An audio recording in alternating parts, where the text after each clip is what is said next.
For many times I was laughed at and not believed in, but it was still a kid with a dream and a belief in himself. I feel I still have room to improve. I still set goals for myself to strive for. I'm never complacent with what I've achieved. We have money, we have everything, we have fame. But the most important thing is the family. Keep your family healthy, good, and take care of your family, because this is the most important thing in the world. Failing to prepare was preparing to fail. The night before a game, I ate the same food. I went to bed at the same time. I got up, I ate the same breakfast. Some people call it superstition, but it's a routine. I went on the courts with just a ball and a racket and a hope. Because you might be actually not feeling great physically or mentally, you're drained, but the confidence somehow gets you through. And when you don't have confidence, that's then when you have to sort of trust all the hard work you've done, and you have to keep on working hard so success comes back. I make mistakes, but I strive every day to be a perfectionist. Set yourself a definite goal and work hard toward that goal, and don't let anything or anyone stop you in the process, no matter what it is. I didn't really care about the standings or, the perception of my style or whatever, as long as I could keep learning these new tricks. And so as I was successful in competition and winning a lot of the events, my job was just to keep getting better. All of you, I know you got him. I know you got him picked, but the man's in trouble. I'm gonna show you how great I am. People perform better when there's no safety net. People perform better in sports and everything else if you don't have a plan B. We were down 1-0, and if you walked into our locker room at halftime, you thought we were up 3-0. Nothing external can defeat the internal. The only thing that can take someone down or break you down is internal. Nothing external is strong enough. You just never give up, because you never know what can happen. You never know who you can inspire and who you can influence. I'm not going to go out and say I'm the greatest this or that. I was a kid with a dream. That's it. You have to fail in order to climb that ladder. You are fighting the greatest fight of all times. And I fought because I knew it was not doomed to be a losing fight. It couldn't be a losing fight. As long as you believe in what you're doing and you're doing things you love to do, then you can go out there and be the best at it. And that's, that should give you a lot of enjoyment and fulfillment in your life. Always keep an open mind that there's something out there for each and every one of you. And it's up to you to go out there and find your niche. You learn just to stick with it. I mean, there's lots of days where you don't really feel like doing it, or you don't feel like grinding it out, and you got to do it. Those are the highs and lows of being an athlete, and if you want to feel those highs, you got to go through those lows every now and then. This time when you run and you just want to stop, you just want to give up, like, to hell with this, I just want to go home. The day when you get up and you know what, you have a training today, you know it's going to be intense, and you're like, oh God, I don't want to go today, but you got to go. When you play sports and you're committed to something, the commitment, the responsibility of showing up to practice on time, to being there for your teammates,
Good shot.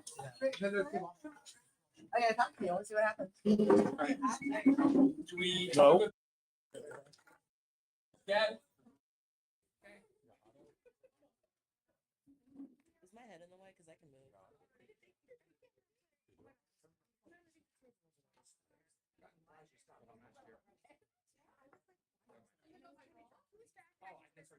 Wow. We're talking early about intimate. I'm already. All right.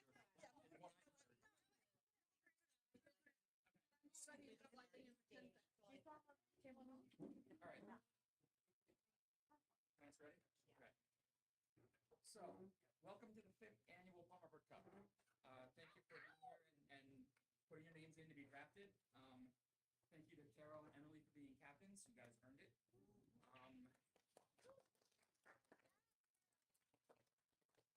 We have just some, because I'm a nerd geek, we have a couple of stats that I want to go over. We have 11 new players for the Palmer Bird Cup this year out of the 24. So that's amazing. Every year this grows and grows and grows. And we have representatives from 7 different states. That's cool. Yeah.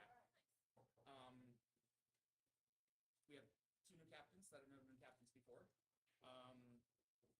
The Palmer Bird Cup, something I've been involved in since the beginning, and it is my honor to always be a part of this. You ladies make this tournament so much fun to play. There's so much camaraderie, sportsmanship. Like, it's just an amazing event. It's named after Palmer Byrd because she was just an amazing woman, a pioneer for the sport, founder of the WPBA, and a member of the New England Bowl Hall of Fame, which is in Rhode Island. Snuckers? Yeah. He's also a member. And she's just meant so much to the sport. I never had the pleasure of meeting her, but I know a lot of people who did. And everything I've ever heard about her was just that she was just an amazing player, a coach. She always wanted to help people get better. She was a mentor to countless women. So it's an honor for us to have this tournament named after her in her honor. And I'd like to take just a quick moment of silence for her right now, please.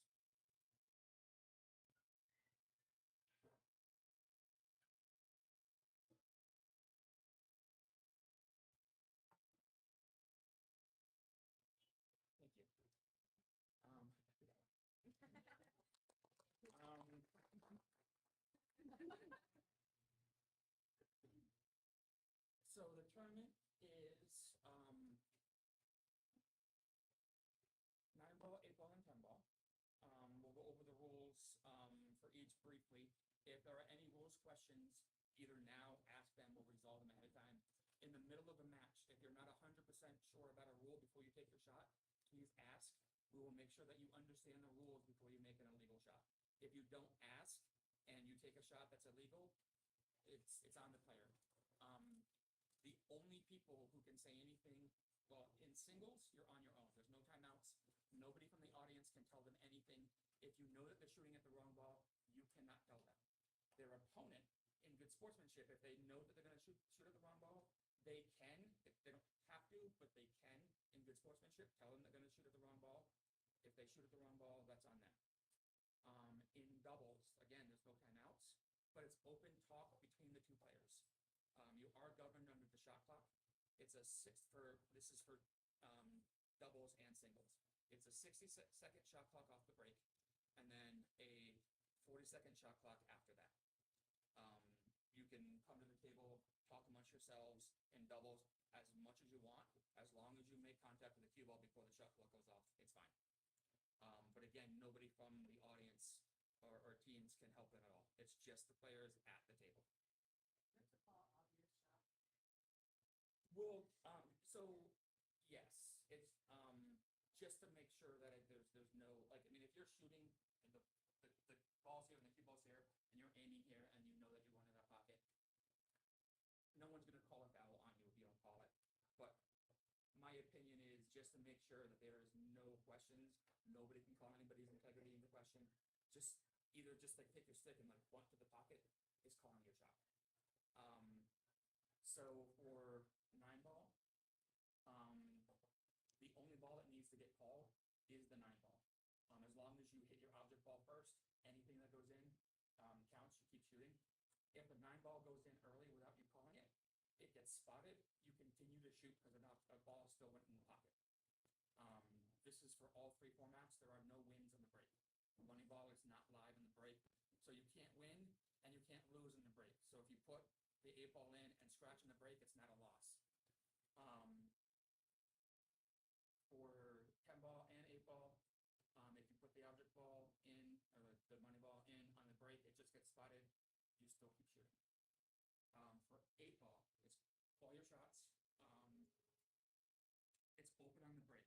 So if you break and you make a strike, but solids look really good, you can take solids. It counts when you intentionally make a ball. That's when you are locked into a side.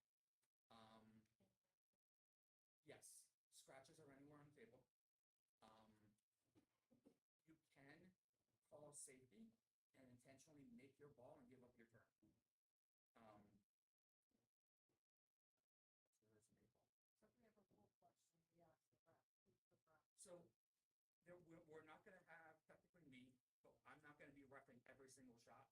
We're going to treat it like a tournament, like an all-day tournament. It's going to be up to the shooter on whether or not it was a legal hit. If your opponent thinks that it might be a close hit, I'm going to be here. I will act as a ref to stand in, call me. I'll be close the entire day. Call me in to watch a hit. I will make the determination at that point. But I'm saying the rule question, like we can't ask our team that, we have to do that. Correct. Yep. But I'm going to be like right here the entire day. Yeah. We will make sure that everybody knows, especially because most of you are not familiar with the exact format that we're playing. It's a little bit new. There's some nuances that might be a little different than you're used to. We want to make sure that everybody knows the rules before they take their shot. And what's his name? Pete. Yeah. Pete Brown is the owner of Brass. Okay. And I'm the tournament director, but this is his baby. And who's that guy? I'm Ben. Ben. How you doing? Hi, Ben. Ben is going to be running the shot clock. Okay. So the shot clock, I'm kind of all over the place here, but we'll get there.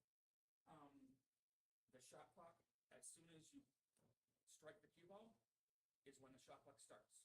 The shot clock stops when all balls stop moving.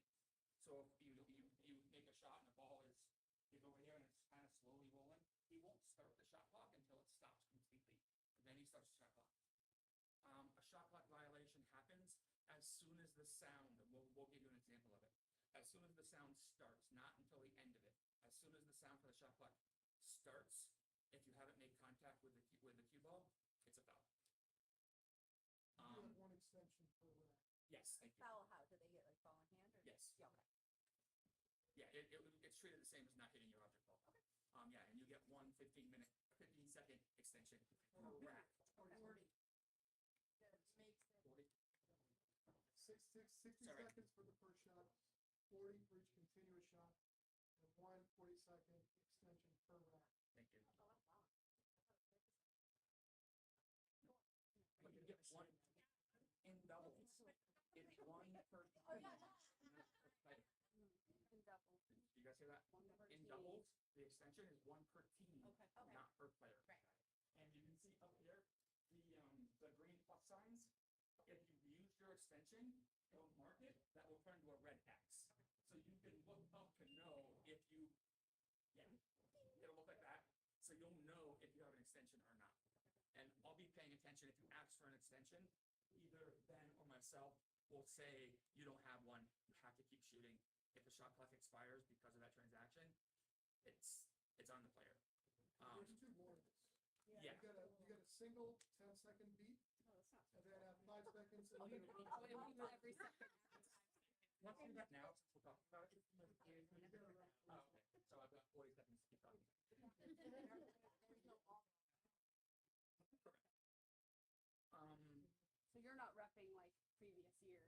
We are Correct. picking the ball up. Correct. Correct. And you're wrapping your own. I basically. The only reason.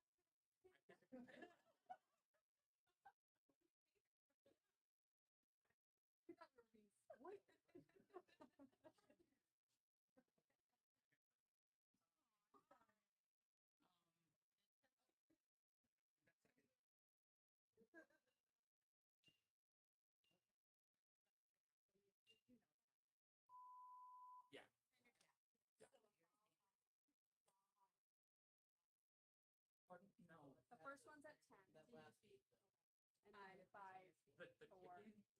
your warning, the solid sound, as soon as that starts, is when the foul happens. So you'll get one tick at 10, and you'll get 5 ticks from 5, 4, 3, 2, 1. Then the foul happens when that long beat happens. As soon as that sound starts. Pinball. It is call every shot. Either call your shot or call safety. If you call a shot and you don't make it, the opponent can give the shot back to you. If you call safety and a ball accidentally goes in, your opponent can give it back to you. There is no luck involved. It is do exactly what you say. Please make sure that you enunciate and that you're loud so your opponent knows what you called.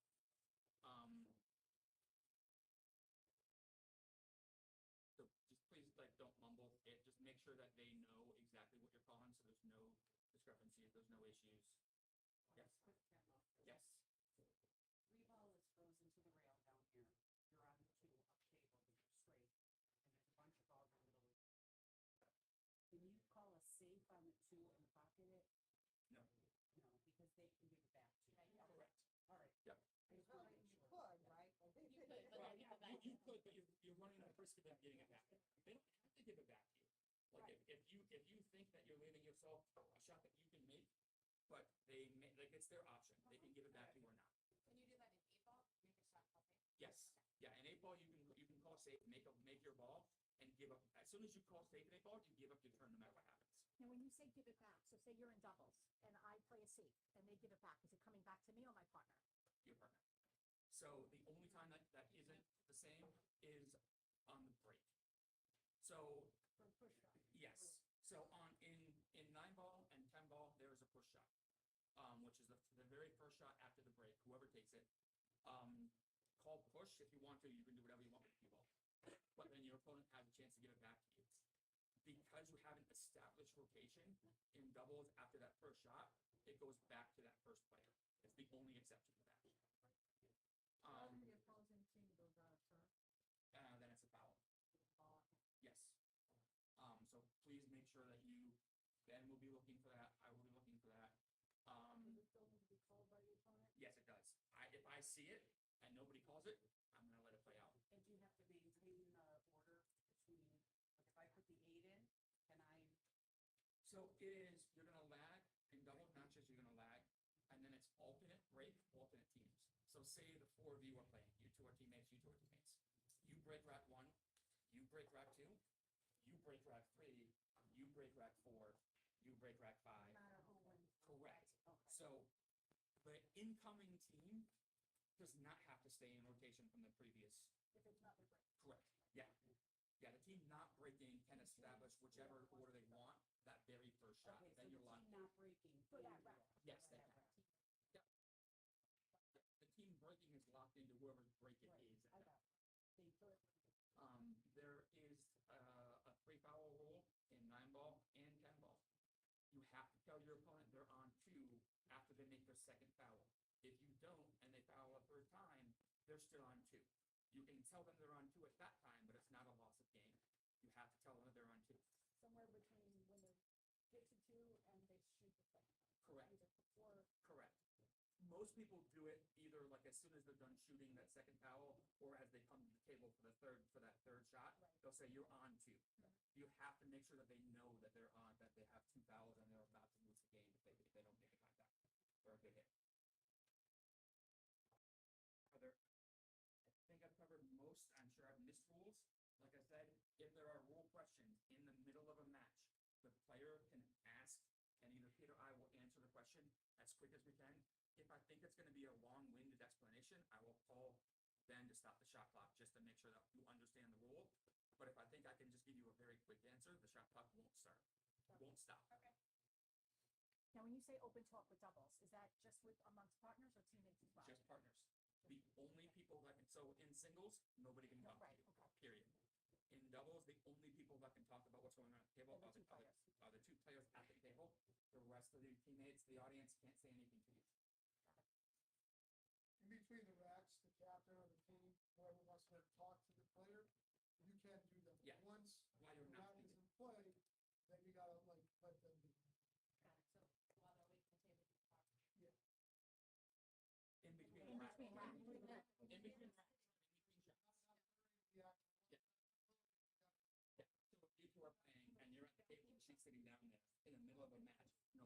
talk to her. In between racks, you can go talk to them. And then, but once you strike the rack, there's no talking then. It's on they're on their own. And again, you guys are responsible for monitoring a lot of the shots, but we're only doing cue ball fouls only. Yeah. So if a ball is moved before you shoot, in the process of shooting, after you're shooting, the opponent has the option to let the ball lie or put it back to the original spot as close as they can get it.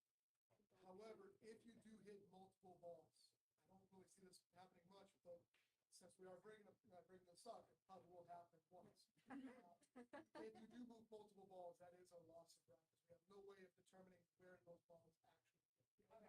The only time I've seen that happen is if you come down and you're making like a hard, like if you're striking the cue ball pretty hard, and then you might move the stick left or right, you might hit a ball that hits other balls. That's the only time I've ever really seen that happen. Maybe on a jump shot. Jump shots are legal. If you're going to jump, make sure you have your jump cue already set up and next to you at that table, because you may not have time to go to your bag and get it and put it together because the shot clock will not stop. So just make sure you have all of your equipment that you think you could use ready next to you. Yeah, they're right at the table, hanging on the ground. That's what I'm missing there. Yeah. And you won't be catered like last time when it was over here. And I said, thank you to you.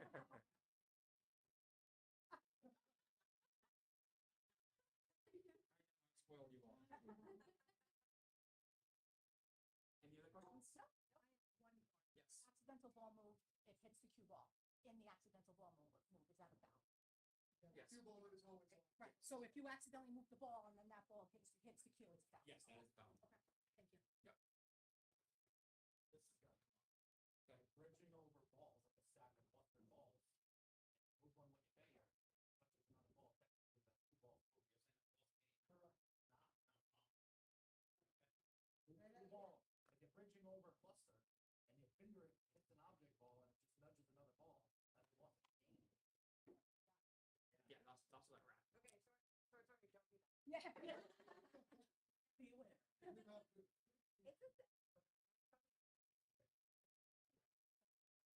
Yeah, okay.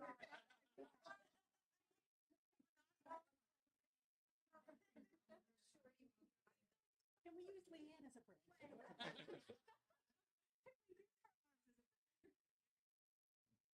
Again, in the middle of a match, as a player, if you have a question, please ask me to clarify it before you make a shot that's not legal. We want this tournament to be as above board as possible. I know that you all have the utmost integrity, and you're gonna call your own fouls. Those of you that I know would in a heartbeat. Scott, it's okay to ask who's turning it to shoot. So I'm gonna make a quick judgment call. If it's something I can answer in 1 or 2 words, I won't stop the shot clock. If I think it's gonna take me longer than that, I will ask Ben to stop the shot clock, just to make sure that you understand. Right? We'll just keep feeding them shots all day. I'm sure. Yeah, that'll be fine. Dave, one more question, bathroom break. In between rack, like if you're on a. Thank you. That's something we talked about before. Yeah. So each team, we want to keep the bathroom breaks in the middle of a match to a bare minimum, please. Each player or each team gets 1 per set. So and it's one even that's 1 per set for doubles or singles. So like if you take a bathroom break and you're her opponent, you can go. You still have yours. Each person gets 1. So it's a max of 2. Please try to keep them to a minimum. Only in between the racks. No, it's in between racks. You cannot, once you're in the middle of a match, you walk away, and that shot clock is ticking. As soon as the came up and it was got it. as soon as the He was in the break is struck, and he's like, you're locked in with shot clock. If you go off to get a drink, go to the bathroom, your shot clock's gonna run out. It's gonna be a loss of ball. They're gonna shoot. If you still don't get back in time, they didn't make it ball in again. So. And also, everyone know there's another bathroom over there. Yeah. Why don't we all go into the bathroom together? It's around the corner here.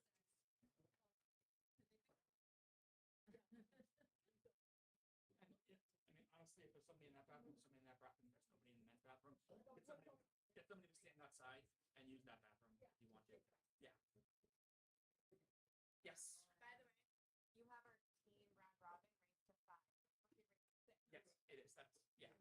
So that was, it didn't come out last year because we had people not Right. be able to play. We only had 5 people last year, so. But today it's race to fix the Yes, first. I use a template that I've been using all 5 years, so I just, I didn't update that one. Just wanted to make sure. It's a new, that was a new rule as of last year, but it didn't come into play. So you, in the team round, you get a total of 6 points? Yeah. Yeah, it's a race of 6, not 5. That way, all 6 players get to play at least 1 round. Okay, and then when you go to the doubles round, then so They're whoever always wins is 1 point. Yes. All sets are one. Yeah, the So set race is 1 point. 6 for the team, For 1 and point. whoever wins gets 1 point. Okay, all right. So- Keep track of what you win. Yes. So we're playing the first 6 matches or sets today. No matter what the score is, we stop after that 6th Yeah. match. What if it's 3-3? Keep going. It's the first to 6 in this. Yes. Yes. Yeah. I'm talking about like for the entire day. We're playing the first 6 matches and we're stopping there today, no matter what the score is. We'll start with the 7th match tomorrow. Yeah, we're playing 6 matches today and then stopping no matter what the score is. Oh, okay, okay. 6 to lose. All right. Yeah. Yeah. So this is the match number here. So we're stopping after the 10 ball doubles. And then we'll start with a 9 ball singles tomorrow. Match 7. What time tomorrow? 6 Noon. We'll open up at 11. Yep. Yeah.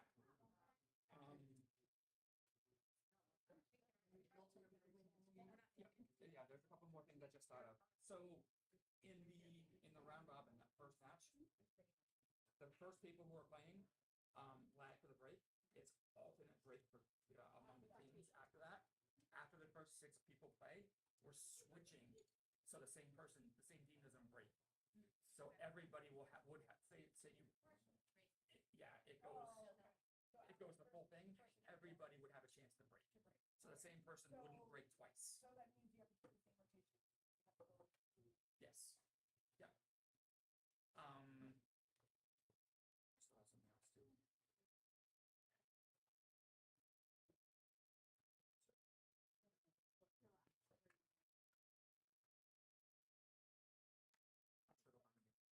If I think of more rules during the middle, I'll just go over it.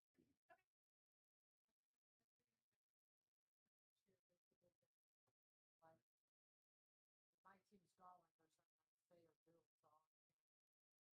Hold on, so In now what I'm the saying. middle of a match, yes. I think the only thing.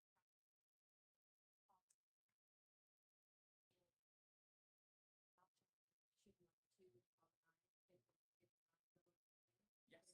If 2 goes, 9 goes. You keep playing. Oh, thank you. Yeah. So that rule was different in 9 ball and 10 ball. Right.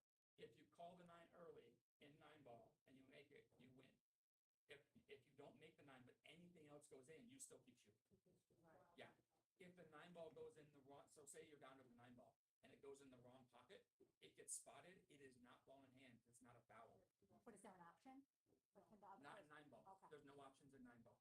So your opponent Has to shoot it. has to shoot it wherever the cue ball is currently lying with the 9 ball on the spot. I'm sorry, that correction, that would be an option. In 9 ball? Yeah. The last ball, if the 9 ball is the last ball, it goes in the wrong pocket. Incoming player has the option, because if it's not in a favorable, cue ball's not in a favorable place, they don't want to shoot it, they don't have the option to do it. Only if it's on the 9.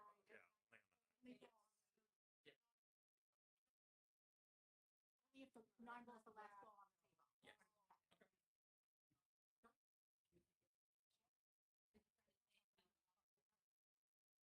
Because in 10 ball, say you have a 10 combo, and you call the 10 doesn't go in and 2 ball goes in, you call the 10 ball. Right.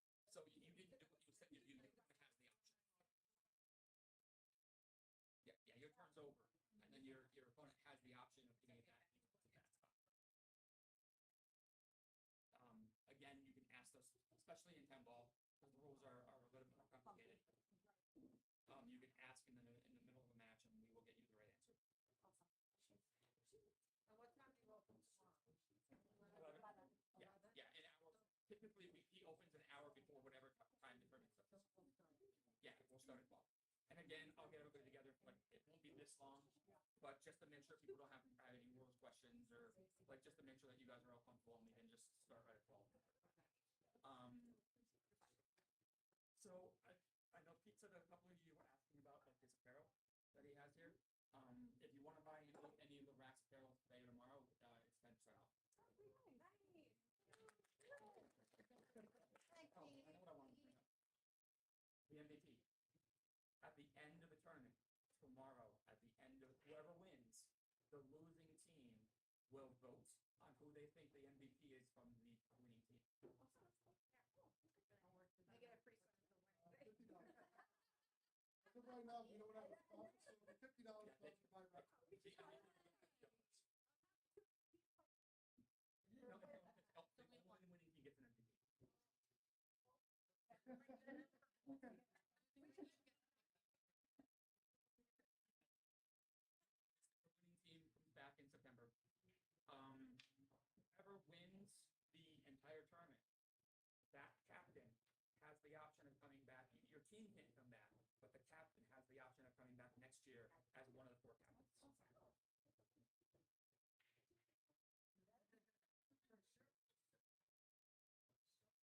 Now I think I'm done. Maybe. Thank you, ladies.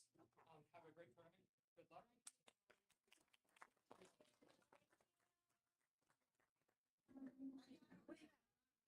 Start right now.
Hey guys, how we all doing? This is Lance Lisciotti with the MakeaScoreTour. We are here for the first semifinals of the 2025 Palmer Byrd Cup. Thanks for joining in. Apologize for some audio issues with the when they were going over the rules of the player meeting. That has given me a couple issues in the past, so I do apologize for that. So it looks like we are about to start. And our first match here is the team match. Now, if you look, here's the lineup, the order for everything. The team rotation you see at the top, they changed that, both teams changed that today. So what you see at the top is not going to be how they're going to play the team match right now, race to 6. It does say race to 7. It's actually race to, it's a race to 6 in the team match, race to 7 in overall sets. They'll play 6 sets today and and finish up tomorrow. Sarah, thanks for liking the stream.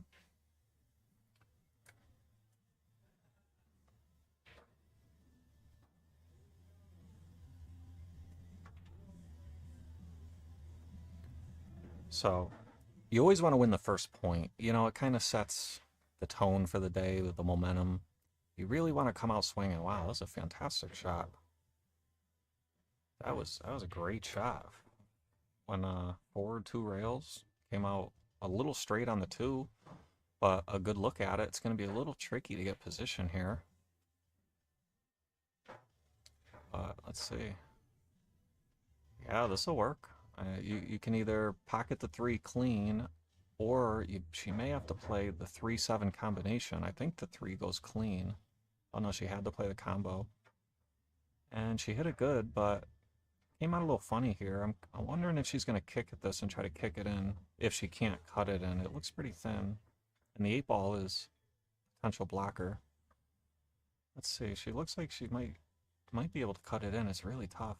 Oh, she played all safe. I like that shot. It looks like the 3, yeah, the 3 sold out in front of the side pocket, but I think that was actually the right shot. Had she hit it a little shorter and just used that 8-ball, or even if the 3-ball just sticks to the rail right there, it's a very difficult shot to cut it in the top left corner. So her speed was just a little too firm, a little off. Which you'll see a lot of, in my opinion at least, you'll see a lot of early mistakes out of players. You know, they're getting used to the table, their nerves are settling, you know.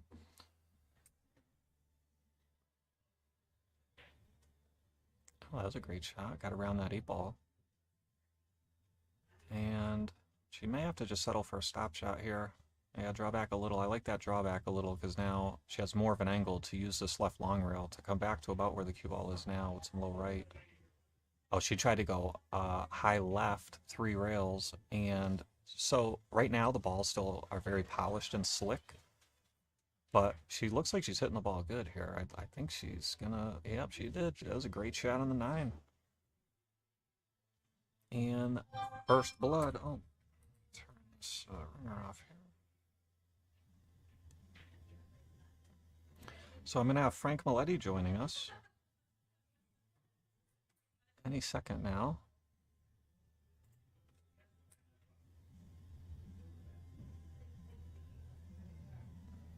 Frank, how you doing? Can you hear me, buddy?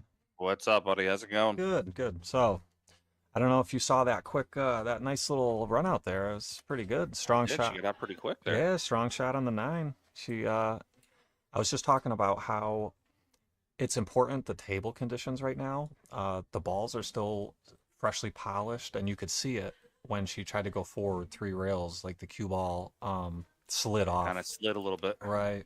So you see that a lot, especially at professional events. Brand new cloth, polished balls. You see that from time to time. A lot of amateurs are not super used to those conditions, you know. No, they're definitely, when it comes to the amateur conditions, they're used to slow tables, mud ball. Yeah. So I'd be curious to see how the girls are going to control the cue balls. Right. So do we have a breakdown here of who all the racks are? Yeah, so they submitted their lineups, and I think, as you see on the screen here, and at the top, I don't think the captains knew that they could change the order. So today, they both changed the order of Okay, yeah, what because we that see at wasn't the Emily top. Smith. So Right, in there right. first. So we'll just see who comes up here. Well, this is Giovanna Napolitano here at the table. I think she's playing Mindy, if I'm Okay. not mistaken. So we kind of know who you're rooting for here. No, I gotta say I'm partial. Great coverage at the BCA, by the way. Thank you, appreciate it. Yeah, I will. I'll probably get on Mindy more than anybody else. Yeah. I'm sure she'll forgive you. Yep. Jason, thanks for liking the stream. Jose Soto in the chat. What's up, buddy? All right, so makes 2 balls on the break. Gia plays well. She's actually she's a 536 Fargo. Yep. And her ladies team actually was the ladies championship team in the APA this year. Strong. She's from New York, if I'm not mistaken. Yeah, she is. Yep. She's from New Windsor, New York. Yep. So she's got a tester to start here. She can get aggressive and try to cut this in the side, but I don't like where the cue ball's going. I kind of like it on the bottom left, so the cue comes off the right side rail. Yeah, if you swing at the 1, you should probably play it bottom left just for the position reasons. And she came out okay here. No easy lockup safe or return. I don't really see much offense here. Yeah, if I'm Mindy, I'm probably going to try to cut this one towards the middle pocket and leave the cue on the bottom rail. Yeah, like bottom diamond. Yeah. Just missed the 2 ball. 7 gets in the way. That's good. That's a great shot. Giovanna doesn't jump. I actually know her game very well. I've probably played her over 100 racks in my life. She's not really a jumper. She's more of a kick player. Old school. Yeah. Yeah, that's big to know. I had a player that I would play at the list here at racks, and he was a great player, like a 600, and he didn't jump for a long time. So normally, I'm used to trying to like freeze the ball to guys when I play safe, and with him, like I would leave what normally would be a hanger jump shot for most players, but I knew he didn't jump, so it's good. It's really important to know your opponent's weaknesses if they have any, Yeah, Mindy back cut that ball, and I was surprised. I thought she'd go to the top left. Yeah, it looks like she has enough of the 2 ball here, spinning it in. Stretching, though, is going to make it a little tougher. I did not hear the rule, unfortunately, when they were discussing it. Yeah. Is it wild 9? It's called 9. Called 9. Yeah. Okay. Yeah, I had some audio issues with that. I've Oh, done. I was on the phone. I used it like 10 times, and that's like the second time I've had some audio issues. I don't know why, but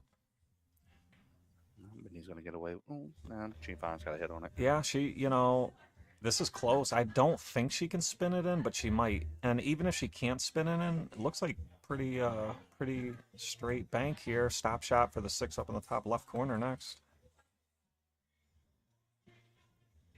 I'm curious to see how the doubles are going to go. Yeah. So I actually know the other team. Well, I mean, obviously I know Mindy Right. and Emily, but I know the other team actually very well. Right. A lot of them play in my events, so I'm curious to see how some of those ladies will play together. Oh, watch out. She's okay. Yeah, great shot there. Good position. Now she's going to have to show me something here, because this 8 ball's tough. She is not afraid of the long shot. She'll probably play this in and leave the cue off off the bottom rail and take the long 8. Yeah, she put a lot of inside on it. A little too much. Might come out with a bank. Can you see when I draw, Frank? Can you see this I drawing? can. Yep. Okay, good. I don't know. She is smart. I would just roll this cue into the 8 and tap it. Yeah. Try to freeze them both. Yeah. We call that, a lot of us call that the APA safe, but sometimes it is very effective. I mean, If you've ever seen the movie A League of Their Own, Mindy Mindy is the sister that can't lay off the curveball. So Mindy will kick at this probably. Right. We're gonna find out. Now it might bank with a bunch of inside or outside, just something to get out of the kiss. But I don't know. It still looks. Just do the same shot back. Yeah. Now there used to be this safe was a lot more common when I was young, And there used to be a rule that like after 3 attempts, you have to like play to a different rail or something. Yeah. And I highly doubt that rule will be in effect here, but Yeah, see, I don't like that shot because of that situation. I would have played it back, make her play the shot. yeah, I agree. I agree. Because like even if that 8 ball is, I mean, it has to stay about dead frozen to that left long rail for that shot to work there. You know, even if it leaves the rail a little, it makes the cut up in the top left a lot easier. But Yeah, I mean, just the proximity of where the 8 ball was to the knuckle, and the kick is incredibly tough. So I like to play my odds there. right. And Giovanna has a good look at this 9. Say she's a strong favorite to make it. Great shot there. And let's see, that's Diamond Squad, so 1-1. Our opening team match, race to 6. So next, I believe, we're going to have Emily for Q Queens and Anna for Diamond Squad. Anna plays very well. She's from the New Jersey area. Yep. She's also a certified CSI referee. Oh, really? Yes. That's strong. Anna's a 472 Fargo.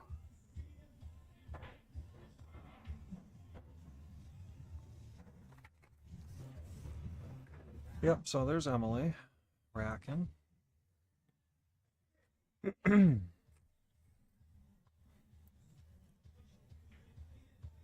I like Emily's game. She's not afraid to get in there and mix it up and play some shots.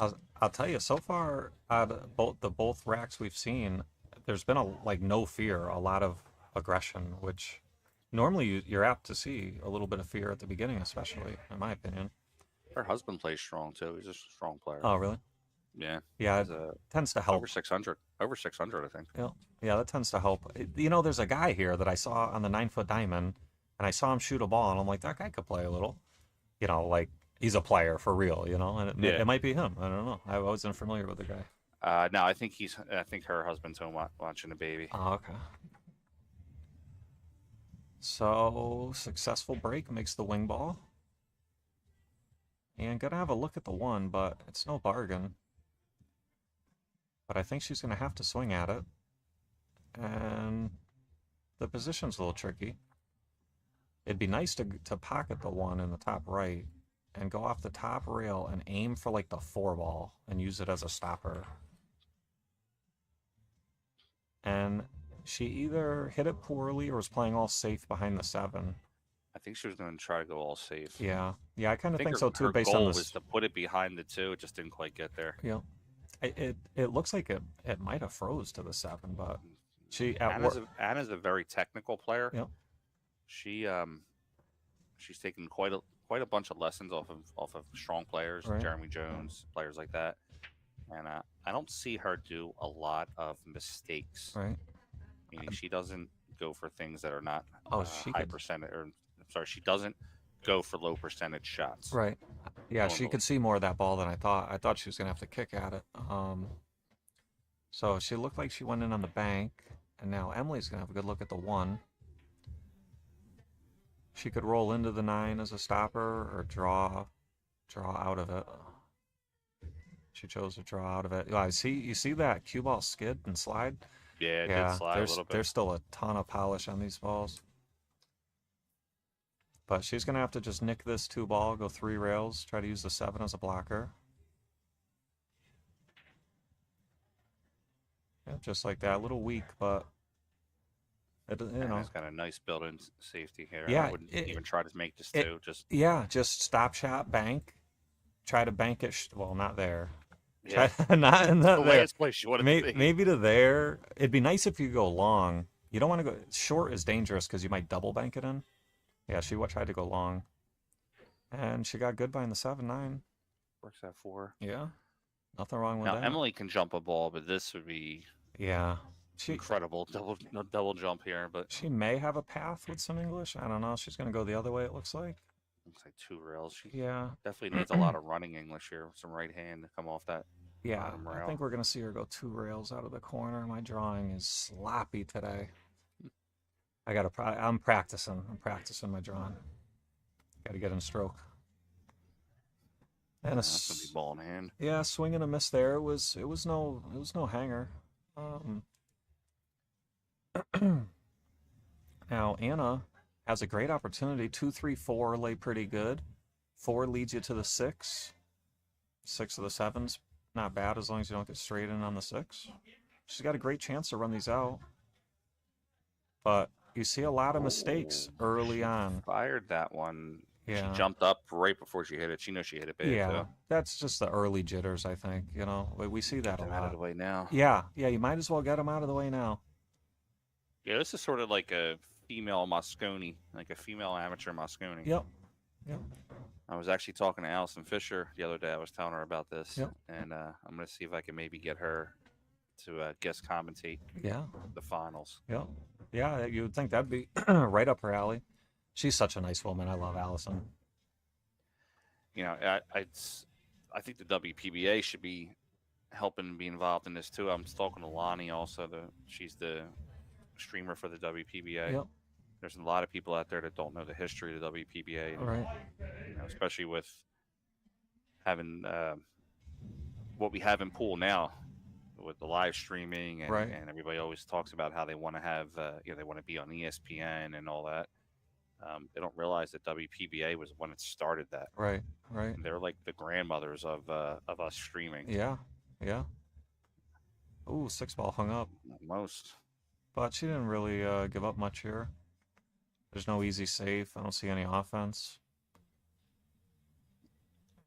Yeah, this is a tricky spot here. Brad, thanks for following. Will Cook, thanks for liking the stream. So I'm remote accessing from Philadelphia, obviously. Most people know. Yep. My dog here, she's a 800 Fargo. Usually when you hear her barking, I mean she's trying to get action. Somebody walking by the house. Yeah, that sounds about right. So she starts barking. She'll probably, she's got a game. Do you need a backer? Yeah, right. Got more money than I do. All right, so Anna, that puts Anna on 2. Yeah. Am I correct? No, she missed with ball in hand, I believe, and then That's right. Yeah. You missed with ball in hand. Okay. So That's right. Well, Emily was the one who had the 2 real kick. Yeah. Yep. All right. Oh, watch out. No, too much. Ooh, yeah, that looks like it froze parallel too, where she's got to go bottom rail. Yeah, she's laughing at least. That's a good attitude. I mean, you got to take it serious, but you gotta relax. Definitely all in fun, but just as in a generalized thing, give every shot the respect it deserves. Right. Give it your time. Consistency is key. If you approach every shot the same way. Yeah. Try to build a routine and then just improve it.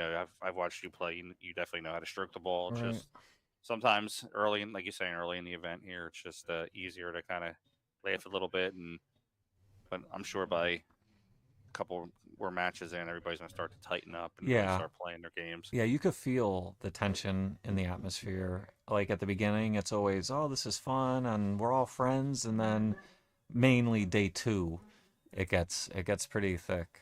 The plot thickens pretty good. So she's got a good chance here. I mean, 4-ball lays good. 6 is hanging. Now, with the polished up balls, watch this. She's going to hit the left side of the 6, probably like, a quarter of a ball, try to float out to about center table. And I wouldn't be surprised if this cue ball doesn't even get over the line if she uses any high English at all. Yep, see? Mm. Yeah, it's the polish. It's anytime balls are hanging in the pocket like that, it's the worst to try to get the cue ball out of there. She does have a good bank here, cross side. Cue ball goes 3 rails around for the 8 in the side or the corner. She played all safe. Looks like she's going to get one too. Yeah, good shot. Yeah, this was where I was saying earlier about the jump. Anna being more of a technical player. Yep. Yeah, less aggressive. She's not going to try to really go for that. Just kind of smoking the ball and hope she can get it into a pocket. Right. Mike Webb in the chat. How you doing, brother? Said How's it going, afternoon. Mike? Hope everything's good, Mike. Oh, it kicks and makes a good hit, but fouls in the top left corner. Yeah, she's got to go to net just a little firmer. Cliff, a sponsor of the Make a Score Tour. Thanks for the stars. Appreciate you. Okay, so now, great opportunity. You know, ball in hand on the 7. Pretty much, you know, you don't have to do much with the cue ball. Just get it off the rail a little bit. You can play the 8-9 in the respective sides. Okay, so she backed up the cue ball a little, so she didn't have to stretch as much. I actually like playing these balls from off the rail, meaning freezing the cue to the rail. Right. Kind of spinning it to would be her left at that point, our right on the screen. Man, that was too risky She just for got my. there, yeah. Yeah, that was too risky for my appetite. But it looks like she got perfect. Like if you could just roll this in, control the speed, should have a good look in the. She's gonna wind up towards the bottom rail a little bit. Yeah, a little bit. Still has pretty high percentage look here. Just gotta stay calm. Roll it in, not too slow. Like nice and meaty. Yeah, that's a good speed. Especially with the polish, if you really slow roll those, you're just begging to hit it too fat based on the speed of the cue ball. So that's going to bring us to Diamond Squad 2, Q Queens 1. Now I believe we're going to see. This is Erica. Erica versus Carol. Erica and Carol. What do we got here? Carol Clark's a 499. Pennsylvania. She's actually won one of my 499 events. Strong. Yeah, she's a strong player. Carol's been a regular on the on the JP Newt Tour for probably 8 to 10 years. Yep. And Erica, I believe, is from Maine. That's about as much background information I can help you there. Looks like they're talking about something. I don't know. They're trying to figure something out here. Trying to set the action. Yeah. We're gonna go to a quick commercial. Okay, so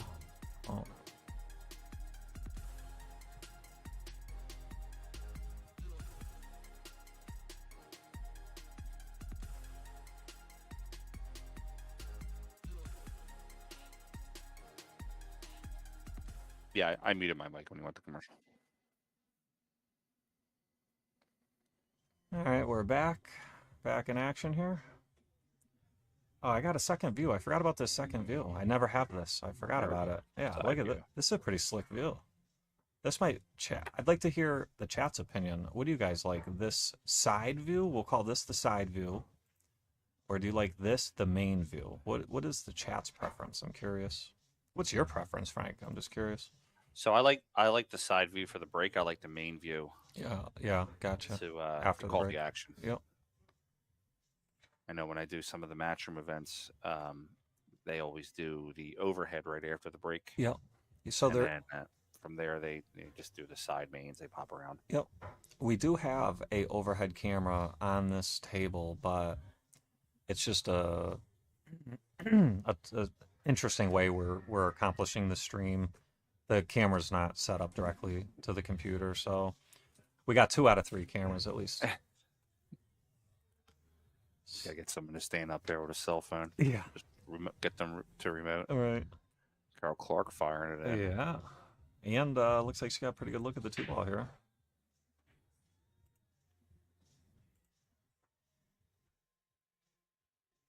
I like letting the stroke out a little bit here, playing this inside, coming around 3 rails. Yeah, I agree. Let the stroke out, and she does not agree, but she came out with a pretty good look. The 4-ball's the question. Is she gonna go pocket the 3 and then float down a little for like right here for the 4 on the side next? Looks good. You're saying it would be perfect. Just let her roll down. She's got the 4 on the side. 5's waiting for her. Yep. Sharon, thanks for liking the stream. Oh, got a little too far down table. And now, yeah, this just got tricky. So she can roll the 4 in, but her cue ball's going like this direction, which she might have to deal with the 9. And even if she lands like here, I don't know if she can back cut that 5. She probably can. I'd go with it here. I would play the ball to run up to the top rail and come back down. Yeah. Don't try to hold. If you get yourself anywhere on the bottom of the table, she's good with the 5 inside. Right. Oh, look at this. Change options. Yeah, and the position would have been great. and she hit it pretty good. I mean, it was a pretty good swing. All right. This is Erica Cole, right? Yes. No. Yes. Yes. This is my first time seeing Erica play, so I don't have a lot of background on her. Yep, same here. I know she is from Maine. That's about as much background. So she must play pretty well if she came all the way from Maine. She's 460 Fargo. Yep.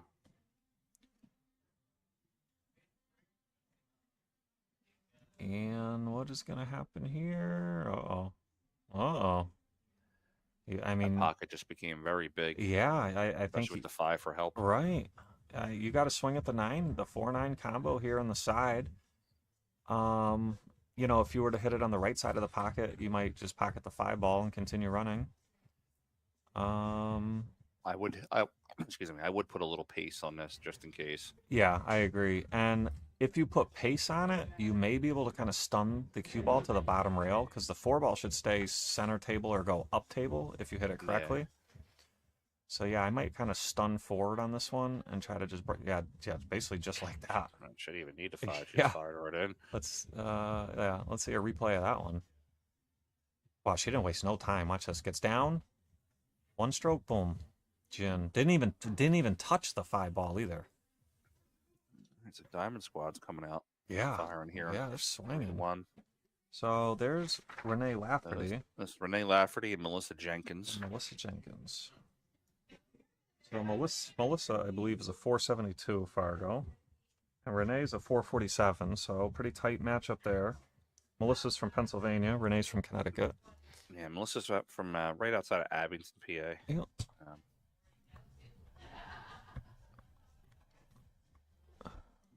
Melissa, another very experienced player for the JP New Tour. She's been playing on that tour for probably 8 to 10 years also. Yep. And she's also not afraid to get in the sauce a little bit. I like that. Regular in the Calcuttas. Yeah.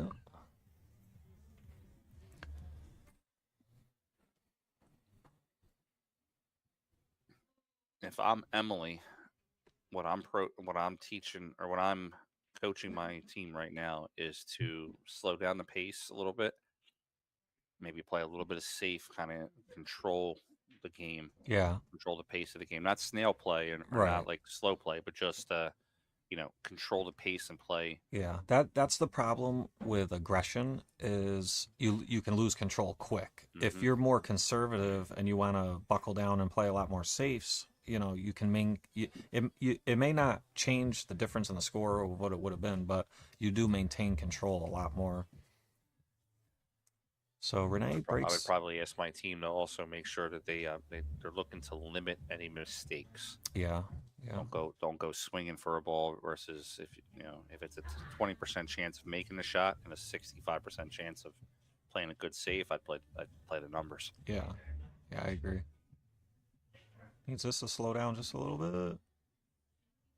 Yeah, I don't know. She can see the 2, but I don't think she can pocket it. So she might be looking at a 2-4 combo. Should I back cut the 4 on the side? See, this is try to nip the 4 on what we were just talking about, aggression versus safety. That's where, if I'm her, I'm just playing all out safety. I'm trying to get that cue frozen on the side rail behind the 3. Right.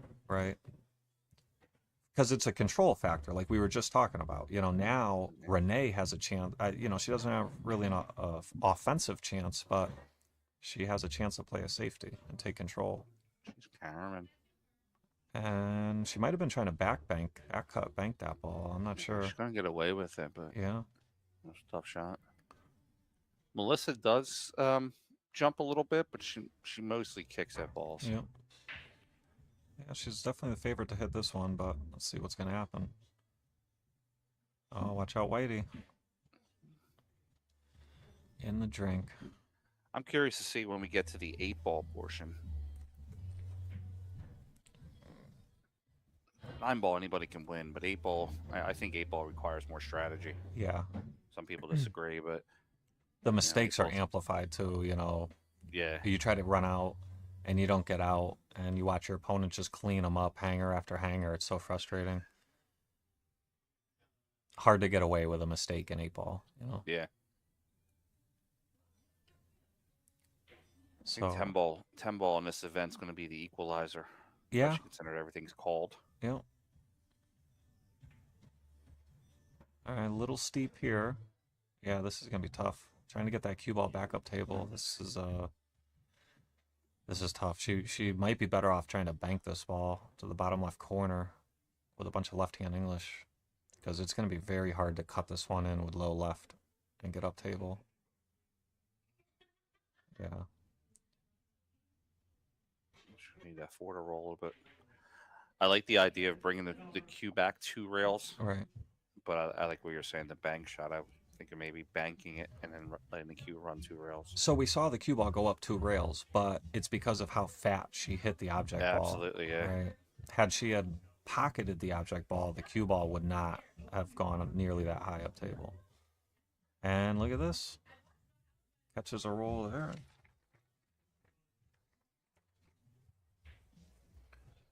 This is tough. I don't think she can see the edge, and even if she could, it brings a scratch into play. So she's gonna have to kick coming in from this bottom rail at the 4. Try to kick at the speed that brings the 4 ball up table to the end rail. Oh, she's not gonna be happy about that. That was a little unfortunate. But Melissa's gonna love it.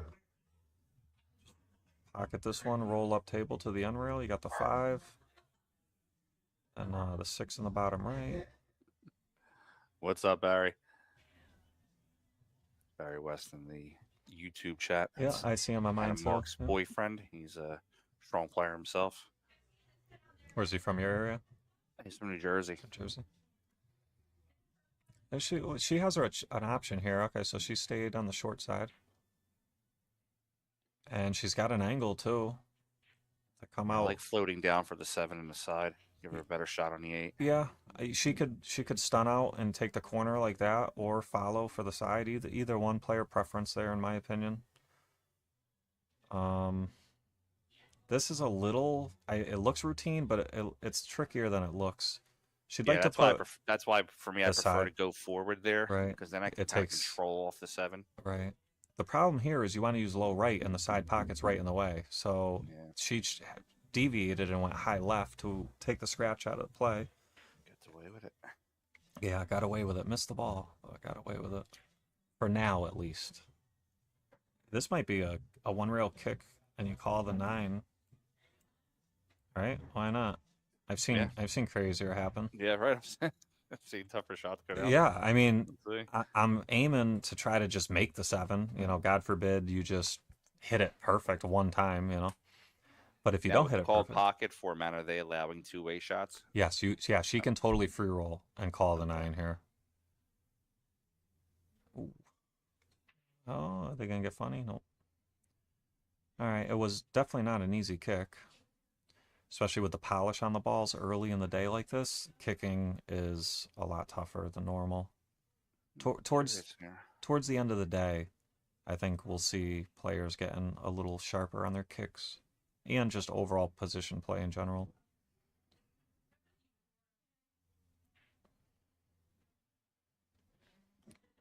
So, yeah. The shot's okay here. I like, and of course, pool is preference. Yeah. Everybody has a preference on the shot, but I always like to make things just a little easier on myself. Yeah. I'm kind of lazy, I guess, when you call it. No, I like it in the side there, so I can roll towards the 8. Right.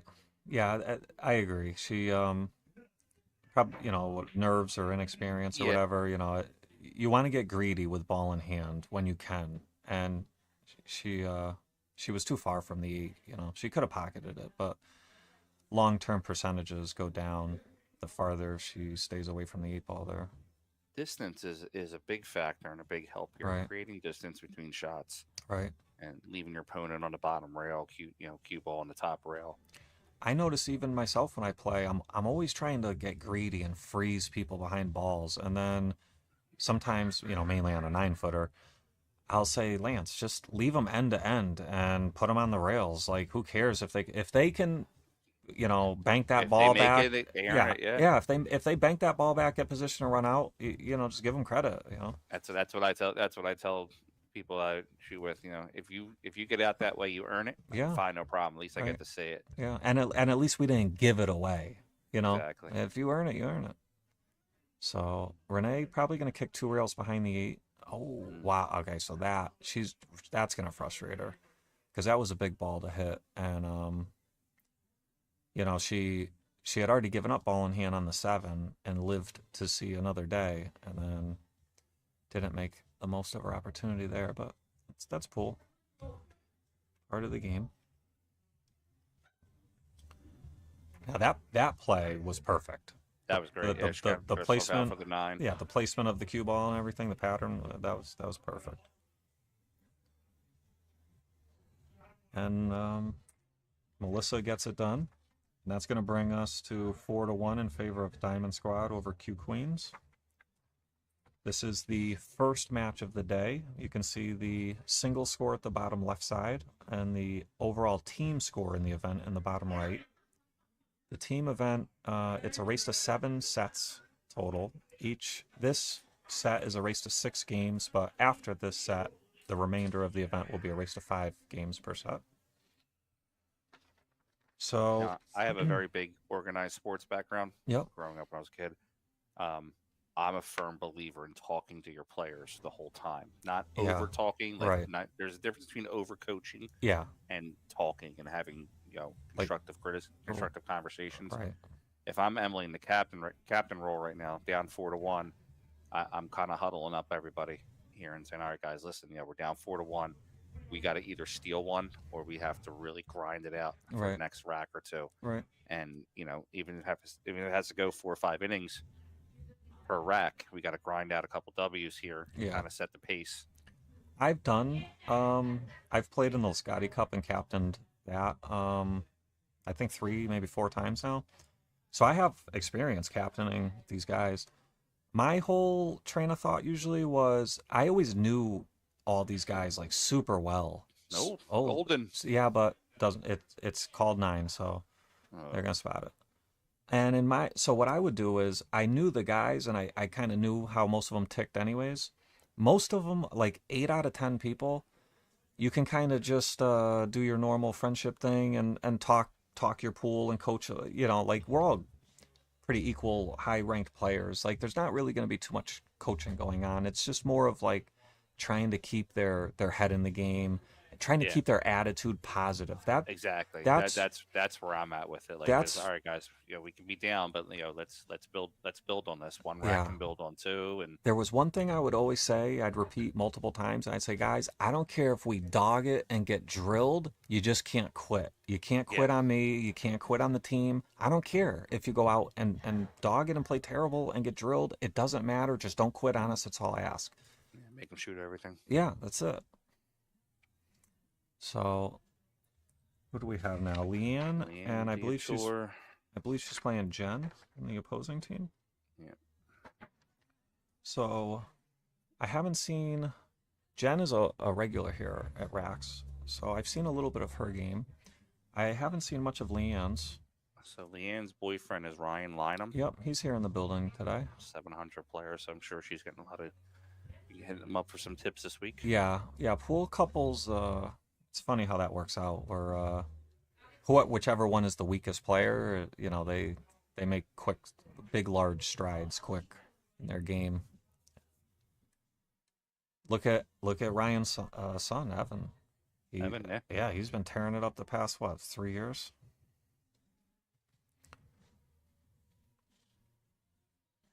All right, so what is she going to do here? She can draw, or she could go, like, stun top right. I would probably draw. Oh, she's going to roll forward. I'm not in love with that. I'm not in love with that. It doesn't look like the 3 passes the 7.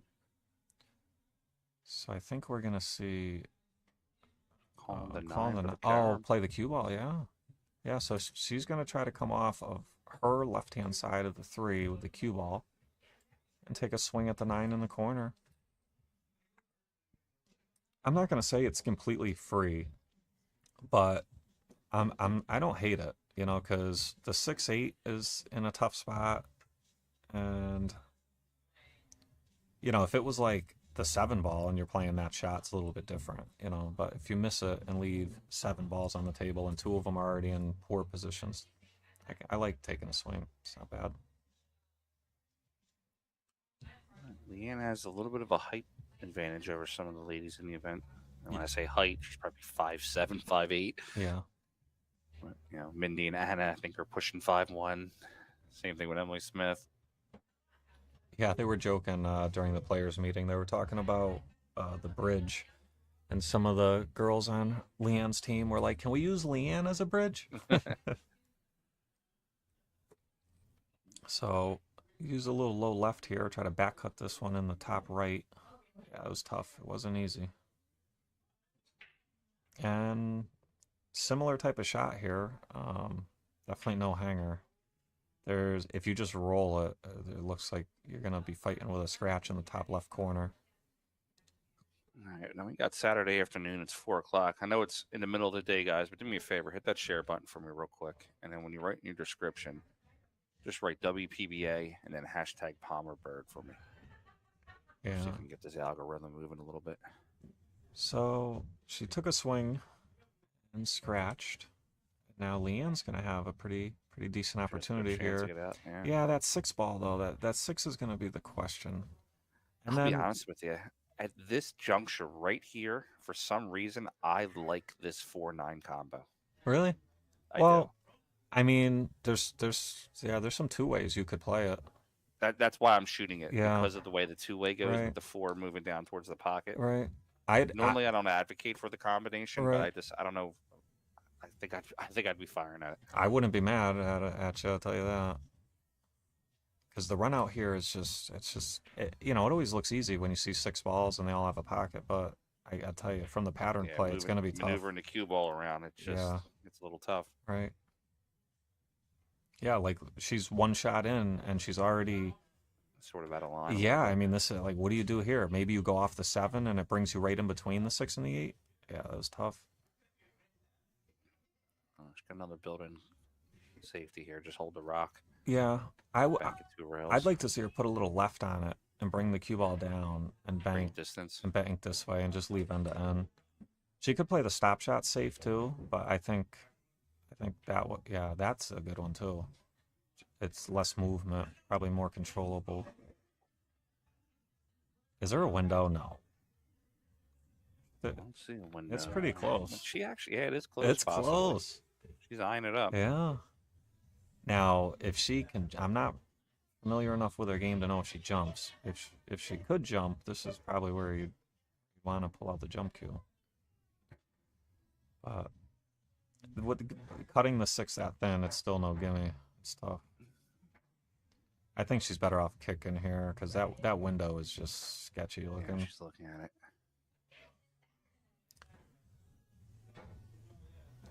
Yeah, so this is the right move. Kick at it. Now, what do? Do you kick the speed to try to hit? How's my drawing, Frank? To try to.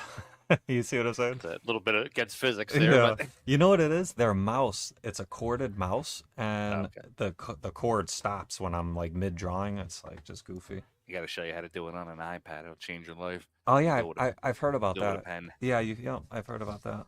But to answer your question, I actually wanted to catch the bottom portion of that 6, drive it up table, and let that cue kind of stay down towards the other end. Yeah, so the softer side of the kick.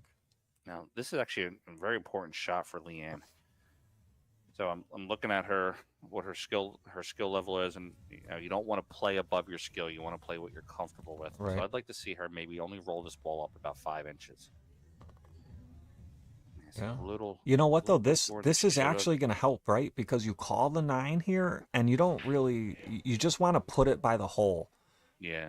I mean, if it goes in, great. But you really just want to put it by the hole because then all you have to do is cinch the 8. And if you were to use draw here, you might scratch in the side. That's why I just go into the 9 and slowly push it. See how it flirted with that side? So, right shot, but poor. Well, no, whatever. And she made the 7. She's loving it, right? She's straight in on the 8 with a 9. I think she was focusing more on making the 9 there versus pocketing the 7. I agree.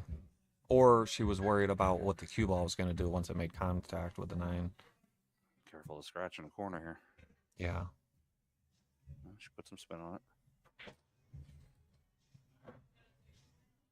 Now, this is no bargain. Where you gotta let the stroke out. Yeah, yeah. This is gonna be tough position. You gotta be careful with this one. You don't barbecue it, because if you throw it into the top, she's got a little bit of low on it. She's gonna hit around the third diamond on the top rail if she follows through. Ooh, great shot there. As we were saying, the position was going to be tough there. She Just could focus now on pocketing the ball. You'll have a shot at the 9. So she's looking at the cut. She could bank it if she wanted to. It's kind of that 50-50 gray area here. She's going for the cut. It's difficult. Oof. Good attempt.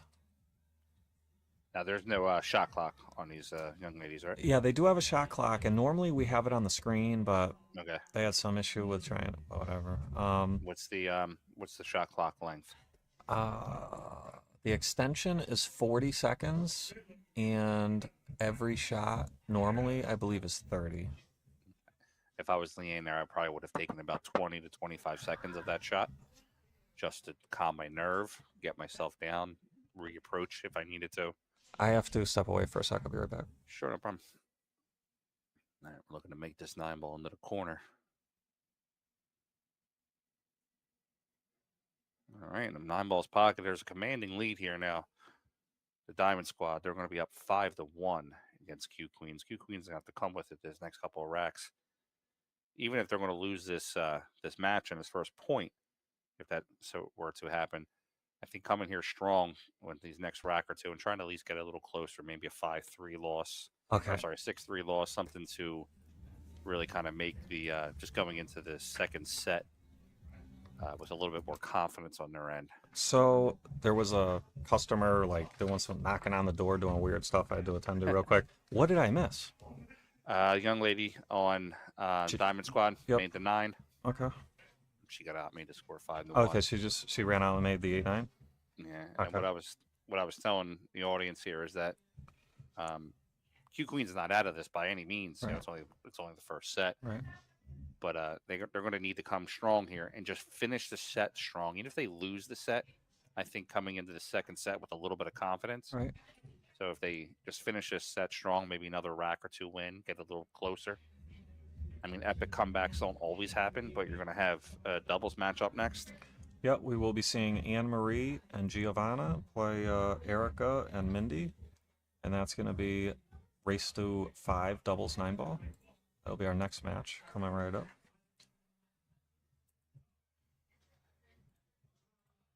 Anne-Marie was at the last JP Newt at is it Snookers? Is that where we're at? Yeah, somebody was talking. I think she was talking about it earlier. Wow, another 9-ball on the break. Good thing it ain't matchroom rules, right? Gotta get these ladies to teach me this. Yeah, really. Yeah, it was nice. Snookers is a nice room. It was my first time actually ever being at Really? Snookers, so it was kind of cool to see the New England Hall of Fame. Yeah. And of course, you know, Mike welcomed me there with open arms. So Right. jumped on the stream for a little bit. Yeah, Snooker's a great pool room. Been around a long time. Ray McNamara gave tremendous hospitality. It was really nice being there. Yep. Yeah, they're all a good crowd out there. And looks like, I believe this is Anne-Marie and Deborah. Yep. So Deborah's going to have a good look at the 1 here. 2 balls a little. Oh, that's going to work out good. Now what is she going to do with the 3 ball? Don't give them the breaks. It's too much. Yeah.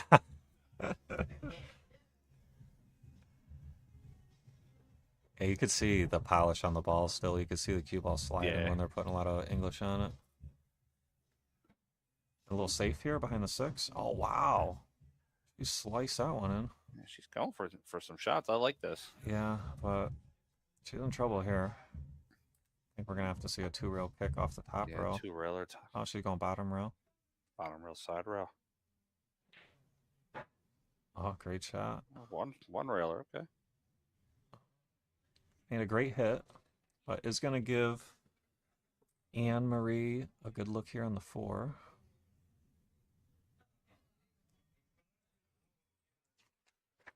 Anne-Marie, can we see the side view for a second? Does Anne-Marie have a little bit of an angle? Yeah, maybe maybe you could cheat a little maybe bit. A little follow through. This Got is back with the draw, but I think I would have liked to have followed it 2 rails to give yourself a natural angle on the 5. Yeah, this is going to be a little tricky here. It's long and straight. It's going to be tough. I mean, maybe she could stop right there and back cut the 6, but yeah, it's going to be tough one way or another. It's not going to hurt her though.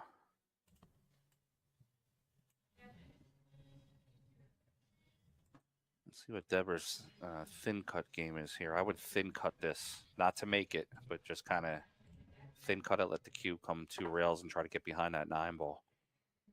Yeah, go 3 rails bottom rail. Yeah, that's not what she was intending. No. And let's see. So Anne-Marie, ball in hand on the 5. The 7/8's a little goofy here, though. It is not ideal. Now I'd maybe use the 5 to run into that, create some separation. Yeah, that would have been the time to do it, because with the 6 ball sitting there, it was a good opportunity. Yeah, I don't know. This is tough. I'm looking safe here. I'm looking bottom right side of the 6. Yep, come bottom rail with the cue ball. Yeah. Something like this. Bank the 6 ball here and up. Leave them end to end, 7 feet. Or she's just going to fire it in, get position on the 7. Yeah, I don't know about position. I don't think this ball. I don't think this she ball. can But clip it. yeah, clip it. makeable. So cut it to the rail. Do that. Let your cue ball come up. Go 3 rails down table. One of those. It's oh, I don't like this. Yeah, that's not bad. Yeah, containing safe. Yeah, it took at least. I thought she was going to leave a cross-side bank, and she didn't. I don't see no cross-side bank here. Deborah has a built-in shot here. Just play to the left side of the 7. Bring it like this. Bank. Exactly. Yeah. Bring it down to the bottom rail. Yeah. Yeah, if you get coverage behind the 8 or the 9, it's a bonus. But just leave them rail to rail. Speed's a big factor here. Sometimes you can kick at those too, and accomplish the same thing. It's just easier to control the cue ball. Yeah, this is tough. I mean, it's a look. I think she's gonna roll it in. And yeah, cue's gonna go to the right side. Shouldn't land right around the. If she doesn't put any low on it, it should land right around the 3rd diamond on the right side. Just kind of babied it a little bit. Okay, looks like she got away with it. You can't bank the 7 ball. Well, you can for the safety, bank in the 7, putting the cue. Like, I don't think either of the players are really trying to put that distance on the ball right now. Right. As if I'm either one of the captains here, I'm going to try to maybe coach them. There we go. Now, perfect. Yeah, that's a good shot. Distance on the shot. I'd want to maybe coach into the players. Leave them long every time if you're going to miss. Right. Make them earn it. Good cue ball there, keeping it tight to that rail. Yeah. Now, Anne-Marie does have a shot on it, though. She can back cut it. Yeah. And I don't think there's a scratch in the top left. If you pocket the 7, I don't think you scratch. No. Speed control is big here, though, because you could come back down behind the 9. Oh, off the 9. And she gets just the way I played it froze to the 9, though. I don't think she can see the 8. I think she's going to have to kick top rail at the 8. Might be right. Yeah, it looks like it froze parallel. Wow. I mean, it is what it is, right? She got lucky to pocket the 7, but she got unlucky to freeze to the 9. But I'll tell you what, though, as of right now, this might be the opening that they needed. Yeah. Queens. And this is better than had the 7 hung, right? Because the 7 hangs in the corner here, then no good. So she might be thinking she got really unlucky, but it's better than the 7 hanging. What do you do here? I mean, I guess I'm kicking top rail, but what am I trying to do after that? Yeah, am I trying to cut the 8 on the side? Am I trying to? I think this is more of just to get a firm hit and hope for the best. Yeah, I don't like kicking that way. I think kicking that way makes life a lot harder, especially with the polish on the Yeah. multi-rails with polish is a nightmare. I always like getting the balls into the mix close, like hitting them towards other balls. You never know what's going to happen. Yeah, yeah. And looks like Deborah. I'm sorry. Yeah.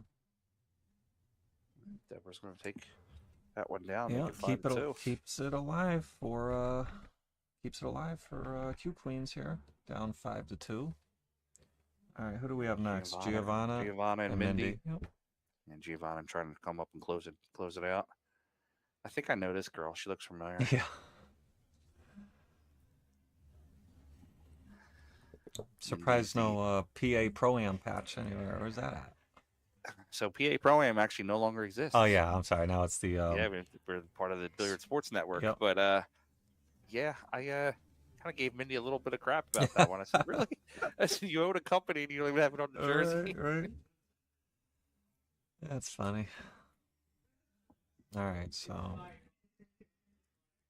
as the action rolls on here, Mindy gonna break. We're gonna pay attention to. Looks like she's breaking from over there, so we should be looking at with her on the cut break. Okay. So I'm looking to see if she's going to make the one in the side pocket Yep. and make the wing ball in the corner. Yep.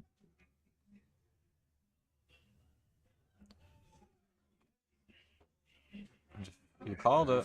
You called it. And the 6 for and there was another bonus too, I think. She make 3 Break balls for her. She's going to try to get out here. Yeah. But tough opener. Big thing here is to not be the hero. Exactly. Yeah. If you don't feel confident enough that you can blow this 2 into the corner and get onto the 3, then just play safe from the start. All right. You know, yeah, cut this the is 2 to the rail, put the cue ball behind the 9, leave the 4 in the way. Yeah. I don't blame her if she goes all offense here, but no, I agree too. She's going to go for it. But I'd have to be, my confidence level has to be higher. Right. Great shot there. Seems like hers is. Yeah. I mean, it was a tough shot, and we knew the cue ball, it was going to be tough position too, so she's got another tough shot now. And this one, she makes this though. She's going to get rewarded. Cue ball will Yeah. come 2 rails. Yeah, it looks like the cue ball's path is going to do something like this if she pockets it. Probably even wider, closer to the pocket. This looks goofy. Is there a scratch here? No. Oh, that's actually great love off the 7. Yeah, if she likes inside Mindy English. can get herself over for that 5. Yep. The 7 doesn't. It's on the other half of the table now, which is closer to the 9 for her. Right. Yeah. As long as she's comfortable with inside English, she's gonna have to put a little pretty bit of high inside. Yeah. Here. I did show her the drag shot here, where she can drag the cue at low. So Yep. she plays it.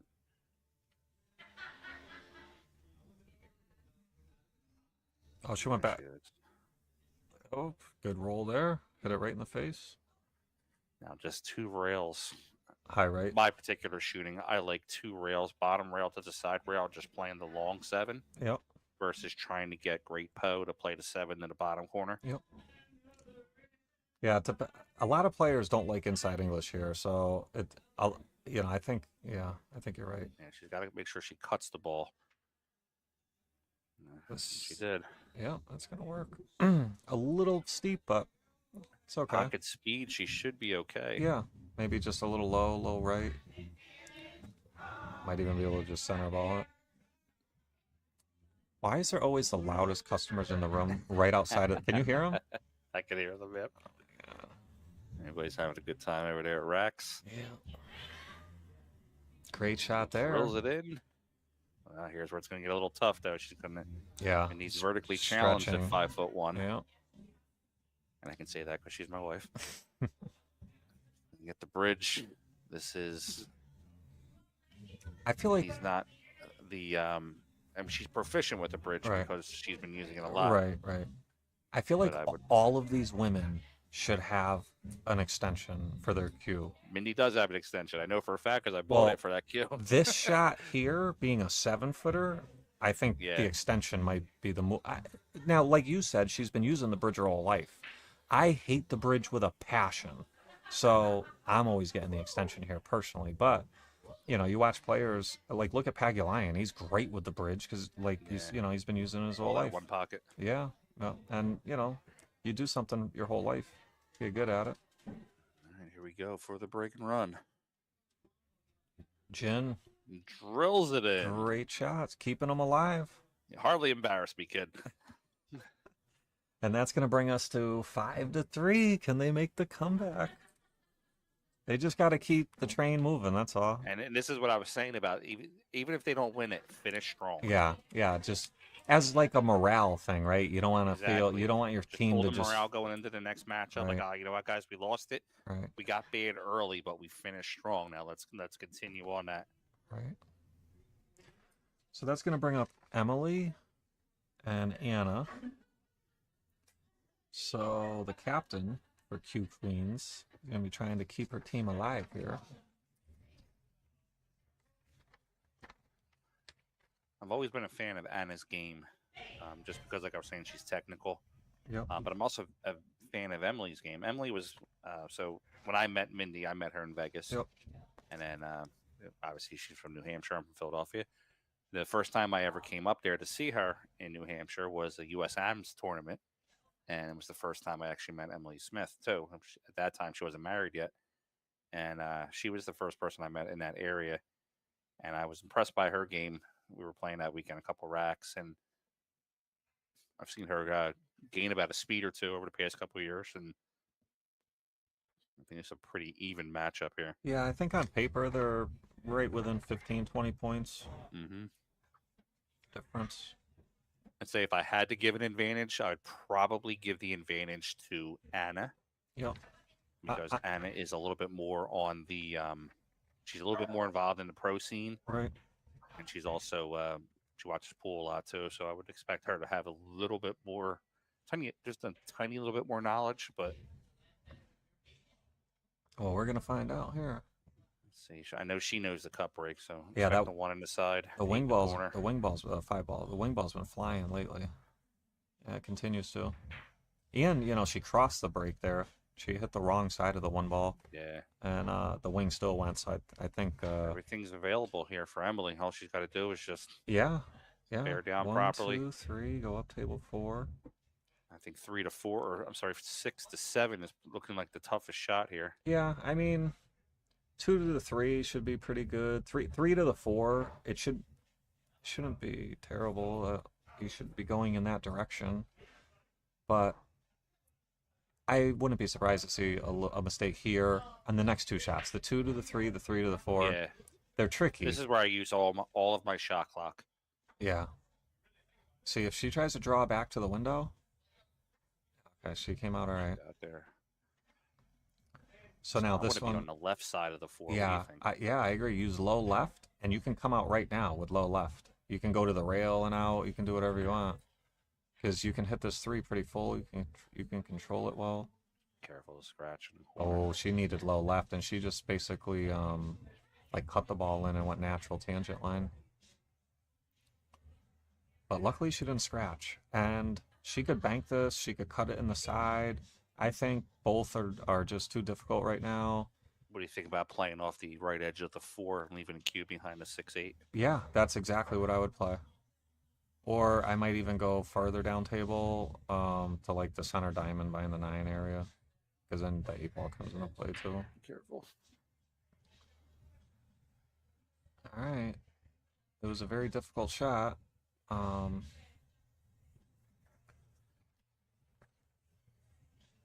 Carol. I'm gonna return somebody's chalk or something. She could pocket this 4. I like the stun 2 rails. Around the 9? What? Around the 9, No. yeah. I'll tell you, I think she's gonna hit the 9 if she tried to stun. I think the only way she misses the 9 is even with high English, she might nick this 9 ball. Does the other view provide anything really? No, it's not gonna tell us much. Yeah, maybe she can miss the 9. All view does is make me hungry with those bowls that Yeah. they sell there. Yeah, they are good. Oh boy. Wow. Oh, 9 comes into play now. Yeah, that was a little unfortunate. Let's see if Anna gets the jump cue. Anna plays with a Q-Tech setup. So I'm sure she's got a propel. Barry West, does she have a propel? Let me know in the chat. What is she gonna do here? She could thin it and bring the cue ball up table, try to bank the 6 softly behind the 8. She could, oh, she could see more of it than I thought. Yeah, that's a good top rail. Yeah, good shot there. She did her job. She does have her propel. Yep. She did her job there. I like banking this 2 rails, top rail to the left side rail, and using the 7-8 as blockers. Wow. Or just cut it in. Yeah, how Don't about you worry just about what I have to say, right, Emily? slice it right in. And big 8 ball though. Ooh, you know, I'll tell you that cue ball had a little roll off there at the end that might have helped her. Just rolled a little bit to the right. Let's see if I can see it on the replay while she gets her jump cue out. Apparently, the young ladies last night were also talking and practicing their jumps, from what I was being told. Yep.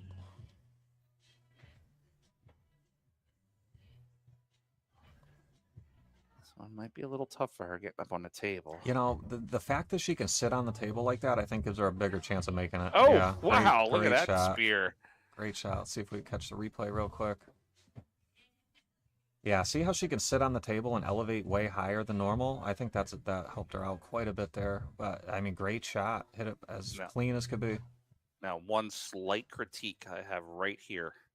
Once she just made that jump shot, the room was silent. If I'm her team, we're jumping up and cheering to give her some extra confidence in there. So there's no table side mic activated, Okay. but I could hear from the booth all the cheering. There's definitely 100% table side cheering. Oh, that's right. I forgot you're in the other room. Yeah, I'm in the opposite side of the pool room. Yeah, okay.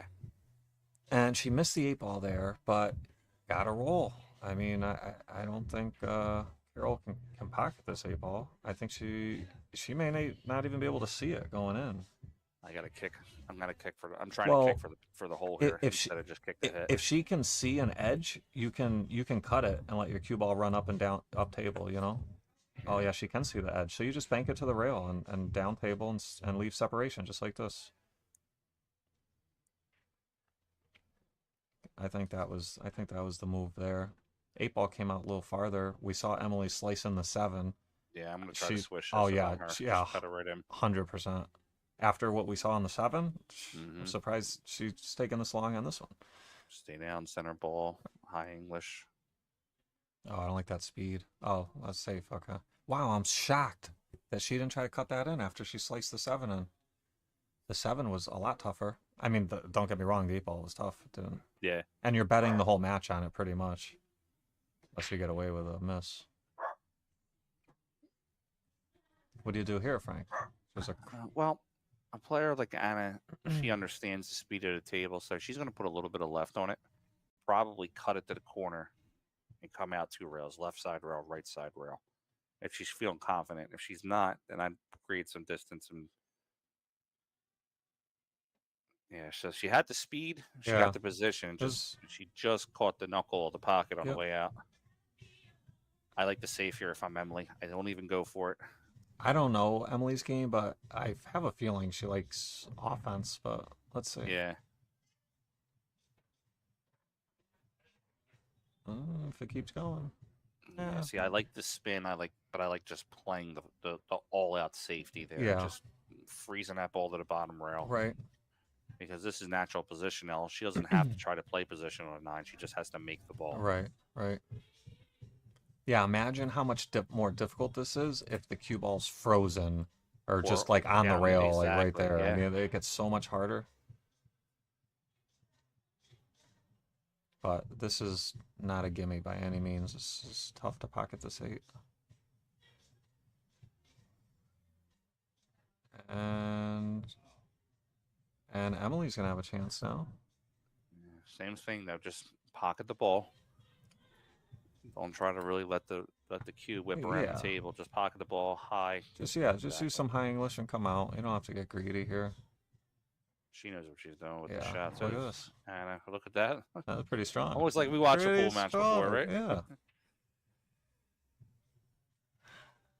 All right, don't do anything silly here. There's a scratch on the side and potentially the corner, so I like that speed. A little firmer, but yeah, good speed. And look at this. They were down what, 5-1? 5-1. Q Queens is Yeah, there. 5-4, and you They're know playing. Diamond Squad's feeling it. You know they're feeling it. Absolutely. Everybody that is next in line is like, man, I hope they close it out. I hope it doesn't come down to me. You know, a lot of them are probably thinking that Yeah, right that always goes through your head. I don't want to be the one that costs now. my team Right, a point. right. So it's funny, like the momentum swings in these cups. It'll feel like one team is just so far ahead of the other, and then a couple misses here, a couple comebacks, whatever, and it just swings like violently. It swings very aggressively.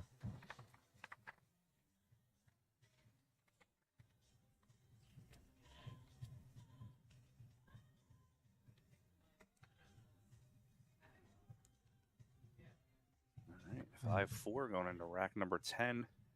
So now I believe we're gonna have Melissa and Renee up. No, this is Carol Clark. Oh. And Oh, that's right, Erica. Emily. Yeah, I'm sorry. Yeah, Emily. This should be. I'm sorry. That was Emily and Anna last time. Now we have Carol and Erica. That's right. I'm looking at this sheet. Dim lighting here. The Emily and Erica look the same.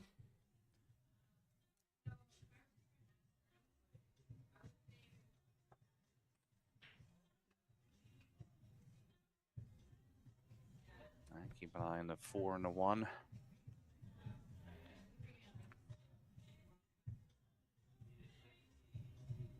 Four down, shot on the 1 ball. Yeah, it looks like she could back cut this or play safe. She could bank it down towards the bottom left area. She could try to cut it in, but the cue ball is going to go flying. She could just bank it behind the 6 area. Oh, she could cut it in. And it does look like the 2 ball probably passes. Two Tight. ball does, yeah, it does pass. Just gotta be careful. She doesn't want to hit any sort of low on this ball. Looks like she's gonna be okay.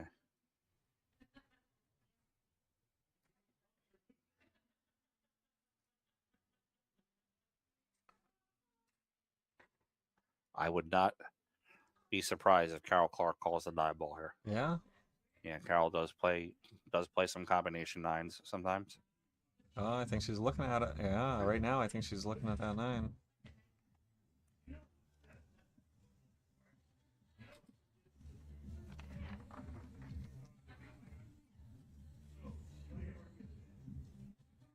Oh boy. Oh, that turned into a different game now. Yeah, I think you got to bank. bank. Race to the 5. I think you bank the 2 right now. I go for it now. Yeah, why not? Man.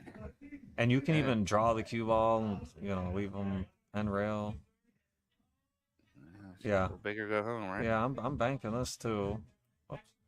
And then I'm drawing my cue ball back to like just down table end rail. She's gonna cut it to the corner. Oh wow. Oh boy. Oh boy. I don't know if she can see it clean. She may have to go rail first. Carol can jump. Yep. Yeah, she'll potentially possibly jump at it, but she's got I think she has some of the ball she can see. Is there timeouts? Are you allowed to coach? No, there's no player coaching. There's no spectator coaching. There's an extension you can take, and that's about it. But there's no communication in singles. No outside communication.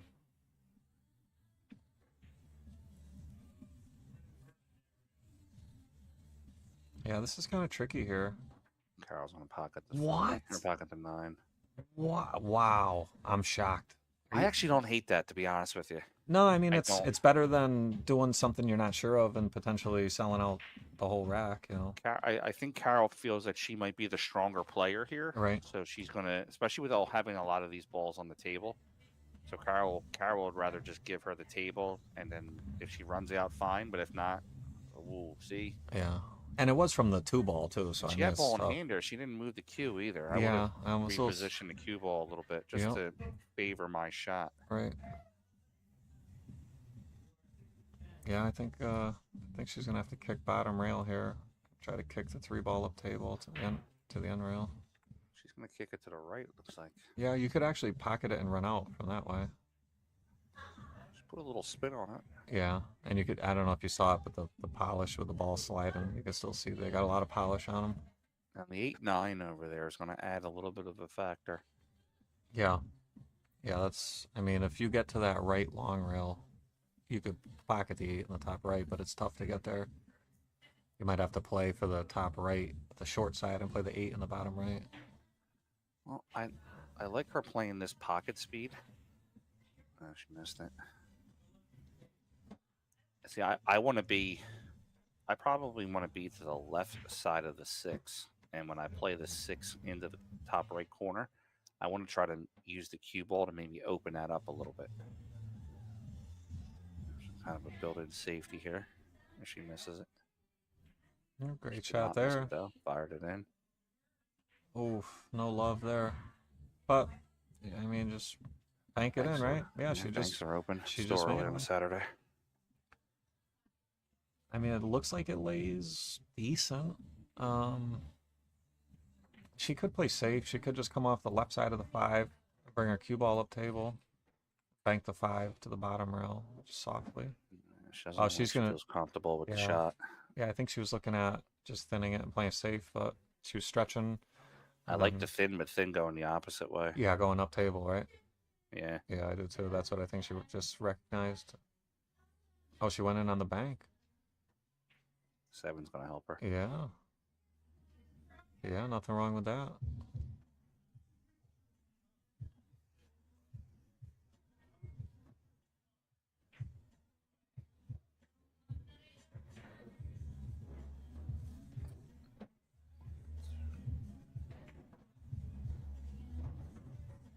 I think Carol could have hit that. She opted for the kick.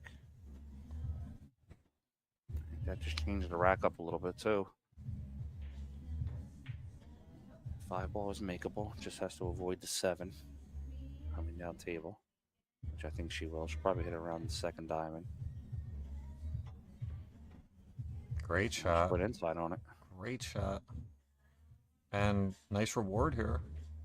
Basically just stop shot on the 7, and that provides you a natural angle. 7 going to the 8. Huge here. Justin, half tip of left-hand English and just let the cue do its job. And this would be, if she can get out here, this would be to make it hill. I jinxed her. I got her. I'm sorry. My fault. My fault. The commentator's curse. Yeah. Now, can Carol punish her?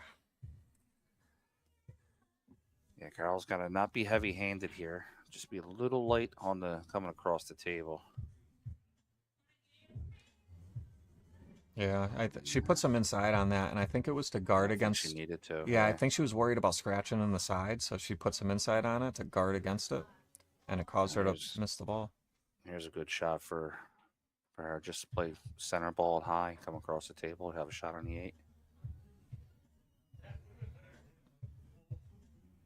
She'll get there perfectly. Yeah, well done. Just hold the rock for the 9. Yeah, you don't want to be stuck on the rail here. Maybe cheat it just a hair.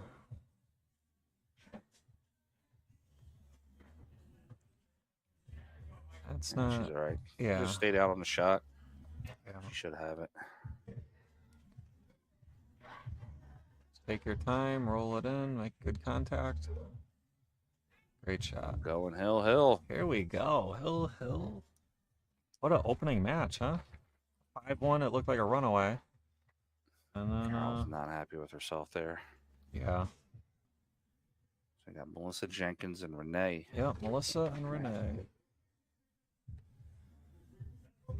Who's got the edge here? Renee is a 447.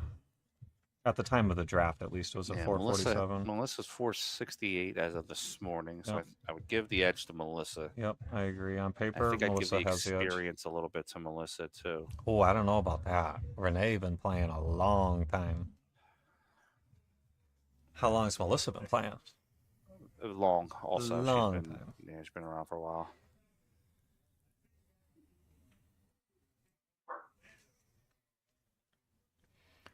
So sounds like we're gonna have a good hill battle here then, with a slight edge towards Melissa for Fargo at least, but possibly experience. But you know how 9-ball is; it's a brutal game. Absolutely, yeah. I played a guy on this table a week ago. We were gambling. I gave him a big spot. He's got me 8-1 in a race to 9. I make it 8-8, and I break and scratch. I get kicked in the side, and the 1-9 hangs up table. It was like, it was so sick. That's when you get mad at the pool guy. You're like, dude, why did you waste my time? Yeah, if you're just gonna that's give him the win?" exactly what I thought. I'm like, dude, the guy. Why didn't you just let the guy drill me like 9-4? So who cares? Like, did all this comeback to get double kissed in the side, and then the 9 hangs in the top right, and the 1's like a foot from it. All right, so back to the action here. Melissa with just a containing safe, just doesn't want to do anything silly, and Renee, she may cross side bank this 1 ball, and it's pretty much a stop shot, and it would even give you a shot on the 2 next.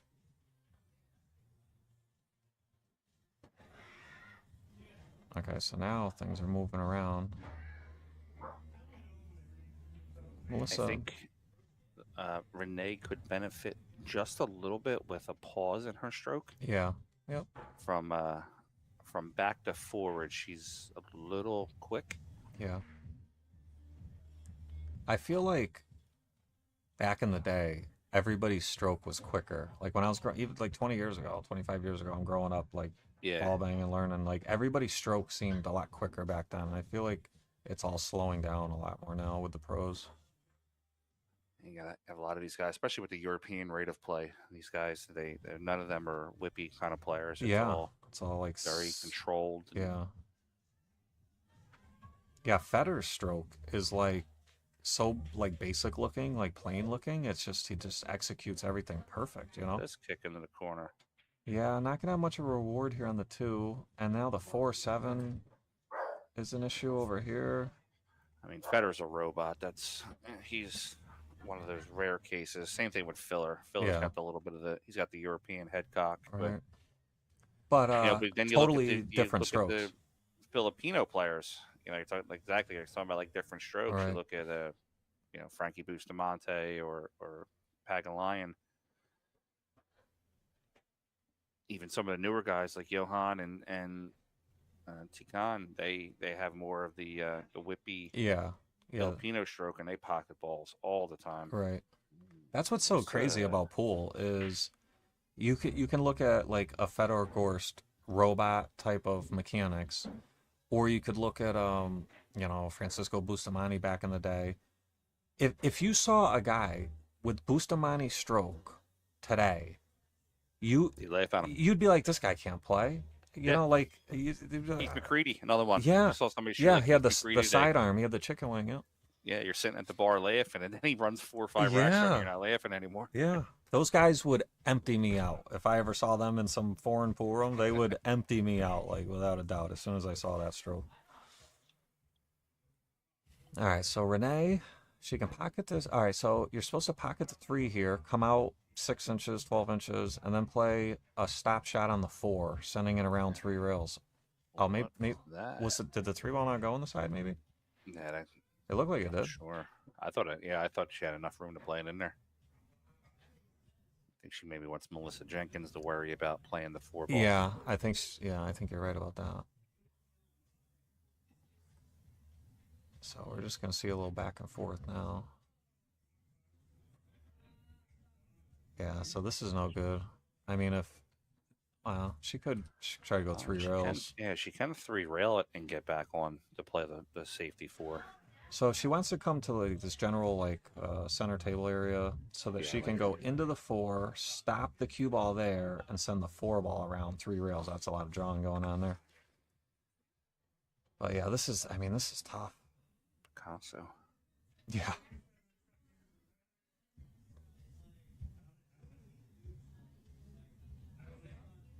And she overrolled it, but at least she overrolled it enough where she's not stuck up behind the 9.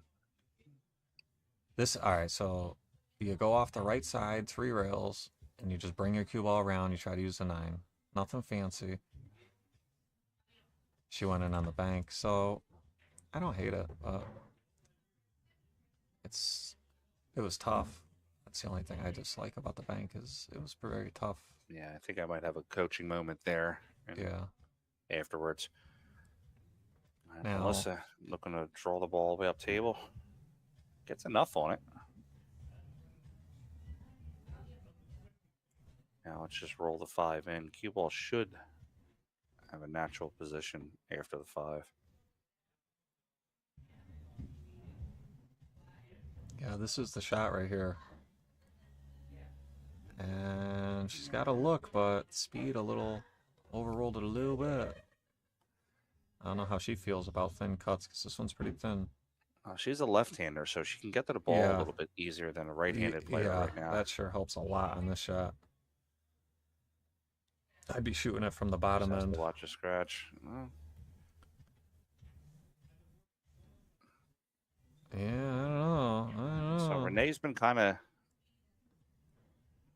up and down a little bit with her stroke here. So, Yep. like I said, this is where you have to use the shot clock to your advantage.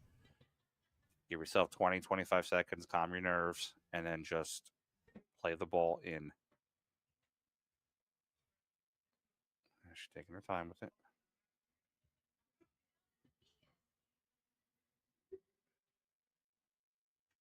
Oh, overcuts it. And Melissa's going to have a golden opportunity now.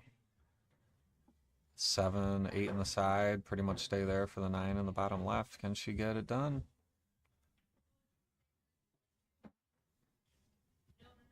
And this would be for Diamond Squad to hold on. They had their big lead, and they watched it evaporate. And now they're just trying to seal the deal here to get this point. Melissa's got to thin this. Things can go wrong here. She Yeah, just has to thin this ball. Yeah, she could end up like center table, like parallel with the 9. Oh, she's good. Oh boy, she's good. Yeah, that was a little scary. That was a little scary. Big shot here.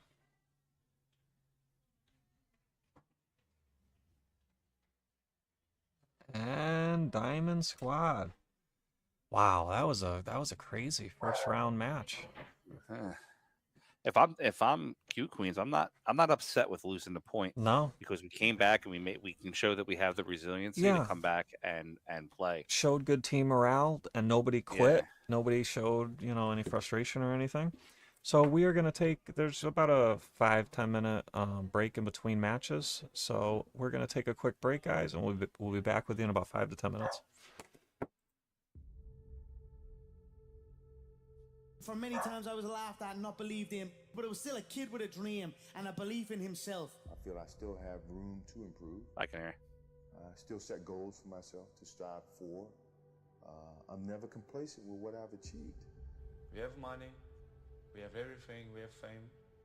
But the most important thing is the family. Keep your family healthy, good, and take care of your family because this is the most Yeah, do we important get thing. there? I'm gonna Failing to prepare was preparing to fail. The night whatever you before feel a game, I ate is the same easier for you. We can do that if you I want. went to bed at the same time. Yeah, maybe on the stream and then I'll just shoot you a message when I get back. Some people call it superstition, but it's a routine. I went on the Yeah. courts with All right, I'm gonna just go a fill up my ball drink and a real quick. I'll be racket back and a to. hoop. Because you might be actually not feeling great physically or mentally, you're drained, but the confidence somehow gets you through. And when you don't have confidence, that's then when you have to sort of trust all the hard work you've done, and you have to keep on working hard so success comes back. I make mistakes, but I strive every day to be a perfectionist. Set yourself a definite goal and work hard toward that goal, and don't let anything or anyone stop you in the process, no matter what it is. I didn't really care about the standings or, the perception of my style or whatever, as long as I could keep learning these new tricks. And so as I was successful in competition and winning a lot of the events, my job was just to keep getting better. All of you, I know you got him. I know you got him picked, but the man's in trouble. I'm gonna show you how great I am. People perform better when there's no safety net. People perform better in sports and everything else if you don't have a plan B. We were down 1-0, and if you walked into our locker room at halftime, you thought we were up 3-0. Nothing external can defeat the internal. The only thing that can take someone down or break you down is internal. Nothing external is strong enough. You just never give up because you never know what can happen. You never know who you can inspire and who you can influence. I'm not going to go out and say I'm the greatest this or that. I was a kid with a dream. That's it. You have to fail in order to climb that ladder.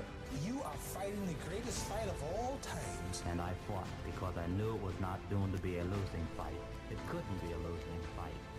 You know, as long as you believe in what you're doing and you're doing things you love to do, then you can go out there and be the best at it. And that's, you know, that should give you a lot of enjoyment, fulfillment in your life. Always keep an open mind that there's something out there for each and every one of you.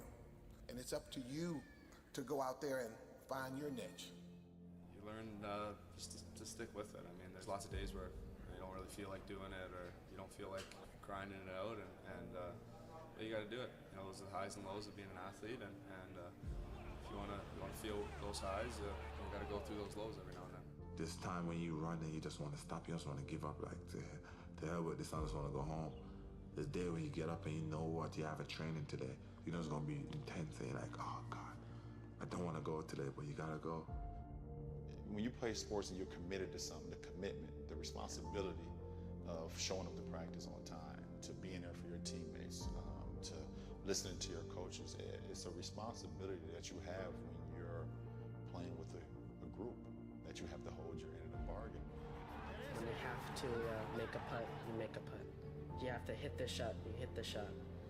You just sort of like drop into another zone and you block out everything. Sometimes the will can outdo the skill. And sometimes a fella's will is stronger than the man who's actually better physically, and the determination weakens the other man just to see him so determined. I still feel I have a lot to prove, not just as a player, but as a person, as a father.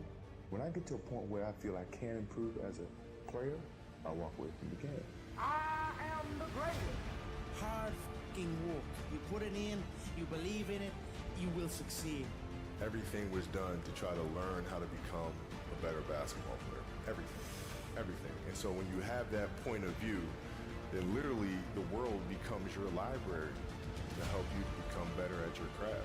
Some of the best athletes, or the greatest athletes in the world, do things when they're uncomfortable. You just have to stay calm because it's not finished to the last point, no matter how close you get. I've been working so hard all my life to be here, and I was determined to get this. You gotta start from way down the bottom. You gotta let it grow up with you. And if you're successful and you tried hard enough, you're bound to come out on top. Just like these boys have come to the top now. Mentally, we have a vision, we have a finish that we have to attain, you know, and sometimes you have to do it when you're old and you're tired, you know, and I think it's the test of your will to succeed.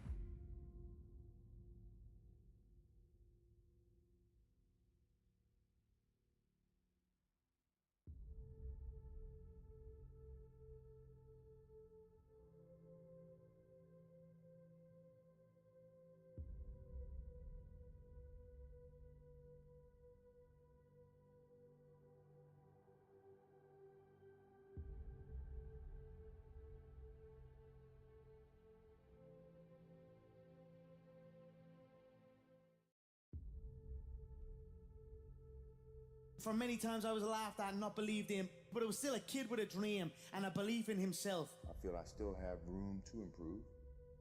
I still set goals for myself to strive for. I'm never complacent with what I've achieved. We have money, we have everything, we have fame. But the most important thing is the family. Keep your family healthy, good, and take care of your family, because this is the most important thing in the world. Failing to prepare was preparing to fail. The night before a game, I ate the same food. I went to bed at the same time. I got up, I ate the same breakfast. Some people call it superstition, but it's a routine. I went on the courts with just a ball and a racket and a hope. Because you might be actually not feeling great physically or mentally, you're drained, but the confidence somehow gets you through. And when you don't have confidence, that's then when you have to sort of trust all the hard work you've done, and you have to keep on working hard so success comes back. I make mistakes, but I strive every day to be a perfectionist. Set yourself a definite goal and work hard toward that goal, and don't let anything or anyone stop you in the process, no matter what it is. I didn't really care about the standings or, the perception of my style or whatever, as long as I could keep learning these new tricks. And so, as I... All right, guys, they're going to be starting in a couple minutes. Take a look at the lineup here. We're going to have, excuse me, we're going to have Anne-Marie and Giovanna playing Erica and Mindy. It's going to be a race to 5, Scotch doubles 9-ball. And this is the first semifinals of the 2025 Palmer Byrd Cup. Thanks for tuning in.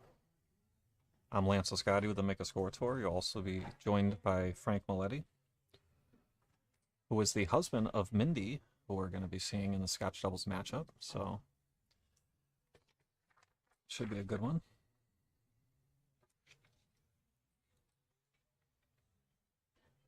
And I will be right back with you.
Looks like the players are ready to lag. And we had a great opening match, the team match. We had a cute Diamond Squad jumping out to a 5-1 lead, and then it went hill. And they ended up sealing the deal, taking the first point. Erica in the chat, how you doing?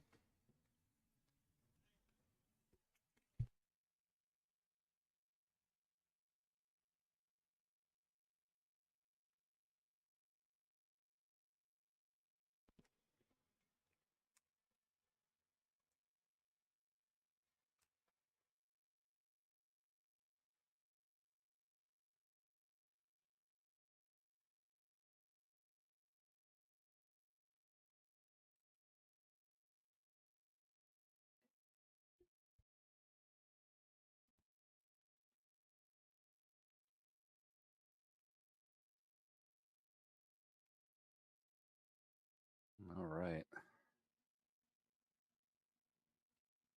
I know this girl. Looks familiar?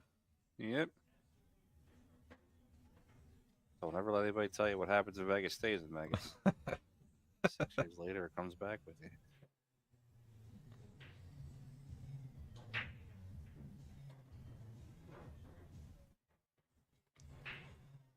Oh, that was like the first time we didn't see the wing ball going. But the one up to the corner, nope.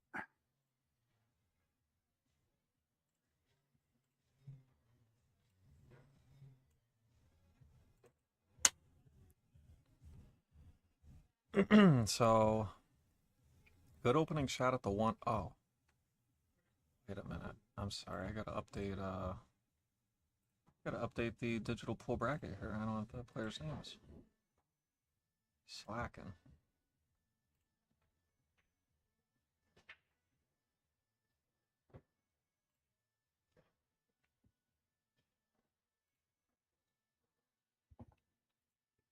Yeah, what are they? Marie makes a yeah. good hit on the 2.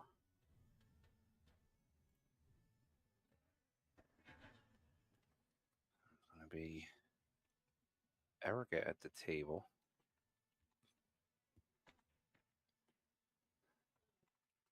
She has what could be a good safety here by playing the 2 up to the top left corner. Let the cue ball hit the left side rail and trying to put the cue behind the 6. So you use about a half a tip of left English, not high, but just left. Angle the ball off the 2. So he's going to get up to the top rail. It's going to give a long distance shot for Giovanna.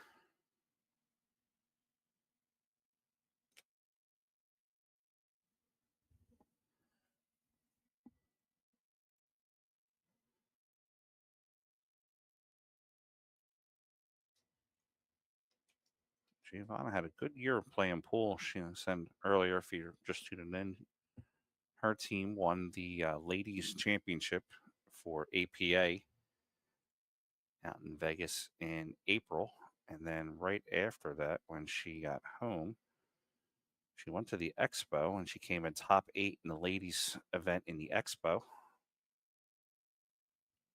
So she's been hitting the ball very well.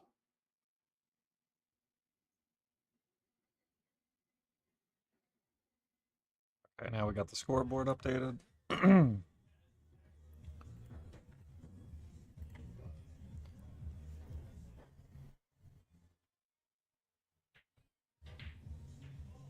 have Erica coming to the table. And a little bit of a built-in safety. Right-hand English, playing off the right side of the ball. Well done. Pocket that. Yeah, it's amazing. Only the cue ball's allowed to go in off the bottom rail like that. You can only scratch. Especially in one pocket when you're playing for a couple thousand. Yeah, we had a sick one in the Lisciotti Cup one year where it was Rob Pearson playing Lucas, and Rob pockets the 9 in one of the bottom corners and scratches in the side off the bottom rail. And we were up, I want to say 4-2 in sets, and that would have put us up 5-2. Instead, Lucas comes back and wins, and then it goes to 4-3, and then they come back and beat us. It was a big swing. I'm not saying that's why they came back. It's just, a momentum thing. It is what it is. We've all done it, It's just Lucas being lucky. He's so lucky. Drives me nuts. So we should take him outside and beat him. Dude, he gets the best draws I've ever seen in my life. He's a luck box. He really is. I love the guy. He's a luck box. I can't hate on the kid. He's got my logo on his jersey. So. All right. I think I like the pairing that Emily did here. She's got the little bit more experienced player, tournament style player with Mindy. Right. And Erica seems to have, from what I'm seeing, maybe not as much experience tournament wise, but like a league right setting. So it's a good pairing. I wonder if Anne Marie and Giovanna really know each other well. Giovanna's from New York, and Anne Marie is from, I'm not sure where, Rhode Island, I believe. Yeah. You definitely want to have some chemistry with your partner. You want to feel comfortable with them, know them a little bit. Yeah, both these ladies, or both these teams here right now, kind of looking for the mistake to open the rack up.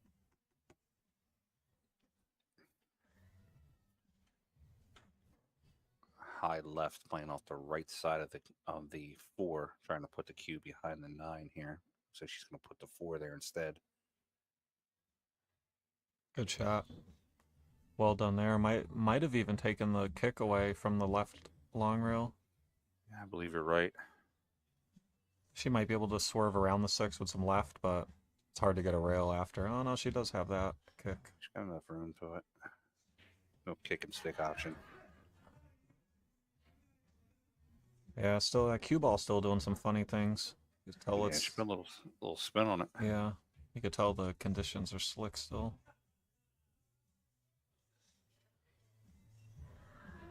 So we got everybody that's watching on Facebook are engaging in conversations, but a little quiet over there in YouTube.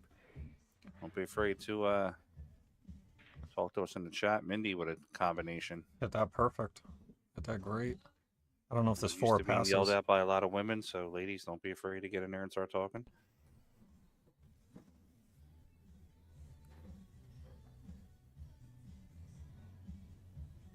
Yeah, I don't think this 4-ball passes. There is a 4-6 combo, but it's tough. The 4 and the cue ball are running pretty wild after. She could thin it and bring the cue ball.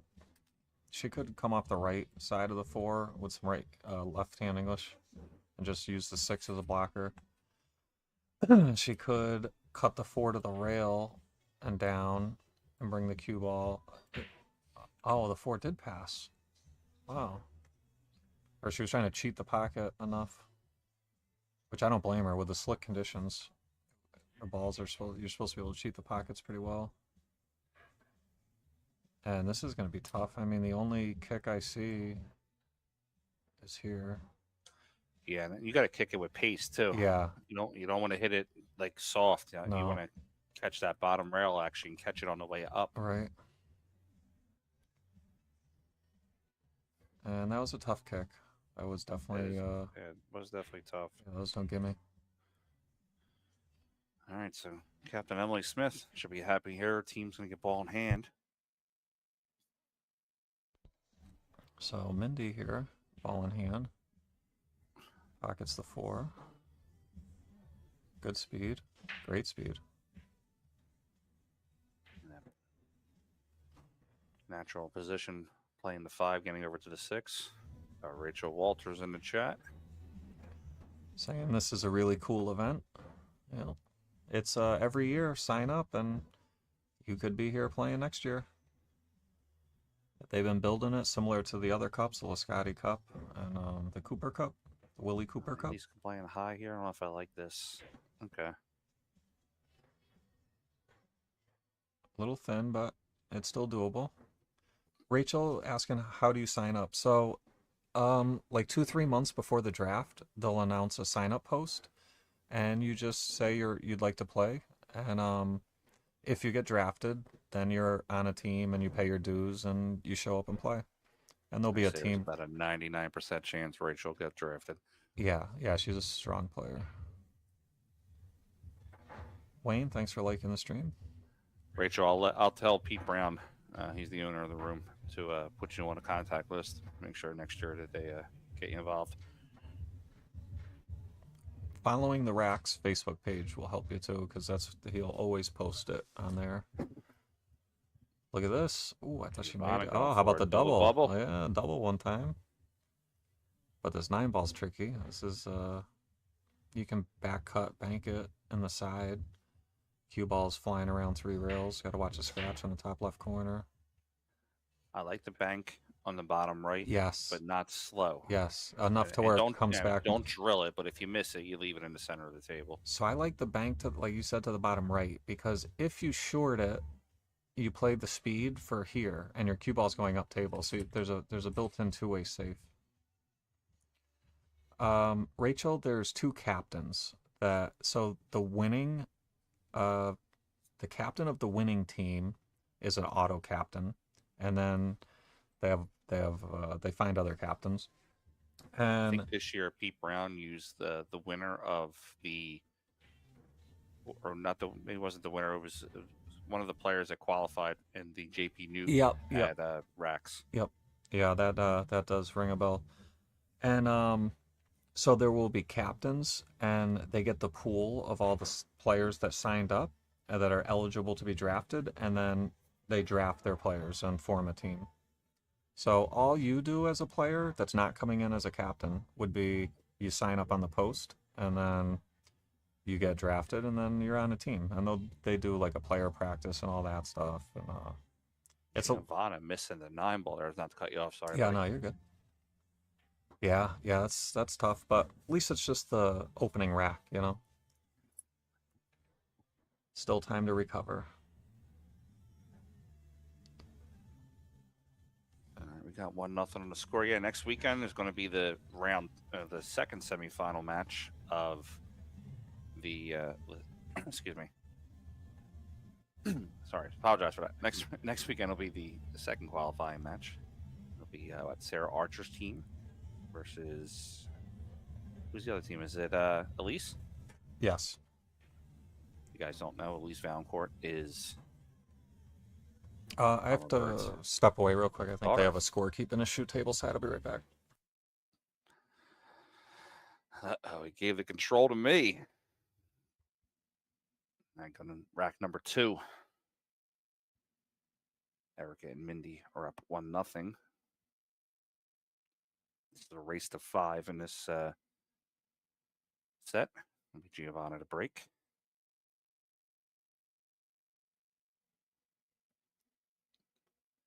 Keep an eye on the 1 ball in the right side pocket, 5 ball in the corner. Just missed a cut break a little bit. 5 did go into the corner, though. It's going to leave her partner a little bit of a tough shot coming in as the incoming player.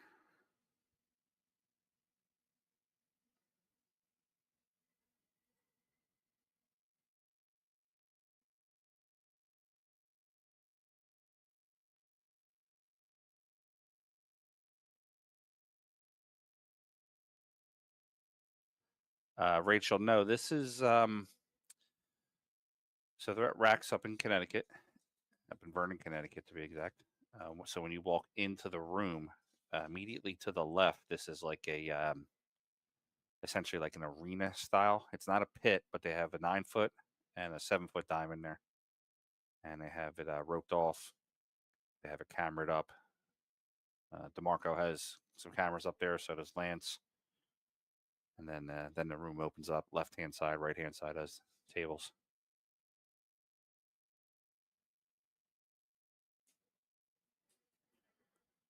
All right, Giovanna's going to have the 1 to the corner. She's going to have to play center ball just a slight bit of high. All right, back in action here. They had a little issue with the scorekeeping. Crystal Pistol, what's up? The pistol.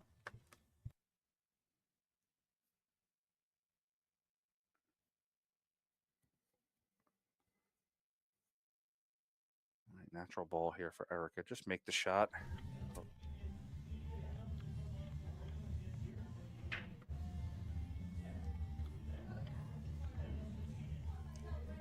Both teams seem a little jittery here the first rack or two. We'll look for them to kind of calm the pace a little bit here, kind of dial in. So Anne-Marie Heddon's going to play the 1 into the corner. She wants to come out 2 rails for the 2.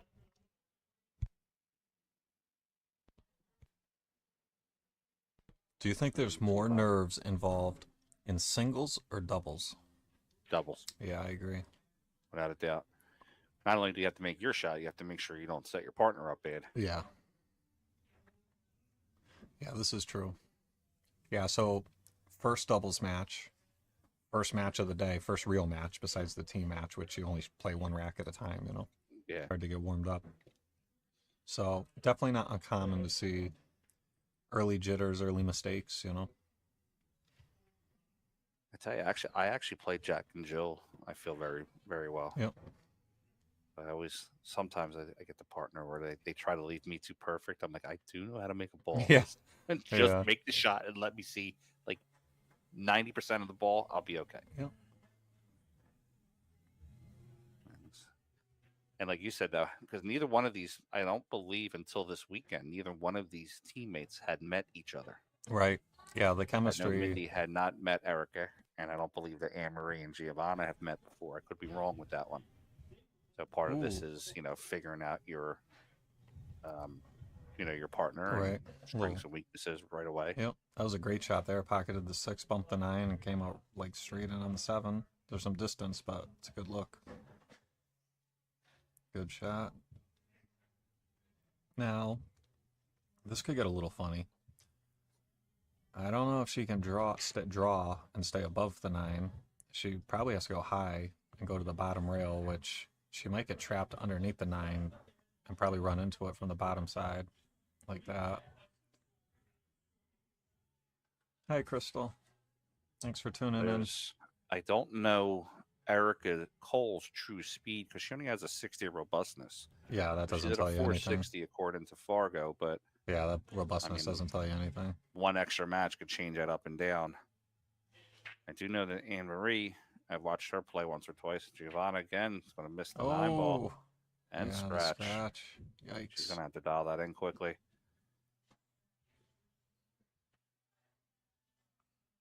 And Mindy's going to clean this one up and put Q Queens up 2-0. Just like that.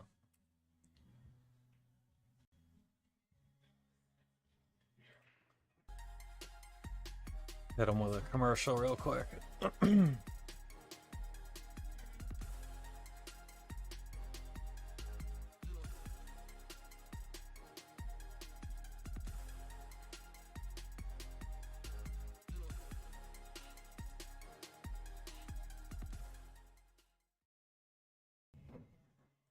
keep forgetting about this side view. I gotta use the side view more.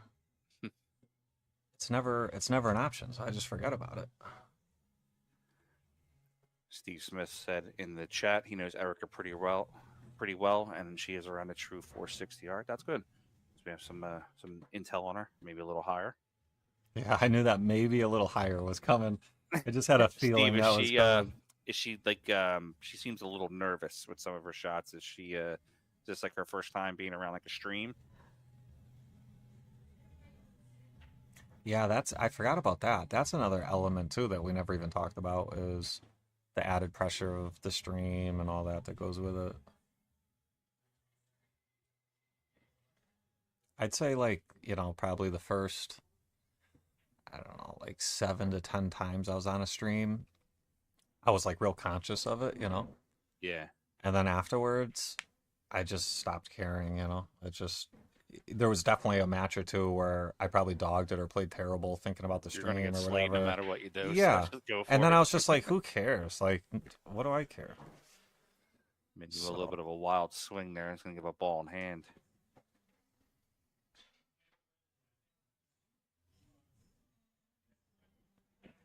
Oh yeah, no, I got a side, yeah.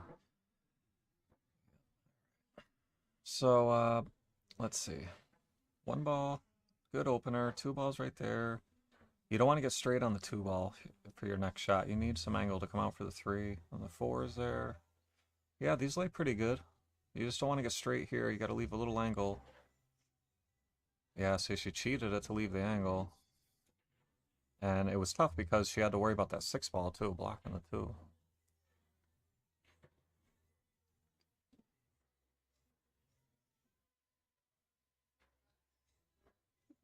Steve said he doesn't know how much the stream bothers her. She's pretty experienced, and she's been playing longer than him. Okay. All right, so Mindy's going to have to punch this ball.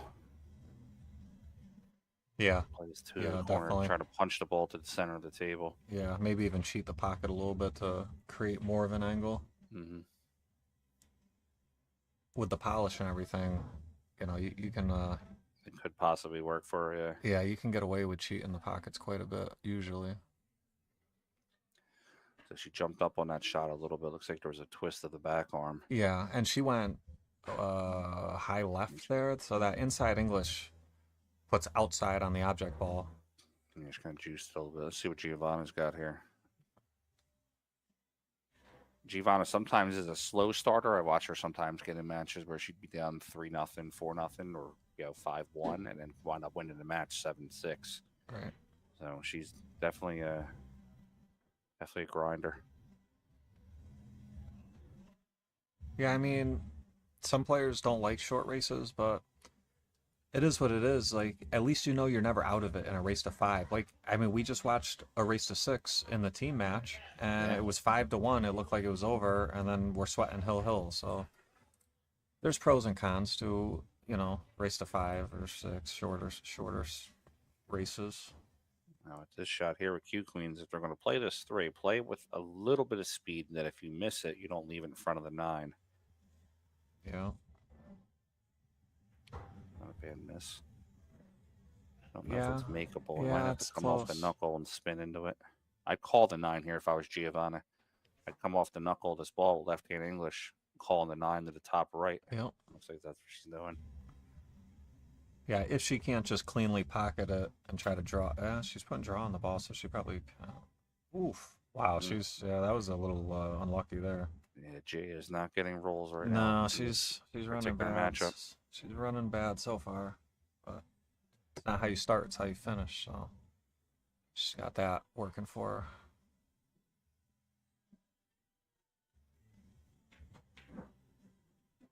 Yeah, Steven, I agree. I think it's like the perfect number, honestly.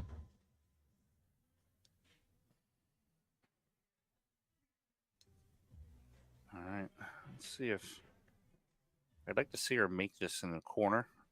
Play bottom rail, side rail, come up for the 6 in the side with the angle rolling down towards the 7. So inside English, and where to here? No, come up. So play the 4 into the corner, and Yep. then come up between the right rail and the 7. Oh, I Play see. the 6 in Up- that left side. Up here? Yeah, and then when you get yourself a nice angle, roll down to play the 7 in the Oh, I opposite see. side. Yeah. Go favor up table more like that. Just like that, actually. Perfect. Maybe a little too far, but Yeah, just a little too far. That's all. if Mindy, actually, I wouldn't mind Mindy playing the 6 into the side now and running into the 8. Yeah. Yeah. Well, Trying to move the 8 down table. Will the cue ball hit the 8? It's going to be close. I mean, it should clip it, but it might thin it and bring the cue ball end rail. That works for her. Yeah, nothing wrong. Yeah, that's actually really good. And it looks like now she has the angle to pocket the 7 and roll forward for the 8 in the bottom right next.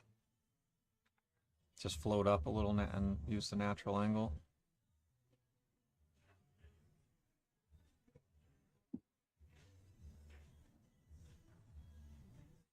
And it looks like they're talking between shots, so they're allowed to walk and talk. Yeah. Teammates love that. Yeah, it is. So teammates can walk and talk. They can both stand at the table. It's pretty loose with that. Yeah, I actually won't play in a doubles tournament that doesn't allow you to talk to your partner. I won't either, because now it just opens the door for cheating and stuff. Like I played in a tournament where I wasn't allowed to talk to my partner. That's when you just lead them. You just exact. That's what I told. It was a Jack and Jill thing, whatever you call it, the men and women thing. And I said, listen, it was playing 8-ball, so it was really important. In 9-ball, it's not that important, but in 8-ball, it is. So I said, listen, before I shoot my ball, I'm going to get down and show you what you're going to be shooting after I shoot mine. And it's not cheating or anything, but it's like, why don't you just let us talk and we can avoid all that, you know? Now, in a league setting like APA, that's actually a foul. They actually that makes sense to me. Foul in Vegas, that makes sense to me.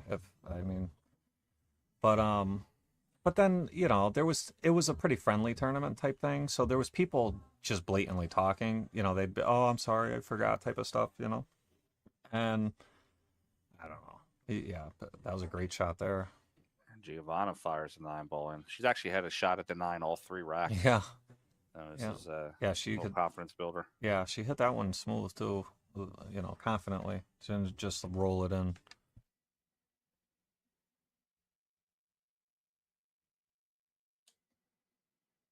All right, 2-1 on the score. Mindy, I'm not mad at Mindy playing that safe, because she had a little bit of a tough angle on the 8.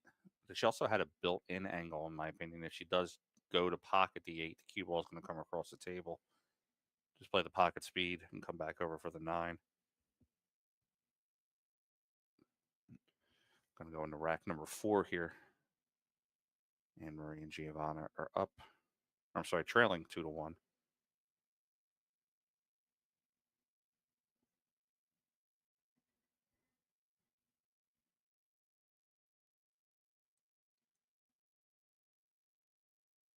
And Marie breaking just past the diamond. Keep an eye on the 8-ball.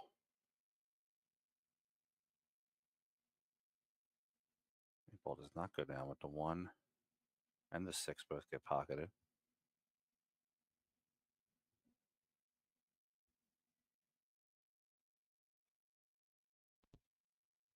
Looks like Gia does have a shot on the 2, so she'll be able to play the 2 into the corner. Yeah, looks like... Gotta be careful of hitting the 4 and 9. Yep, just had the window. And look at that. Oh, I thought she was going to get another window, but I don't think so. I think Anne Marie's going to be kicking at this one.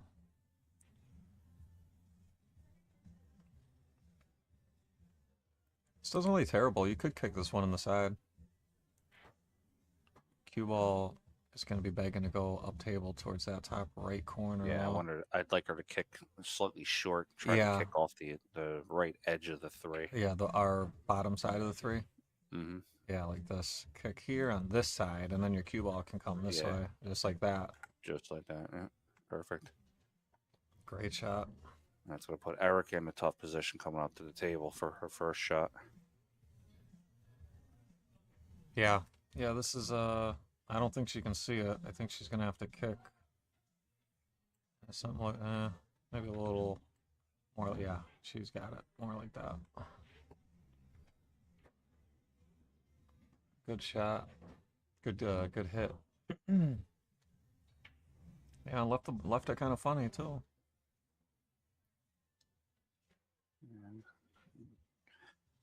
Cue ball slightly on the right side, so look for Jay to cut the 3 into the top left. Gonna come out 2 rails.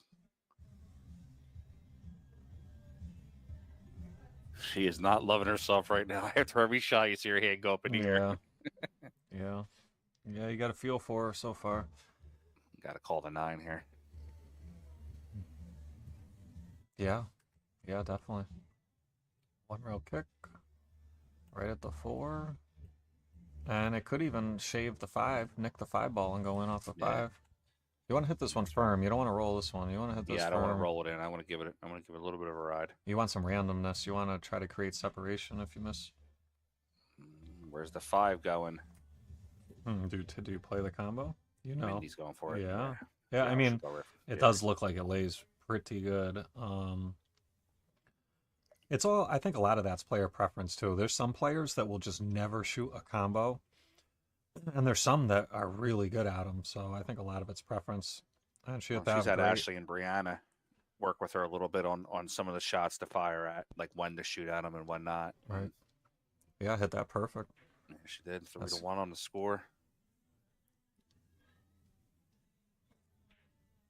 I know she was very happy.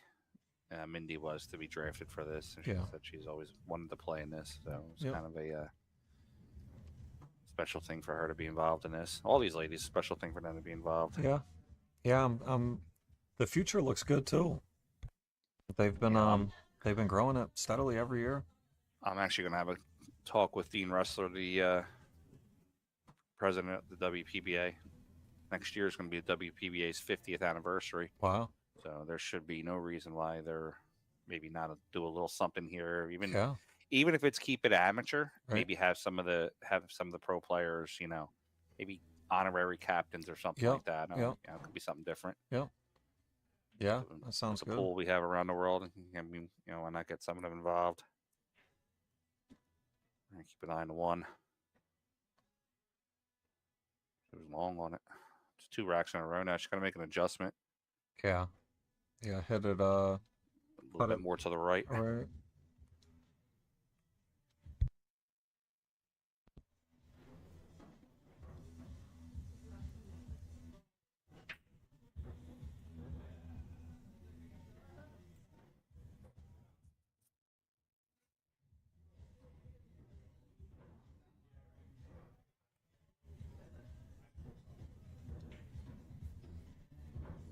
I like just playing the safety from here. Trying to thin the left side of the 1. I'm just going to play the push instead. Yeah, not much to do with this 1 ball here. If I'm Gianna, probably going to use some right hand English. Try to come down here, but probably even farther to bottom rail. Or banked up basically the same thing, putting the one ball in that She's area. not gonna be happy. She wasn't trying to make it. Yeah, there's a window. Tough, real tough to cut this one in. I'll tell you, actually, there might be a window for the bank or like a bank safe type of deal. Jose, thanks for liking the stream. Yeah, it's got to be something better than that. I just don't know what, but there's not too many options here.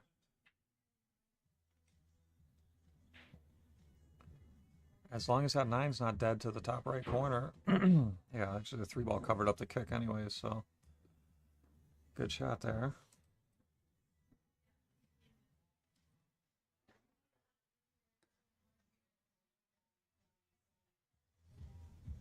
All right, Mindy's gonna play. Brandon. Play a safety here. She can just nip the 1, try to put the cue behind the 3. Brandon, thanks for liking the stream. Yep. She goes up table with it. I like it even a little bit better. Yeah, great shot Ball's there. in a way. Yeah, this is going to be a tough hit. Can't go to the right long rail. Maybe you can with a bunch of spin. I don't know. How do you get there? You got to go here with a bunch of slow right. I'll be honest with you. I really like a 4 railer here. Right side, so right rail, top rail, left rail, right rail into the 1. I know it sounds crazy, but like this? Yeah, exactly. Giovanna did it much more simpler with 1 rail, but yeah, I got to take another look here. What'd she do? She slow spun? Yeah. Yeah. Oh, right. I'm a little bit more flashier than she is, I guess.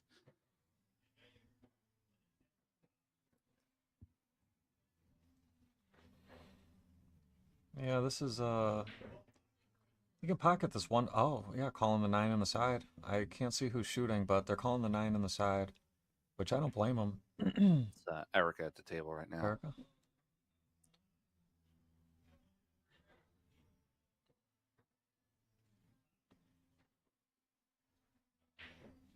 I don't know if I liked her going for the 9 there. I think I just would have rather have seen her pocket the ball. Right.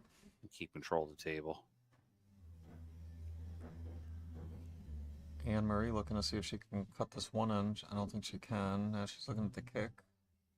8 ball makes the pocket a little bit bigger. Hit this one like medium speed.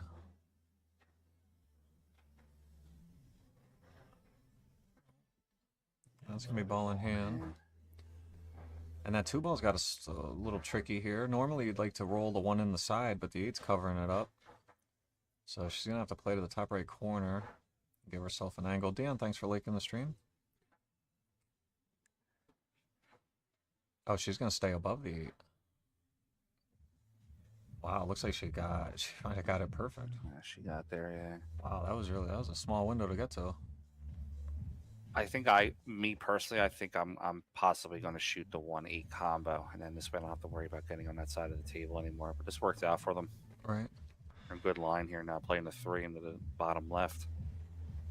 Hey Dan, that is second diamond. That is Frank Maletti that you're hearing joining me. He's remote commentary. Yeah, great shot there, good position. And you want to bring the cue ball back to around where it is now. Yeah, 7 and 8 in the same pocket works well. Yeah. Leaving yourself open for the 9. Perfect. Up, girl. There you go. That is perfect. Maybe even got a little straight, but she could stun. I mean, even if she could stun over for even the 8. if it's dead straight, you can probably just stop and leave a back cut in a natural 3 rail position. She's got options. Oh, this is actually where the side view might be good. It's about the same. It looks pretty straight. Maybe she can stun over. Oh, she could. Oh, turned it into a. She was trying to stun, but it turned into a straight shot. Still works out though. Playing the 8 to the corner. Yeah. Natural position leaves you right there for the 9. Yep. Yeah, and there's a little angle to bring your cue ball off the rail here too. So nothing wrong with this. Oh, she went forward though. Forward, yeah. Sorry, Mindy still has a shot at the top corner. Yeah. You know what? This is not a bad look either, and Mindy's hitting the ball pretty good. So this is about as good of a look as she could have came up with. That wasn't the normal, pattern play. I think she's gonna make this. She seems like she's hitting the ball good. Yeah, Jen fires it in. And that's going to put Erica and Mindy on the hill with a 4-1 lead.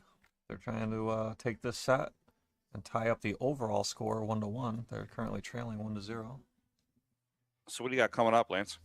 I have to schedule a tournament. I was trying to fit one in the 19th, but that didn't work. And now I'm stuck with August. So I don't have anything booked yet. Well, But you're streaming next week, right? No. For you talking about for the Cooper Cup? No, this is next weekend, round 2 for this event. No. Well, I don't know. I don't know. I don't have it in my schedule. He told me I'm doing one, and you're doing the rest for the Palmer Byrd. Okay. So you and I'll talk after the stream. I think you might be doing next week. Oh, okay. Yeah. We'll find out. Yeah, I'm actually I'm going down to Allison Fisher's house next weekend. Oh, Her and nice. I are doing some content stuff. Sweet. Where does she live? What state? North Carolina. Oh, nice. I was born in South Carolina. Oh, nice. Yeah, she's in Charlotte area. Yeah. Confident stroke there by Giovanni on the break. A little tough on the 1. My girl in the chat. Hi, Sarah. How we doing? Yeah, we got we have the matchroom events coming up too. I think you're going to be. Are you going to be doing some syndicate work on it? Possibly. I have done some syndicate work for those before, but we'll see. Yeah, I'll be down there in Virginia at the rally and the Battle of the Bull, streaming from the room. I've actually never been to the Wolf's Den, so it's gonna be nice to get down there and see that room. Yeah, I haven't been there either, and that's definitely on the top of the list. I'd say there, Buffaloes, and Griffs. And then, like Hard Times or something. Those are probably like the 4 top. I've been to of my Buffaloes. Griffs is nice. I was at Griffs before it was Griffs. I forget the name of it. Yeah. Yeah, I remember. I forget what it was. Mindy attempted a nice safe there, but there is a window for Giovanna to play the 1. I was going to say she's going to come out 3 rails, but she did, but did not pocket the 1. And the ladies are... the Q Queens are in a real good position to close this match out here. Yeah, with everything being wide open and close to pockets. Yeah, they lay good here. The 2 to the 3, if they could, I know it looks so simple, but watch.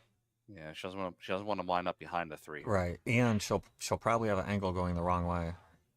Yeah, so let's see on that side view. I think Mindy could hold this for her. Yeah, she may even be able to draw back just a hair, The 4's waiting for them. 7's sitting right there for the 8. Yeah, I'd like to see her jack up and just draw, just even if it's only like 2-3 inches. Oh, wow. Yeah, that jacking up just made her miss the ball. What did you do? Dog just looked at me like nothing. Yeah, this is thin in the side, but if she is to make it, it should provide position for the 3, and looks like she's gonna get away with 7. it. Yeah. So, can she go side rail? Yeah, I'm firing side rail here. I got 2 opportunities to make a ball. Yeah, you got 3. You hit the deuce, and you got the deuce and the 4 over there, and the cue ball could even make the 7. If you hit it really firm. If I'm Mindy, I'm up at the table talking to her here for a second now, just kind of going over it. Yeah, it looks like they're talking. And now I think she's looking at the top rail kick. Yeah, I don't like the top rail kick. I don't mean, like the top rail on that it's one. not terrible, but I like this left. Yeah, I like this way. There's just so many good things that can happen. Yeah, there's you can possibly make 2 balls here.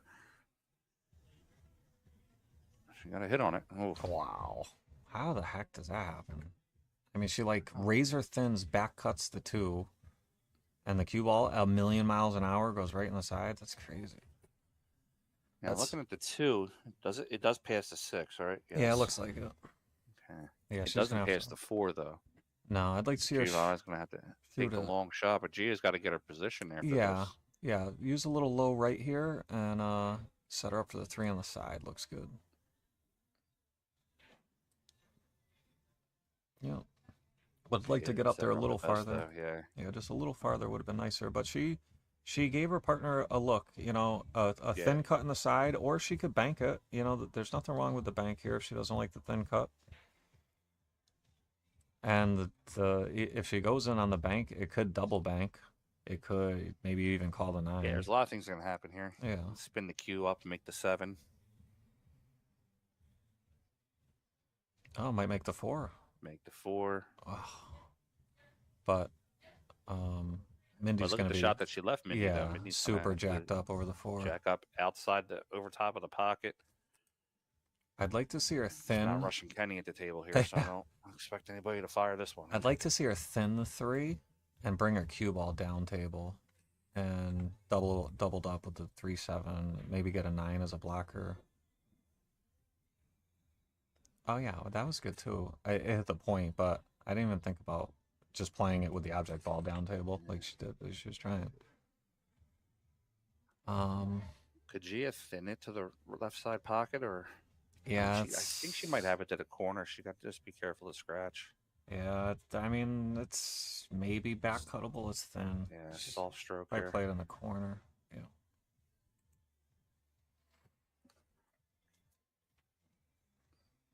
I like the bank here.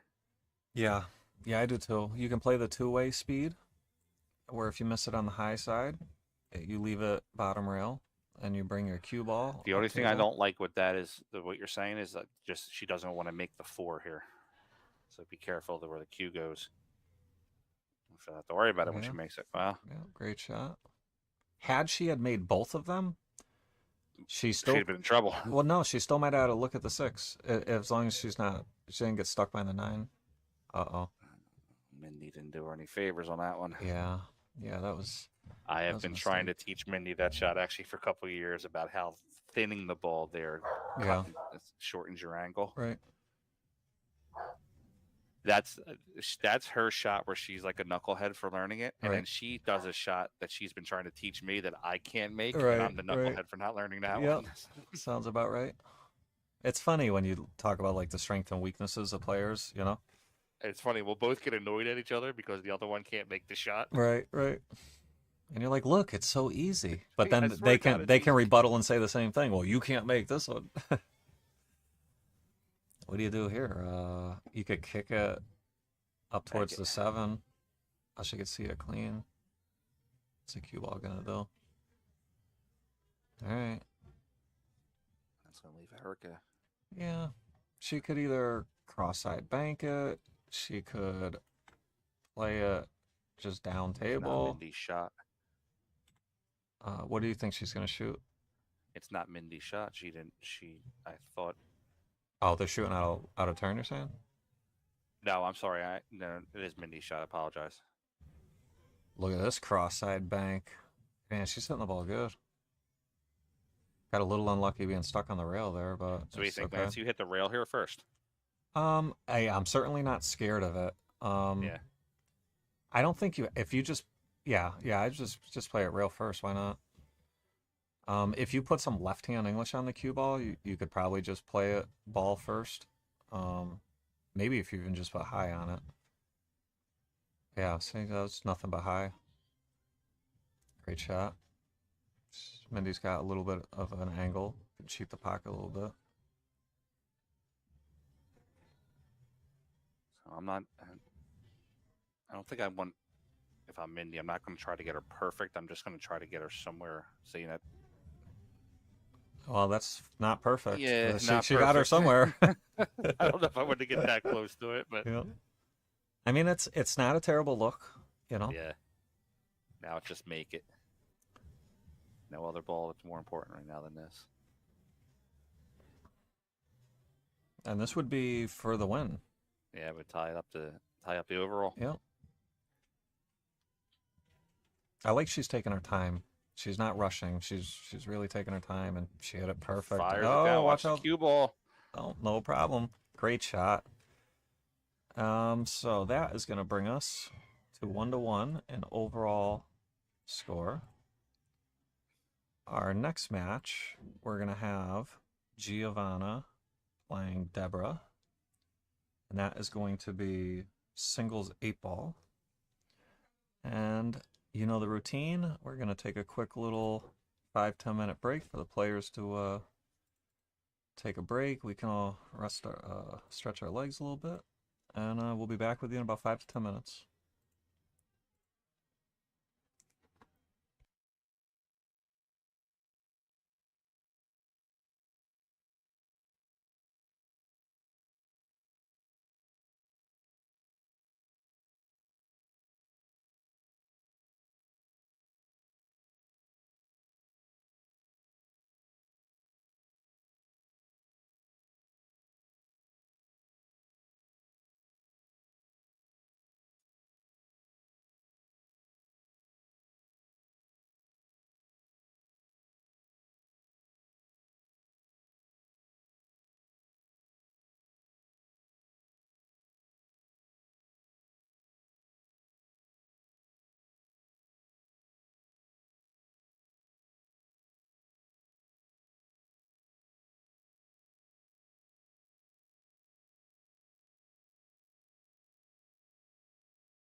Alright, guys. Looks like we're about ready to go here.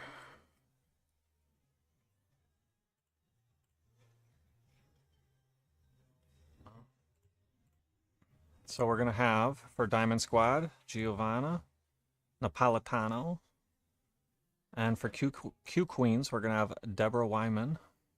This is going to be race to 5, singles 8-ball. And the overall score of the event is 1-1 in a race to 7.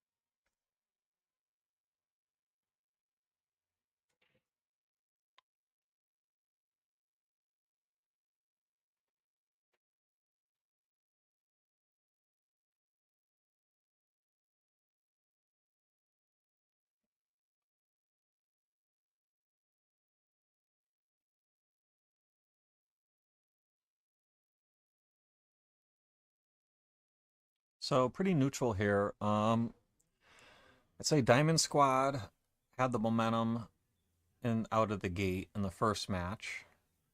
And Q Queens had a lot of momentum in the last match. So, and Giovanna just played the last match, so you would think she'd be a little bit more comfortable. Wow. Unlucky scratch on the break.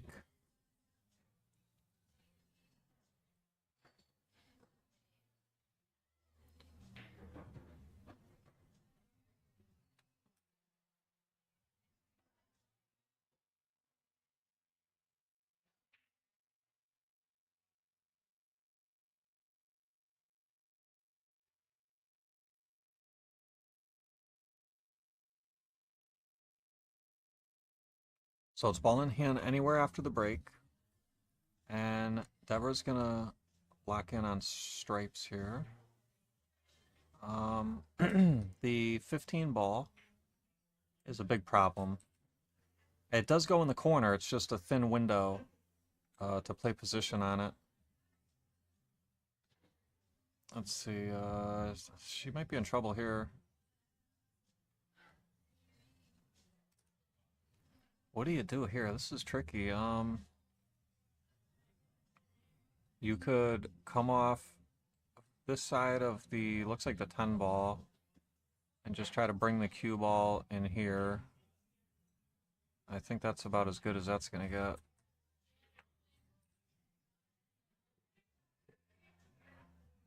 All right, so Giovanna is going to come up. She's going to have an opening look at the 3. Her problems are here, the 2 and the 7. It looks like the 7 goes.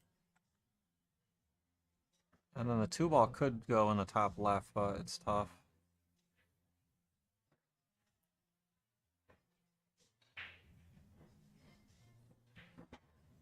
Great shot there. Plays the combo.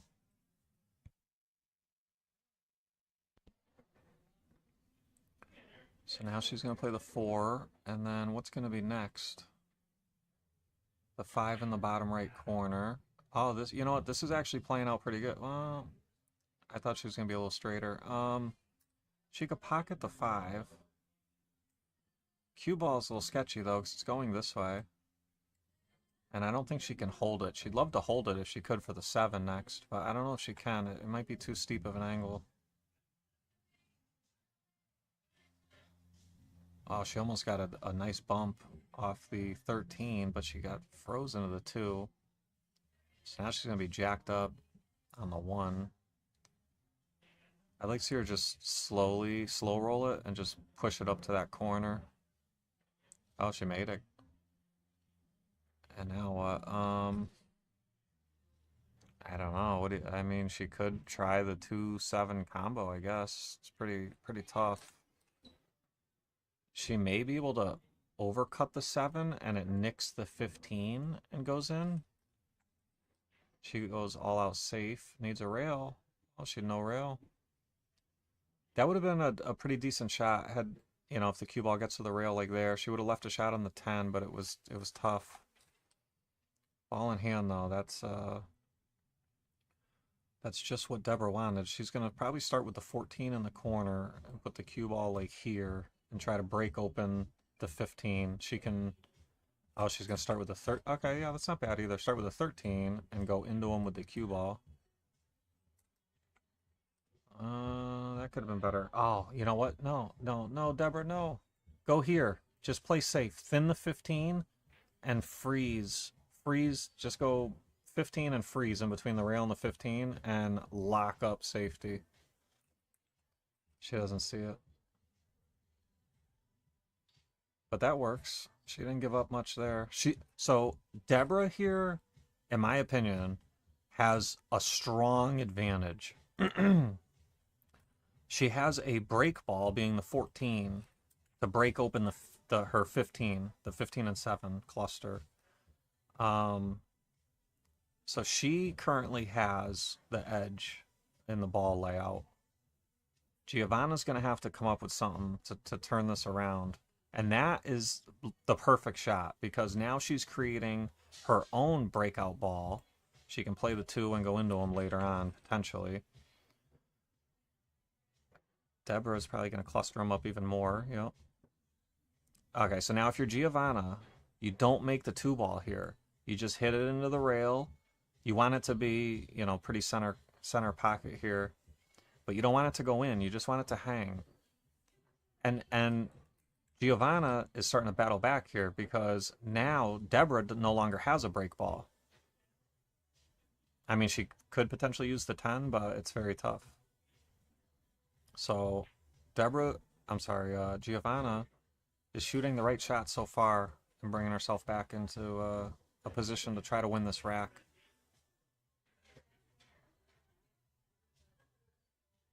All right. You know what? If that went in, I would have loved to have seen the 3-ball combo next. That would have been interesting.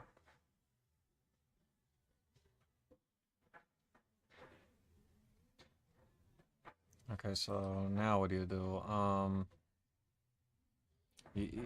I guess you have to put the 2-ball off the rail and in front of the hole here to try to use that as a break ball.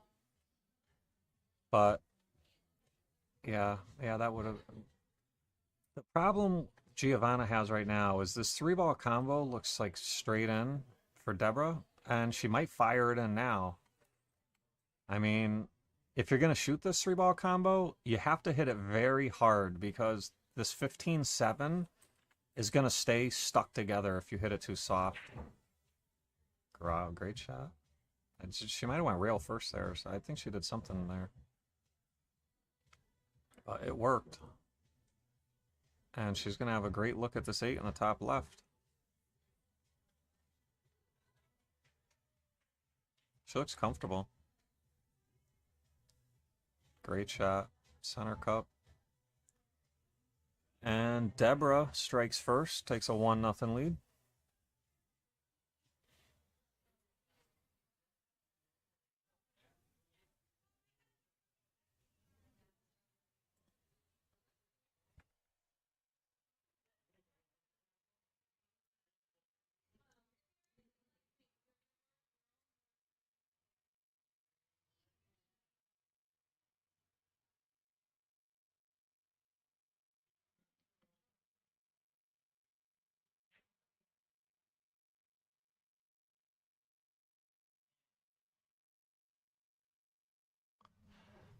They may be having the same issue they had earlier with the score keeping. I'm gonna be right back. I'm just gonna make sure. I'm gonna double check on that. I'll be right back.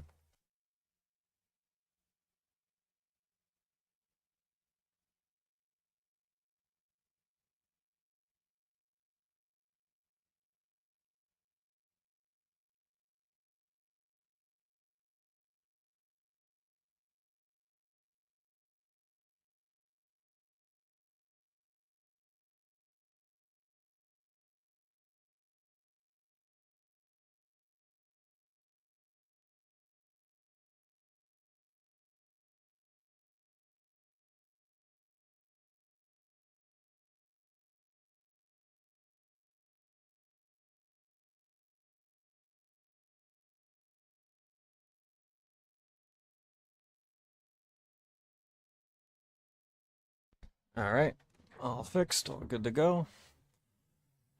I missed the break, but they spread out pretty nice.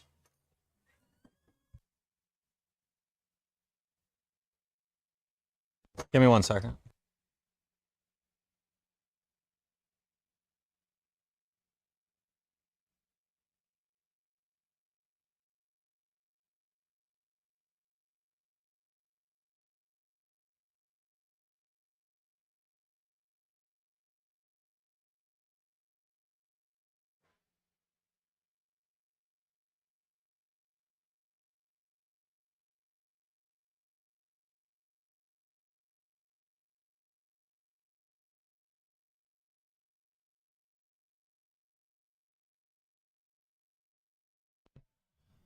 Hey guys, I'm joined by Ryan Lynham in the booth. How we doing, Ryan?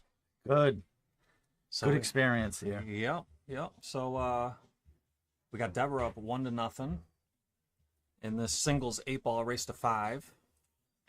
Giovanna misses the 5-ball. So Deborah's coming up as stripes. There's a little bit of moving in that last rack.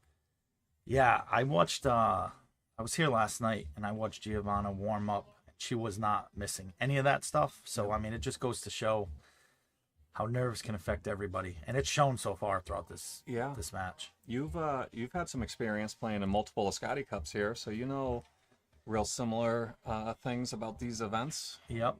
Your head's got to be in the game, I can tell you that, no matter what level you play. Because I go from, I was just telling somebody this earlier. Actually, I was telling Leanne, because I go from MVP one year to opting out the next year, mentally. You know, so it just, if you're not prepared, it's the conditions too. Absolutely.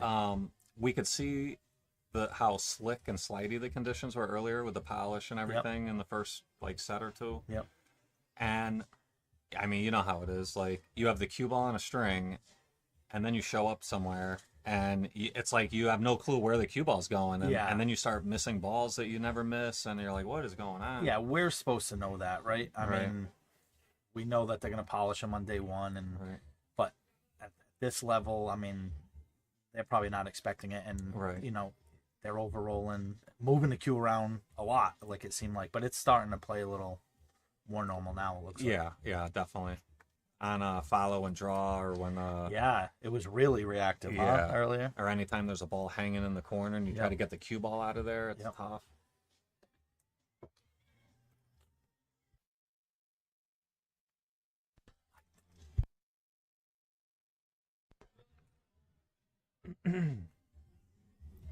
How long has the Palmer Byrd been going on? Same as the Lisciotti Cup? Similar? Yeah, maybe they might have started the same year, or if not, maybe a year behind it at worst. Okay. And what is the Cooper Cup? That is for Casey, the bartender here. Yep. Her uncle, Willie Cooper, left and got killed in a car accident. And who's allowed to play in that? Is that more... That's for anybody who is ineligible for the Lisciotti Cup. Okay. Anybody that played in the Lisciotti Cup is ineligible. So basically, if you didn't play in that, you're in. That's a draft, just like anything else? Yeah. Okay. You know, I can't remember, though. You might have to be on the list here to be eligible for the Cooper Cup. That one, I can't remember. I know the Lisciotti Cup, obviously, you don't have to be on the list. But at the Cooper Cup, you might. So Deborah made another strong out. She's shooting confident. Yeah, you can see it, the way she's moves around the table, confident. She's not just rolling them in. She's punching them in, you know? Yep. Yeah, Giovanna needs to take a minute. You can see Giovanna's got game. She's been, every time she's breaks, she's gotten kicked in. Yep. And she's just, you know the deal. Like, when you're running bad, you just need a tic-tac-toe out. You need to get your arm loose and a little confidence beneath you. And she hasn't had any easy opportunities stepping up to the table. Right.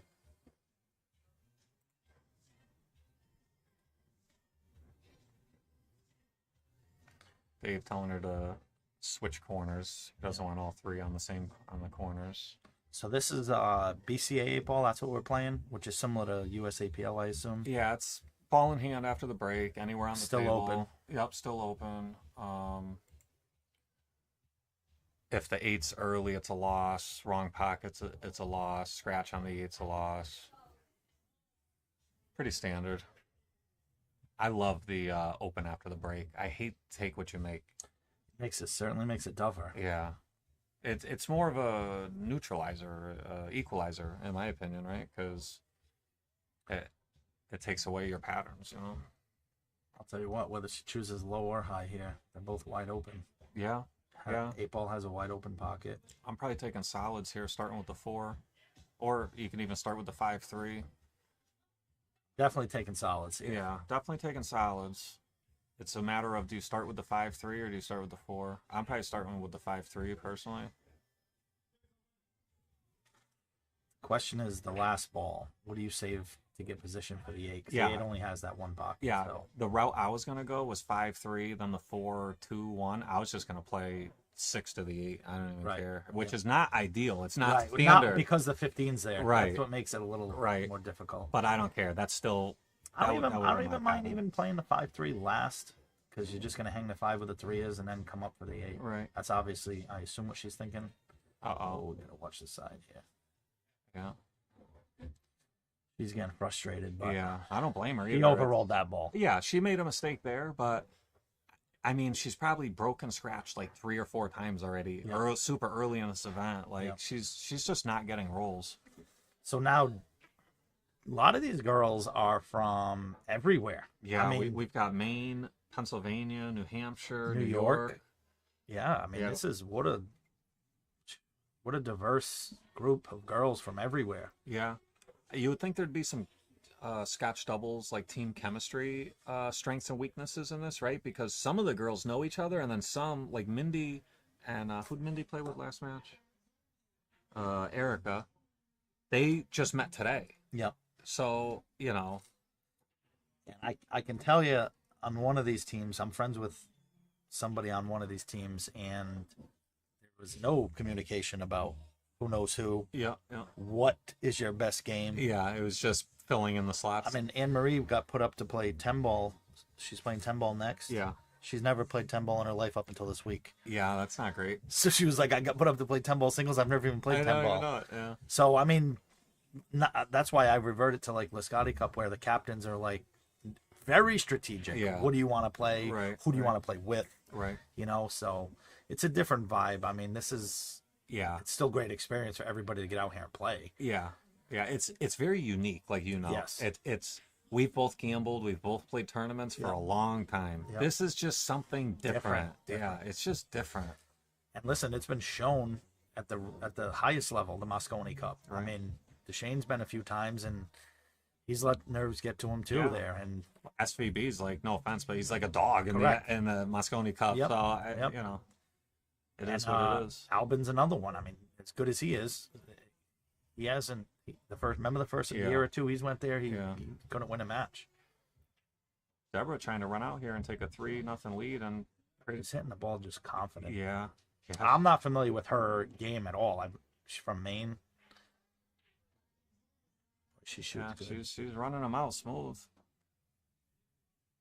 I like her tempo. She plays at a quick tempo, like confident. Right. So, I assume most of these girls are around 500 Fargo from what I've seen for 90, 500. Yeah, that's pretty fair. We've got a sheet here.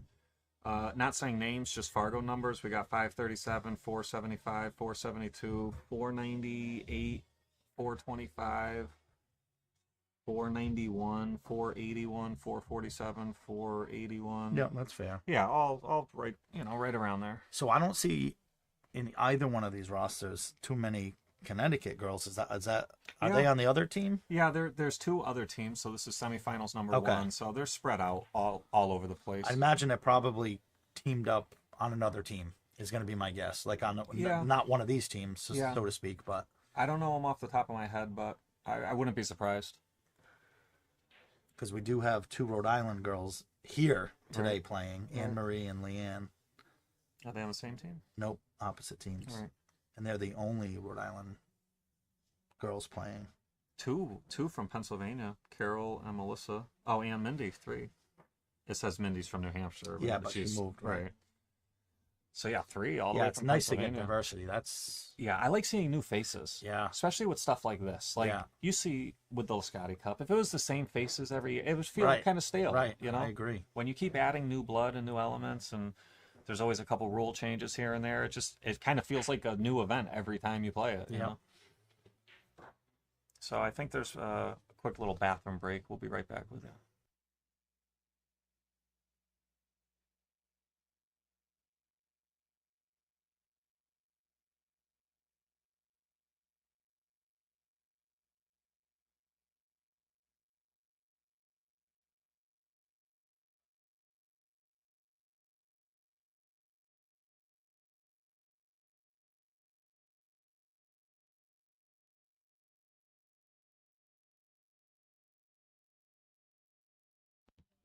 All right, Deborah to break. She's going to try to keep this momentum going.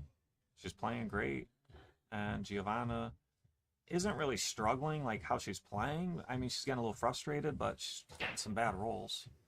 That's not helping. Yeah, one mistake per rack, and it's costing her. Yeah, Deborah's punishing her just about every time so far. So let's see what happens here, though. Deborah, this rack she's going to run some balls and probably not get out written all over it, and then Giovanna might step up. I wouldn't be surprised if she gets out. Well, this 13 and 5. It's a dead combination. Yeah, she might play it right now. Right, fires the 4. Yeah, so she sees it. Yeah, she sees it, and she saw it quick too.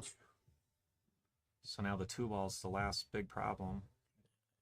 This is where I'd like to stop and take a look around the table. Yeah, she could be playing a 6 right now. Yeah, really. Yeah, too many balls just moved. Right. To get down that quick. Right. So that's where you got to take the extra second. But she's just shooting confident. Yeah, if she pockets this. Oof, boy, if that ball goes in.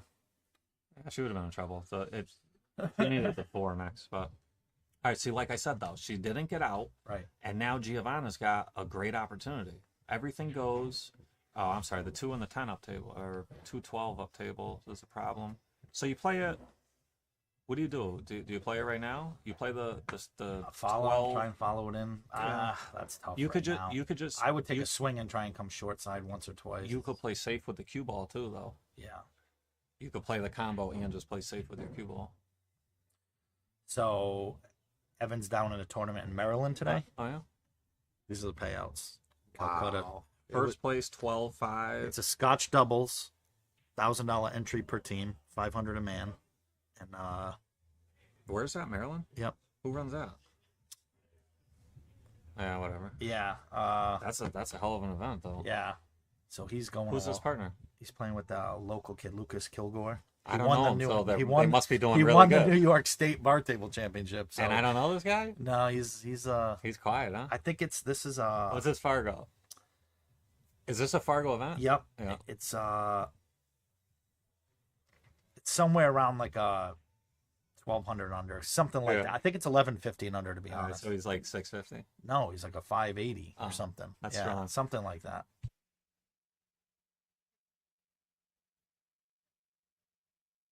And lower.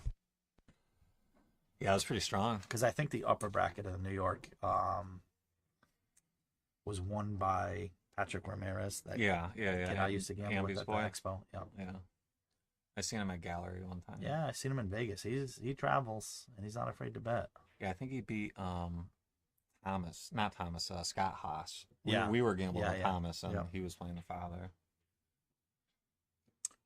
Deborah here, big opportunity, and she's looking to take a commanding 4-0 lead here. See, this is where you'd like to see. She's just going to put inside and try and come center. Looks like it. She went outside 2 rails, but this is the danger. Oh boy! No, she got away with it. Oof, that was close. Yeah, it was close. But, and this ain't no gimme. No, but why make it this hard? Why make it that hard? What do you put inside on it, right? Depends. I mean, if you're going to do that, you just go harder. Go the 3 rails. Yeah. And okay, so this is exactly what Giovanna needed. Correct. I mean, this is the tide could be turning right here. You got to punish her and 3-1, and then just start clawing back. Yep. I like starting with the other one first. I don't know why. Maybe not. What would you have played, the 13 or the 9? Either one. Yeah, I'm fine either way. She just has to be conscious of like scratch stuff like this that she's done a few times. Like you don't even want to flirt with that. Yeah, that should never ever happen. Knowing that she's already scratched on a bunch, stay away from it. Yeah, see, a lot of players will scratch there and say, I got unlucky. Correct. And it's, you didn't get unlucky. Right. You didn't guard against it. Correct. That's what I call it, guarding. You got to guard against it. Right. So that's going to put us 3-1. And let's see.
All right, so Deborah here running stripes, and the 14 in the bottom right is an issue, but she's got the 13 to break it open with. So she could run these out. She's got a chance. She might have to do the breakout shot right now. I don't know if she's got the angle. Doesn't look like it, but she rushed that one. Yeah, she definitely plays at a fast. Oh, look at this. That might have worked. It looks like the 14 clears the 5. Clears the 5, doesn't clear the 8. Oh, it's stuck to the 8? Yeah.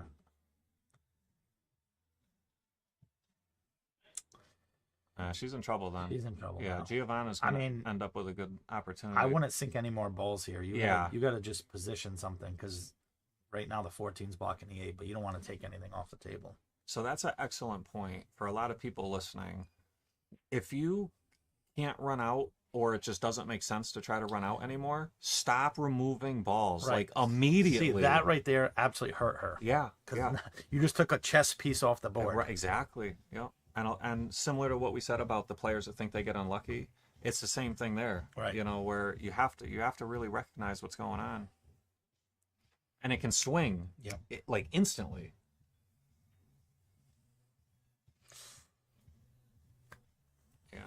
Yeah, she looked like she was pretty surprised there. It was, you could still see the conditions being slick. Yeah. So, at what point do you break this 8 ball out of here? Right you now. You don't want to save it to last. No, right now, I'm taking ball in hand on the 3. I'm shooting the 3, and I'm going forward and hitting the 8 right now. Or I could use the 5, but I don't like that. I'd probably use the 3. Or maybe I even use the 6. Because then it doesn't matter which side you hit, you got the 5. The other option she has, run 3 or 4 balls and then just stick a safety, get ball in hand again. But still, I mean... Well, you don't want ball in hand. You want your opponent to actually hit the... Right, hit it. Go for a breakout, right. Yeah, you have an opportunity to freeze them. You're like, no, I'm not going to freeze you. I'm going to draw out and give you the kick at it. Yeah. Right. Yeah.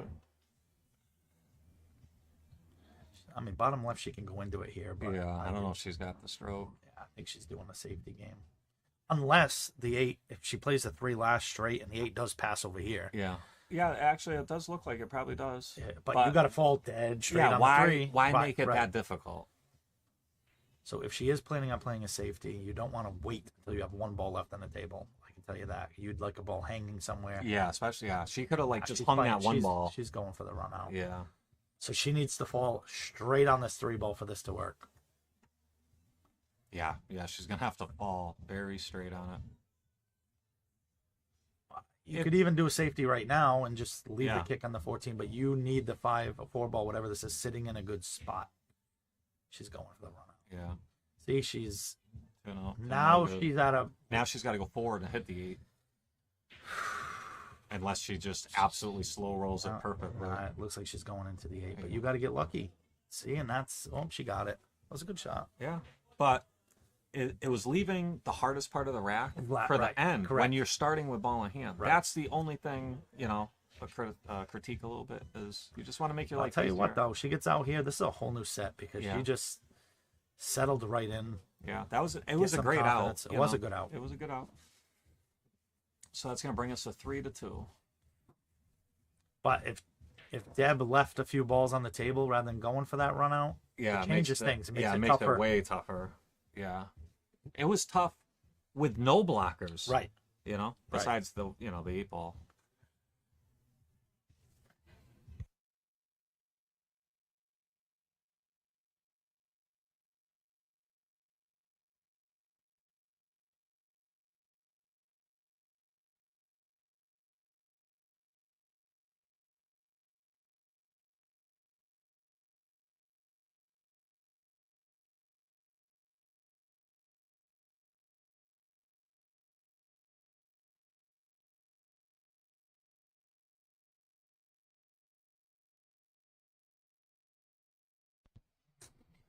All right, Deborah to break. And she's got to be feeling the heat a little bit now. She was up 3-0, and she had a 3-ball out. And she got, I forget what she did. She got goofy on the 8 and missed it, I think, or the ball before. Yep.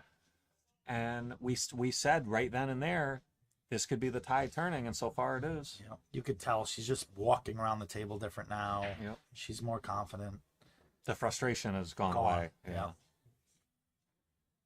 The frustration's a funny thing. Some players can actually use it as like an energy. Yes. And then some will just melt down. Like it's interesting.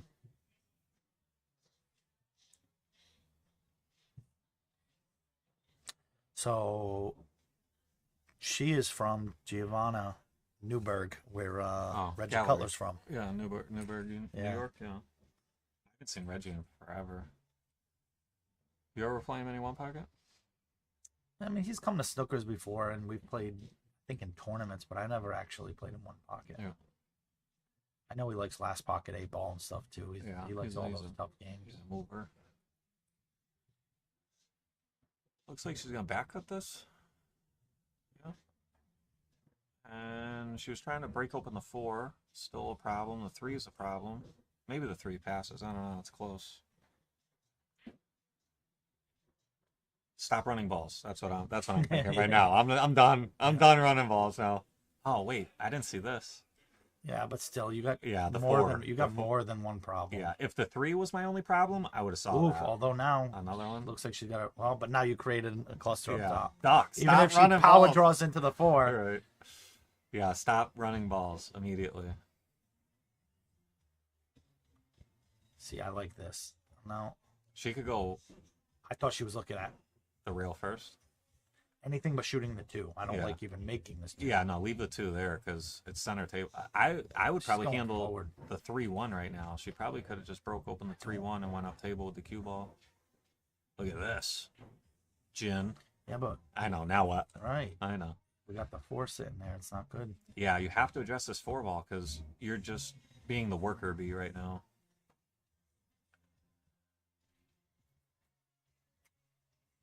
I mean, not that it's an easy run out for Giovanna, but we did see her just in a similar situation.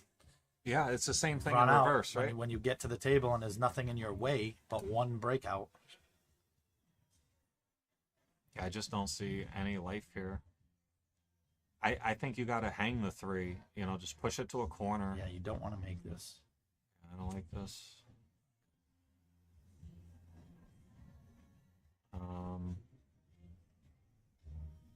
And now you have the problem, right? If you just slow touch this 4 and leave it all congested, you're in a terrible spot. Right. But you don't want to take you back. But you don't want to break them open and give your opponent the chance to run out. She's doing a reverse backwards Z bank. Was she banking it to the side? 2 rails cross-sided. Look at this. Oh, 2 rails. Wow, she hit it firmer. It was in. She called that 2 rails. Wow. But you know what? Look at where she left her. She left her pretty tough. She definitely left her good. So it looks like the 13 does go. Either Yeah, that or but you play the 15 off the 4 on the side. You know, shooting this 13 here though, it takes takes some confidence. I don't mind playing the 15 off the 4 on the side and sticking the cue behind. Yeah, that's probably what I would do. Is I'd probably just play safe and wedge in the 8 and the 13 right now. Yep. But it's dangerous. Well, not really. No, Because you're pushing a 4 up table, just a matter of where. Yeah, you might even be able to shoot the 15 in between the 4 and the side, and just roll right up. She's gonna try and put left and come underneath. That's tough to make sure you get behind the ball. Right. On the slick conditions. It was close, but hey, she put the 10 in the path. Yeah, it was a 2-way. Yeah, she was next level thinking there. Yeah, it was the 2-way with the 10. I'll tell you what, she came with a Z bank. Let's see what she comes with now. Yeah. Oh, she's calling it on the side. This ball cuts.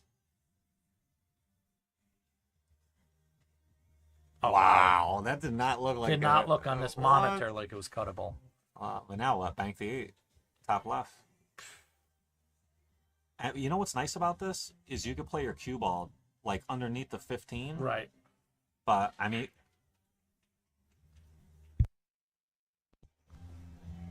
look at this. Serious? Look at this. Oh my God. Let's do a replay of that. Wow. I mean, this is a tough bank. Long, the cue ball's tight to the rail. Gin. Bartender, gin. This girl plays good. She shoots straight. Yeah, that was a great shot. That was unbelievable. And not for nothing, Giovanna played a good safe. Yeah, she didn't do anything to get under wrong. the balls. She made a good cut and a great bank. That was just better offense, right? Wow. Good defense, better offense. So you're going to be at Mohegan?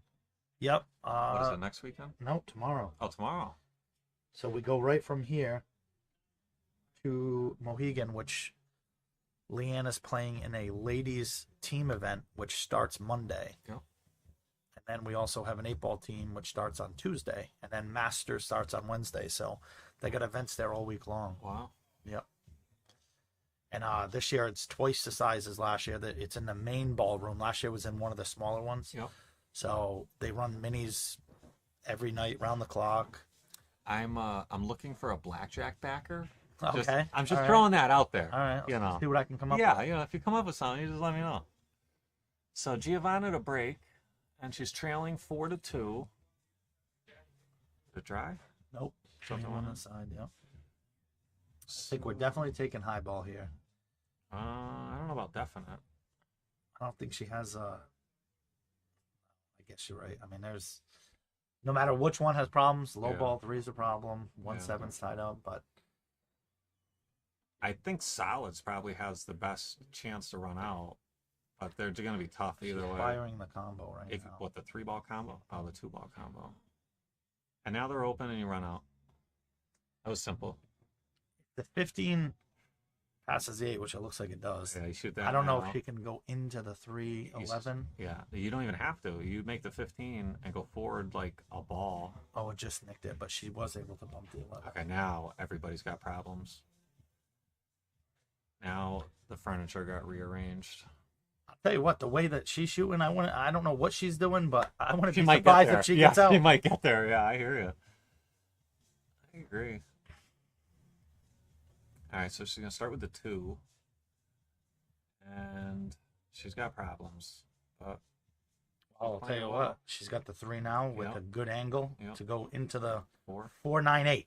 Yep. She can move everything right here. Yeah, but she might be too straight. I mean, she really got to hit this firm and get some movement.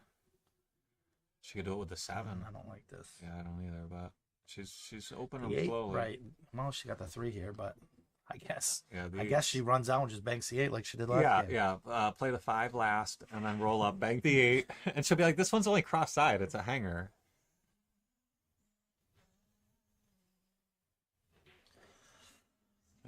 That'd be good if the 5 passed the 14, but it Yeah, doesn't. this is tough now. You gotta either shoot the 4. She just doesn't. Everything's just easy for her. She just gets down and fires. All right, now she's gonna have to shoot the 1. Now it gets tricky. I mean, she could play the carom. She could play maybe a combo, but if you could play the combo, it wouldn't be. Why not just bank the 6 now, little top right, bump the 8 out, run out? A piece of cake. She is might, banking it. yeah, it looks like it. Oh, she played my shot. Oh, the 8 has a hole now. Yeah, and unless the 9 goes, I don't see much for Giovanna.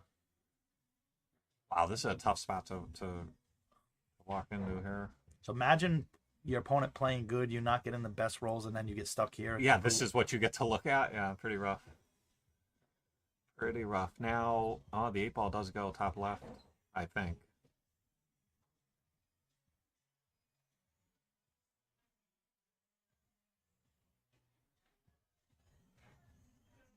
What's your next tournament you got coming up? I don't have one scheduled, but I should be doing one sometime in August. I was trying to get one this month, but couldn't get a date going. Have you done one yet at Runham? No, I only have done them at Yale and here so far. I just alternate back and forth. They have 16. Yeah, 16 and 2, right? Bar tables. Yeah, and then like 2 9s. Yeah, it'd be nice to have like a nice bar table event. Although the joint also just got 2 more tables, so now they have 10 7-foot diamonds. So. Oh, you're to the joint. And just Cranston, got 2 more. Yeah, Cranston, yeah. They both. So the joint and Runham, they're all diamonds. Both all places, diamonds. Yeah, which is nice. Yeah, Yeah. you think? Yeah, that's pretty sweet. Oh, did she just call the 5? She's gonna try to squeak it in there, or maybe go rail first. Yeah, that was tough. Yeah, that was very tough. But she's putting pressure on Giovanna. So right now, Giovanna has the best of it by a mile. Right. It just happened because the 5 tied up. If the 5 wasn't tied up, I wouldn't have said that. Right. So if she really, buckles down and plays the right shots here, she should be looking at 4-3 and putting the pressure back on Deborah. All right, good opening safe. Looking for ball in hand or for Deborah to open up the 5-15 for her. I'm not even trying to make a hit on the 5 here. I'm just rolling the 14 forward, sticking it on the 8 or something. I'm like crazy. banking the 11 at the 8 Oh, or something. she's pushing her 5 out of there. Yeah, I like that. That's a smart shot for her. I don't mind that, but if you're gonna do that, open up the 8 with it. Yeah, you have way to solve both problems, right? Because now you're just saying, hey, run out. Let's see if you can do it. Exactly. You only solved Giovanna's problems right now. Now, luckily for Deborah, these balls do lay a little funny. Like typically, you don't have 4 balls this clustered up this late in the rack like this. Good shot. She played the right shot. But if you're gonna do that, I feel like just pocket the ball and play it safe. Like, I mean, it is sitting in a good spot, but I mean, she could have done the same exact thing by making it. Take one off the table, get ball in hand again. She probably could have got a little stronger value out of that shot, but she still picked one of the correct shots. Right. We'll say that. I agree. Because now you get ball in hand, it just becomes easier if you play the 14 first. Yeah. 15 looks like it passes. Yeah. You just got everything else is fairly easy. Save that 13 for last to play the 8 ball. So. Yep. So she's looking at a 2 to 3 railer. That window looks crazy. I mean, the only thing you're doing here is getting a jump cue out. I like this. Put the 8 on the 5. Right. Shorted it. Ooh, that just opened up a lot. That opened up, I think, I don't think the 15 had gone before. I gotta assume that Deb doesn't jump, because if she did, she would have jumped that ball at least to make a clean hit, or she could have jumped and kicked. Right. All right, Giovanna, big opportunity here. The 11 was blocked by the 8. All right, so little out of line here, but she's okay. She can use the 13 and play position on it. Oh, she could make the 15. Don't get stuck here, though. Boy, that cue ball is just taking off. It is. It's been doing that all day. It's the polish. Now, if this... if the 14 does not pass, then you just nick the 13 off the 14 soft now. But you got to do that soft. Because if that ball pockets now, now we're in trouble. Or if it had tied up with the 8. Right. Yeah, like that. I'm with you. Just hit it. Same thought process. Like one diamond down. Think about the speed there.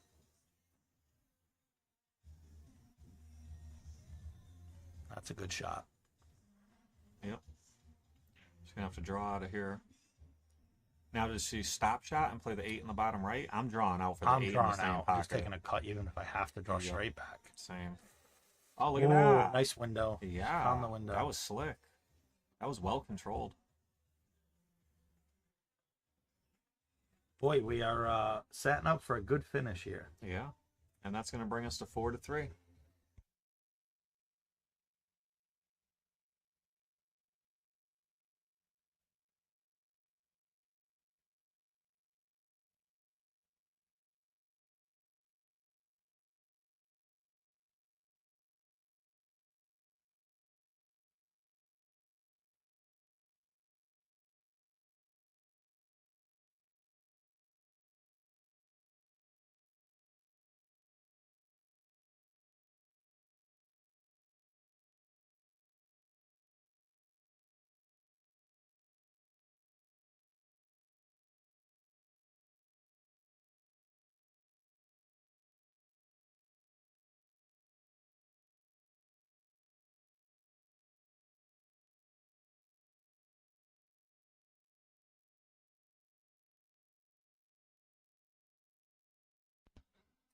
All right, Deborah to break. Wow, good break. The only problem is the 14-3 and the 8-12 or whatever that is. Looks like the 12.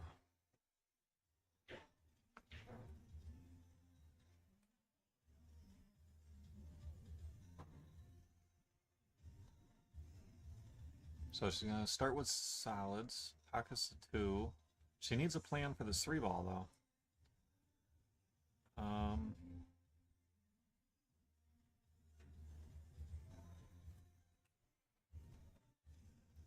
So I don't know. I don't know about how you get this 3-ball open here. I might stop running balls. I don't know. I mean, now she's going to stop running balls, but just kick it right in the side. Yeah, why not? Yeah, she's just gonna have to stay up table. She's kicking it. Oh my god! Last thing you want to do is actually make this, but look at this. Oh, almost made it. I figured that'd be close. Oh, look how bad. That's and yeah, I don't think the combo goes. That 7-1 is not in a good spot. If I'm Giovanna, I'm leaving that 10-ball until it makes sense to move it. It's blocking the 7. Yep. Could break the 8 open, maybe. No. Yeah. And I don't even know if you have to break the 8 open because the 13 or 14, whatever that is, does pass. Yeah. But yeah. She needs to do something to break the 14. So. Right. Well, that nudge actually didn't necessarily help, but it didn't hurt. I wouldn't mind like super drawn into it now, into like aim for the 3. Because you're gonna have a ball. You're gonna have. I gotta be honest. I might be banking here going into the 3-14. Yeah, I don't hate it. I don't think she wants to. She might do it now. She wants to take that risk. Yeah, now's a better angle. Yeah. Little bottom right, go right in. Game over. She, I think she's actually fortunate to miss that ball there because she was starting to run herself into like worker bee status. Correct. Where you're just clearing too many balls. You're going to make life easier on your opponent. So what can Deborah do here? This might be natural if she hits this thin 2 rails into the 3. It's going to be close. It looks like it's. Oh, if she hit that ball harder, that might have went. Looked like it was going towards the 3. I think it was worth the swing. You put a little inside on that, it would have went right into the 3 ball. Now she's looking at the bank, I think. It is risky though. So right now, in my opinion, Giovanna has a slight edge in layout.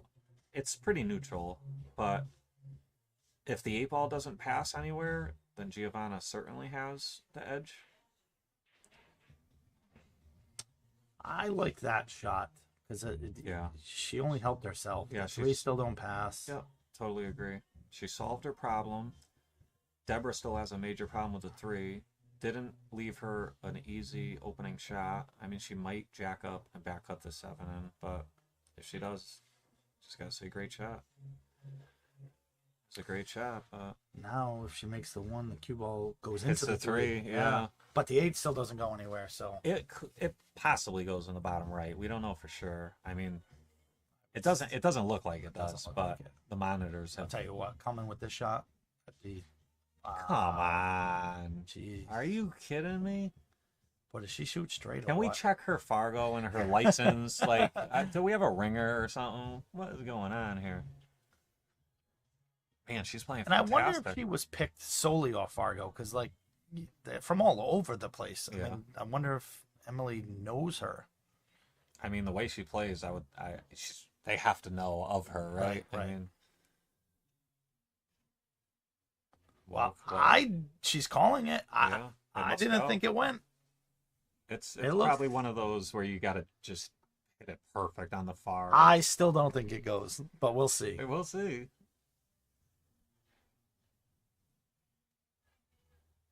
Yeah, all right. She was playing. Yeah, I think she was trying to just lay it up or something. Yeah, but you're gonna. You got to put the cue ball all the way at the end rail. Well, let's see if Giovanna can come with it, because we know she's capable. Yeah, and you know what? Now she's got a great opportunity. There's no problems. Every ball has a pocket. Yep, she gets out. It's hill. Yeah, go 14 and now 15. You got to go top because she fell. I'm sorry, 12, 15, 14. Yeah, now she... she was trying to cheat. Right. She's oh, look at this.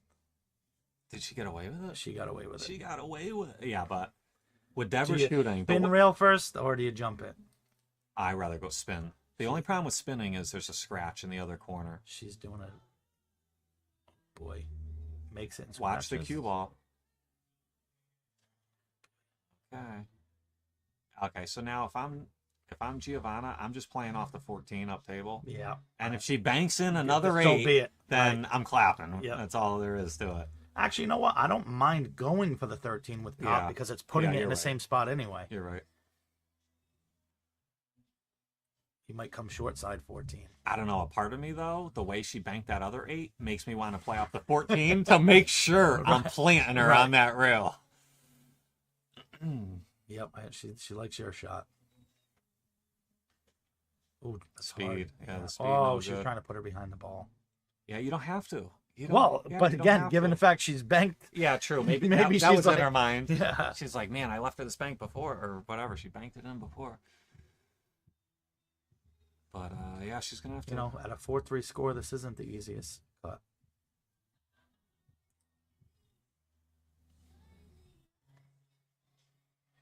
All right, the pressure's on Giovanna. Here we go. You really can't make a mistake now. Now the 8's hanging, so... Yeah. Boy, is this tough, too. You got a full-length straight shot. Yeah.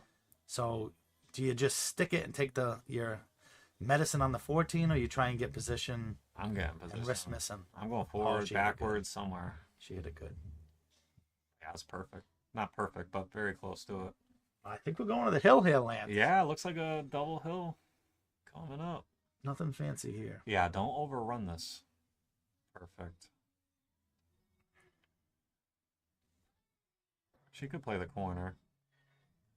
I'm playing the corner. Yeah, me too. Rolling it straight down. Yep. I'm probably using draw either way. It don't matter.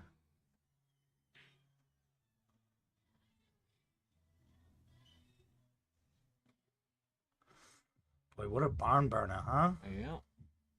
I'll tell you, when this match started, it didn't look like it was going to be hill. Yeah. Yeah. But like we've been saying that, you know, Giovanna clearly has game. It was just she was getting bad rolls, and those finally stopped for now. And pockets all right. Hill. Sweat fest.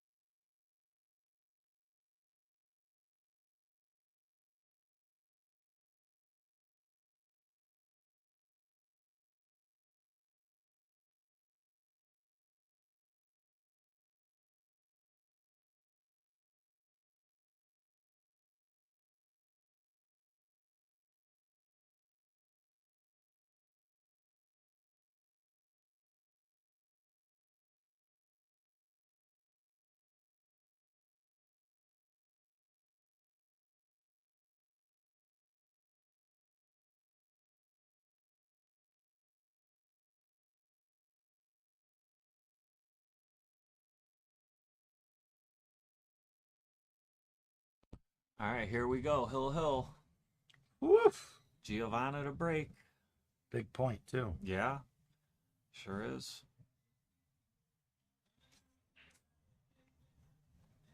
And Giovanna and Deborah are both going to be playing in the Scotch doubles next. Really? Yeah, so they're both going to be warmed up, but one of them is going to be coming off a win, and one's going to be coming off a loss. Wow. Eight ball Scotch doubles.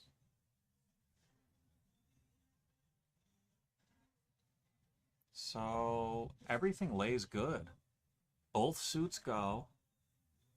This is really a key point here in this rack. The first shot, selecting the suit. They both go. She went with stripes. And I don't know if she might only have the 15 in the top left. I think that's all she has to shoot at.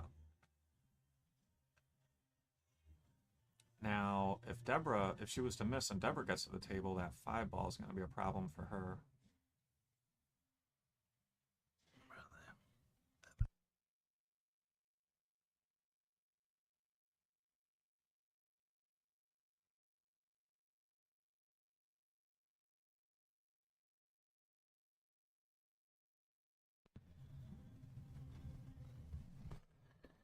All right, so Deborah's shooting solids here.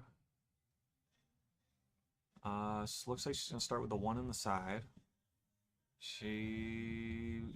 That was tough. Yeah, I was just going to say she might be able to handle this 5 ball next or bump something. Boy, this is a golden opportunity for Giovanna right here. And if she misses, she might not get back to the table because the balls, they're open.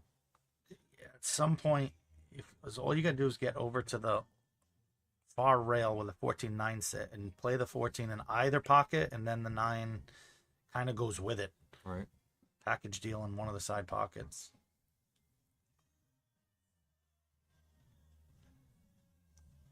Yeah, I think she's just gonna have to stay down table, save the 12 for last. It's not ideal. It's not what you like to do, but that was not ideal, but she got away with it. Yeah, but her next shot after this, you have options. She's got to play for the 9 on the side. Yeah, she overrolled it. I'll tell you what, if she put right on that instead of left, she'd probably be in a good spot. Yeah, with the speed she hit it with. You're right. Is she gonna bank or play safe? Safe. She went with the bank. Wow. This might get a little funny. A little bit, not really. I feel like that was rushed a bit.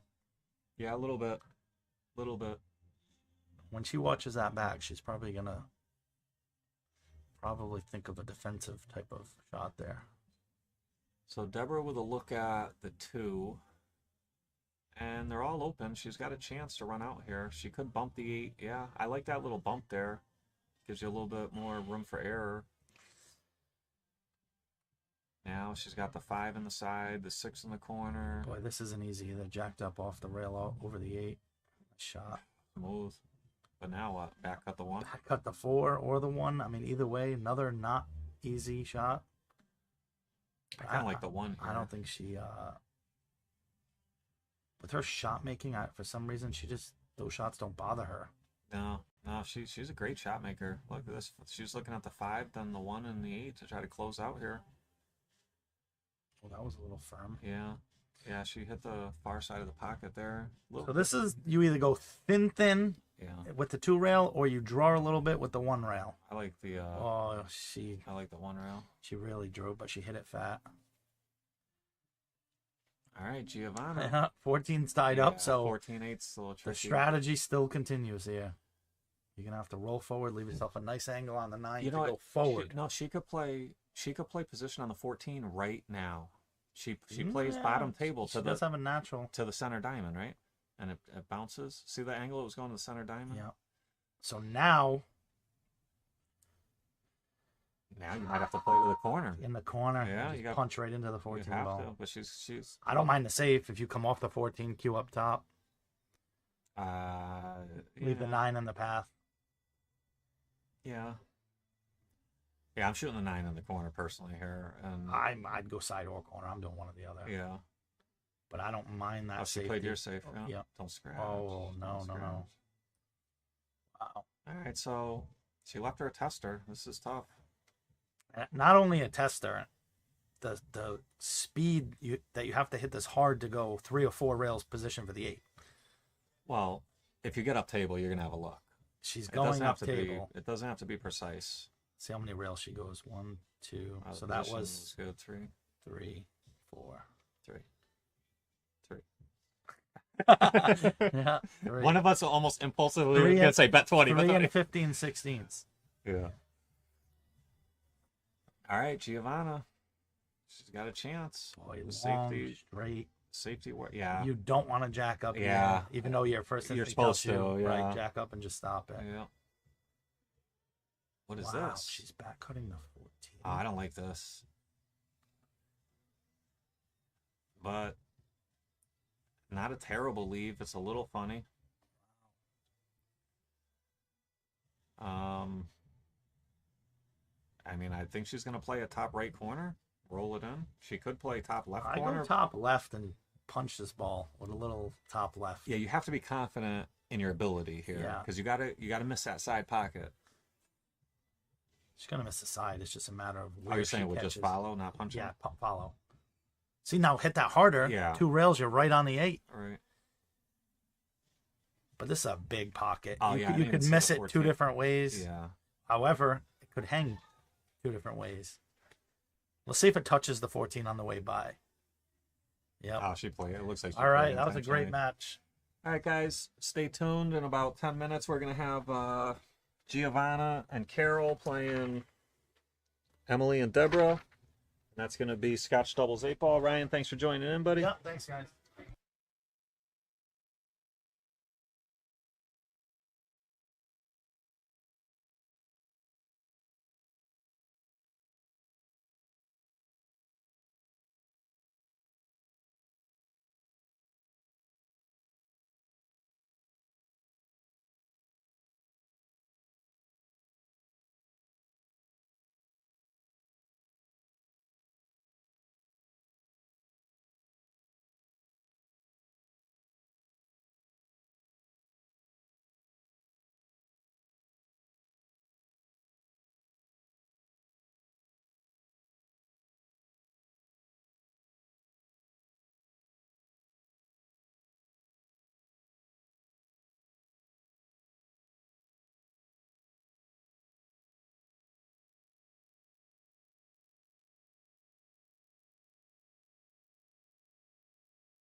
Hey guys, joined by Anne Marie and Leanne.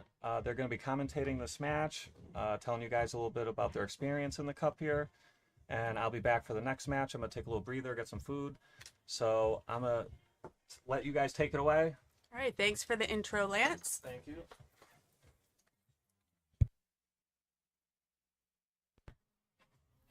I'm here joined with my enemy. Enemy for today. Enemy for today. Anne Marie Hedden.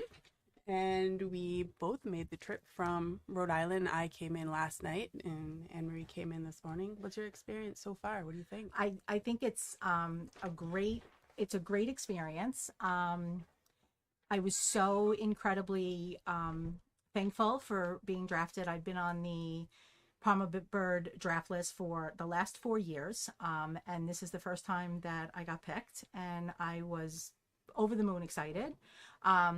Struggling a little today, but I'm happy with my performance overall, and I hope that we continue to see some great matches.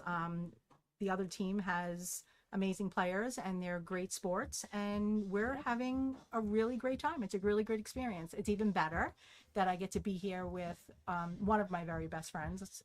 The fact that we're on different teams sucks, but I'm glad that we both got drafted and that we get to share this experience together. I second that, Anne Marie, and I think you did really great. But you've always been a good under pressure player. I think just seeing you play like through the years, I saw you got drafted as a key player, and I was like so excited. I was drafted as an alternate, which, as Anne Marie said, it's humbling, and I also felt very grateful for the opportunity. And so far, it's been a great learning experience too. Yeah, I'm watching some of these girls play, and I'm like, wow, like this is a big deal. This is a big deal, and pretty humbling experience. So now we have my captain Emily and Deborah playing on their 8-ball doubles match, and I have Giovanna and Carol. Carol's your captain, right? Yeah, Carol's my captain, and Giovanna, this is her third match in a row, and we struggled a little bit in the 9-ball doubles, but Mindy and her partner played phenomenal. Mindy is playing so good. I played her 2 weeks ago at Snookers in the JP Newt, and that was the first time that I officially met her, and like, I hope we're forever friends because she's fantastic. She's got such a great attitude, and Yes. she's super nice, and she's a great player. She beat me on the hill at Snookers, and it was great. We'll be friends for a while because she's a great person. So they wound up beating us, and then Giovanna had a hill match with Deb that was phenomenal. She was down I think either 4-1 or 4-2 and came back and made it hill. It was actually 4-1. And she played phenomenal. So we're hoping that Giovanna can, pull it out here with Carol and get us another point. And I'm hoping that Emily and Deborah beat your girls because I feel like all of these matches have come right down to it. Like, whether it's hill or very close, down to like the last ball every time. Yeah, because like the team singles matches were so like intense. Yes. Because like we were up, I think we were up 5-1 or 5-2. We were up 5-2, and we went 5-5, and it was just a great match. Like, it's such a great matchup. It really is. Yeah, I have to agree with you though. There's definitely some new friendships on my end as well, and I feel like in Rhode Island, you and I always play in the same events, and we're stuck in a little bubble. So it's so great to get out there and just meet some of the best women players or just players in general. This represents 7 different states, they said? I think it was more than 7. So on my team alone, we have me in Rhode Island. We have 2 from Pennsylvania, 1 from Connecticut, 1 from New Jersey. And I forget what the other girl was. But I think maybe more than 7. And he said something about out of the 24 girls, there's 11 or 12 new players, which is pretty cool. Now, as an alternate, I could only play first round, so I can only imagine what it must have been like for you to play doubles with a partner that you have never played with before. Yeah. You have to really adjust and try to understand how they play very quickly. Yeah, and it was a little bit of an adjustment, but the great news about it is that that was an unfortunate scratch because Deb's been playing lights out, like literally she's getting out from anywhere. So she's been playing lights out. But yeah, so playing the partners, what I love about it is that, well, there's a love-hate. So it's open talk between the partners. And the issue with that is that when you don't know your partner, it's hard for you guys to figure out what strengths and weaknesses are. And, you know, Giovanna and I got into a good groove. We just had some bad luck. There was some bad rolls. There was some unfortunate misses. You know, and so even though it's open talk, I feel like there still was not a lot of open talking going on. It was kind of like still quiet overall, but then if you could see that your teammate is a little stuck, you just kind of throw something out there like, oh, take this ball next, or yeah. And she would tell me, like, I had a couple of shots that I had a kick at the ball, and she told me where to hit it, and I think I made 2 out of the 3 kicks, but you know, she'd be like, all right, hit this way, you know, a little bit of middle or whatever, and she's able to see from beyond the table, you know, what we needed to do. So it was great. I have another. Oh, that was a nice one from Giovanna. I don't see. Yeah. So she's overcooking a little bit. So this so I've been hearing that all day. Is that a lot of people are saying, why is everyone overshooting the balls? Why are they rolling too far? And apparently, with the table being prepared for us, they polish the balls and they roll further because of it. And I noticed that with my first match. I'm like, ooh, I have to adjust my speed a little bit. But see right here, what Giovanna just did would normally have just been an easy 2-rail slow roll right to that 14 ball or whatever that is that she's I think that's the 15 that she's shooting at now. Yeah. Normally you would be straight on or a little bit of an angle to try to get on the 8. Yeah, the problem is she might run into the 3 or the 5 and not have a great shot on the 8 ball. Yeah, well, with this angle, yeah. Yeah. This is a kind of cool little view in here, huh? Oh, it's beautiful. Yeah. I wish they could see the booth that we're in. We have this is a beautiful microphone with all multicolors and oh no. Oh, that hurts. Yeah, that does. It hurts me. I don't like, no matter who does it, it's like, yeah, it's tough. It's still tough to watch when there's. So yeah, I think what Giovanna wanted on that last one and made a really good effort to do so was just leave it straight so that she could put some draw on it for her teammate and get on the 8 ball from there. Yeah.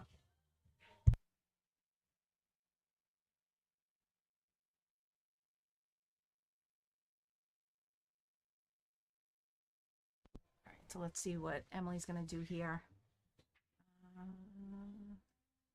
See, overcooked. Just a tiny. She got a little bit of an angle, so she can come off that rail. Yeah. I'm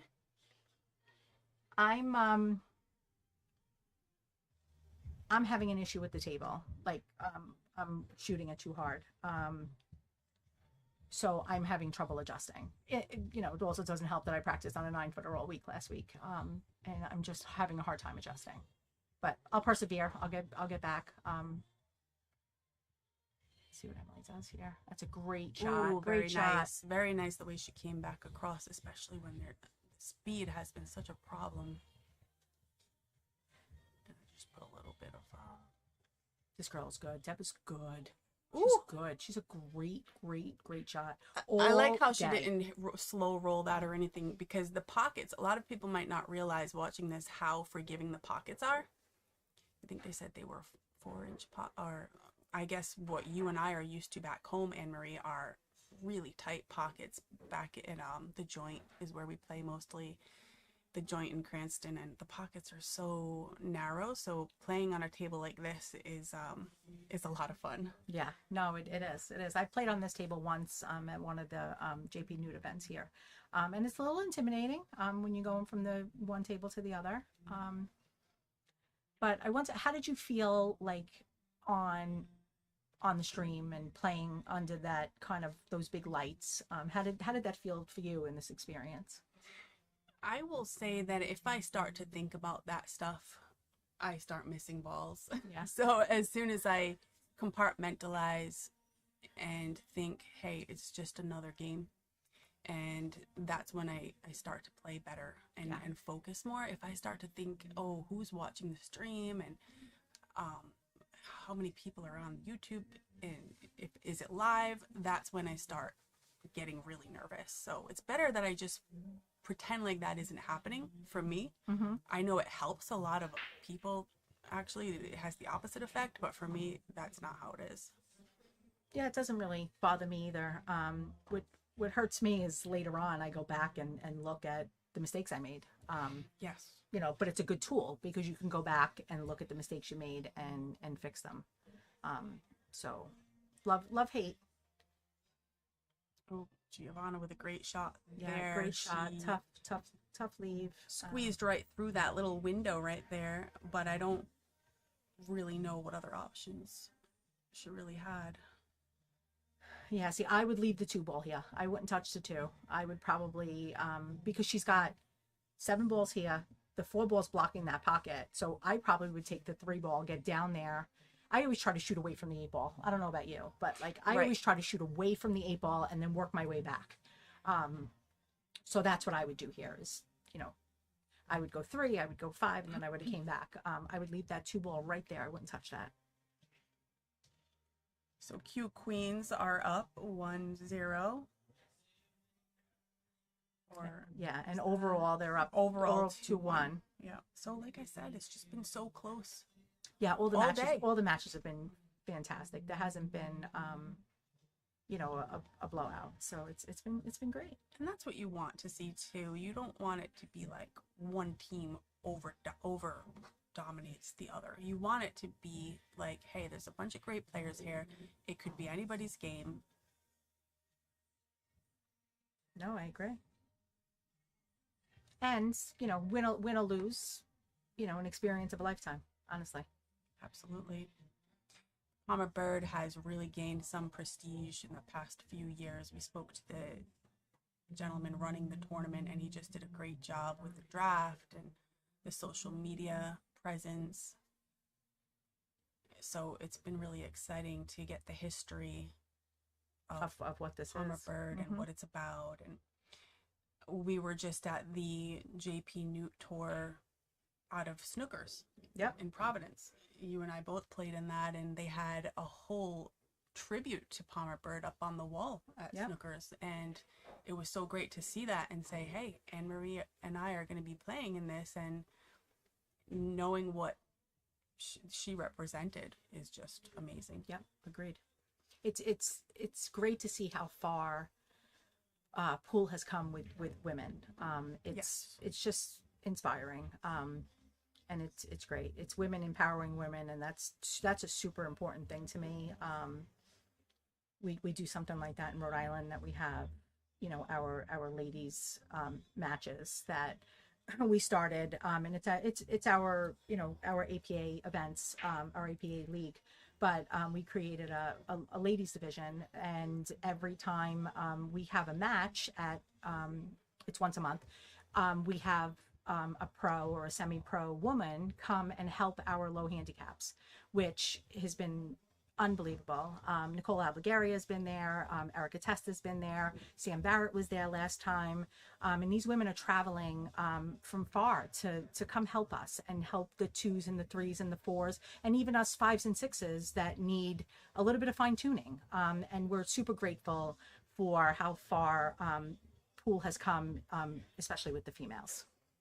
So I wanted to shout out to those ladies that have been helping me out doing this. I've heard a lot about Nicole, just reaching out and helping ladies, and she has a nice setup at her house. Yeah, I was there twice this week. She fixed a couple of things, yelled at me a little bit, and I'll tell you what, she has one of the better breaks that I've ever seen. Yeah, I break really good on a 9-footer, not on this 7-footer though.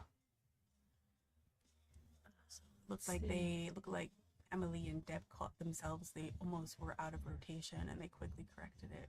Oh, really? I didn't even see that. How did you catch quickly, that? They switched it out. Look at you paying attention. Trying. Yeah. Trying to multitask here. It's so funny. You should have heard the commentary out there before we came in here, because like Lance and Ryan wanted Leanne and I to come in here. And if you would have heard us, it was probably as funny as this. Because we were like, no way. And if anybody knows me, the things that come out of my mouth, you didn't want me on camera, on microphone. You're being very good. You're doing well, great. you know, every once in a while, you know. So it looks like they're going to do a little bit of talking here. They have a ball in hand, which is an opportunity, but it's not. Do they have low or high? It's not an easy out. They have high ball. They have high ball. Yeah, it's definitely not an easy out with that 2-ball there. So it looks like Emily right now is trying to come up with a plan on how to break that 8-ball out. Yeah, and it needs to be done now. I would draw that right back and draw it into the 2. Oh, that was a really good attempt. Yep, that's exactly what I would have done, but I would have tried. I mean, the problem is that the double kiss, it double hit the 2-ball, and it's going to put it right back into its place. Mm-hmm. Yeah, it's almost like you would have to have drew that See, ball. I play safe here. Yep. Yeah, that's a good save. How did Lance draw? He was drawing. He was making lines. Listen, Leanne. Leanne, we got the microphone to work. We know to touch it and when not to touch it. Let's not start drawing on the screen, because then, you know, we might be in trouble. Oh, we have the Flamingo checking in from Arizona. Oh, okay. Hi. People from everywhere. That was a little while ago. Oh, that was yeah. All of a sudden, all of the comments. All the comments just popped up. So. Oh well, they're over here too. Okay. Oh, is that what that is? Yeah. Huh. Look at that. Interesting. Okay. Hey, we're not too bad. Okay. Where's everyone from? For the folks that are tuned in, where is everyone from, and who are you supporting? Give us a quick comment to let us know. Who are you here to see? Where are you from? How do you know your player that you're supporting? Do you play with them in a league? Did you see their progression?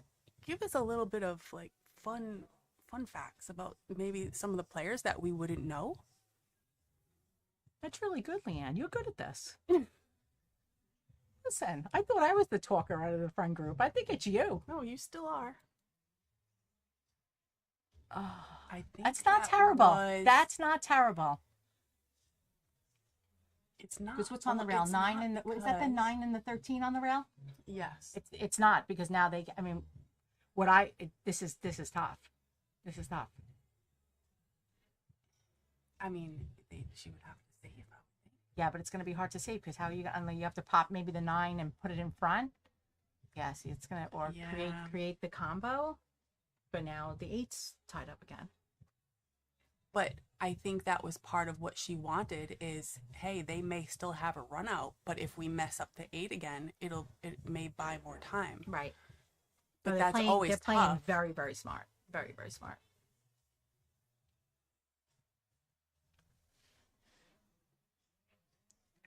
Oh wow, Ryan, justly animal, not me. Unbelievable. What an incredible combo that was. Did you see what your bae said? Yay, bae from Rhode Island, supporting the animal. Okay. What about your friend? Lance is checking in from the parking lot. Deb is my youngest daughter. Oh wow. Deb is an amazing player. Really an amazing player. It's been amazing to watch her play. You know, I think there's something so great about parents and family logging in. Yeah. And just showing their support and pride. It's so funny because my aunt, who's down in New Jersey, basically I think still has like a flip phone, but I had sent her the link and she was able to get on it, and she's like 76 years old and thinks this was so cool. Like she logged on and was like, this is so cool. You know, still has a flip phone at 76, so I'm trying to figure out how she got on YouTube, but you know, she did it. I'll tell you what, Emily and Deb did a good job of like. Oh, I'm curious to see what she's going to do here. I think they did a lot to kind of buy some Oh, see, time. look how good that is, because the 9 ball is past that nipple, so you can't cut that ball unless you're going to kick it in. That was a really good save. Because you see where the 9 is? Right, and if you saw how the 9 ended up there, it almost went in. But I don't think they would have wanted that because the 14 is still tied up. Yeah. I don't think she wanted. I don't know. Same I thing. think You gotta they're cook, all. You got to put cue ball down table. That cue ball is going to be down table, because you see what the 9 is? The 9's only going to go in that side pocket if you're down here by this side of the table. Right. If you're down there, because of where that 9 ball is, it doesn't go. So what I'm doing is I'm hitting the 1. I'm trying to get it closer to the pocket, come off the top rail, and get that cue ball down there. But I don't really know what I'm talking about. No, I mean, that makes sense. But there's still the question of the 8 ball. Yeah. Both teams are buying time and playing around with just kind of waiting for the opportunity to either create space, or no one's really ready to go for it yet. No. And I understand why. Well, you know what they say about pool. It's chess, not checkers. The safety gotta be battles are patient. very much like chess. You have to be patient. You have to think a couple steps ahead. What might happen? How do you make the other team lose their out? Yeah. I would like to see what Eddie Ellis just said, because how do Says you? Deb is my youngest daughter. She's my 6th But child. I couldn't read the whole thing. Yeah, Oh, she just says my 6th child. Yeah. I would love to know if there's like other children that play pool as well, or if because you know how families usually play together sometimes, or if it's just one person that found the love of the game and everyone else does other stuff.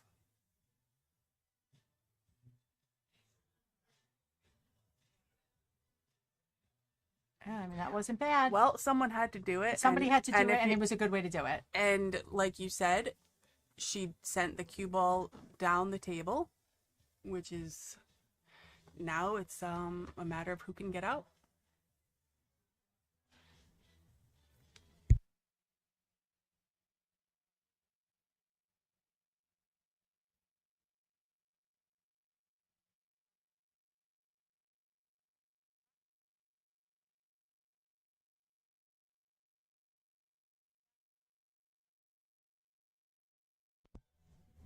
All right, let's see what Carol's going to do here.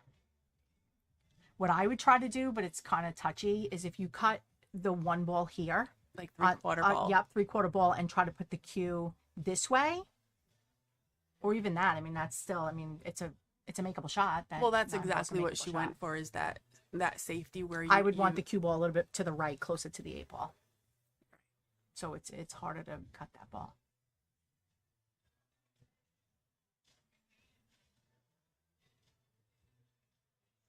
But Deb's been getting out from everywhere, so it doesn't matter where you leave her. She's playing phenomenal. I think all of the girls have been playing well. Really well.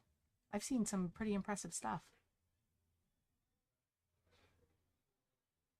Looks like an overcut there. Yeah. Mm-hmm. So this could be it. We'll see. A little bit of bottom, maybe. Looks straight. Yep, she put bottom. We got a nice draw. Might have to be... what would you put on this? Has to be bottom. Just straight bottom. Just straight bottom. Come off the rail and go over. Ooh. I probably wouldn't have done that. How did the cue ball go that way? Because she maybe put a little middle on it, or top, maybe more top than. See, I would have probably put a little drawer on it. This is a tough shot. This is a very tough shot. This is one of my favorite shots. I love this shot. I was just going to say I have seen you do this and flirt with the corner pocket scratch. Yep. I love this shot. This has to be top. Yeah, I mean, this is definitely a top shot. You have to hit this with top. You just got to cut the ball. It looks good the way she's setting up. I mean, the alternative is you could try to play a safe, draw the cue on the bottom rail and put the 8 ball down there. But I'd go for this shot. Yeah, she overcooked it. Well, I think it hit the rail on the way down, but it was the way that Emily shoots is with such confidence. Oh yeah. You know, like she has a good stroke, and she doesn't ever like hesitate or second guess herself. You can just tell when she shoots, she has this confidence about her. Yeah, I met her for the first time maybe last year or the year before at a JP Nude event here.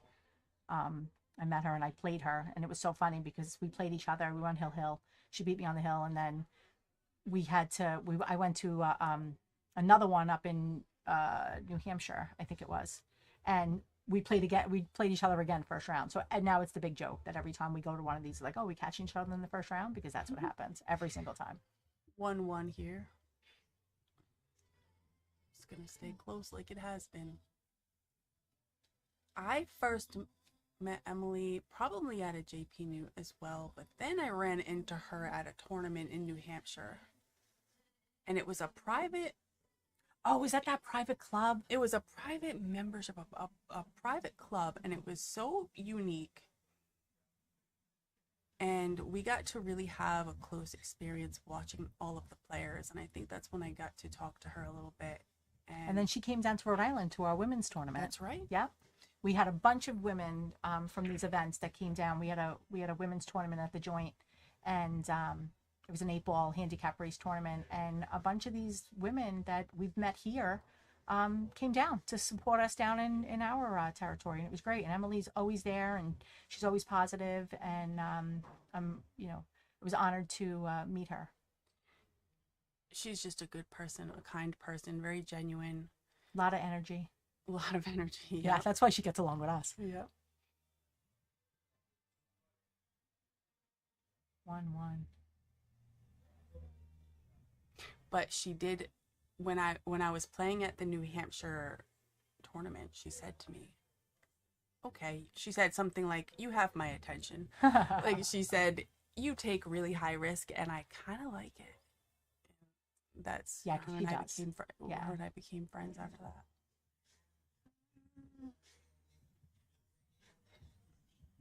Let's see.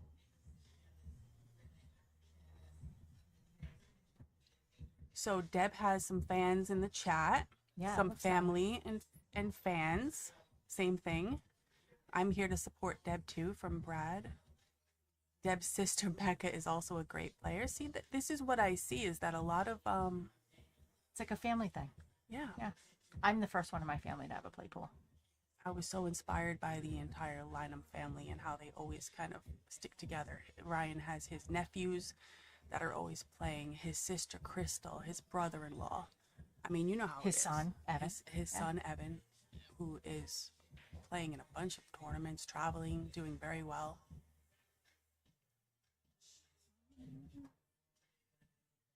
It's kind of warm in here, huh? Why the hell are you sitting here all day? Yeah. Huh. But at least we get like a front row seat. You see how good this looks? This is looks great. Great. Big screen. This is better than sitting out there trying to watch from afar. That was a great shot, Carol. I would love to, see us win this one and bring it 2-2 and, really, really have a battle on our hands.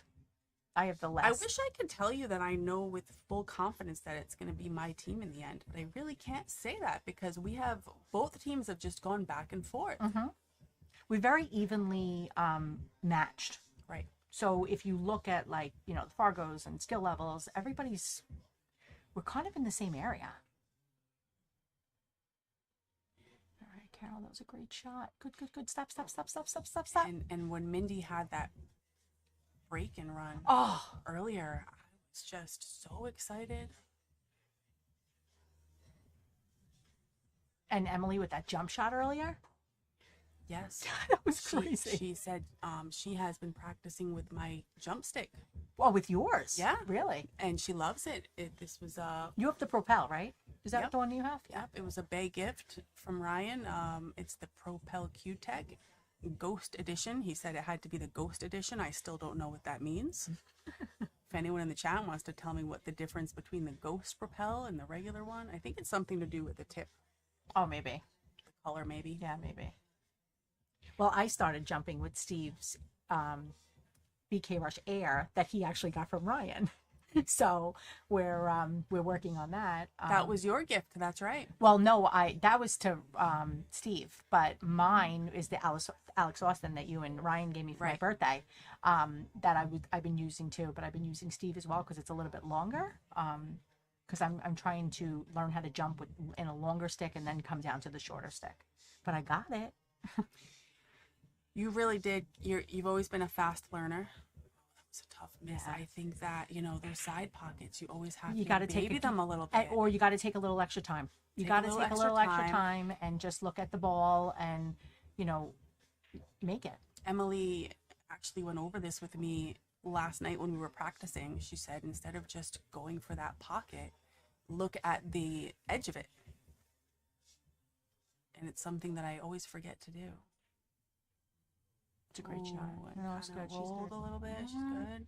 I think she's good. She's good. She's got the right angle. I hope she's good.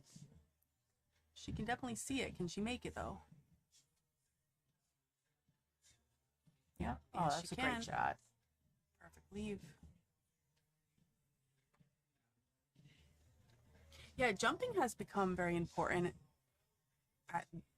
for all of the tournaments that where the venues allow it, because sometimes when you really cannot make the hit and you can see an easy jump, people are going to be wondering why you didn't take that jump cue out and give it a shot. If you're not comfortable with it and you haven't practiced it, you probably shouldn't. But it becomes such a valuable tool. It has been for me. Right out. I knew they would get out right there. Yeah, no, that was an easy out. That was a good out. Deb started playing while she was going to school. Let me expand this a little so I can read it. In Portland. Interesting. See, you never know how someone's journey has started. Right. Imagine just going to school somewhere and someone has a pool table in their house and you just start playing and the rest is history. Yeah. And you have no idea. No one really knows where they're going to end up. I started playing pool because I was 18 years old in a bar and I wasn't supposed to be. I started playing pool. You didn't turn the microphone off. Whoops. Whoopsie. It's 30 years ago. Who cares? All right. We might have a bathroom break maybe. Or maybe. I think it's 3-1 though, right, Leanne? Is it 3-1?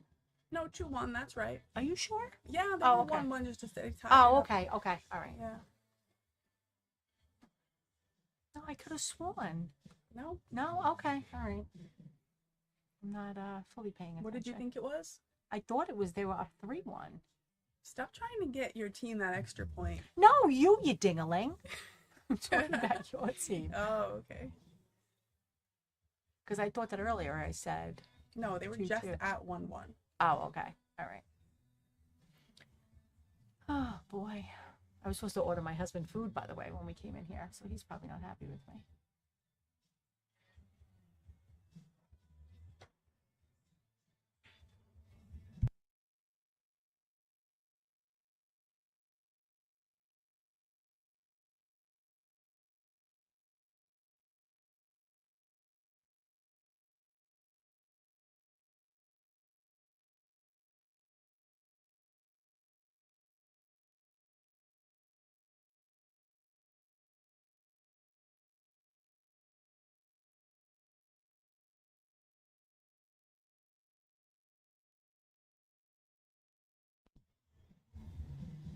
We're here. We're just watching, and wow, another one supporting Deb. Look at that. Deb's got a fan club. That was a great break. That was a fantastic break.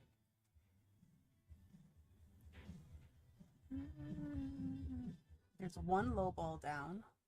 Yeah, but it's open, which is great. I love that. I wish like all 8 ball was like that. Everything is pretty wide open except for that 9-3 right there. Mm-hmm. But other than that, I would stick with low. Well, the problem is you only have really a shot on the low ball. There's no shot on a high ball. Yeah. With the 1 ball, a little bit of draw on that shot. If you're straight on, we'll get you the 3 in the side, maybe. I don't know. That doesn't really look. Yeah, I can't see that angle from here.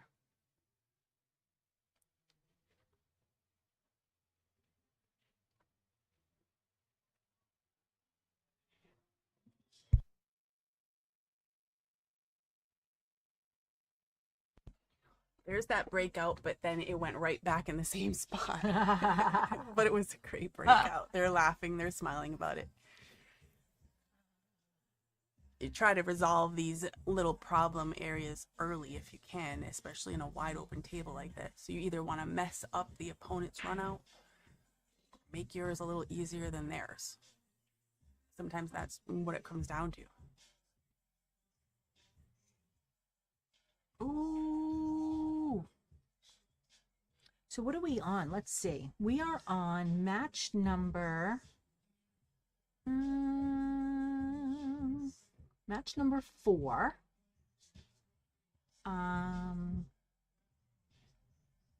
The next match is 10-ball singles. And then by Emily, which I love, because there's really no easy shot here.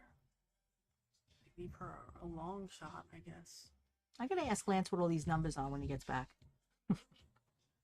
See all these numbers? Oh yeah, Lance left us a lot of notes in here. Yeah, I want to know what those numbers are, Lance. Well, those are Fargos. No, those can't be Fargos. Those are Fargos. Somebody's a 1434. Oh, well, maybe, let's see. I have to ask him. Oh, T-Duff. Hey, T-Duff. T-Duff's coming to visit us tomorrow.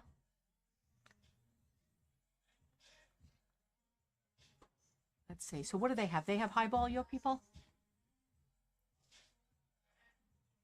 So 14. Emily just played a save. That's great. She took over that pocket. She's been doing that all day, like so good. Like if she doesn't have a shot, she's taking over a pocket, and it helped her. So that's what I mean when I'm saying, like, when both are wide open, you want to mess up their run out first, and keep yours open. And now you have you have an extra shot somewhere, where you have a better opportunity to run out. Yeah. Next time you get to the table. And it's hard with doubles, right? Because every player has their own strengths and their own weaknesses, and it's tough to kind of get into a groove. You know, I'm really looking forward to my singles match because I can, you know, get into a little bit of a groove. But it's tough to play a doubles match, especially with people that you don't really know and you've never played with before. So it's a whole adjustment period. Oh, that was a nice try, Emily. And look what she did. She locked up another ball. Locked up another ball. Yeah. I've told, you know, my lower handicap players all the time, if you don't have something, mess something up. Well, and it's also like, you don't want to mess it up for yourself in the process of making a safety shot, because sometimes you just want to create space where you have the shot and they don't. And it's a hard thing to do. Oh, Lance said the numbers are Fargo and robustness. That's what it is. Interesting. Wow, so somebody played for over 1,400 Yeah, Giovanna. games? Yeah, Giovanna's played, well, 1,400 racks. You go, girl. Look at that. That's crazy. Look at Emily Smith, 3,500. 27. I don't think we're supposed to say names with Fargos, but can we just talk about Carol's over almost 3,000 matches? Yeah. Well, that's racks. 3,000 racks. 3,000 racks. Yeah, that's not matches. It's racks. Emily, 3,500. Yeah, it's crazy. And I'm at my 500. Like, oh, look at that. That's kind of cool. I mean, it's a testament to the hard work that goes in. Yeah. You get discouraged sometimes when you lose a rack, and then you think like that, hey, you haven't really put all the time in. You know, it's like some of these girls and players that we've seen have been playing for like 20 years. Mm-hmm. All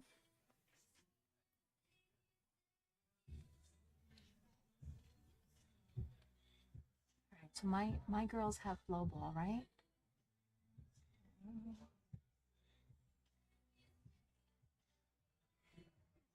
That's not terrible. Yeah, I don't feel that. I don't feel that's terrible at all. I was just gonna say that I think it might have even been a deliberate miss. Just because they know they don't really have a good option. Yeah. I think Emily is just saying tap these, create space, like we said. It looks like that 9 goes to me. It does go, but if it doesn't, goes. Wow, what a great shot. I'm telling you, she's getting out from everywhere. This girl has not missed a shot. Emily's just smiling because she knows. She's like, I coached yeah. that. But she's also smiling because she's thinking, great shot, but now what? Now what? Yeah. Well, I mean, the 15 and the 5 is still locked up, so you could play it safe and worry about that later. Mm-hmm. Yep.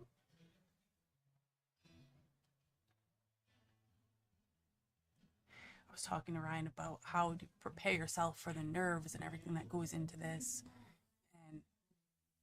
And I said that, you know, any mistake that you make, somebody somewhere, even a skilled player, has made that mistake. Absolutely. I've seen Ryan do it.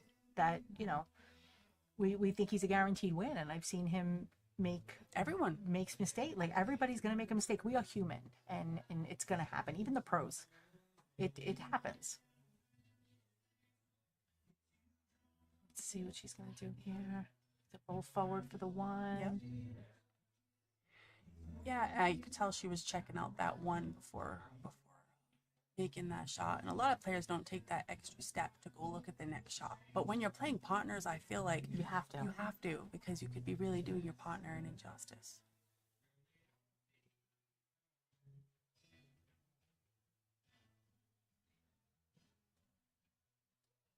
That was a great shot, Giovanna. Great shot. She can't hear you.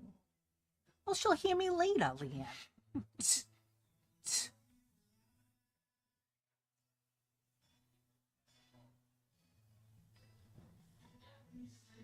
gonna hit. That's gonna hit. Might go. Did she call it? See, I wouldn't call that shot. You know why you can't call? You don't call that shot because she's got nothing on. She got nothing on the 15. So, but now if she's on this side of the table, it's a breakout. Oof. See what Carol's gonna do. No, Carol. You could see her shouting out, talking to her partner. Wow, does she? Oh, okay, interesting. Oh, interesting. So she and the called reason this why fade? Wait, she hit their ball to get it out because that ball was the and breakout gave it ball. to them because they didn't want to play back and forth. Well, and chess. Yeah, well, Carol was getting the breakout ball out. Oh, you didn't want to do that because that ball's out, but now the 8 ball's.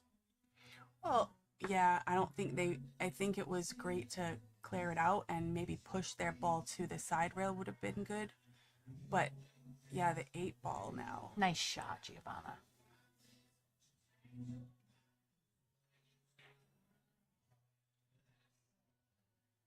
Tell you what, though, I don't think they're going to be able to save that 1 for last because it's going to be hard to hold it in a good position.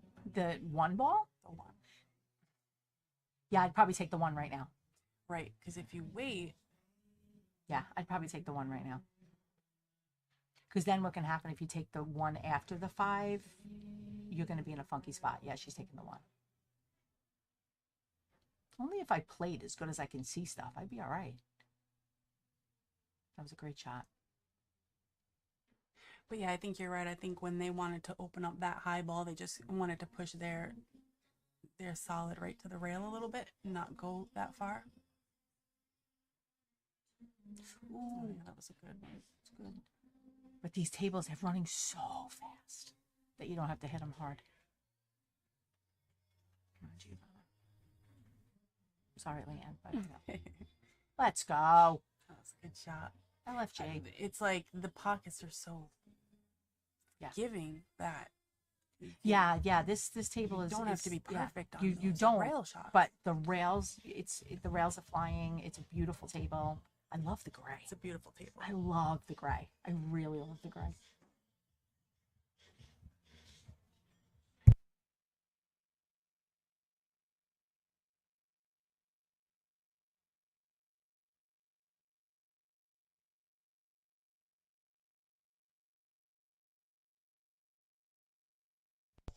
Two. I told you things were going to be close. What's your prediction for this final?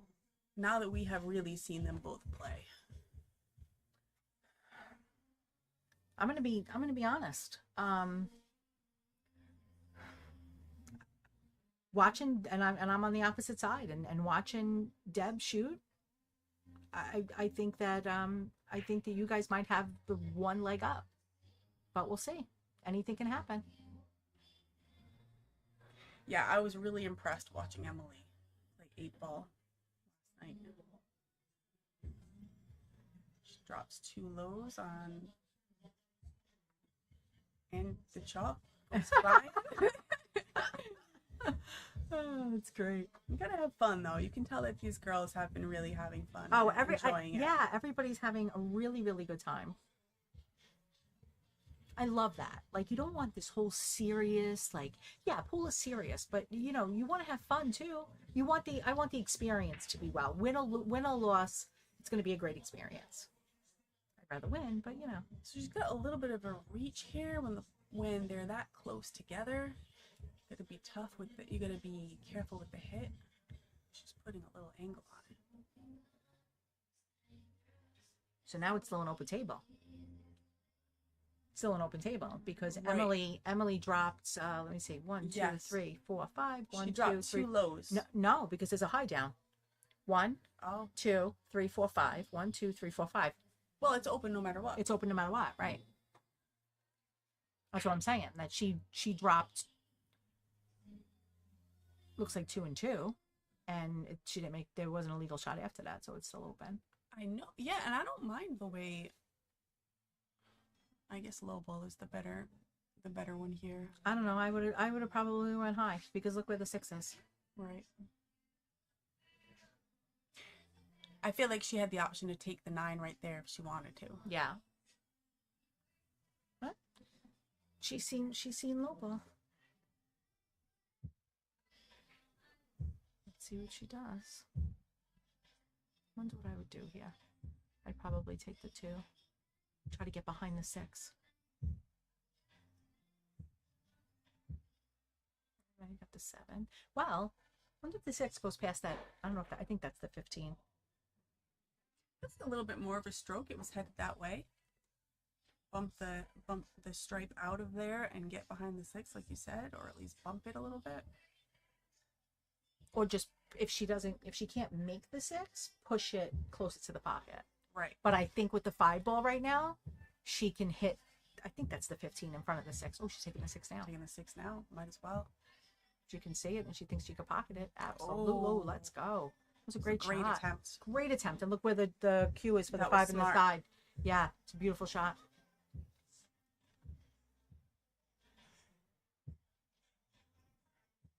Because all she had to do was roll that 5 in the side. The 8 ball goes right here where that 6 ball is.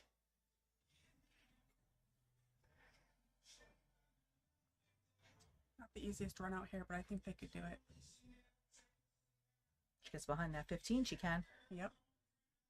It's a trouble ball. Now here, what would you do? Would you go for? Would you go? Let's see, what ball is that one? It's hard to tell. I think that's the 15. I'd roll the 15 in the right hand corner, and then set up to take the 9 ball. And if I miss the 9 ball, oh well. Yeah, because okay, she put all right, draw I like on that. that. That Yeah. was risky because Yeah. it could have gone. Yeah, but look, if she would have missed it, there's really no shot. You know, Right. you could play it safe on the 6, but that was a fantastic shot. No, is she gonna? She put top.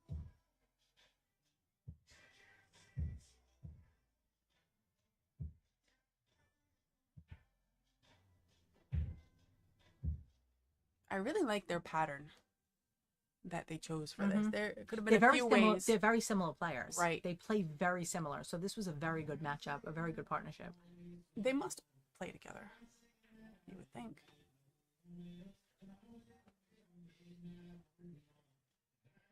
Oh wow, great shot, Emily.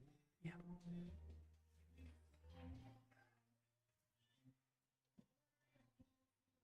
There we go.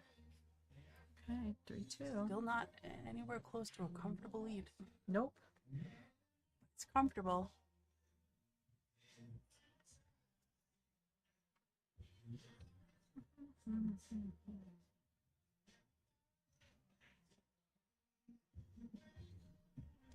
Brad says, I'm sure you guys may be sick of hearing about Deb.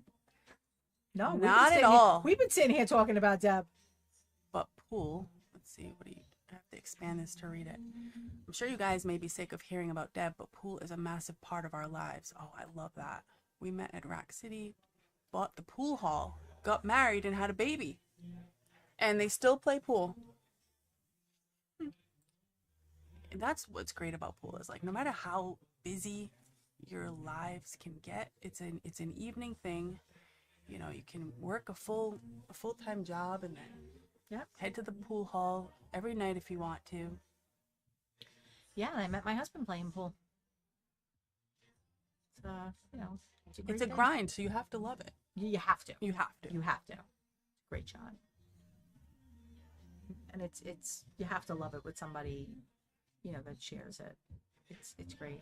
Someone that can encourage you. Yeah. Sometimes I want to play more than he does. Well, we all go through our like moments of like, okay, I'm sick of playing pool for a little while. That's where I am right now. Doesn't show. You're doing great. I really like high ball again. I feel like every ball has a pocket. Except for that little combo in the corner, maybe. They have high ball, right? I think so, yes. Yes, they do. So she's that taking this 14 one goes. first. 14 goes. Right, so that was the only questionable ball, and she just cleared it out. So yeah, I can 12 see ball. this as a potential run. They Yeah, could the 12 ball potentially goes. close this out. I think that's the 12. It's pink, so I think it's the 12. I'm having trouble with these colors too.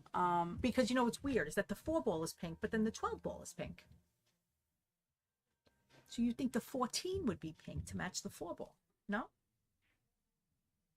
Wow, she went that way?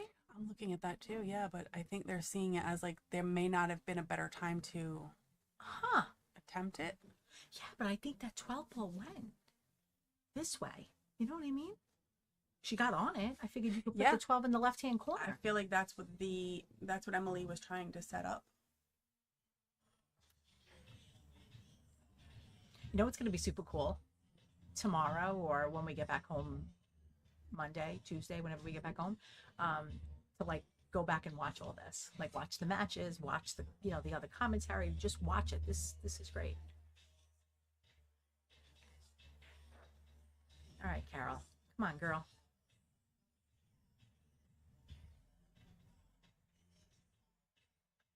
It's crazy when you watch yourself back. You can really see things that you had no clue. I get so mad at myself. Yeah. Like, why did you do that?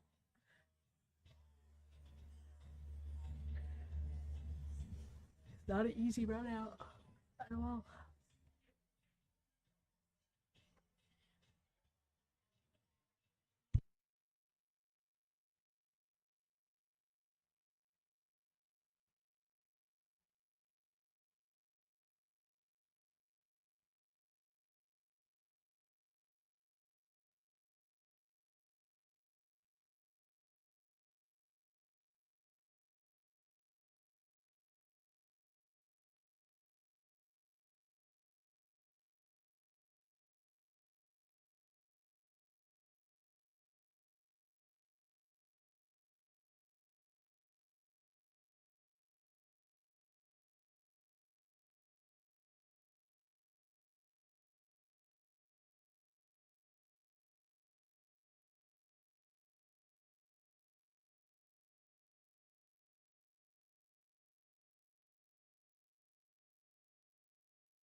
Sorry for the dead air.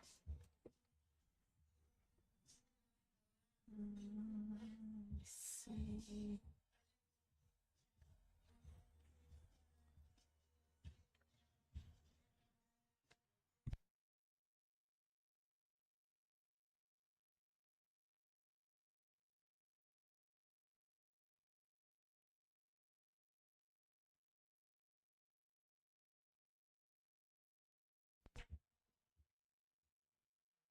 Ball.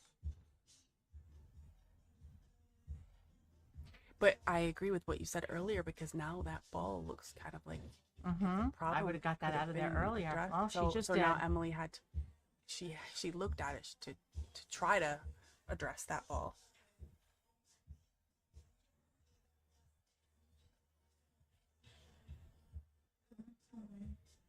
I think she has to go side here. Yeah, because it doesn't go, but you got to watch the scratch in the left-hand corner. Does it go? Oh, I don't know. By? Is it frozen? I think that cue ball's frozen.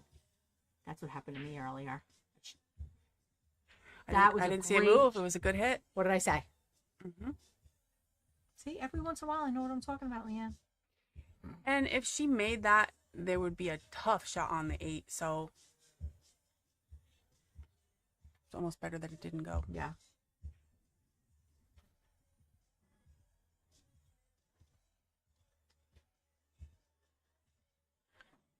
All right, let's see. See what Carol does. Yeah, I would have probably done that. A little safe. Okay. Now she could see the ball, though. You can see it, but is it makeable? And It's makeable. The problem is the scratch in the side. And this is that shot where sometimes when you get down on this particular shot, you can see it clearly that it doesn't scratch. Like top right, you know. I don't know, but look at it as where it is in the pocket. It looks way too close. Way too close to that. But you know what I mean? Sometimes you get down on this shot and you're like, oh, it's not going to scratch. No, I mean, I see it from where it is. If it was a little bit further back, then I would have no problem with it, but it's a little far high. Or a little bit further up. Yeah, either further up or further down. They're talking about it. They not only are, oh, she's telling her to do a cross bank. Oh, back cut. Ooh, which is fun. I love those. I mean, on these with these pockets, I feel like it's definitely doable. Mm-hmm. She's also looking at where the cue ball is going to end up. Oh, wow. She went there. I thought she called it in the other pocket. I mean, she pointed to it, and I was trying to figure out what she was referring to, but I thought she called it in the other pocket. Maybe they were talking about maybe they where were they wanted talking the about 8. yeah. Oh, maybe you're right. Yeah, but she's banking the 8 cross side. It's a good shot. She's got the right angle on it. Oh, I thought she called it over there, I too. thought she called it, yeah. Yeah. But you know what? We could just be looking at their communication because it is open talk. Yeah. Which so is great. She could have just, should I bank it? Like tapping that pocket, or should I do this? And then Emily could have just said, hey, just go for the cut. Big safety Great right shot. there. So Huge. let's see if Emily, what is the rotation? So Emily's up. This is exciting for me because I'm hoping she's going to go grab the jump cue. Oh, yeah. So and I see she's getting it. She's smart. You know exactly what she's thinking right now. Oh, I love it. So that's my jump cue. And she likes to dart. So you can see she's darting like I do, which awesome. She did that so quick. So confident. I can't even tell you how many times I have to stroke before I can. You I have can to, do because it. if you think about it too much, you're going to miss. Yeah. If you just think too much, it's never good. Not for me, anyway.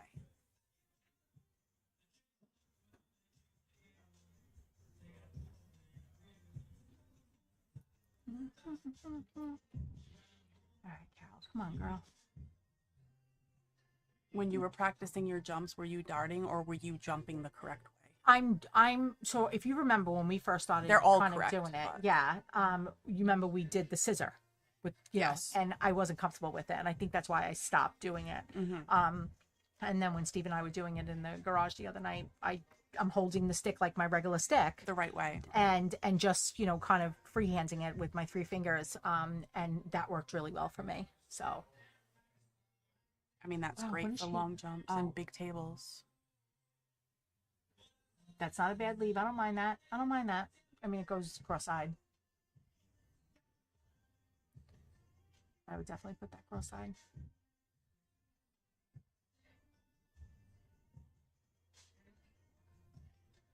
Missed it.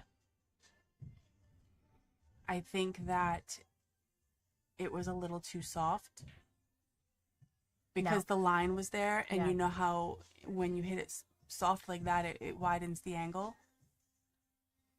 Now what I'm doing here is I'm hitting the 4 ball on the left-hand side and trying to put the cue either behind the 2 or the 6. Yeah, she has a great safety opportunity right here. Yeah, but also too, she's got a good 6, then the 4, then the 3, then the 8. Right. Yeah, I'd put the 6 right there, put the 4 in the right corner, 3 ball up in the corner, 8 ball on the side. Someone told me this recently. I don't know if it was Ray Mack. I've been taking lessons with Ray. Someone said when the defensive shot is just as difficult as the offense, take the offense. If the shot is less than like 70%, then you play the safe. That's what. See, everyone has a formula. Yeah, I like that. But also, like, my 70% might be different than your 70%, right? Right. Like, I know what my strengths are, and so I can look at a shot, cut shot up the rail, which is my favorite shot, by the way, and I can drill it. And another person would be like, I can't make that shot. Well, it's strengths and weaknesses. Don't leave me straight. There we go. All right, Carol, take your time. It's a good. That was a great shot.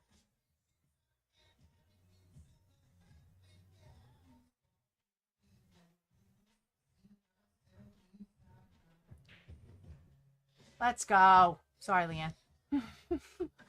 This is kind of cool that they put us in I'm here. not worried. I with mean, like, opposite teams. We're friends. This is kind of, I think they did this on purpose. I think they wanted us to fight.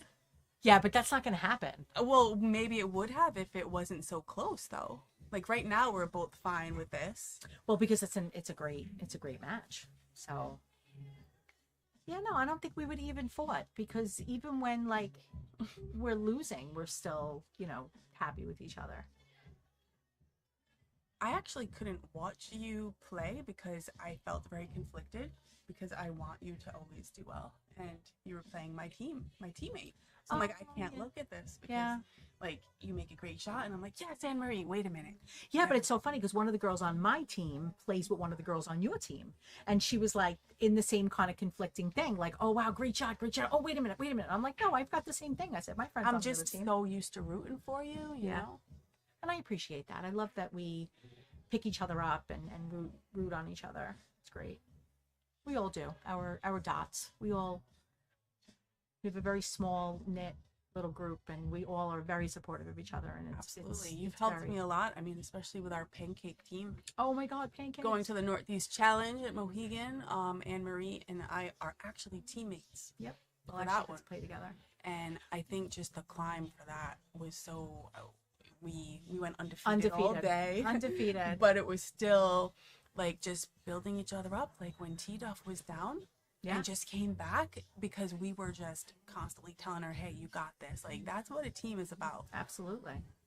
Oh, we did the same thing when we went to Montreal.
Sorry for the dead air, but we had we were being checked on by Lance and Ryan just to make sure, everything was good in here.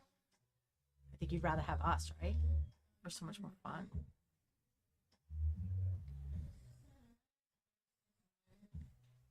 It's good to switch it up, put some different people on the microphone. No, it is. It is. Different perspectives, and yeah, I mean, if anyone has any questions for us, feel free to shout them out. Music's good out there. The music's good. Rax is just such a great venue I love overall. This place. I love this place. There's a variety here. You have a whole room full of valleys. You have the 9-foot diamonds, which are beautiful, and then you have Two 7-foot 7-foots, yeah. 2 7-foot diamonds. there's like a roped off VIP area for these 7-foot diamonds, which is what we've been playing on, and the technology is excellent. They do a great job with the live, and they have a score, the scorekeeping iPads right there. It just looks very it's great. professional. They have the nice seating for the opponents waiting for their turn.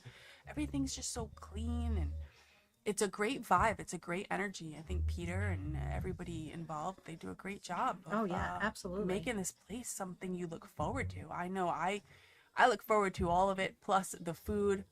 The rice bowls are so good for anyone who hasn't been here. I know you're all like, oh, I'll just watch it on the live.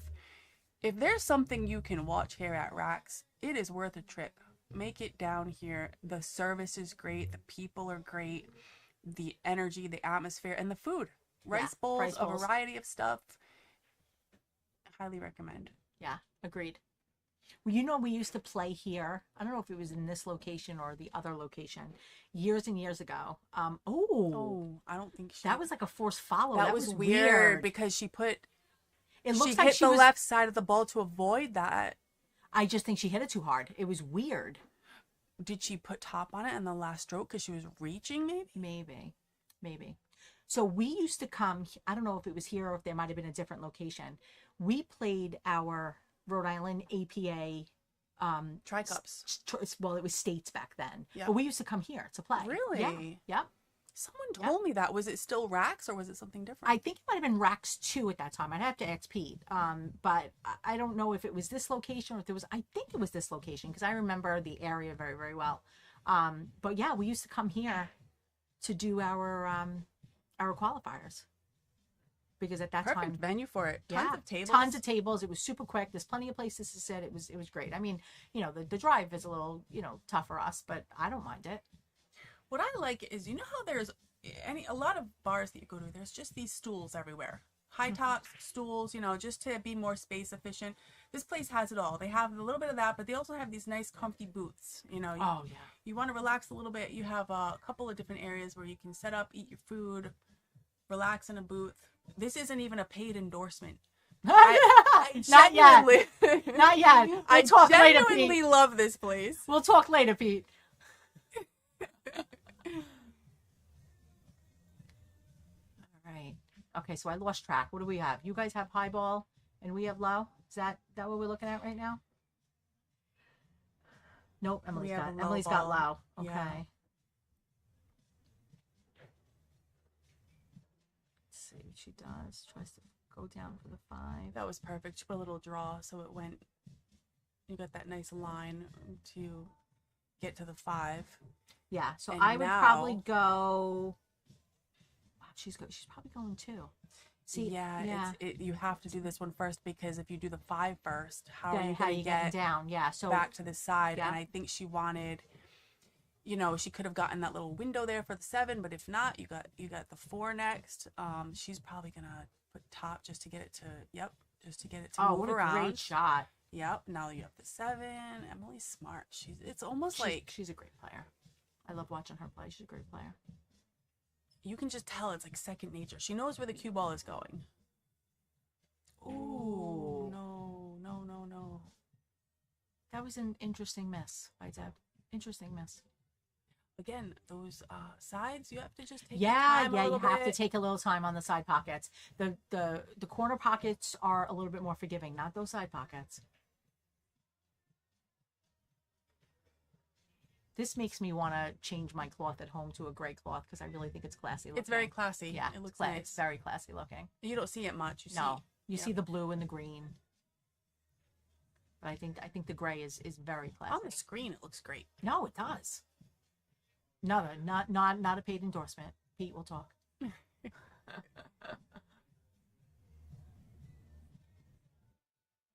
Ooh, nice shot, Giovanna. Nice shot. Now, do you play a safe on the 11, or do you try to get out here? I might play a safe on the 11 and try to get ball in hand. What she does here is really important because the other team has every opportunity to run out. That was an amazing shot, Carol. Very good. That was very, very good. because you can't let the cue ball go too loose because you're going to get stuck down on the bottom rail. I'm glad they went for it. Yeah. It just shows. Let's go. Yeah, that was a nice stop. Perfect. Is it me, or do you feel like there's not a lot of pre-stroke on either team? No, these girls are just firing the balls in. Like there's they just play so much, you know. They just that it's just natural. It's like muscle memory. That stuff you and I do to stay in the groove, to stay in rhythm. Yeah. A lot of these players, they played so much. I mean, look at this. What are we at? Who has the 3,500 games? Emily. Yeah. But Mindy and Renee, they're not far behind. And then your players, you have Melissa, 3,100. That's crazy. Carol, 2,700. That's crazy. Giovanna, 1,400. I mean, see, but the problem was like around this area and where they're all from, there's a lot of Fargo events. We don't have a lot. We don't have a lot of these events. We have, the Sturkers tournament. That's really about it. There's really USAPL. There's not really a lot of, Fargo things. What's going on? Oh, we are up 4-3. Okay. Oh, I think there was a discrepancy about whose turn it was to break. Oh. It's been alternating break. Yeah, it's for alternating. This tournament. It's alternating break, alternating player. So, player 1 of Team A breaks, and then player 1 of Team B breaks, and then player 2 of Team A breaks, and then player 2 of Team B breaks. So everybody gets an opportunity to break in the alternating rotation. And I think that's nice. Always like a for the people type of course, because structure. Because otherwise, I wouldn't underestimate any of these girls to be break and run and just keep running. Yeah. And then things might not be so close, and I don't think it would be as even. Yeah, I think so the alternating break definitely makes it fair, and it gives everybody an opportunity to run out, to break and run instead of, you especially in 9-ball, you win the rack, you break, you could break and run, like especially in doubles rotation. Let's see. Still open table? Or did Giovanna who broke? Giovanna broke. And this is Carol's first shot. Okay, so they have high ball.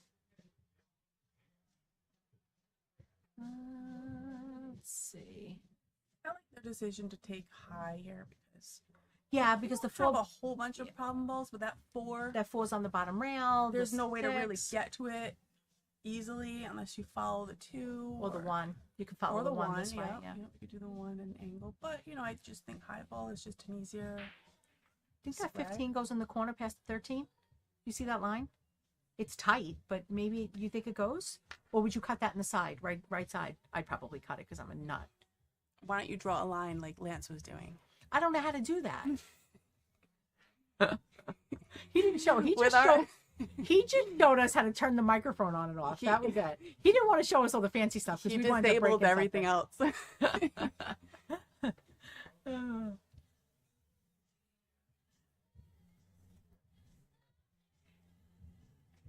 And she's good at these breakouts. She's already looking at how do I break this one out. She's putting top.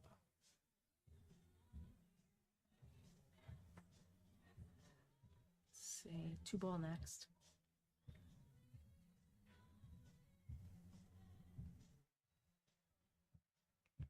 Almost got the breakout on the 6, which would have been beautiful, but I think that 1 ball goes in the side right now. Would you take this 1 ball?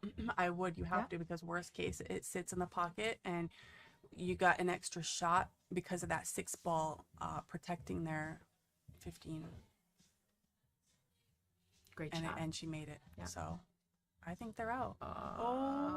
Spoke too soon. Yeah, that bump hurt a little bit, but it's still makeable. Yeah, you could either take the 3 now, or you can take the 5, come over to the rail a little bit and roll up with the 3.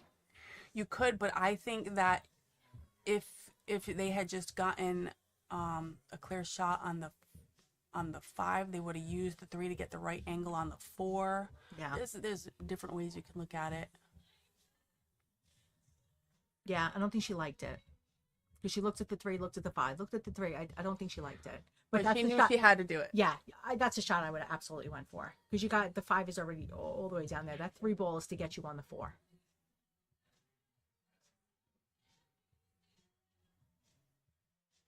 Did you know that I don't know, I think the main girls, it takes 5 hours to get here from there. Yeah, so Carol and Melissa, I think, are from Pennsylvania. So like that's far. Mindy too. Mindy's from Philly. She lives in Philly. She's originally from New Hampshire. I learned this 2 weeks ago when I played her in the Snickers event. She's originally from New Hampshire, and she lives in Philly. Giovanna's looking for the bridge.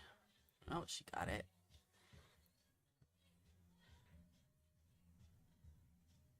Yeah, because you don't want to touch that 15. She got to try to come around.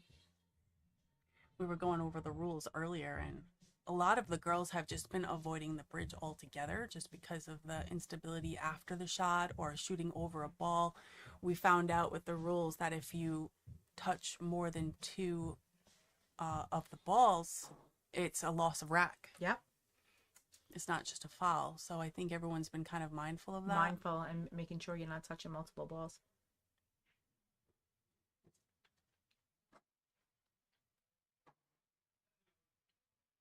That was smart. She blocked the pocket there. Yeah. But it goes. If she's on this side, it goes off the rail of the 6. Right. But she's got to get there. Because now that 6 sets them up for the 5. That's exactly what she's doing right now. She's going to take the 14, try to go off the rail, off the 6. And if she misses it, ooh, I like that. Wow. Yeah, see, I would have went fire in the hole and hope it went. That was a great, great shot. That was very smart. Very smart. And they made their 4 ball even worse. Great shot. That was good top right there. Yeah.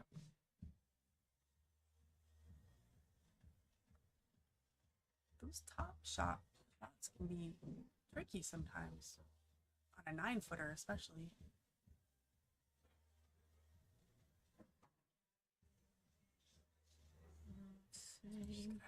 I can't wait. I can't wait to see what she does with this 4 ball. Ripped it. What a shot! Unbelievable. What a shot! Like how it that's the look spot. at Dev's face. She's like, what a shot! That's the spot it needed to be in. Absolutely. It's going. It dropped. Wow! Look at her.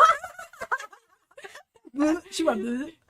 Wow! What a shot! Wow! Look at Emily. Emily's just laughing. But see how serious they are. They laugh, they have fun, but the second they get down on that it shot, changes. Yeah. We know what happened. It's a little bit of a delay. Is there a little bit of delay? Oh, we just heard the cheers. Oh, so maybe that's what it is. Wow, 4-4 every match. Every match has been like this. Your team gets a 1-up. They just shook hands, Hill. Your team gets that 1 extra, and then my team comes back. So now it's Hill. All right, Lance, it's Hill. Ryan, another Hill match. Unbelievable. Just like that. I mean, that has been the theme all day. Yeah, no, it's been great. I mean, look at the team event. Like that was crazy. We were up. Thought And we then had we it in came the bag, back. and you guys came back. Bunch of sleepers. You were relaxed, and then you started getting nervous again. No, I'm chill. I'm chill. You were nervous. I was very nervous. I had the first match of the day. You know how nerve-wracking that was for me? But you didn't show it, and you have always done well under pressure like that. Well, because Carol was great. She came to us early on and was like, okay, we have to put the team, roster together. And she wanted to start middle of the pack. So she wanted to start, not with our best player, but kind of in the middle. And, in the middle is myself and Anna. And, Anna was very honest and said she wasn't super comfortable playing first. So I said, I'll do it. Wow. You're brave. Yeah. So this is the first dry rack I've seen from Emily. Really? Oh, yeah. She almost always look at thinks that 14 something. hanging. And one of the good things about playing first in a situation like this is I have 5 amazing people behind me. So it doesn't come down to you. It doesn't come down to me. Great shot. Come on, ladies. Sorry, Leanne, but you know, a little bias over here. It's about to get intense in this booth now because now oh yeah, we all want this. We want this win. I want this win. You want this win, and either one could do it. No, I agree. I wonder if I would roll this 15 a little bit just so I can. I don't know if that the 11 goes past. It's the hard 1. to tell. I was just looking at that. Yeah, I wasn't sure. And she just, that was a good move. She just broke out that 1 so that it would open it up a little bit. It ended up not opening it up, but I see what she was trying to do. Yeah, I'm curious to see what she does now. Either the 11 cross side or to push that that 13 up to where the 14 is because the 14's hanging. Oh, she's playing it safe. Okay.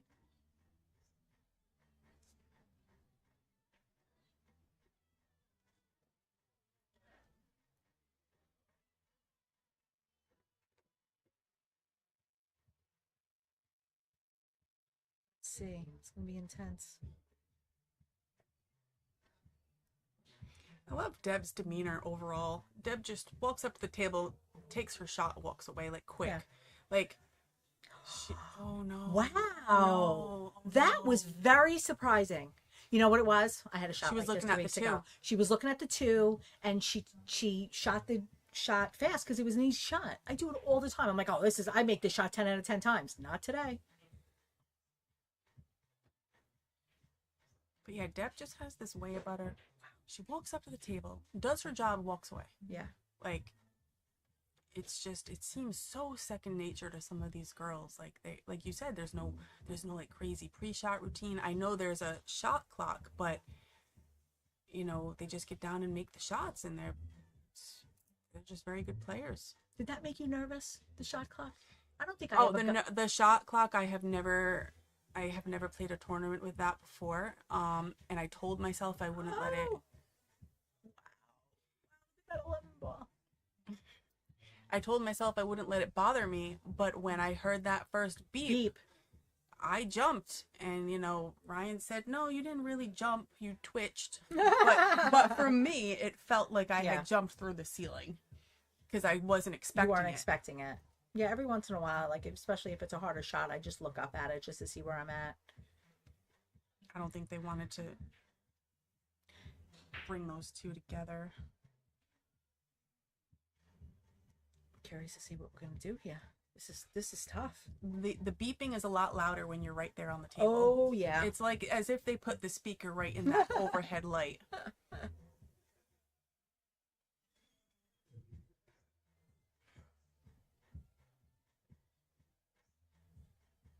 Interesting. She's always very careful about where the cue ball is going to go. And it's hard to play it safe because of the 14. Oh, yeah, she looked right at that. She looked right at that. She pointed to the spot on the rail. She knew it. I think she tried to control it with English and hit it too hard where the left didn't take. Because she looked right at that and even pointed to the spot on the rail. So now what would you do here? This is the thing. You've got to be behind that 8 ball because Joanne writes, this event is more nerve-wracking than it appears. See, how come I see a comment there, but I don't see the comment? I think some of them are that's YouTube. Yeah. Oh, I wish I could see the YouTube comments. He's got us multitasking in here. He blocked us from the YouTube. No, I think they pop up. Every once in a while you see one pop up. Oh, let's see how she plays this one out. I'm not sure I would have done it this way, but who am I? Because the problem is like to take this ball now and then to get to, unless she's trying to bump the 8 out. She might try to be bumping the 8 out or bump the 6. That was a great shot. That's a great shot because now the 8 goes there. Before it didn't. That was a great shot. Yeah, I think hitting it soft kind of eliminated a lot of the risk of where the cue ball is going to go. And there's a long shot here for Giovanna, but she certainly is good at these. So, yep. She makes them and that's look a great easy. shot. That's a great shot. Take your time, Carol. Are they gonna do it? Come on, Cap. I can't watch. Just tell me what happens. You'll hear the cheering because apparently out there they can hear before they can see it before we can. There's a little bit of a lag in here. Come on, Carol. I didn't hear it yet. That's why we didn't hear it. Yeah. It's okay. That's, I mean, Hill, the nerves get to you, you know? I don't know. None of them seem nervous, though. No. Emily's jumping in here saying, You know, have you to have take to, this you have to be careful. You have to take this because the 8-ball can be made pretty much from anywhere on the table. So your safeties have to be perfect, and you have to go about this the right way. I think I would take the 7 here. That's a tough shot. Yeah, but if you take the 4, how do you get on the 7 or the 5? I think a safety could work, but it has to. Oh, she called. I like it. Because you could block the pocket. But she's putting top on the cue ball to leave it on the rail so that if she misses, or block the pocket, even better. Know what I would do with this? You would. It's not really bankable. I mean, it is. You got to get the cue ball out of the way. Yeah. That's the problem. Let's see what Giovanna's going to do. As it lies right now, it is not. Oh. Is she? Get in there. Oh, that was such a great shot. That was the shot. Absolutely. What are they going to do? Just you got to stare at something blocking the. You got to draw this ball. What a great match. What a great match this is. That was such a great shot. Now Emily made a shot like this earlier. Actually, it was Mindy. No. Who made that incredible shot all the way down the rail? That was Mindy had one. Mindy. Mindy had one, and Giovanna had one. That's the same thing right here. You know, like this is a very tough shot. Hill match, do or die shot. It's a very difficult safety too. Yeah. This table, there's some humidity here. It's hard to really figure out the speed. Did she call it? Barry says the dramatic effects with laughing faces. Oh my goodness! Nice That's try, why they just went. Oh, nice try, Em. Who's on the mic? Joanne said, "It is Leanne DeTore and Anne Marie Hedden. We are from Rhode Island. We are on opposing teams and best friends and BFFs. Nice job. There. Nice job, Anne Marie. Your team is great. Well, now we're 2-2. That makes it a little bit more fun. 2-2. You know, keeping it close is always fun. It was Lance a great match. Lance is back. Lance can't wait to critique get us off the microphone now. You guys did a great job. Thank you. Joanne says, nice to meet you. It's great to meet you virtually, Joanne, and everyone else who hung out with us and dealt with us this whole time. Yeah. Thank you very much. Thank you. We're going to have Lance take over, AKA we're being kicked out. Thank you all. Enjoy the show. Thank you guys very much.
All right, guys, I'm back. Being joined in by Frank. We've got Anna versus Mindy. Frank, you there?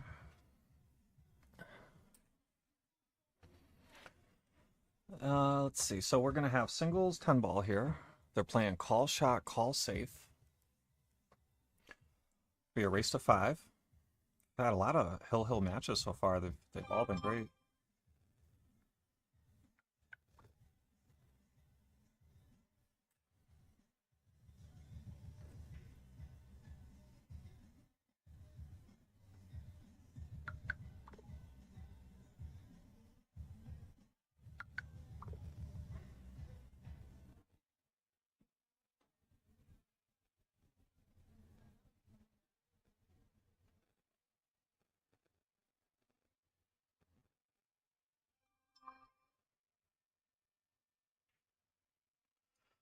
All right. Anna racking. And we're all tied up 2-2, race of 7 in the overall team score. All tight matches so far. Anyone could win from here.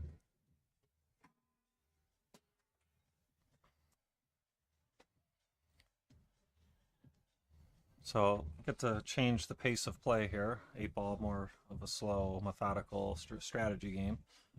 Now we're moving on to rotation. We'll change the pace. First 10-ball we've seen played on the day. Going to be followed by 10-ball scotch doubles. And that's going to be Mindy and Renee against Anna and Anne-Marie. That's going to be a tongue twister. Having an issue trying to get Frank in, Barry. Hopefully get that going real soon.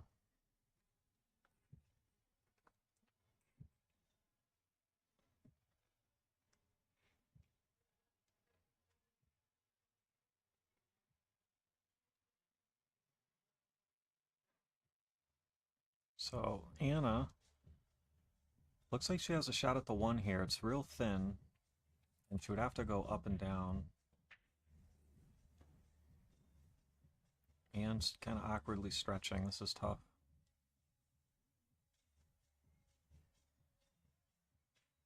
Ooh, almost hit it really good.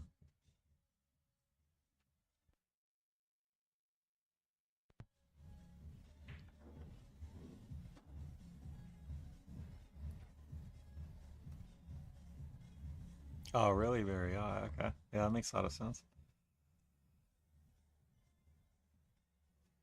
We're going to try to get him in here.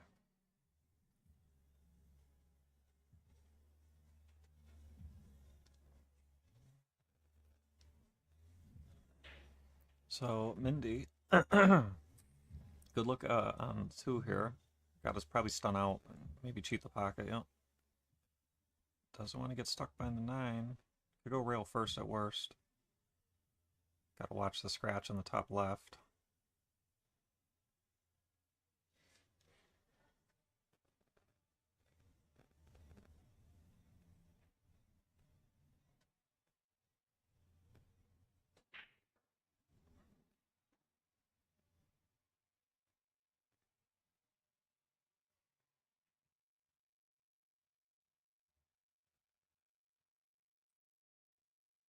Just give me 1 second, guys. I'm just trying to work out a quick little technical thing here. Trying to get Frank in here. Shouldn't take too long here. Gotta focus on this just for a second here.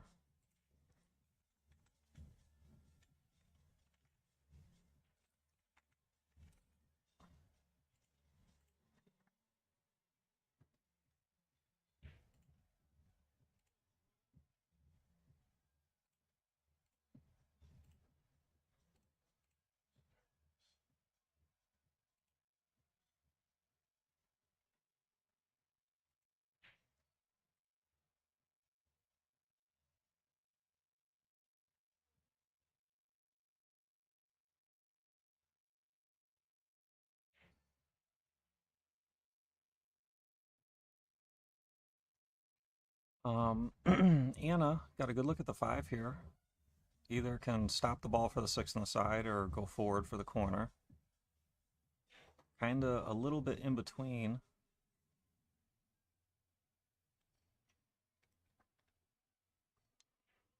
Yeah, I hear you, Barry. I hear you, buddy.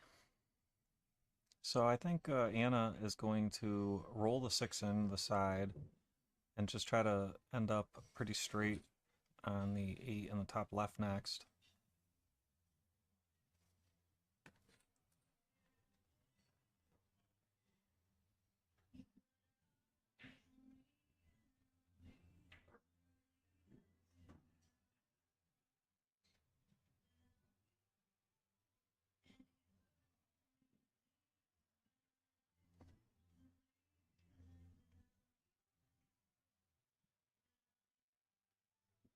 So might, if she pockets the 6, might run into the 8.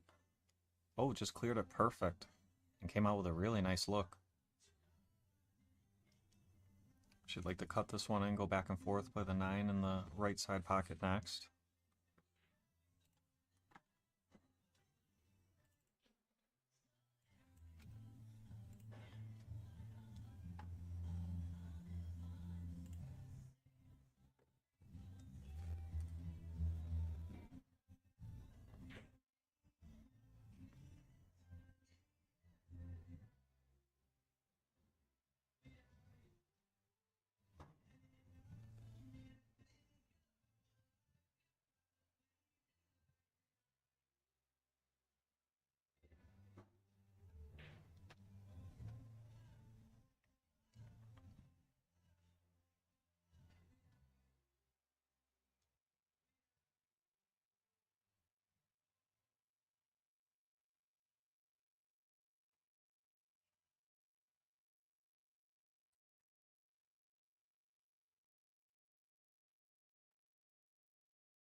And looks like Anna is gonna make this 10. Got a good look at it, just gotta watch the little scratch on the bottom left.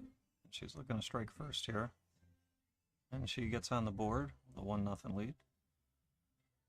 And still trying to get Frank in here, having a little technical difficulties there. But hopefully we get this working shortly.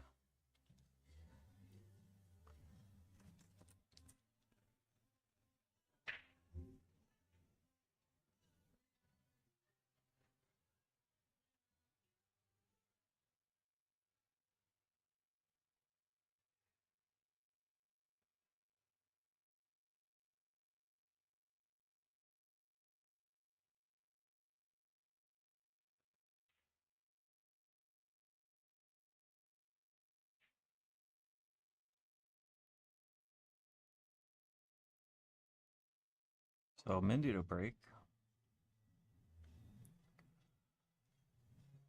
When you're breaking 10 ball, the 2 balls behind the 1, which is the 6 and 5 here, you want to see those head towards their side pockets. Just like that. Both of them a little short and unfortunately scratched on the side.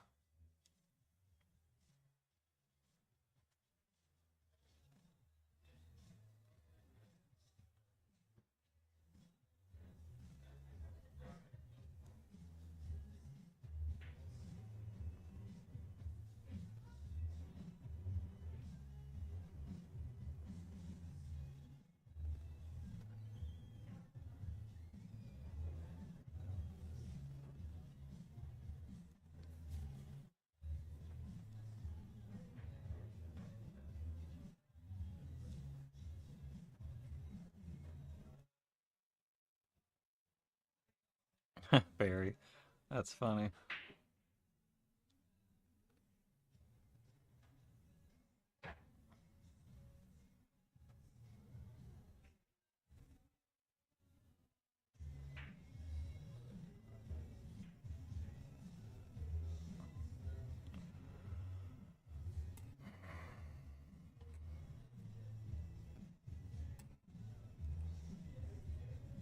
What's going on here?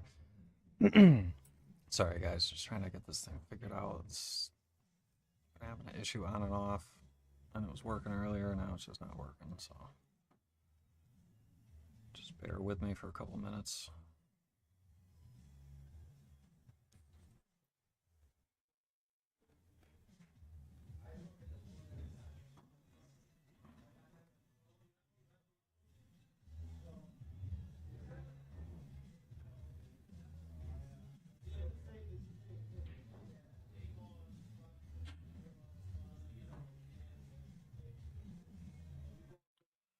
Nice. 1 second, guys. Just aggravating me.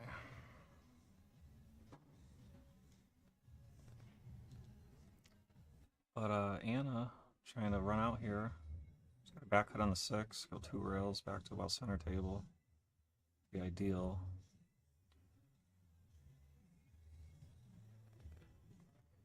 Okay, how can I do what I'm trying to do here?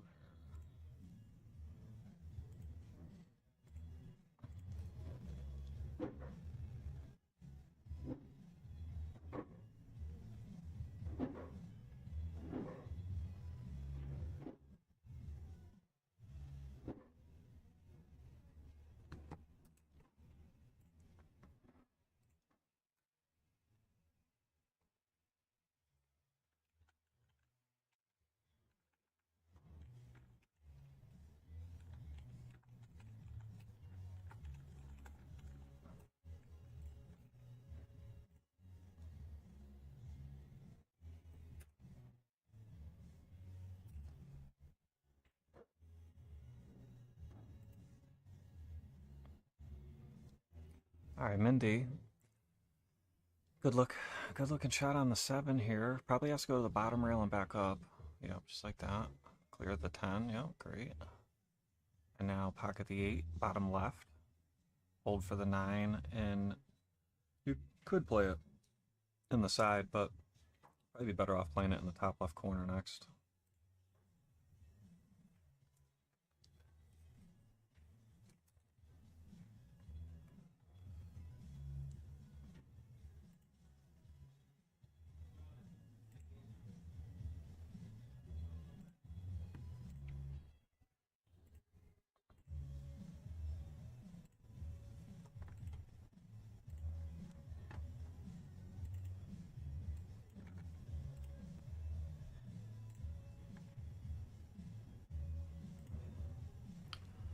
Hey, Frank, I think we got you now.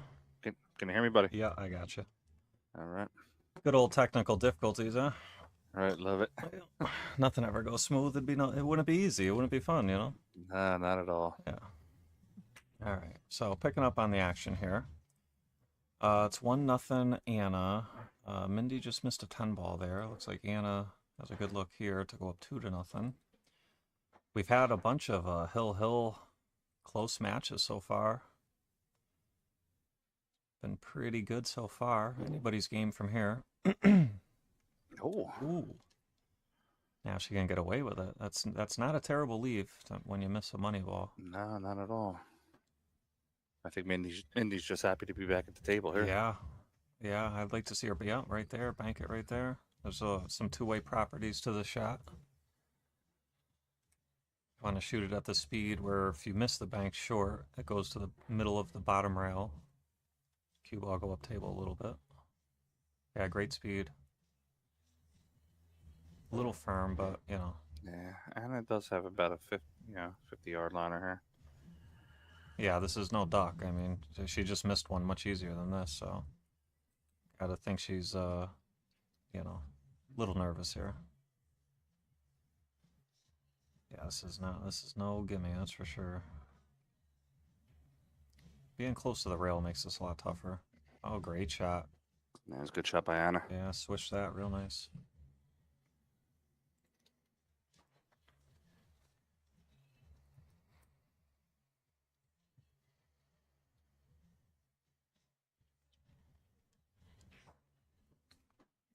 All right, 2-0. We're working on trying to get this stream set up. So I was not able to see the first rack there.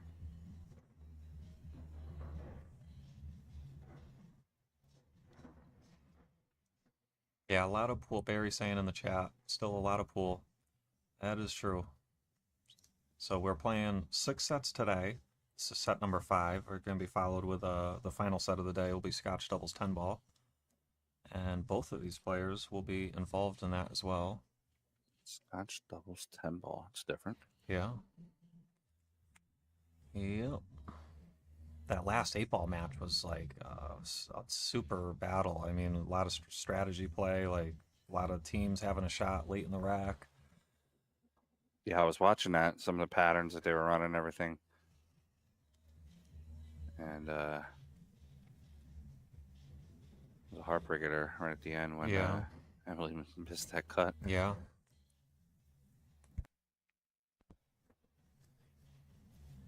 All right, here we go. Rack 3, Anna to break.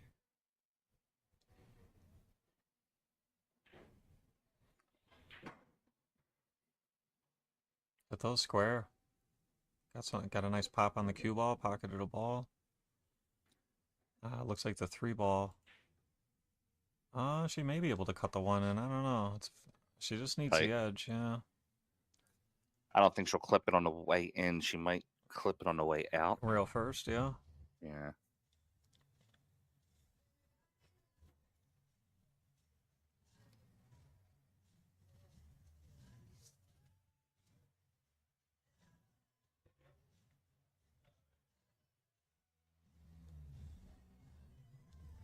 So, looks like a push here. I don't blame her. She didn't have anything great. If she couldn't just cleanly pocket the 1. Mindy's got a good save here, though. Mindy can cut the 1 about... she gave it back. Shoot it. I think Anna's going to play now. Cut the 1 about 8 inches. Yeah. Make the cue ball come 2 rails out. Oh. Well, plan to go seek with the 3, I guess. Yeah, nothing wrong with that. It looks like she got her by in the 3, at least partially. She's looking like she's lining up the corner to see if it passes the 5 and everything. So she may have enough to pocket this ball. If she can get a good clip on it, I'd go all safe here. Use that 6-9. Yeah, yeah. I think I have to agree with you on that. There's a lot of room for error, you know, a lot of margin for error. Yeah, she doesn't have to be perfect with it.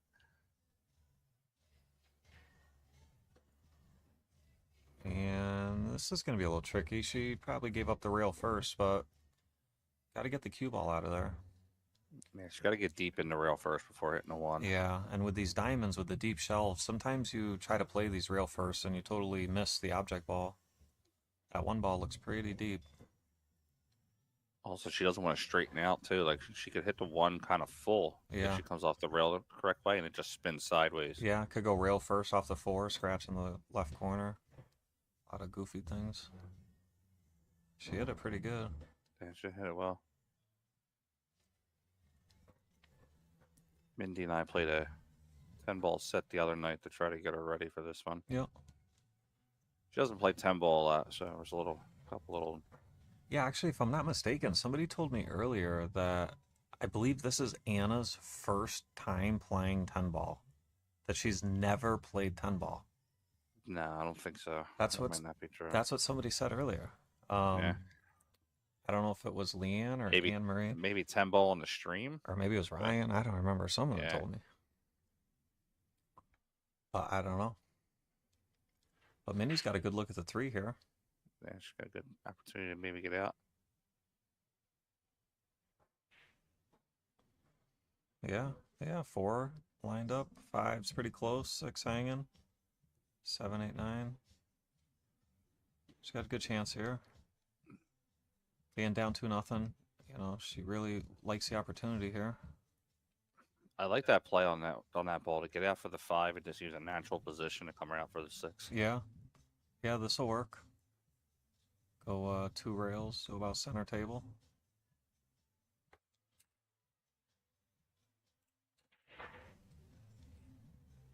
Uh-oh.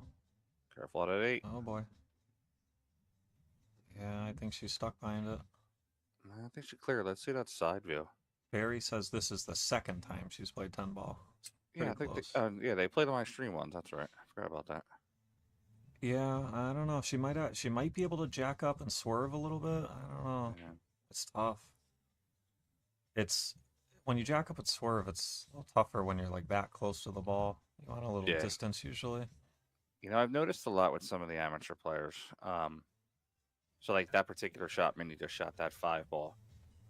It's one of those things where they just take it for granted, knowing, oh, I'm going to go in that direction, I'm going to be okay, versus playing the position. Right.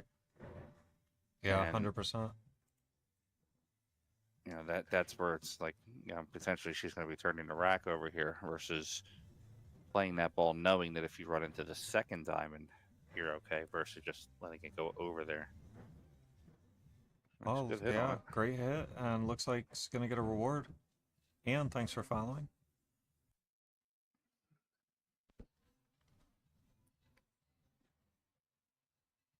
Yeah, this is tough. Let's see if we see the jump cue come out.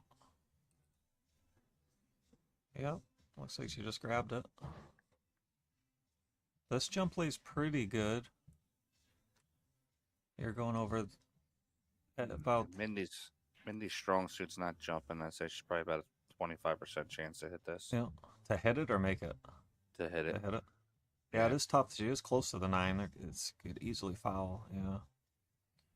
Yeah, that was tough. But she didn't have too many options. She could have made a good hit rail first, but there was a scratch involved there as well. So I don't mind her jumping there, because if she's to make it, she might run out. There's a big reward behind it.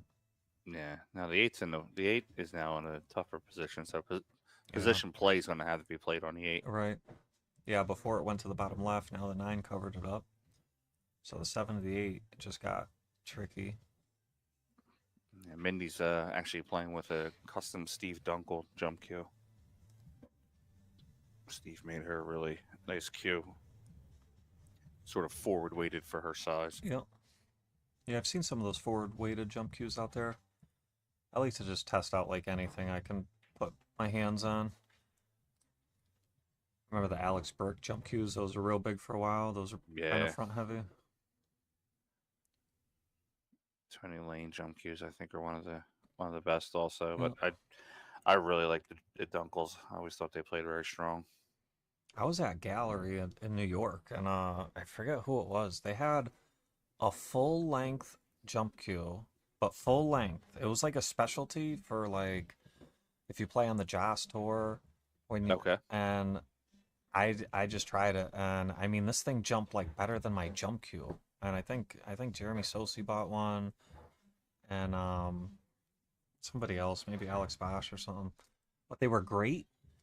But the only problem is you only really going to use it in like the Joss tour or just something that has kind of unorthodox rules. Like there's not many places where you can't use a jump cue nowadays. Yeah, I like Anna to play this ball towards the corner pocket, but let the cue roll behind the 9. She attempted it. Yeah. I like the try on it. Right. I used to have a 16-ounce. It was like a break cue. It was called a bamboo. Yep. You could break with it, and then you could jump full length with it too. Yeah. Yeah, I couldn't believe how good this cue jumped full length. It was unbelievable. Look for Mindy to come across table for the 9. Put a little inside English on it. Came out perfect.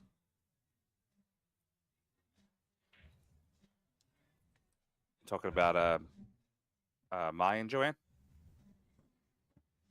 The Tony Lane? Yeah, she might be talking about, I don't know if it's Diamond Wood or something. Diamond Wood all has that kind of rainbow look to it, you know? Yeah, so mine was actually like a gray and black. It was Diamond Wood, though? Yeah, it was a pretty cool looking combo. It was like a stained gray and black. And Mindy pockets out 10 ball, and that's going to bring us to 2-1. Favorite Anna. I've always been trying to get my hands on, they call it the Superman one. It's the red blue and like a slight hint of yellow. Yep. That's the rare one. I can never get my hands on one. I've actually offered to overpay people for them to give me theirs. So they know too that it's a rare color combo. It's just they know it's not one of the ones that's usually out there. Right. 2-1 on the score. Mindy's break.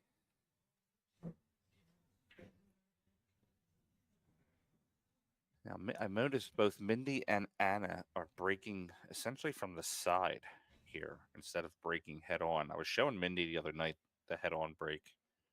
I actually was slightly taught it by Shane himself. He kind of gave me some pointers on it. Yeah.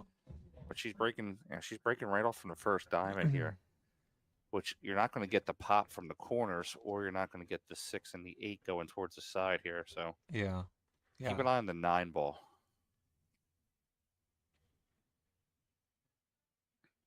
Well, the 4-reeler was close. And if there's a little bit more power into that shot. See how the 9 ball came off the back rail Yeah. up top? Usually it almost banks up towards the top pocket a lot of times. Yeah. Yep. Yeah, I think 10 ball is like the most predictable break. If you have a template that's working and, you know, the balls are freezing up and everything, it's like, I don't know, like 7 out of 10 balls are pretty predictable. Yeah. I can't get the pop like Federer does. And yeah. I watched him break every single breakdown in Kentucky when we were down there, and it's a work of art the way he gets it. Yeah. Yeah, they're so consistent with it.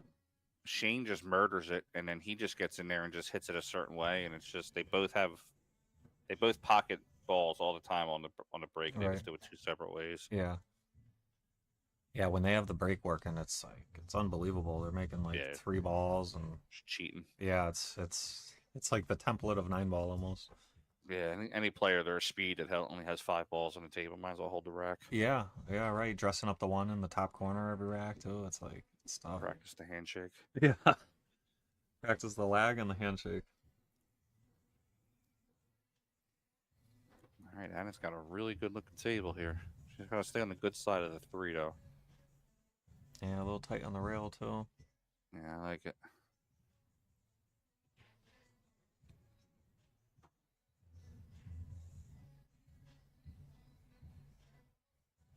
She could probably cheat the pocket with a little low right here. Come out for the 4 in the same pocket. Yeah, I like playing both balls in the same pocket. She could maybe even go high left and go around it. Yeah, I like it like that. The only thing I'm nervous about with this type of shot is because you're going to want to spin it. I'm nervous with her going 2 rails and going through the gap, basically, the 6-10 gap, and then the 10 ball getting in the way. Yeah, it's going to be tough with the steep. I'd maybe throw a little inside kill on this, little like low right hand, 5 o'clock English or so. And you're looking to run into the 10. She might play safe. She might bank it up table and put her cue ball behind like the 5. Use like the 5-10 as blockers. One thing I love about Anna, she does not. She is a efficient player. She doesn't waste time. She gets to the table and shoots. Yeah, I think she was playing the safe, but she shorted it, which is pretty common when players are using the bridge. Mindy's got a good looking bank. Yeah, she's got to avoid getting behind the 9. Yeah, or the 10. Yeah, either one. It's gonna be tough. I think you want to roll this one in as soft as you can. As there's a gap over there. She might have found it, but she's gonna be jacked up. Yeah, she kind of bull and china shop that one, but yeah, I think she called it. So she has enough to pocket the ball, but it's tough, jacked up, and you got to be careful. Up over top at 7. If you don't come down straight on that stroke, the ball's going to want to twist. Let's see.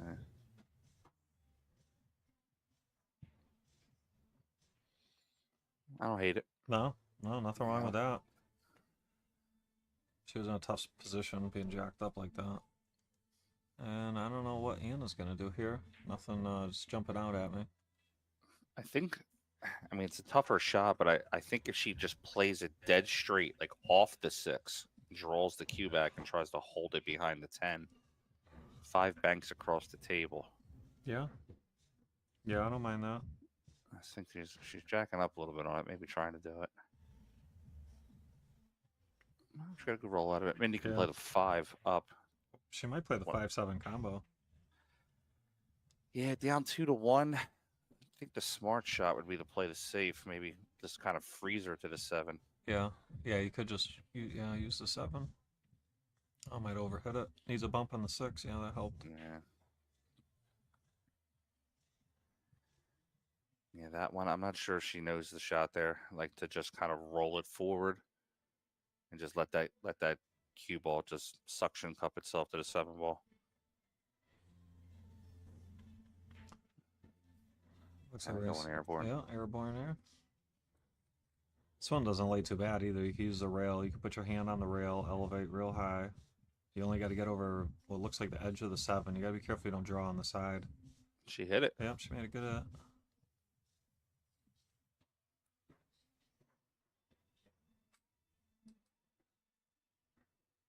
So Mindy with a good opportunity here. Has a clean look at the 5 on the side. 6 ball's a little funny. She could play it for the corner next, the bottom left corner.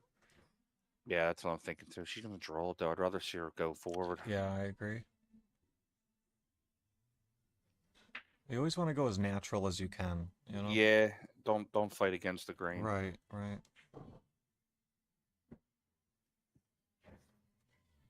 Michelle, thanks for liking the stream. I need her on cross side. Yeah, I hope she puts some inside English on this. I think she's gonna have to. Oh, made a great shot, but I don't know if she's gonna have a reward on the 7 here. No. And that's where just getting out of line just now possibly may have cost her another rack. She's getting in the line later in the rack versus early. So what happened is that keeps happening is Anna's getting, you know, a table turnover with 3 balls left instead of 6 or 7. Right. Yeah, this is no easy kick here. I think now is when I want to see her jump versus the last shot. Well, made a good hit. Might even Nice, good contact. Yeah, didn't give up much. No. Can she drag off the 7 and leave it behind the 9? Yeah, maybe. I don't see why not. She could go in on the bank and draw the cue ball up. It's tricky though. Yeah, cue ball's like wanting to go right towards that side pocket. If she kisses the 9 wrong, this could hurt her too. There was a safety there too. She could have thinned the 7, came this way underneath the 10. Yeah. There was a couple options there. Not many options here. Just make the 7. That's your option here. Oh, she got to avoid the 10. I'd go outside with this. Yeah, I would use a little low try outside. to stun it to that 1 rail. But with the 8 being where it's at, you don't have to get too perfect here. This was that shot you were talking about earlier, right? About I mean, this is I'm gonna if I had the pen, I'd probably put a circle on the table where I think she's gonna get to. I think your circle's gonna be like there because earlier you said she hits them too thick. I think. Yeah. Yeah, a little thick. Or you got to put some inside English on it or something. There's a couple different options, like you're saying, inside. You thin it, you go inside, or you go outside and go with it. Top rail, left side rail, bottom rail, and back around. But then you're risking of scratching the side pockets. It's this bank in the side lays pretty good, and she's made multiple banks already. So I think she's gonna play the safe. I like it. Yeah, I don't hate it. Now, can Anna draw underneath the 10 here with some low right? That's what I'm thinking too. That'd be a really nice shot to bank the 9 and draw underneath the 10 ball. Yep. And if she's not comfortable with it, she could play the same shot that Mindy just played. Just roll up on it. The object here is if you can roll up on it, freeze them. Yeah. Yep. If you can get the object ball frozen to the rail, it's like the best. Again, it's gonna. She's gonna try to go under the 10. Yeah, not her best stroke there.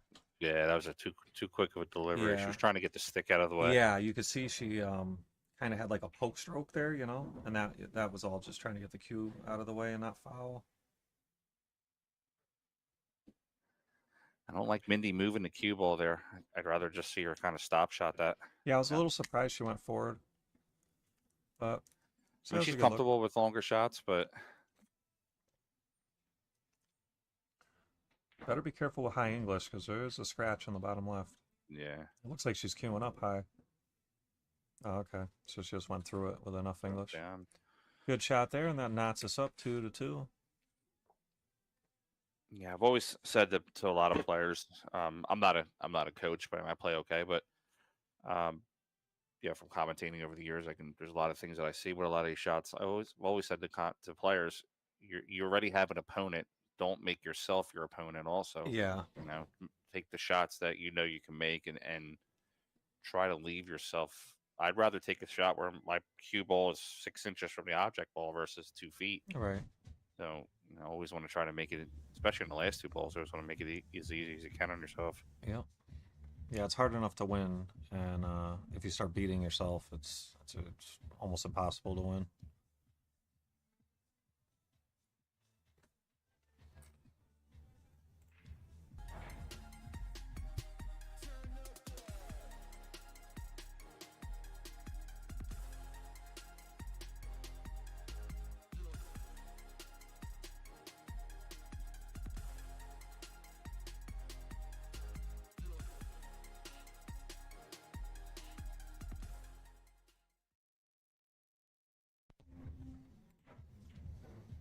Like we've got a player comfort break here for a second. Yeah.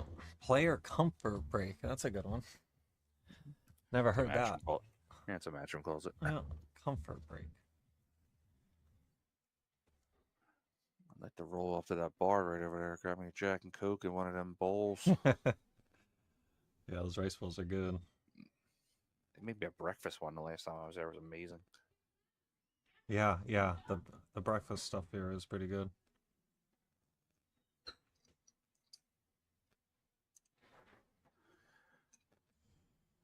So you said we have one more matchup for today after this, and then resume tomorrow at 12, right? Yeah, it's I gotta double check, but I think it's the same time tomorrow. I think it's 3 o'clock both days. Oh, don't tell me that. You got like a 3-hour ride home. Yeah, I could be wrong though. I mean, I don't know. I'll have to double check. Typically, every year they've done it the same day both days, so I'm just assuming it's 3 o'clock. But there's been so many changes through the years. I wouldn't be surprised if it's different.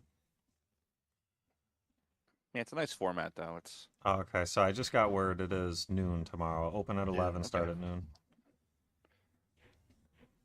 It's a very nice format though. You don't see this too often around the country with women. You see it with the men, but I like seeing it with the women. I think women's pool is actually a little bit more exciting than the men's pool sometimes. Yeah, sure, cause yeah, I could see that. I mean, it depends what level you're watching, of course. Watching like the highest level of men pool can be pretty boring sometimes. Like when they break and they have a clear shot at the one, I'm done watching the rack. Like I spent 3 days in Kentucky watching them not miss. It get kind of boring after a while. Yeah, like we saw, especially in that 8-ball match. All the players, both teams, had plenty of opportunities to win. It's just constant back and forth. You don't see that enough at the the highest of the pro levels and stuff like that. That's actually why I'm really starting to like this ultimate pool. They're kind of putting a lot of fun into the game. Yeah. But they're also they got some high stakes games that they're playing for. But the way that they have their 8-ball set up, it really makes it fun. Yeah. Yeah, I think the shot clock with bar box 8-ball is a nice addition because the game 8-ball in general can be a slow game sometimes, and then you add the cluster of the bar box and all that, and it takes all that out. And there's no intentional fouls. I personally like that. I love. Yeah, I love the no intentional fouls part. Yeah, if you're gonna play on a shot clock, I get it. If I'm playing like normal 8-ball, I really want to be able to intentionally foul because absolutely. If I'm playing action 8-ball, but if I'm playing in like a league type setting like that, I'd want to play it and haven't seen it play. So Anna, what can she do here? Is she gonna play the 1-8? Because remember, it is call shot, call safe. So I try to put the 1 behind, or sorry, the Q behind the 8. Yeah. All right. So what's Mindy gonna do? She could play safe bind the 3, safe bind the 8. She could hit the left side of the 1 and come down 3 rails. I like around 4 o'clock English here, banking the 1. Just trying to let the Q spin behind the 8. She's gonna give it back to Anna. Oh, I don't like giving this one back. There's too many options. Too many options from this point. Yeah. If it was all the way down table, I'd give it back. Barry agreed with us. He was surprised. Let's see what she likes. She likes your shot behind the 8. And Mindy's got a good kick here, though. She can kick. I think she can say it full. Yeah? No. I don't know. Nah, she can't see it full. Yeah, I don't know. I think she's gonna have to kick. And if you do have to kick, I'd like to see her kick this way. Try to do that with the one ball. Makes a good hit. She's gonna give up a look though. Pretty good look. Yeah, she kind of Hulk smashed that one. She's gonna take a little speed off that next time. Go into that a little bit more full. Yep. So I think we're gonna see Anna roll this one in. She might have enough to go to the bottom rail and back up. Oh yeah, she did. Sorry, Wes. This is a PG stream here, bud. We can't say the names that Mindy has for you.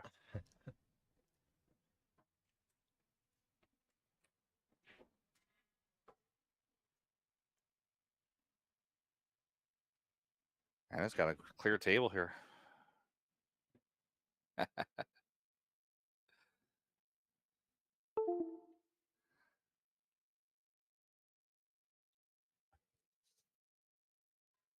Shot by Anna to maintain control on the 3.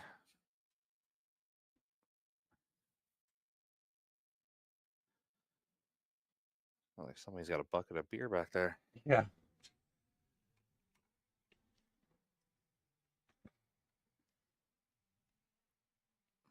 Anna's looking a little uncomfortable in this shot. Don't look at us. Shoot the ball, girl. Yeah, this is I think she's gonna try to draw back just a little bit here and just get around the 7. Yeah, that's a good shot. Yeah, a little tight to the rail, but it does have a pretty decent look. Can't really go forward too much at all. So, and it's hard to draw back. Do you think, does she have the angle to punch it? Yeah, I think that's the play, is jack up with a little bit of left and punch and come in between the 7 and 10.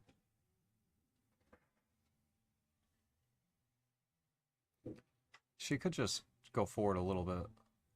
Oh, that'll work. Just tight on the rail again, though. I don't mind this, though. She plays with a high left. Just come out a couple of rails. Yeah, she better hope the polish is worn off by now, because yeah, she slides off rail number 1. It's going to die out. Right. It looks, I haven't seen too many slides lately, so she might be able to get away with the high left here. No, she went high right. Now what? I mean, she's got either corner, but they're both tough. I don't mind the top left. There's a cue ball to make it into the top left. Cue ball is going to hit the right rail. Yeah. Just go with it and get that right rail, top rail, come back out. Yep, I agree. Just like we were saying earlier, go with the grain. Don't fight it. Just go high English here, pocket to 7, top left, go 2 rails back out, and you'll have a shot on the 8.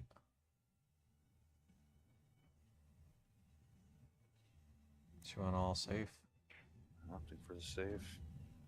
Not gonna like where the 7 ends up. No. Got pretty tight to the rail at least, so that made this a lot tougher. Mindy's got to be careful not to get between the 9 and the rail. I'd like to see her cut the 7 in and have her cue ball come out this way. Instead of going to the left of the 9, stay to our right side of the 9. Yeah, she's putting right on it, though. Yeah, perfect. Yeah, it worked out for her. That was perfect. Now natural, just 3 rails around. Yeah, she might be like a little bit in between, where it's like almost not enough angle, but and stretching is gonna be tough to get into this ball. Yeah. Good girl, get your leg up. Yeah, test her here though. Gonna have to smooth this one in and try to use pocket speed. Just roll it in. She could go firmer and go across the 10 for the 10 in the same pocket next. She's got options, however she feels comfortable. Oh, she made a great shot on the 9. Got a little funny here on the 10, though. This is cuttable to the bottom right. She just has to trust her confidence and just fire through the ball. Yep. Might require some outside English to help cut it even more severe. Yeah. Just get that spin.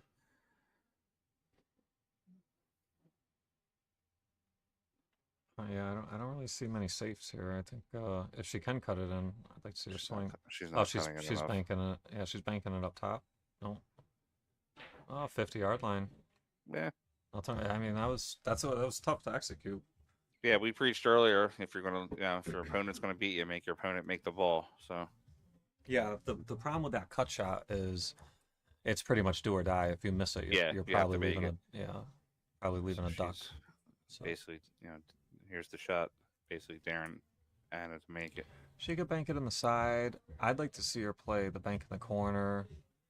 Bring the cue ball up table. There's some two-way properties. Put some low left on it. She's looking at the back cut. Okay. It's that old one pocket bank where you bank it with the spin. Yeah. Let it catch the side rail. Yeah. But yeah, if you can slice it in, a great shot. And I sliced it in. Great shot. Why bank them when you can slice them? Yeah, I kind of questioned the play there. I think Mindy should have won for it. The cut? If you got the shot for the win, take the shot for the win. Yeah, it's tough for us to judge that shot on the absolutely. stream, you know? Yeah, I mean, I have 6-7 inches on her, so I can see over the ball a little bit better. Right. All right, so that brings us to 3-2. Anna's lead. Moving right along here. Let's see what we're gonna have next.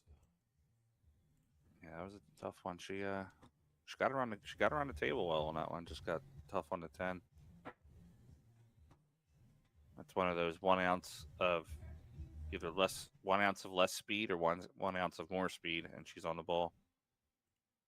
Yeah, she got a little unfortunate to be right at the 50-yard line there.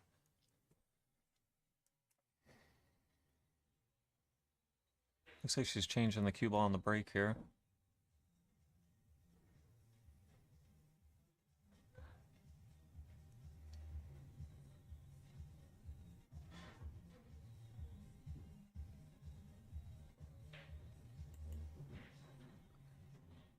Four and the 8 tied up. Yeah. 8 ball might be dead top right. It's close. Yeah.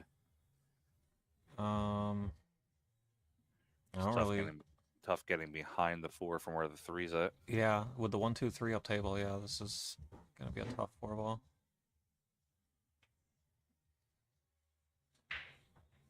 What's up, Joe from Arizona? How we doing, buddy? That's Frank Maletti in the remote commentary booth with me. The remote commentary booth.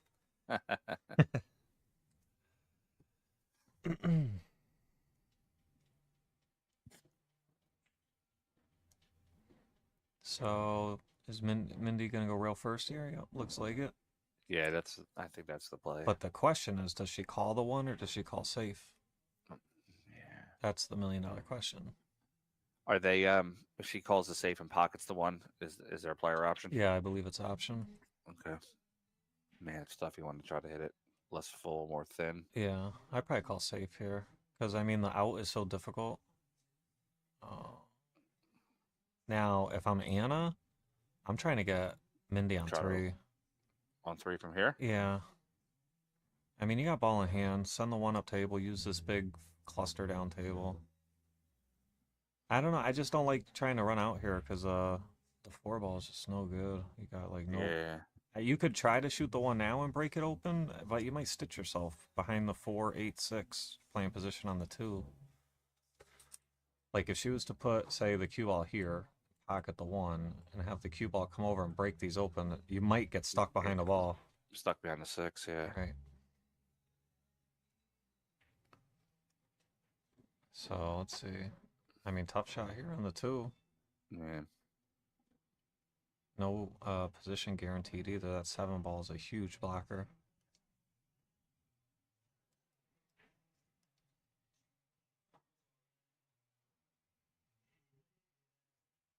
And I called the top left. Great shot.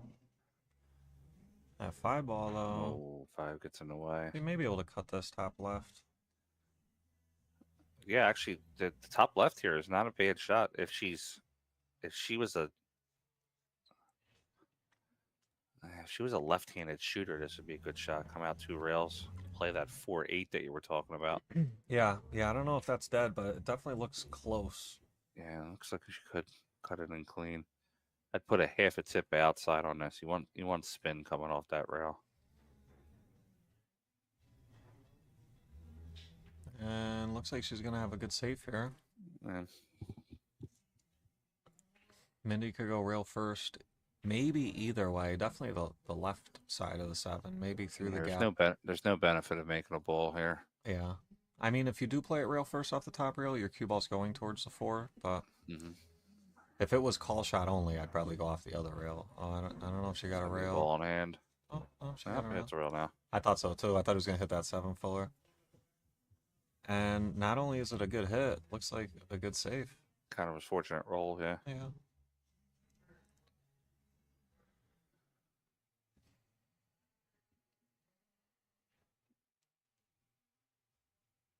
Yeah, this is going to be a couple innings because they're going to.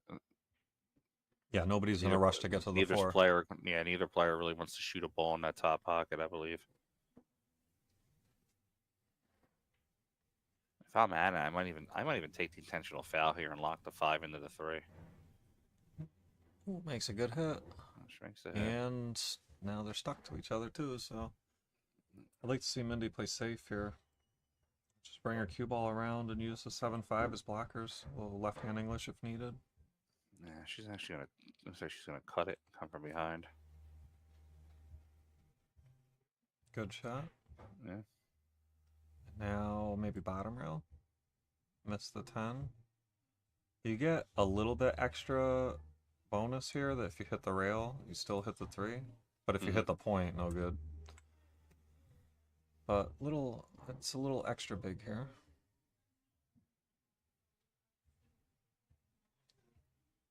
I think she used some she'll get it. Oh, look at this.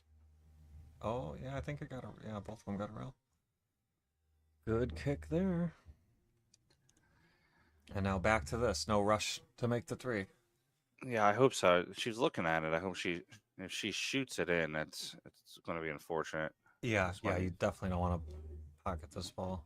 Play this ball 2 rails.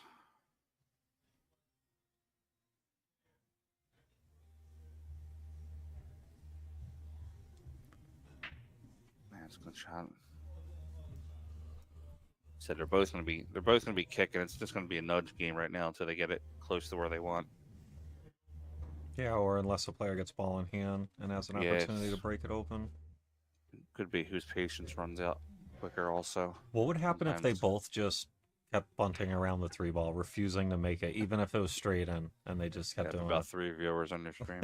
The shot clock would speed up somehow magically. A little bit, yeah. So it makes a good hit. I love sometimes that when you get the people that are watching. I mean, your audience seems very respectful, but sometimes over on Billiard Sports Network, man, we get some people that are just real tough to deal with, especially when they're taking maybe like 23 seconds a shot, 24. Yeah. I actually have a little personal counter next to my computer. Yeah. That I'll click the button just to kind of see myself. Where they're at. Yeah. And it's shoot faster. I'm like, but you're like a 310 Fargo. Stop. let this 750 guy shoot his game. Yeah. Like, Mindy with a look here on the 3, and the 4 is open now. So she could play off the bottom rail. Then the 3. Just come up here for like the 4 and the top right next. She's gonna come full. She's swinging around, you think? Trying to play the 4 in the same pocket next? Yeah, I saw it, but it's a little risky. It was tough with the bridge, trying to get out of there. Yeah, she just cost herself a shot there. Yeah, and this is not going to be an easy hit either. The only thing I'm seeing real quick is 2 rails tight 2 rails out of the corner. And, even if you hit it, it's hard to get away with it. I mean, there's ways. You're hitting and hoping. Yeah, there's not too much you can actually try to do here with this kick. And being call shot, call safe, you can't just get lucky.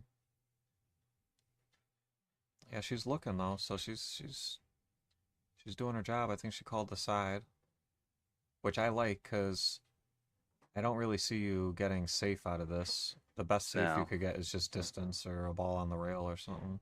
So you might as well call something. So she decelerated on her stroke there. That's what caused the cue ball to go long. Go long. Yep, I agree. Oh, looks like she's eyeing up the combo here. Oh no, okay, she bluffed me. Oh, now she's looking at it. Fire at it. Being where the 8 is, I don't hate it, you know? No. I mean, I should say being where the 9 is, because that's blocking the 8. Yeah, just make sure your 4 gets to the bottom rail if you don't make it. Yeah, I would definitely maybe think of some sort of two-way here. I mean, I don't know, though. It lays pretty good. Maybe I would just focus on nothing but making it. Great shot. And that's going to put Anna on the hill with a 4-2 lead.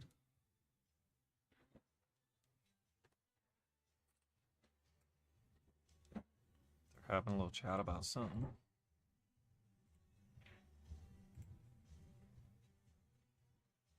I think she's clarifying a rule. Yeah, I think it was something about, does it have to be obvious? They were talking about that a little bit earlier. If it's obvious, do they have to call it? And Yeah, I think everybody knew where that one was going. yeah. Mindy wouldn't be the type of person that would call that type of foul, or Yeah, I don't think anybody in this event would be those type of players. You know what aggravates me? And I get it and everything, but it still aggravates me. As a tournament director, right? If the rule is call shot, call safe 10-ball tournament, and the guy's straight in on the 10 and doesn't call it, and his opponent comes up to me and says, hey, Jeremy over there was straight in on the 10 and didn't call it, I want ball in hand, or I want a ruling, or whatever, I'm always going to say it's obvious. You don't have to call the obvious. I mean, I publicly state that anyways, but I don't like when... I don't have a lot of respect for players who do that kind of stuff. Well, even I don't like when the tournament director rewards it, though. You know, because if the tournament director doesn't reward it, I mean, maybe some players will still try just for shits and giggles, but it ain't gonna happen, you know. Yeah, I don't know. I lose a lot of respect for players that try to use a. I mean, there are rules that you call. Yeah, you know, right. Good hit, bad hit type situation, but I lose a lot of respect for players who try to use the rule book. Yeah, I agree. Overtly to get a win versus using skill. And there's even some pro players that do it. Yeah, there sure is. Being at some of these matches and calling some of the matches at those events, it gets to a point where you're just like, dude, really? Like, how can you be the skill you are and still trying to snap some wins off? Yeah, it's crazy the stuff you see through the years.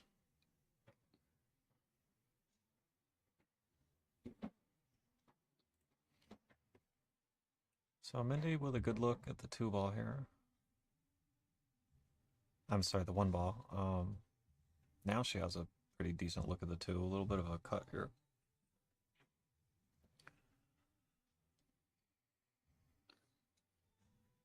Three ball's a little tricky. This is tricky. She's got to avoid the 9 and try to get around it for the 3 in the same pocket next, or she could put inside and hold for the 3 in the side next.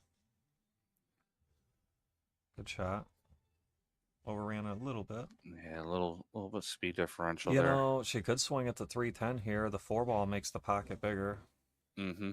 I don't know how she feels about combos, but she's lining it up.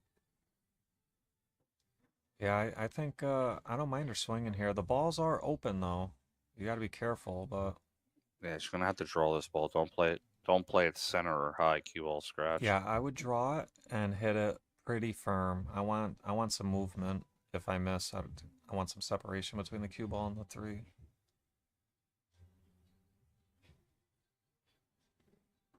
That was a good swing at it, but now, oh, okay. She's actually lucky. She didn't want to get stuck by net 10. She would have got it back.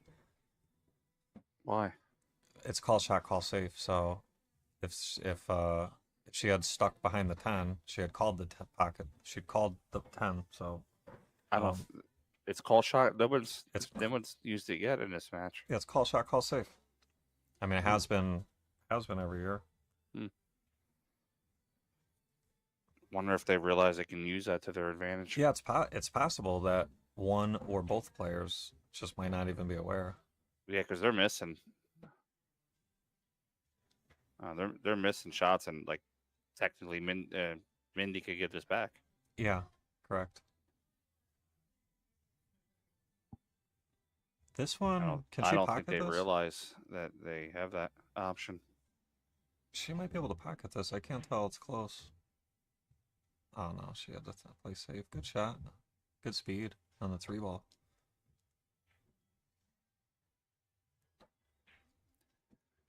Bank this towards the right side pocket. The cue ball come 2 rails down by the 4. Yeah, definitely spin this one up and bank it, and have your cue ball go tight. 2 rails out of the corner this way. Good shot.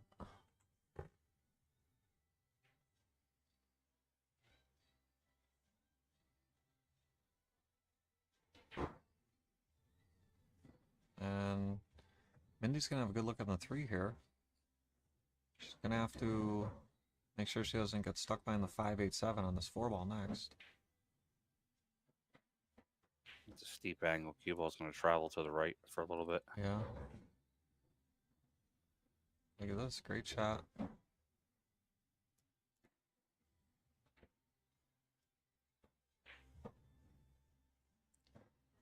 So how's she going to get to the 5? Low left, high right? High right, 3 rails. No. Oh boy, watch out. Yeah, she thinned that one. Or not thinned it, but she just kind of... She just hit it high. She didn't actually apply the high. Yeah. If that makes sense.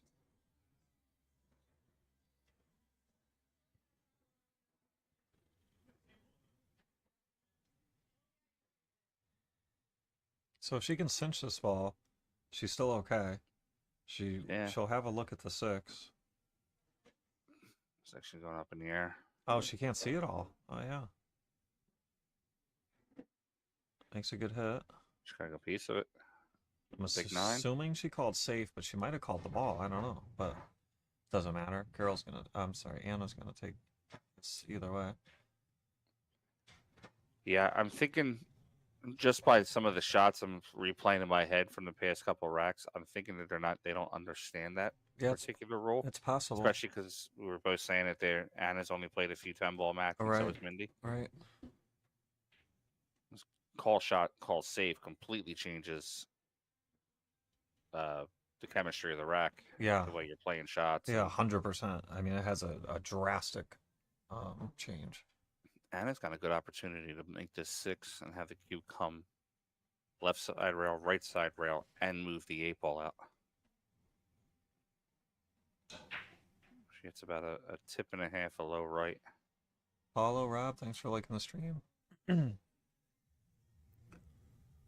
You're saying go straight into it with some right? Is that what you're saying? Like a tip and a half, a low right, hit the second rail. Oh yeah, and come underneath the 8. Yeah. So all right, Mindy with an opportunity. It becomes interesting now, yeah. She's gonna have to play the 7 in the bottom right, maybe. This is tricky. It's tough to pocket the ball, tough to get position. Yeah, I'm wondering if she can punch it to the top left. This requires a little bit of a good speed stroke. Punch it to the top left, let the cue ball come out right, top left. She's going to go the opposite way. Good shot by Mindy. How's the speed? Looks pretty good. Wow, strong. What a great shot that was. Yeah, slide shot of work here. Playing this in, sliding between the rail. 7 and 8 in the same pocket. Yeah, I would not want to move. I would not want to move the 8 here. I don't think she can get around the 8 without hitting it. I think she has to play high left for the 8 in the bottom right next, or come out and bump the 8 to the bottom left area. Like softly, like that. Yeah, it works. Karen, thanks for liking the stream. Yeah, she's great here. Stop shot, stop shot, stop shot. Just got to pocket the balls here. Try to put some pressure back on Anna. Good shot. Play to the right side of the 9. Yeah.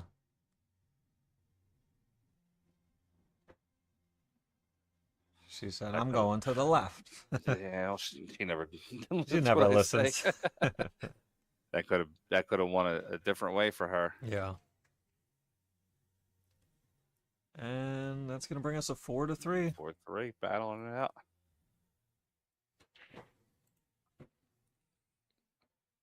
Mindy's a little bit more of a take your time, methodical shooter than Anna. And I'm wondering if maybe Anna's pace is kind of messing with Mindy's internal pace. Yeah, I could see that.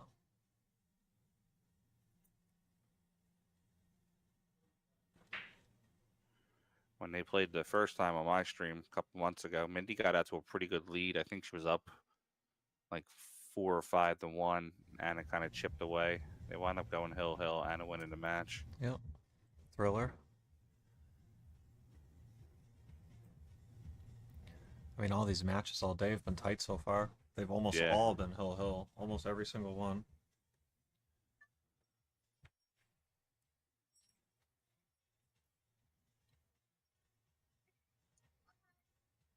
So Mindy to break. And changing her cue ball again. I like it. If it's not working, keep changing it. Yeah, she's coming down the center. Yeah, when they played a couple months ago, Barry. Didn't Mindy had a big lead on her, right? And then Anna, I think Anna hit her with like 6 or 7 racks in a row or something.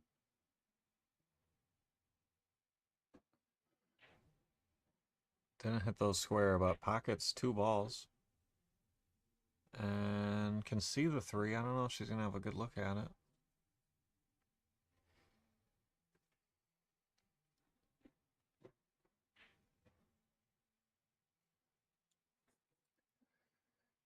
And banked a 3.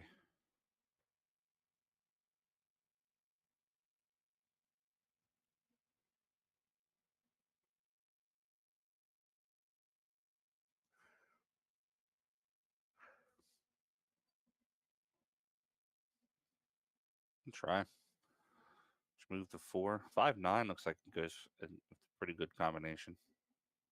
5-10, depending on what side you get on it.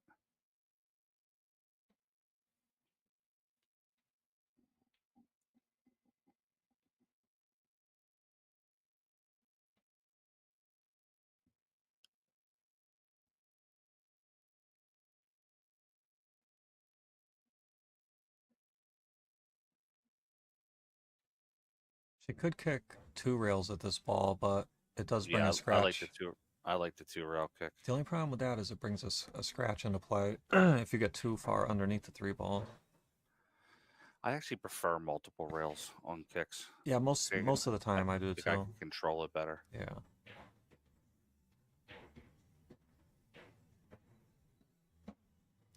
So Mindy with a good opportunity here, ball in hand. Little congestion down table though. See, I like playing that 3, spinning it for the 4 on the right side, so she can roll forward and play the 5-9 combo, or sorry, 5-10 combo. Yeah, I see that. That's not bad. Yeah, I don't hate this shot here. Just pocket it and let the cue run into the 6. Yeah, and just bring it forward a little bit, and then take a swing at the 5-10. Yeah. I mean, why not, right? Because what are you gonna do? Play the 5-9 combo, which is tough, and try to run out? I mean, yeah. Here, you make the combo, you win. You don't have to run out. Looks like she's gonna do it. Yeah, big shot here. Yeah, lay's pretty good too. She got the cue ball in a pretty good spot for this. I mean, she doesn't have to maneuver the cue too much. Yeah, she only has to come into it on a slight angle. All right. I'd like to see her hit this at least medium speed. Yeah, there's got to be some pace to this. You want, like you were saying earlier, you want balls moving. If you don't, you don't want to rattle it up. You want the 10 clear the pocket if you were to miss it. And she ginned it. Buckets. Take another look at that one. That's going to force hill. Yeah, she hit this perfect. Swish. Great shot.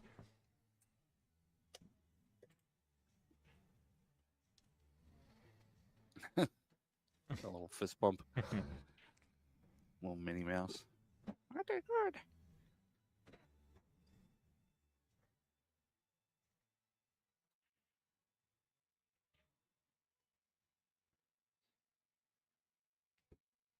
What do you? The World Championship coming up soon. Match room. Yep, that'll be exciting. Jeez. Who's gonna win? Probably Federer. Yeah, probably him or Filler.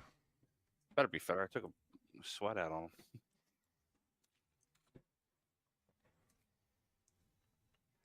It's going to be a busy couple of weeks for WNT. Yeah, they've been staying pretty busy. Ultimate Pool too. They never stop. It seems. No, they got an event next weekend. Yeah. In Kansas City. Yep. I just saw that earlier today when I was on the phone. I think you were talking about Snookers earlier. I heard Snookers was going to have a ultimate pool event there too. Are they? That's what I heard, but I don't know. It seems odd to me considering it's a 9-foot room, but they got plenty. They got plenty of room.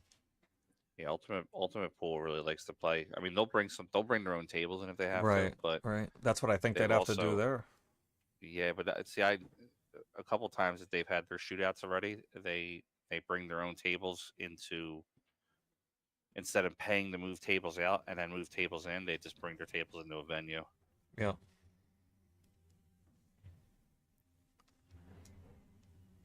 Well, there might be one on the East Coast. In a large city not named New York or Boston soon. What is going on? We got, what do you call it, break? Player comfort break. Player comfort break. Yeah.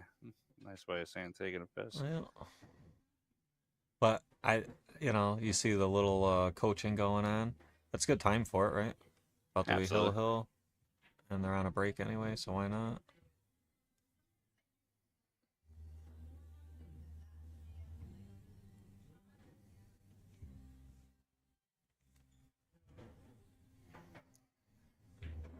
And racking the balls up and get it ready. Pretty big point here too. 2 to tie. We're all tied up in the team score, 2-2. Yeah, if Mindy wins it here, they can't be hurt at the end of day one. Right. They're either tied or they're up 4-2. Yeah, one or the other. Yeah, it's a big rack for the team. Yeah, it's nice to end the day. For either team, it's a big rack. Yeah, it's always nice to end the day with momentum Mm-hmm. or a lead, whether one or the other. You gotta have something.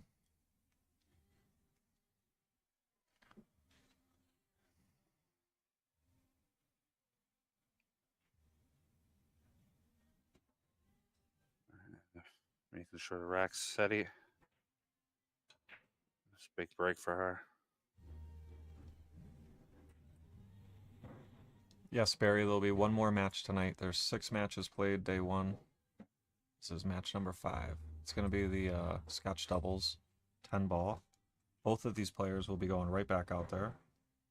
And they'll be joined by Renee and Anne Marie.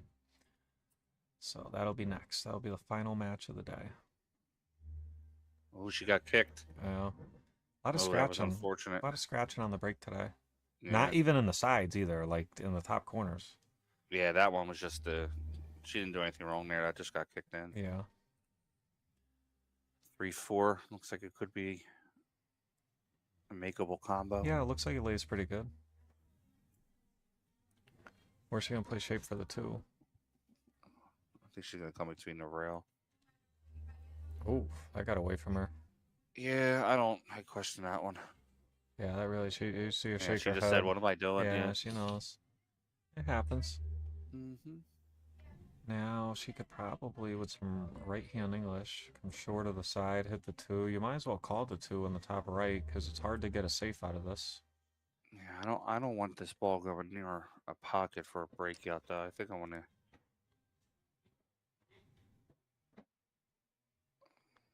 All right. And now Anna's going to have ball in hand. And she'll be eyeing up that 3-4 combo. Yeah, she should play this if she has it. Play the 2 in the side pocket. Yeah, I agree. She Roll get forward. closer to the 3-4. Yeah, typically with ball in hand, if you can follow the cue ball, it's usually better than trying to draw or something like that. So I agree with you. Put the cue ball right where she's putting it. Roll forward. High English around there. Little short. Jess, thanks for liking the stream. Yeah, she got a little off angle here. I mean, it's still pocketable. It's just harder to control the 3 and the cue ball. I think I'm playing safe here at this point. With her angle that she has, playing the 3 off the rail, trying to lead the cue. Yeah. I think she can still go in on it. It's just tough. Wow, that was pretty good. I mean, she controlled those great. Yeah. If Anna can drag the ball properly off the rail here, going into the 10 won't hurt her because she can play the 6 in the side. Yeah, being where the 6 is, if she hits the 10, she'll have a look at it somewhere. That's for sure. The right side, the right corner or something. Uh-oh. Oh, she caught the point. Now you gotta play safe. Now you just gotta roll up, play safe behind the 10. I mean, it's that shot. You gotta know your speed to the rail. Yeah. Good shot. Not bad. Mindy's got a kick, but it's tough, because if you miss it. Yeah, I'm not looking to make. If I'm her, I'm not looking to make the ball. I'm looking to make a good hit and just kind of end up leaving her some sort of an off-angle shot. I don't know how deep she can get on this rail, but if she could get that's underneath, what I was looking at. Yeah, wouldn't it be bad to get underneath the ball? She's going for the make, and I think that might hurt her here. Oh, Jen. Maybe I'm wrong. What do I know? Jen. I'm just the husband. Yeah. Great shot there, and she's got to look at the 8. Yeah, she's got to look at the 9 too. She's got to stay in the right quadrant of the table. Yeah, I think she's gonna have to pocket the 8 rails out and have her cue ball come anywhere in this big anywhere area. in that quadrant. Yep. Laura, thanks for liking the stream.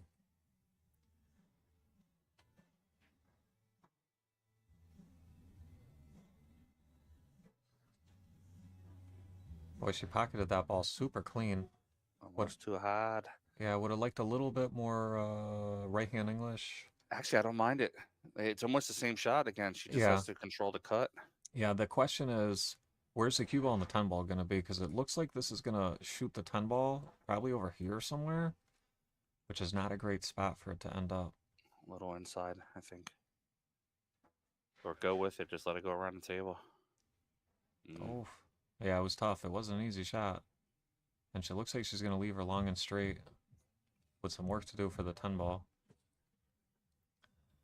She could draw back. Anna's usually pretty good with these. I would say Anna's probably a good favorite to get out here. Yeah, she could play the stop shot and then bank the 10 cross side. She can draw back 2 feet and try to shoot the 10 bottom left. I think she can cheat it. And play the 10 where in the side next? She's going to cheat it and hit the bottom rail. Oh, and come up for the 10 in the bottom left? Yep. How about like that? That was a great shot. Good speed.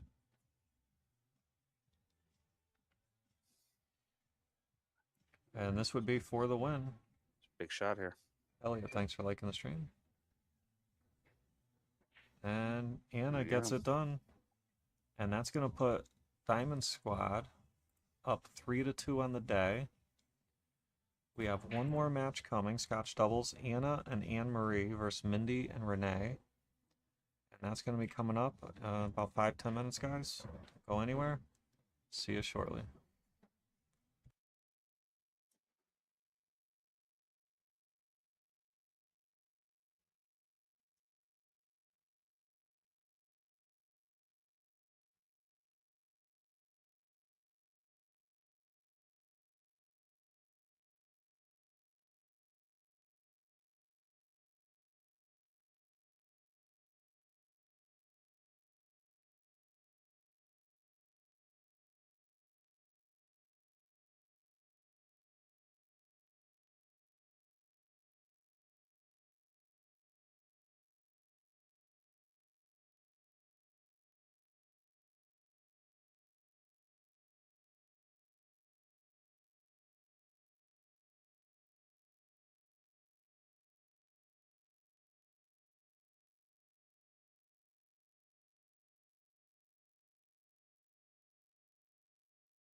All right, guys, back. Lance Lisciotti with the Make a Score Tour. We got Anna and Anne Marie versus Mindy and Renee. Our final match of the day, Scotch doubles 10 ball.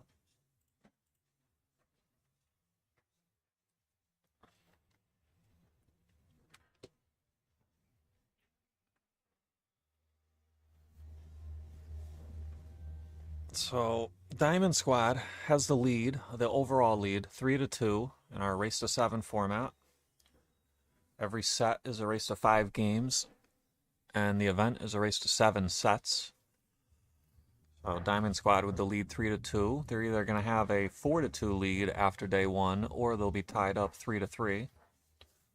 They're hoping for 4-2, obviously. Q Queens wants to really stop that, tie it up 3-3.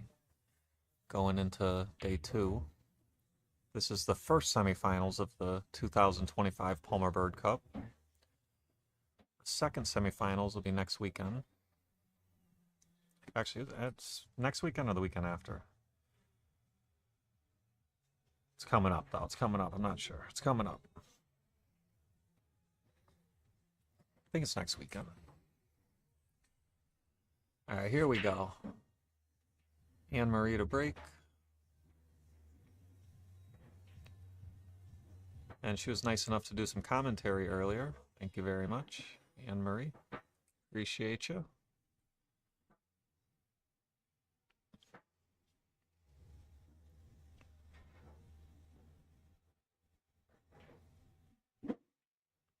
So Anne, this is going to get me all match. Anna and Anne. All right, buckle up. Oh, I don't know if she... Oh, no, it doesn't matter. So Q Queens, let's see, is it Mindy or Renee? Renee. Renee's going to come up with ball in hand. Bosley pretty good here. 6 ball could be a little tricky. It looks like it only has the top left corner.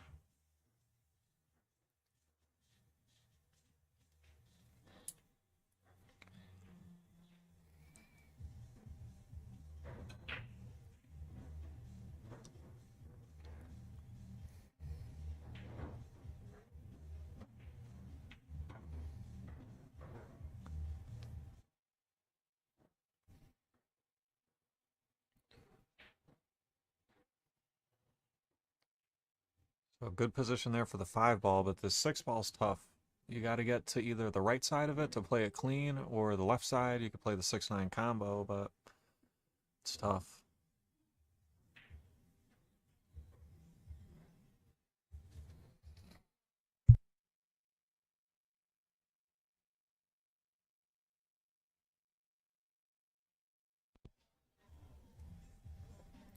Let's see what Renee's going to do here. This is tough.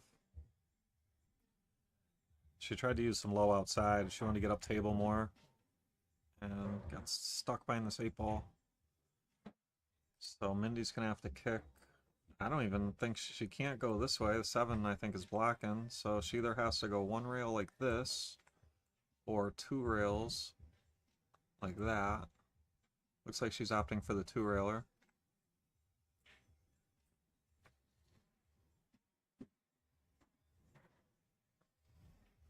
It's gonna be ball in hand. That was a really tough kick. That was tough. Now Anne Marie is gonna start Diamond Squad off here.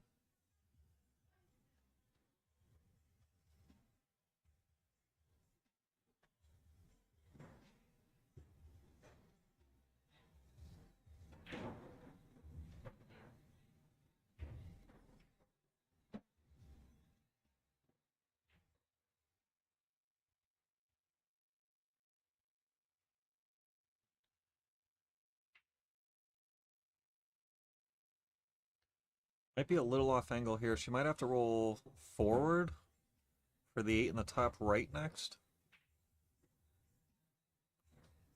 Maybe draw back for the 8 in the bottom right.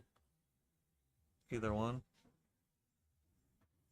Yeah, it was tough. She was trying to cheat the pocket there, maximize the angle. Go back and forth. That was tough. Renee's got to look at the top right here. Cue ball's a little tough though. Got to go probably back and forth.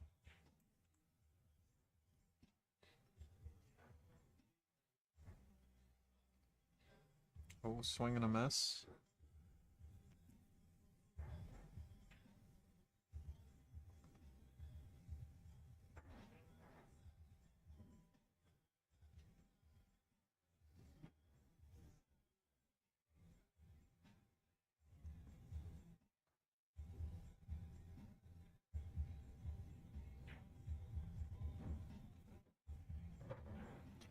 This is tough.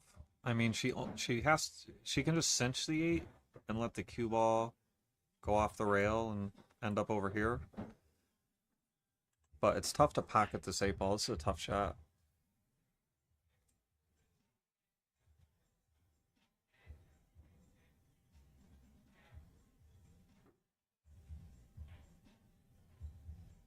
Great shot.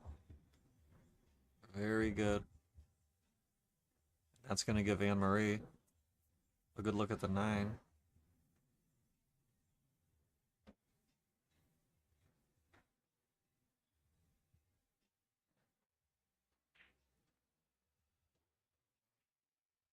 Good shot there. Looks like the speed's perfect.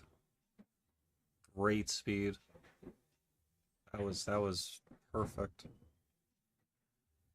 And Anna, it's a nice shot in the 10 here. Oh, rubbed its feet, but she made it.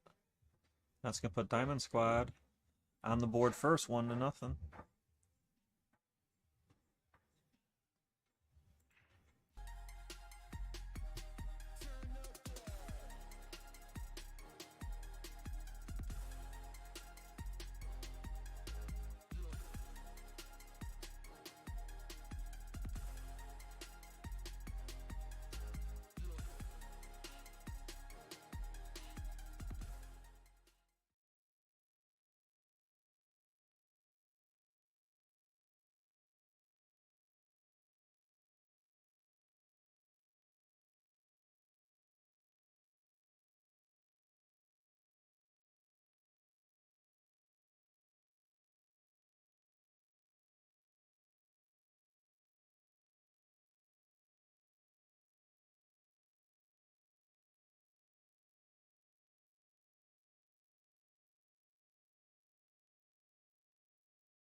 It's like a dry break.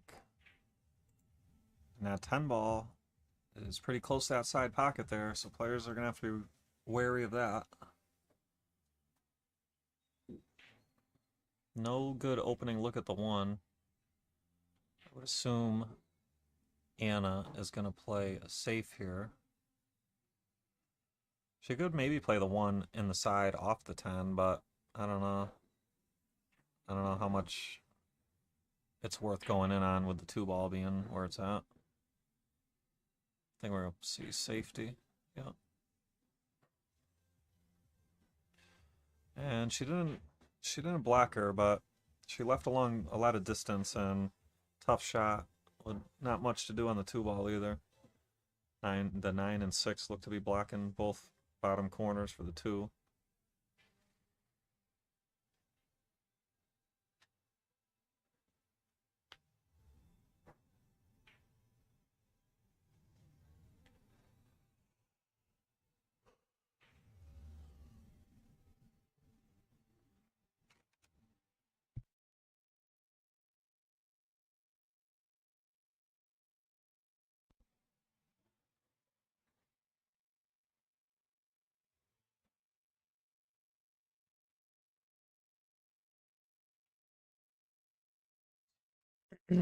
Anne-Marie at the table here. Not much to do on the 1 here. She looks like she can make a good hit, but not too much you could do with it. That looks like it'll work pretty good.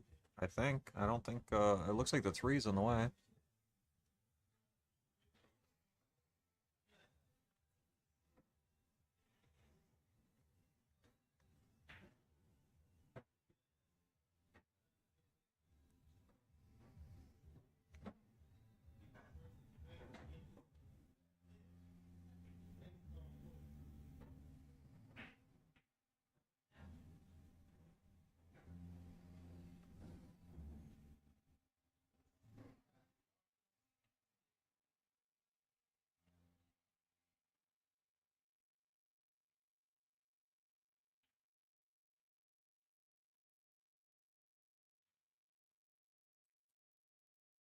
Looks like she can see the edge. Maybe she could try to take a shot at the 1-6 here. Can she possibly come off the 1 and the 2 and try to carom the 10 in? I don't think so. Oh, yeah, maybe. That would have been the shot.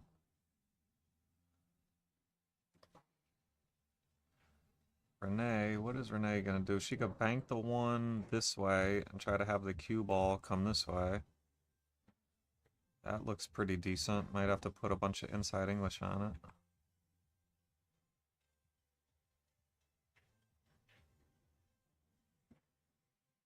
Yep. Good shot. Yeah, this is gonna be a tough kick. And the 10 ball's there. That was a good shot.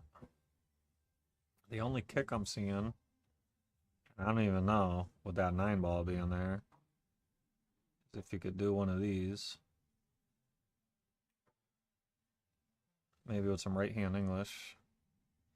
She's gonna, yeah, I think this is the play, is move the 10 ball, make your opponents either try to 3-foul you or run out. I think that was a wise decision. Carlton Beach from Beach Custom Cues, thanks for liking the stream.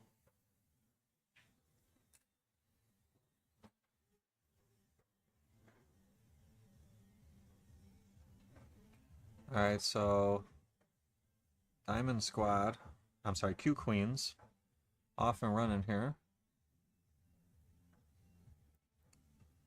Renee's got a good look at the 2. 3 ball's tough though. I think she'll have to play for the 3 either in a side pocket or the bottom right corner, one or the other. She's got options. Alright, left side pocket. Yeah, Barry, I agree. I'm surprised we haven't seen more 3-foul attempts off of scratches early in the rack where there's a lot of balls to hide behind and the runouts are very difficult. If my opponent scratches on like the 1 or the 2, I'm looking at some safety sometimes if the balls don't lay good. And so, but this rack lays pretty decent. This rack's not bad. After you get through the 4 ball. After this 4 ball, this lays decent, but this right here, 4 to the 5 is tricky. I don't know what she's gonna do here.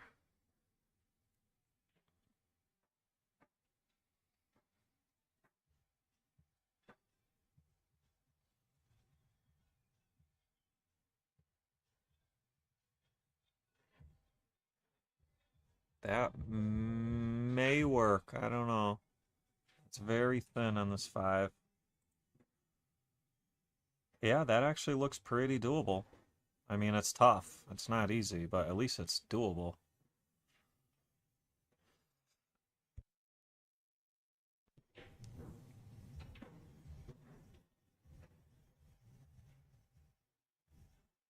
This is tough. Oh, she went in on the bank. I don't blame her, because that was really steep to cut that ball in.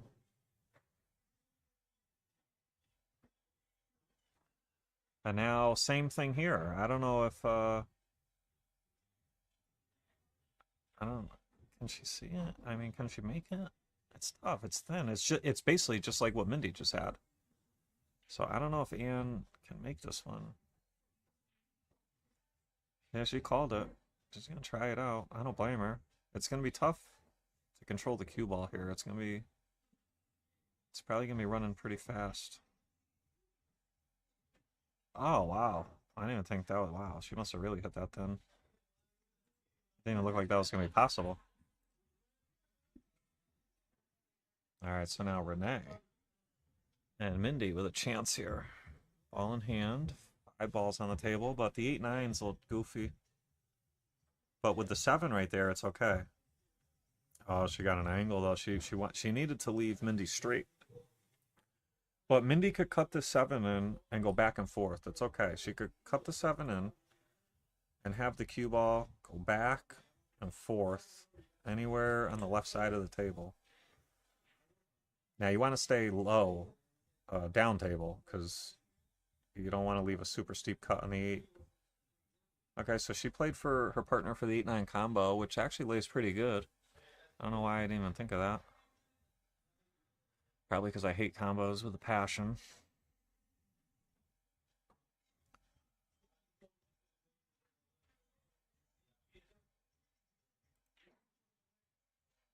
This is not automatic though. The 8-ball. Oh, is she playing safe? Played safe.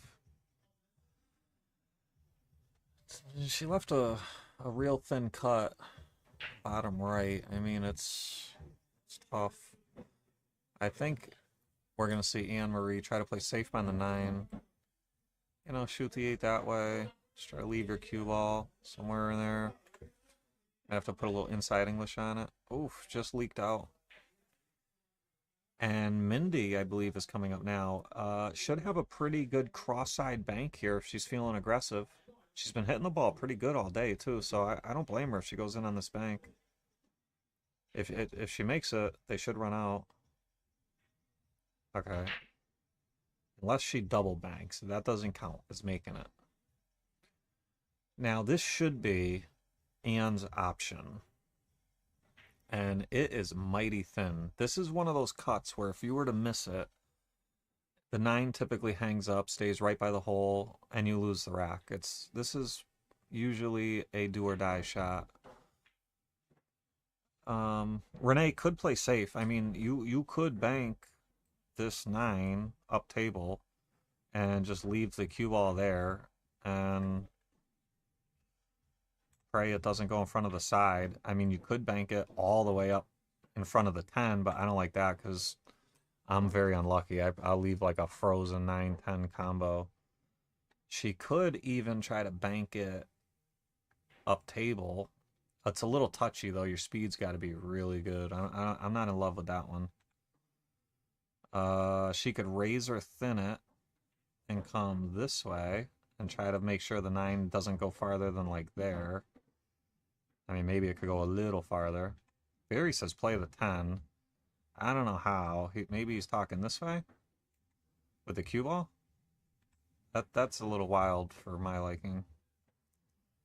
Or maybe you're talking bank the 9 into the 10 like that. Yeah, this is gonna be a sellout. But they're still gonna have to get position. They're gonna have to bring the cue ball up table, but I don't see much stopping them. This is where they got to remember they shoot in the right order. You would hate to shoot out of order here and give a ball in hand on late in a rack. I mean, you'd hate to do it at any time, but especially late in a rack.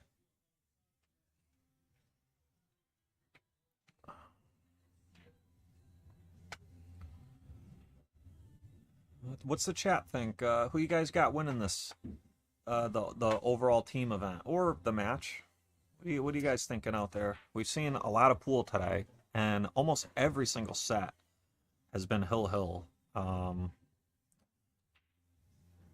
Let's see, is she going high right or low left? Based on the slick conditions, I don't like high right. I like low left. Yeah, she didn't get the stroke in that one. The cue ball came off very flat. Now, Anna just has to swing at this one, in my opinion. So you play this bank, but you play it with two-way properties, right? So you play it where if you short it, it banks up to either here or here. Anywhere but in front of the hole is the speed you want to shoot it at. Just like that. So she did her job. You know, she missed the ball, but she missed it in a pretty good way where you don't leave a duck. This is a very tough shot.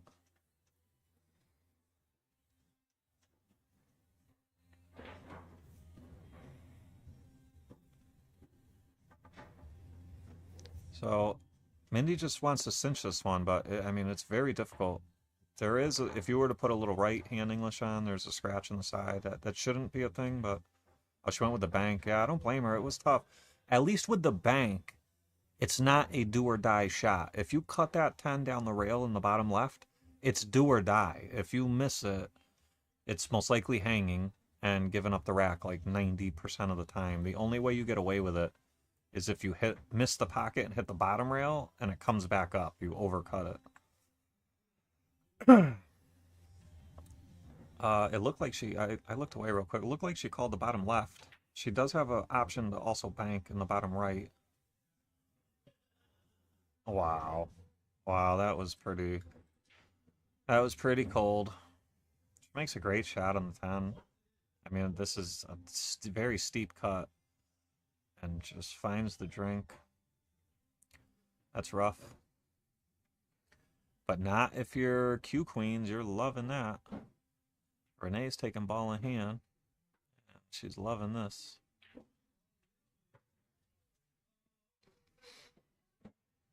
And that's going to tie it up 1-1.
You know what, guys? I just noticed that the 8-hour Facebook limit is going to expire in 1 minute and 13 seconds. It will cut the stream. So I should have been restarting the stream right now, but I just noticed it. So after this break, I'm going to have to stop the Facebook stream and restart it. YouTube, I think, is safe.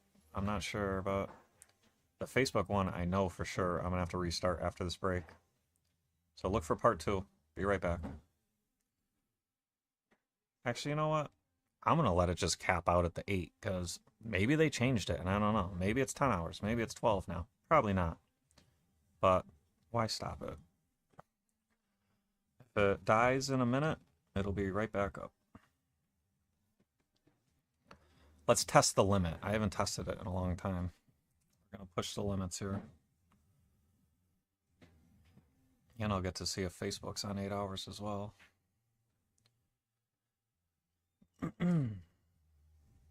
Shouldn't take long for me to restart the stream. If it goes down, should only take about a minute, maybe 2.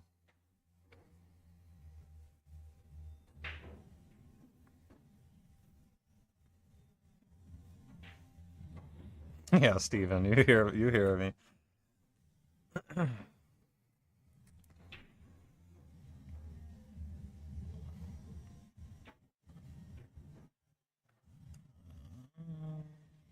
Alright, looks like a kick at the 1 here. And the stream might end in 5 seconds. If it does, I'll restart it. We're about to find out.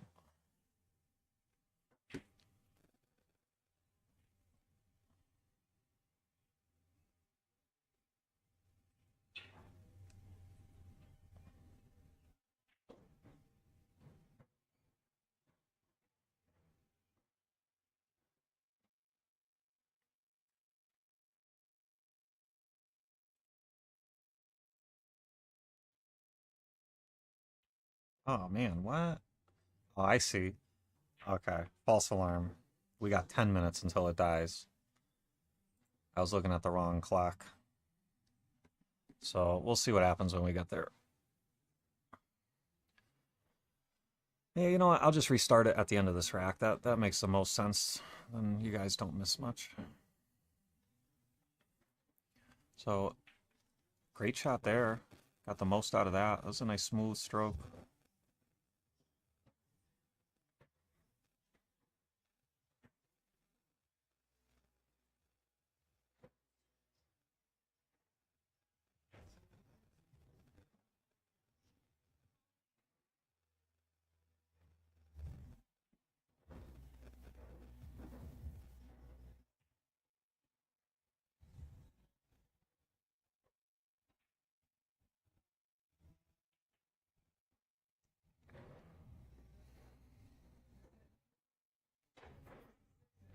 Let's see. The 3 ball may go in the side. Definitely goes in the bottom left corner, and the 10 ball makes it a bigger pocket. I'd like to see her shoot at this in the bottom left corner. Yeah, she's gonna play safe, and I don't blame her. It was a really good save too.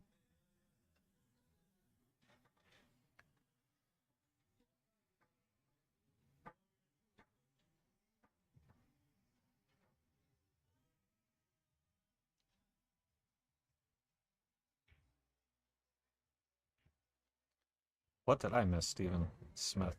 Black Magic. What happened? I missed something.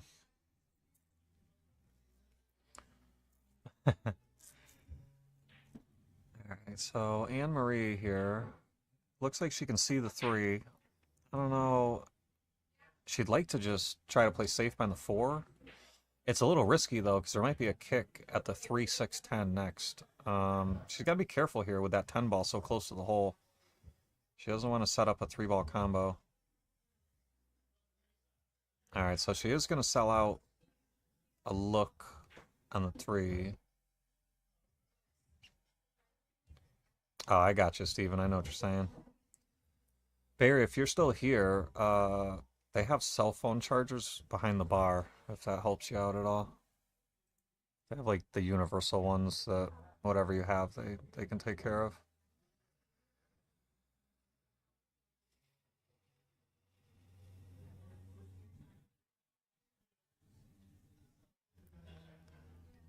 Let's see here. Could play safe, could play the 4 in the top left corner. Mindy's been playing well. I wouldn't be mad at her if she swings at this on the top left. The only issue here is you have the 10 ball hanging. You know, it's a race to the 6 ball right now. So you got to be really careful you don't do anything silly. Yeah, this is a good swing. And that could have been a lot worse. I mean, they've got options here, but that really could have been worse. That could have came out a little worse. So she could just play all 4 ball if she wants. She could play all carom with the cue ball into the 6-10. That's probably what I like, is just play all cue ball carom. If the 5 was easy to get position on, then I just shoot the 4. But since you're not guaranteed to get position on the 5, I'm just going in on the 6-10 now. And she missed it. But yeah, so I mean, this is tough. This is not easy, but Renee is either going to shoot the 3 ball combo, or she could play the same shot with the cue ball.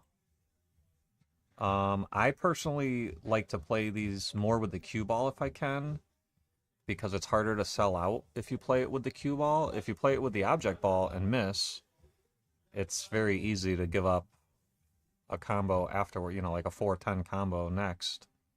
It's very hard to do it if you play with the cue ball. So I would be playing the carom here if it lays exactly how I think it lays. But the combo's good too. I mean, this lays decent. It's tough, but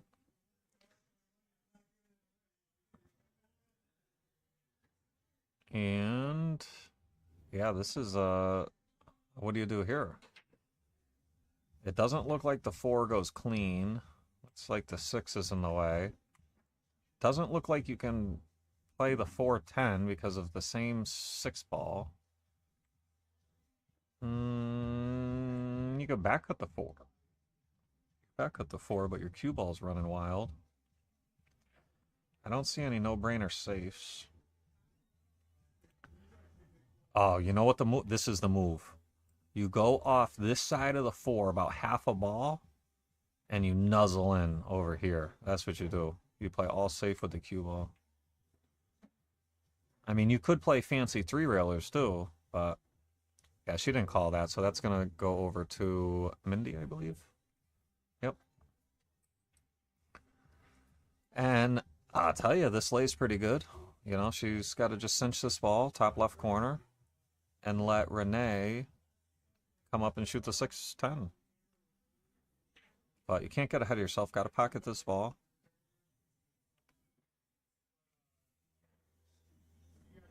Good shot. Great shot. I left her almost perfect. Now, you can't take this for granted because that 10 ball is very close to the rail. If it was out, you know, even like a quarter of an inch more, it would make a world of difference. But you really have to hit this ball clean. There's not much room for it to wobble in here. If you hit it too fat, you're in big trouble. Like here, you always want to shade to the overcut side because you can hit the rail first and make the 10, you know? You just don't want to hit it thick, which is, you know, how you're going to miss it 90% of the time. It's very hard to hit it perfect. So Renee missed it, but she didn't leave Ian much. I mean, she could cut it in the side, but the cue ball is going to be running. What could she do with the cue ball? She could go up here, and then up here, and then like over here for the side. Or she could put a bunch of right-hand English on it and come this way, and then it reverses back down that like that with the right-hand English. That's like super tough. I don't know. I don't see many safeties. I mean, I don't know. She could play the 6 off the 8. Almost like a stop shot, but actually cue ball goes this way if she plays the 6 off the 8. Alright, switch the 6. Wow. How good it... I don't know. It got pretty close. It looked like it was going to be straight in, but little angle here. Yeah, actually, this looks decent. Cue ball's going away from the 8 ball, though, is not ideal. But she could play it with pace and go 3 rails around.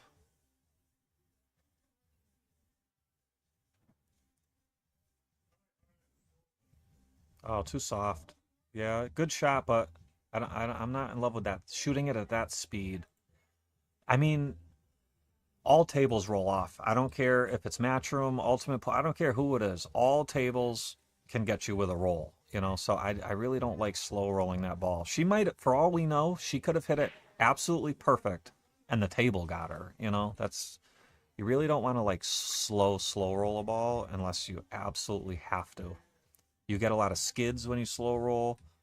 You have a tendency to hit the object ball fat.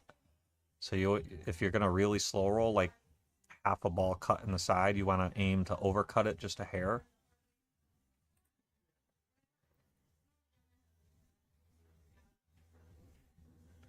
And Anne-Marie, good look at the 9 here. She's got to pick which side of the 10. She can try to like stun out with some force, you know, hit, like pop it out, stun out. Or she could go smooth with follow and come down to around here. The problem with that is if you're off, you go right into the 10. Now, that's okay. That's okay to go into the 10 like that. That works out real good. And that's going to put Anne-Marie and Anna up 2-1 over Mindy and Renee in our final set of the day today.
Yeah, sorry, Barry. The Facebook stream went down, so I was just restarting that. YouTube appears to still be okay, but Facebook did go down for the 8-hour time limit. I did just restart it, so we are back live on Facebook. They gotta bump up that 8 hours. That is annoying. Just double check here that everything's running smooth.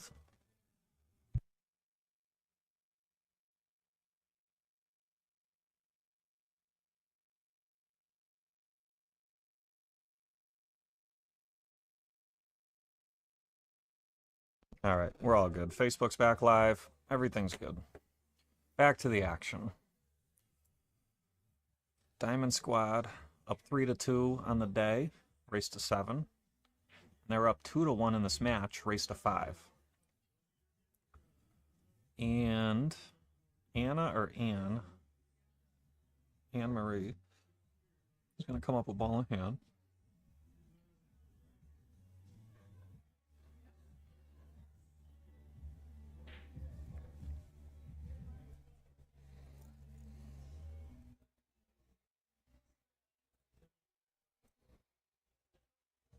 That'll work. Looks like she's got a window in between the 7-5.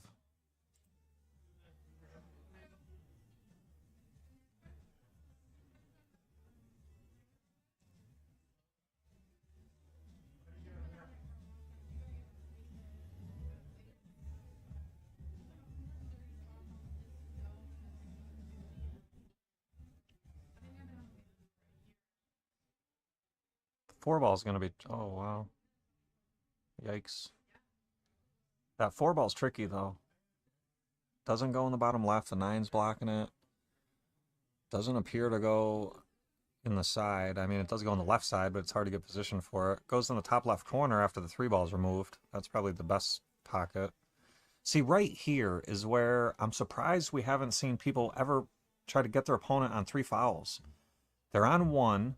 There's a cluster. There's 3 different clusters.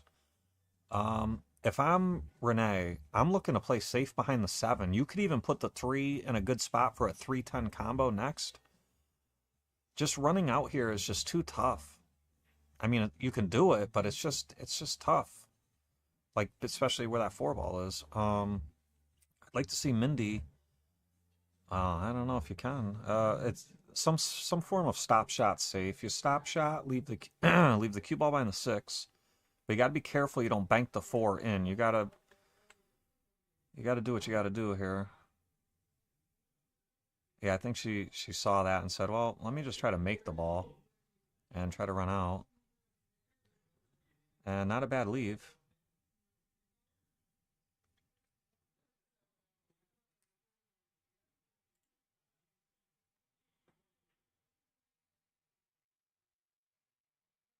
For anybody, actually, never mind.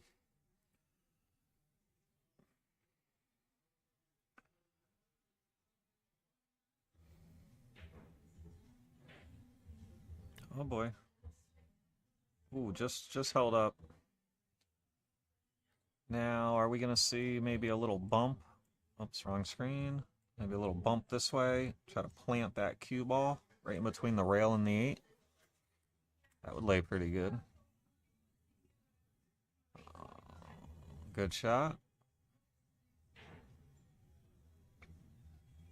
I don't think, who's up here? Anne Marie? No, Anna. Anna is up. And I don't think she can see the 4 clean. And I mean, maybe she can get behind the 10 and bank it. Kick at it, I mean. One of these. Maybe if you have to come in this way, you can use some left to get around the 10. Tough. Yeah, it looks like that's what she's forced to do. Gotta do what you gotta do. Oh, no, she just pocketed the 10 and said, you know what? Run them out. If you guys can run them out, go ahead. I dare you.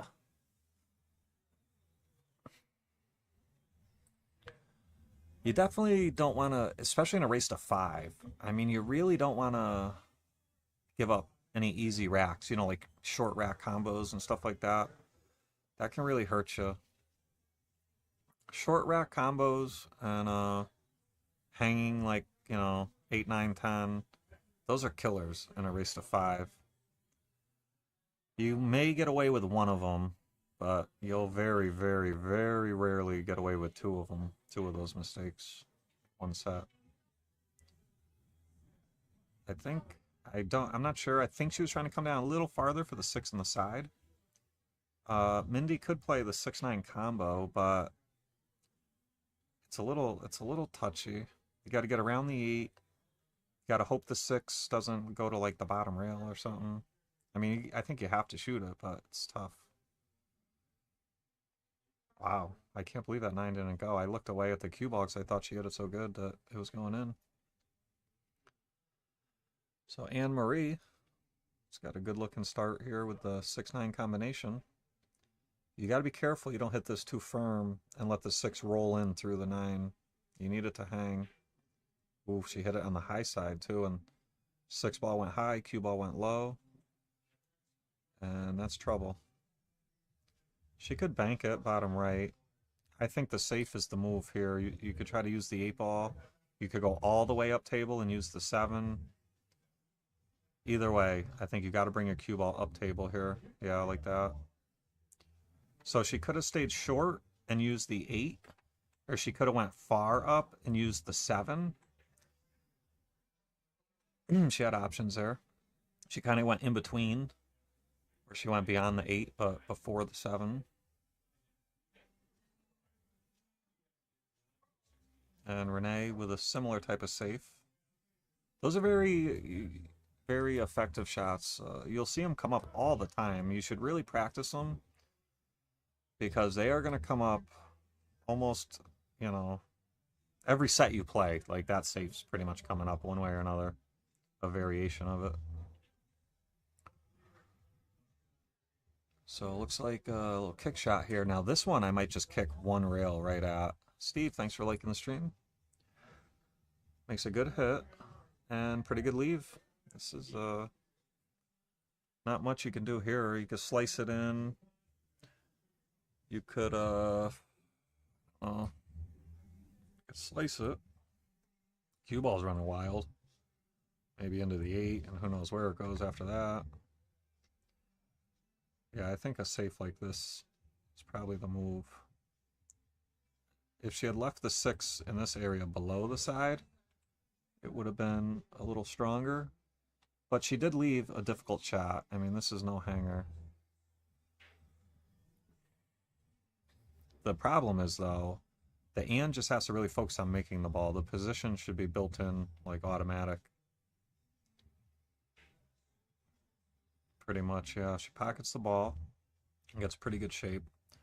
Little steep, where I don't know if this 8 ball is going to go on the side next. She'd love to slice it in and, you know, hold. But it's going to be tough. She might be better playing her cue ball like this type of deal over here for the 8 in the corner next. Like, commit one way. Yeah, she did. She committed to it, but she missed the 7.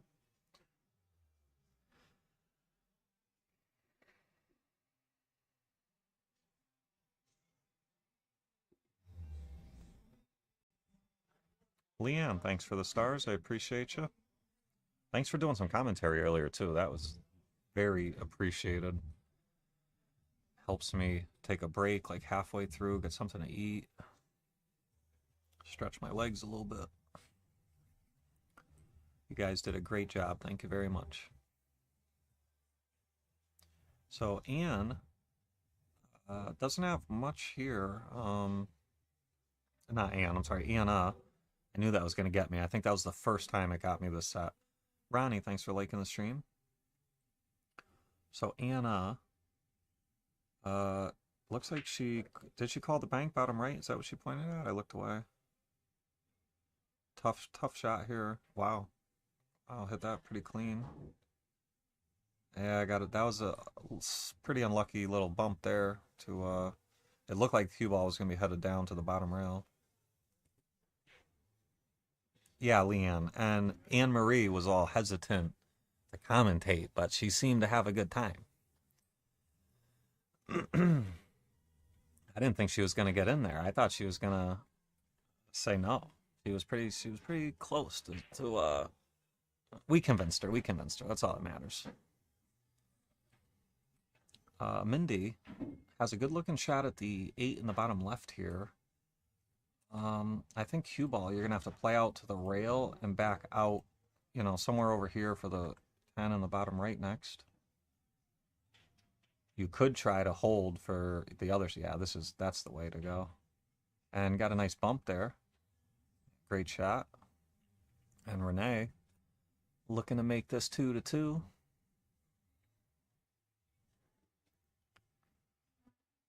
Yeah, Barry saw it off the 10.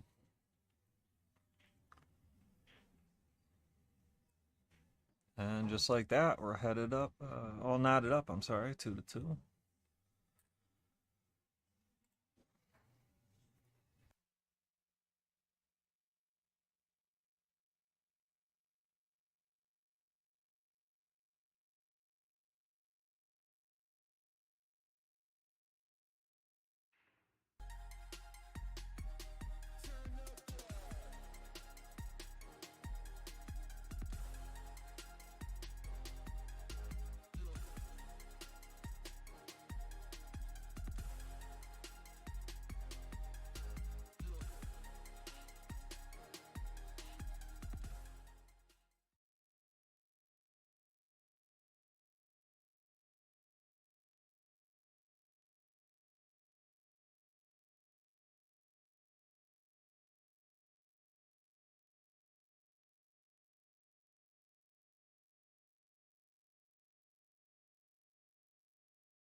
Where's Frank when I need him? Hit me with the player comfort break. I like that. I gotta remember that. I keep forgetting it, but that sounds good. Player comfort break. I need some player comfort breaks in my life. That's what I need.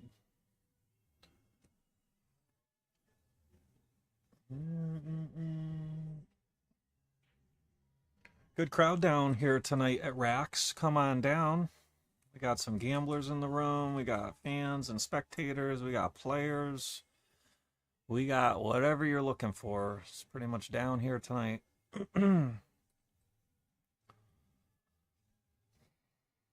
Okay, Barry, I'll be around.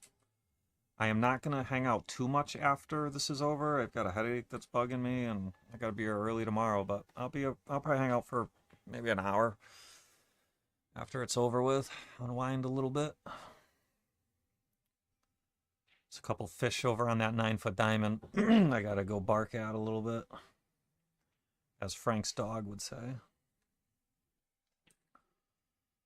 All right, so Anne-Marie with the break.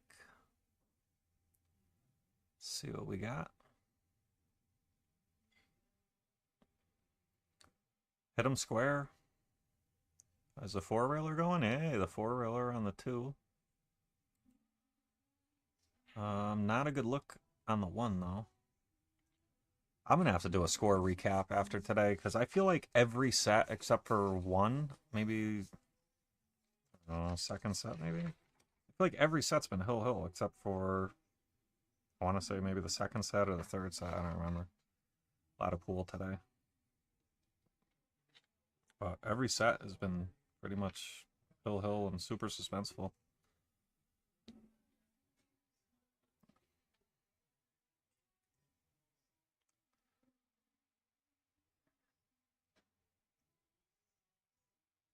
Four ball? Yeah, I think she got there. She might have left a jump shot, you know, where you jump over just the edge of the ball. And this jump shot does lay pretty good, you know. You could even make the 1 off the 9. Makes it a little bit bigger of a pocket. Now, Frank did say that, what did he say about Mindy's jumping? That she I don't know. He said something. What did he say about her jumping? That she doesn't feel super comfortable with it or something. I remember she had the jump in the bottom right corner earlier, and he said she was like 25%. I can't remember what he said. And that's a foul. Now, if that hangs... Okay, so I've said it a couple times. I'll say it again. This would be a good opportunity to try to get your opponent on 3. You know, if somebody scratches on like the 1, 2, or 3, you know, you should look for some 3 foul opportunities every once in a while. I mean, this is not a great one, but it's not bad. The 4 does go, so the run out is possible. It's hard to bet the rack. Well, you're not betting the rack, but it's hard to bet that you guys are going to run out from the 1 on average playing Scotch doubles. I mean, that's difficult.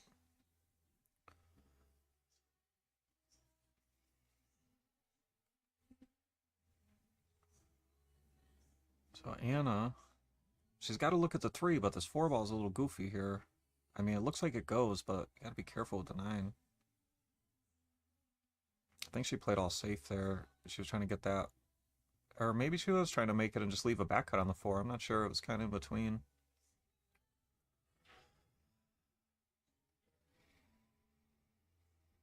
Three ball looks like it passes. It's tight. You know, might have half a pocket or so. Might have to hit it perfect. But once again, what do you do with the 4? Maybe she can draw up this way and avoid the 6. Maybe if you even thin the 6, it still brings you straight up.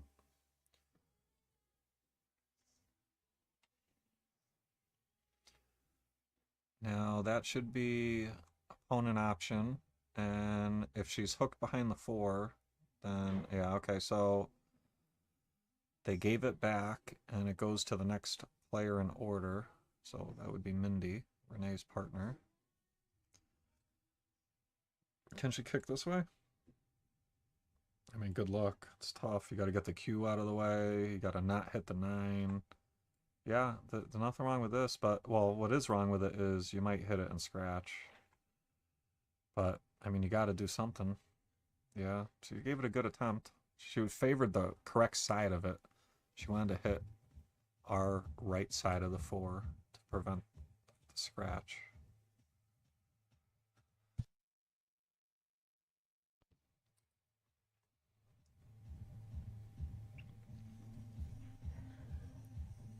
All right, ball in hand, but 5 ball. It's no good. Let's see what she has in mind. This is where the shot clock is rough, you know, because you're trying to figure it out and find the right shot. And you always got that pesky shot clock bearing down on you. I mean, it's good from a spectator standpoint, but from a player standpoint, it can create mistakes, force mistakes.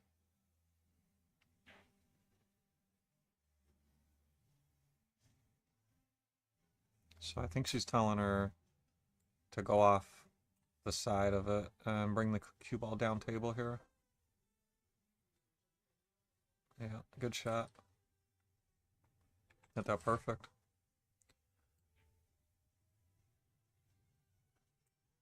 Say that's one real kick. Looks like the best shot here. Now, do you call the 5 in the side, or do you call it in the corner? You got to call it in one or the other, because, oh, she's kicking this way. This is interesting. This is tough. Yeah, that was tough. Maybe, yeah, I don't know. I'm surprised. It looked like the one rail kick was on, but maybe not. Maybe not. That 9 ball's tricky.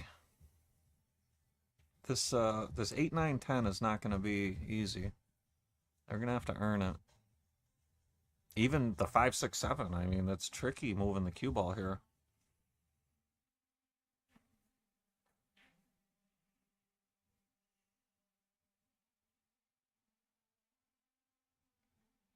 And that is going to, looks like it's probably going to leave a back cut in the side here. Yeah, I don't see why not. But, excuse me, cue ball, mighty tricky here. Mighty tricky cue ball. So, I don't know. I mean, you can shoot this and just come down towards them and try to thread the needle perfectly. Oh, wow. Pretty strong. Great shot there.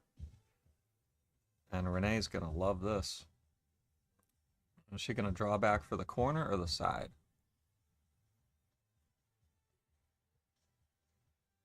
Yeah, hold for the corner.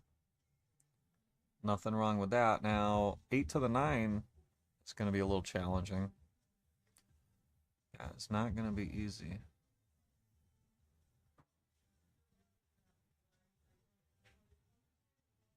Ooh. Did not expect that. Mindy's been hitting the ball really good all day. That was like her, one of the first, you know, balls that she missed that I figured she'd make like all day that I seen. She's been pocketing the ball real good. Yeah, Barry said it too. Mindy's had some really nice shots, he says. But Anne-Marie, she'd like to roll this one in side. Okay, so she went through it to try to go up and down, basically around the 10. And looks like she fell short. And Anna has her hands full here. I mean, I think she's going to have to kick 2 rails this way. Similar to before, you either call it in the side or you call it in the corner, one or the other. If you split it in between, you come out safe like that, and the speed is all the same. So, some good things, 3 different good things could happen here, depending on what she called. And gonna give up a shot and an angle going towards the 9, but a little bit of work to be done here. You gotta muscle this one in and stun the cue ball. I mean, you could just put a bunch of high right on it and go below the 10, like something like that, but they're all very challenging shots. So she chose to just basically cinch the 8 and make sure they keep control. I think we're going to see a bank safe down table here. Or a roll-up. A roll-up. Good old roll-up. Now what? Do the roll-up back. Just tap it right back. I could roll up too. I mean, I don't know what else you're supposed to do here. You can't really go this way, below the 9, because you're going to scratch. And going above the 9 doesn't look enticing to me. So, yeah, I'm just shooting that. Just roll up.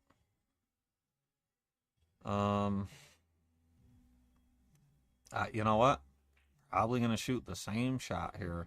I don't know. This is where I was talking. Like 20 years ago, if you played this shot after 3 attempts at the same rail like this, there was like a rule, I mean, at least gambling, where you had to play to another rail after 3 attempts. I haven't heard of that rule in a long, long time. So I doubt that's going to come into play here. But I mean, hypothetically, like what's stopping them from continually doing it over and over and over? Not much.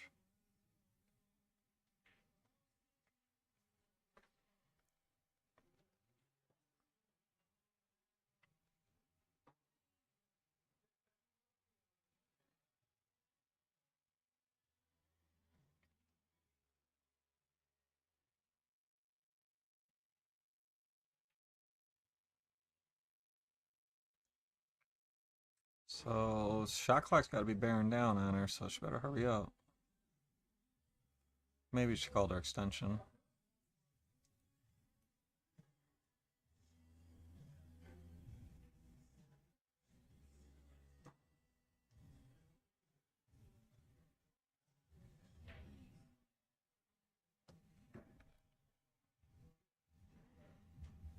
So Mindy's going to go in on this 9 ball here.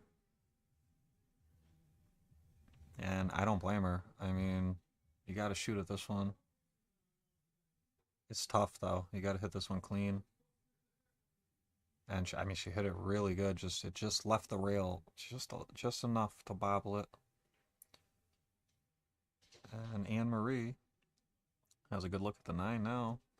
She can cut it and just come up one rail, you know, over here.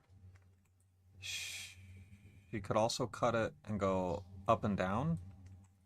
I think we're going to see her just hold it. Oof.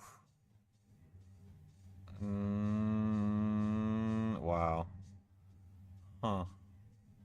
I think the table got her a little bit there. That cue ball looked like it was going to come off the rail and hang in the jaws, but I think it wobbled a little bit and went in the hole. That's why it's tough to hold that 9. Sometimes you're better off going up and down.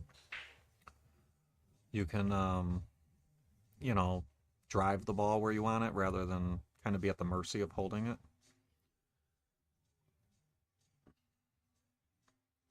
Most times, it's going to be beneficial to hit it firmer and go the extra rail when you're in question of holding it. And Mindy makes a fantastic shot on the 10 ball there, and that's going to put Q Queens up 3-2 in this race to 5 10 ball set.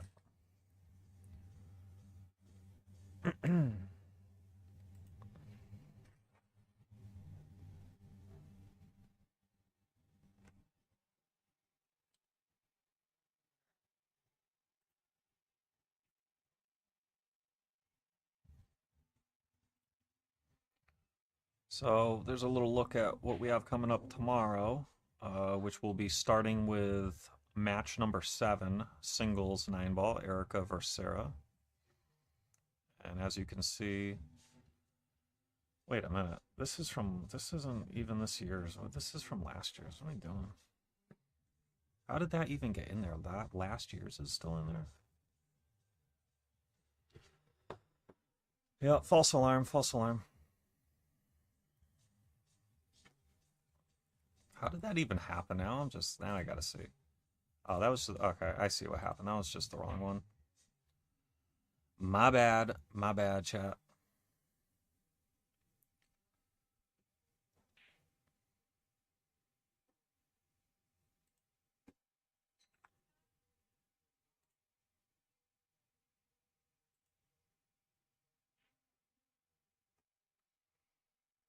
Looks dry. 2, 4, 6, 8, 10. Dry break.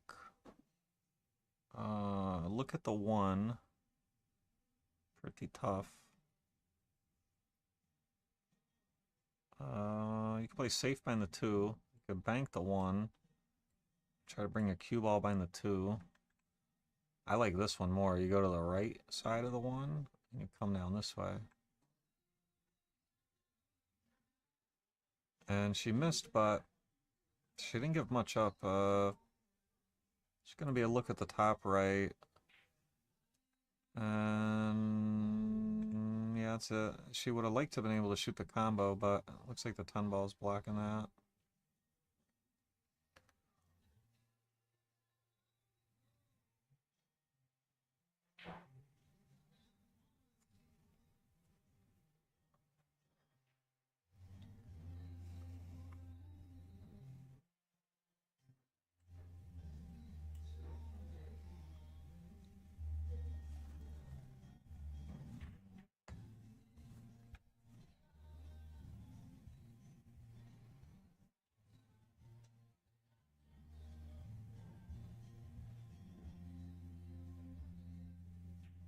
Good shot there by Anna.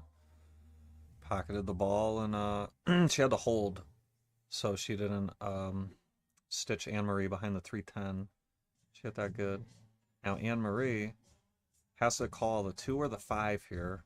I assume she's going to call the 5, but it is on the edge of the pocket. Okay, hit that good. A scratch. Yeah, Barry. It's, you know, they're a little over 8 hours deep now. Well, yeah, maybe 7 and change. The stream started before the play, but, you know, some of these girls came from Maine. I heard one of them saying they drove 5 hours from Maine this morning. So, I mean, that's a long day to wake up, drive 5 hours, and then play, or at least, you know, be in the event, playing partially for 8, 9 hours. I mean, that's a long day.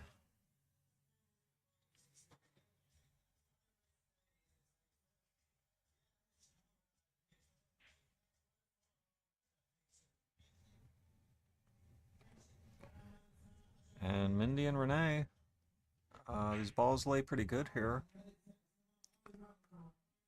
Probably going to see the 6 on the side next, or the top right corner, either or. Yeah, but actually probably the top right corner. It looks pretty thin on the side. Let's get perfect on it. Oh, that's not going to work. I think she just rubbed the 9 and got her behind the 7. So I think we're going to see a one-rail kick here. You'd like to hit the bottom, our bottom side of the 6, so your cue ball comes off and comes back down table. But it's not easy. That's not bad though. That 8 ball just got a lot tougher. I don't know if it goes in the top left either. I don't think it does. So she did miss the kick and give up ball in hand, but she moved the 10 ball to a pretty good spot.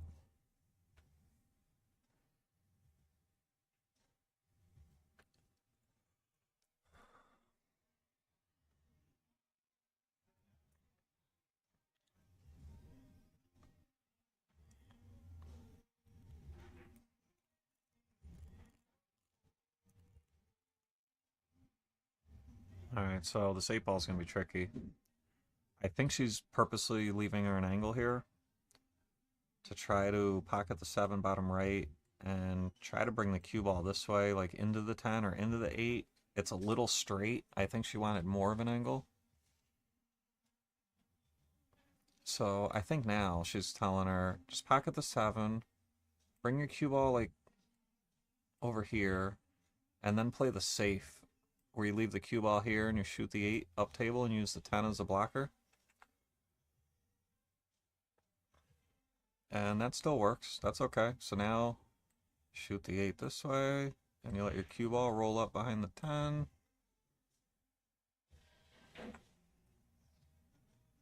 The only issue here is being on the rail makes it a little tougher, but it's okay. Now the only thing, I have some advice here for you watching. You don't want this ball in front of the pocket here. You know you're forcing your opponent to kick. You don't want to ever let them kick that ball in. You got to make sure it goes beyond this, or short or beyond the side, just anywhere but in front of it. And it's touchy. You know, I'm sure she didn't mean to leave it there. It's just something something to think about, you know, when you're shooting those safeties. And Mindy made a good hit, but didn't get a rail. Missed the ball going in, hit it going out, no rail. And this is still not guaranteed here. This 8, 9, 10 is not easy. They want to play it in a side, but I don't know if it makes a lot of sense. I'll probably just put the cue ball like here, pocket the 8, and try to draw down to here. One of those type of deals. And just make sure you don't run into the 10. Is she telling her to play safe? Shoot the 8 this way and play safe behind the 10? No. Is that what she's telling her? They must have called their extension, because they've been talking a little while.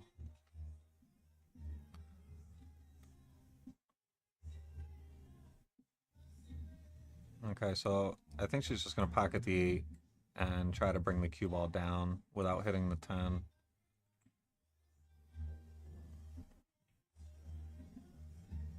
Good shot. Needs an angle. Got it.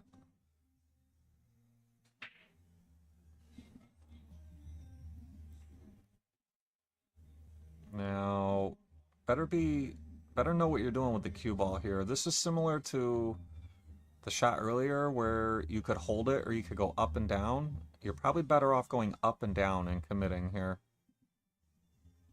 See, she tried to, well, I don't think she tried to hold. I think she tried to just come up here for the 10 ball. And she, you know, she gave her a look. It's not terrible. It's just being close to the rail like this makes you jack up. And then anytime you jack up, it's tough to pocket the ball. It's a tough shot. Wow, had a great shot. And that's going to knot us up at 3-3. This final set of the day.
All right, race to 2.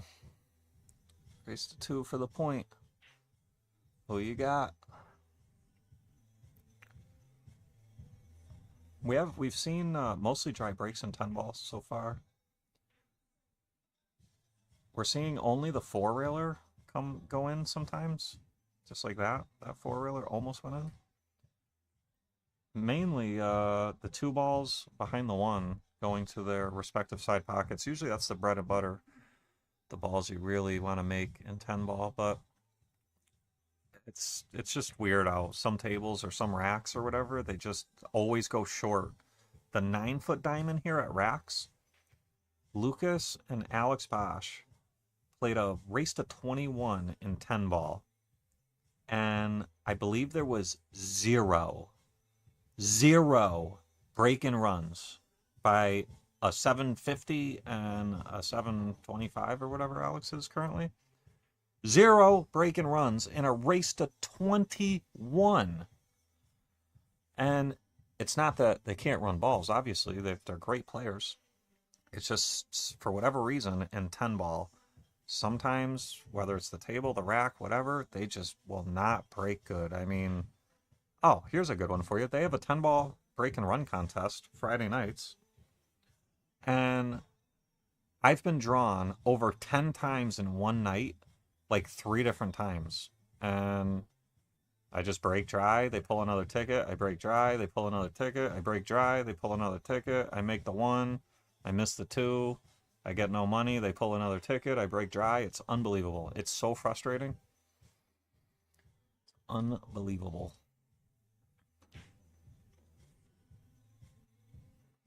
They do that break and run on Friday nights, Barry. Every Friday night at 10 o'clock. They are pausing it temporarily. It just got cracked 2 weeks ago and emptied out, and they're restarting. They're changing the rules a little bit, which is going to make it get bigger in the future. And I think they're restarting it in a week or 2 or something pretty soon.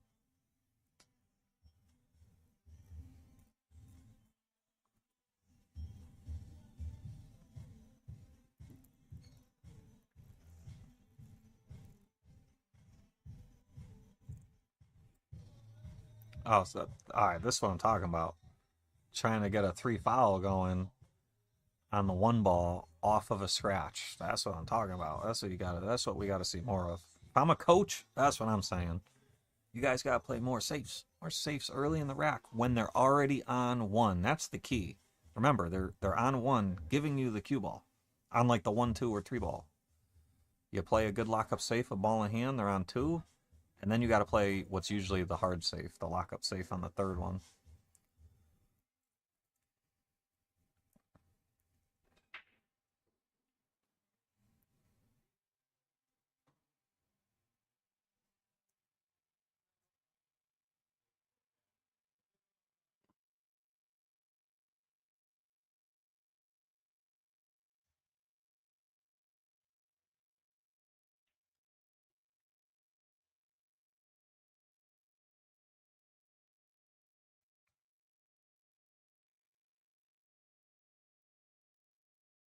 So Anne Marie is going to have a good look at this 1 ball here.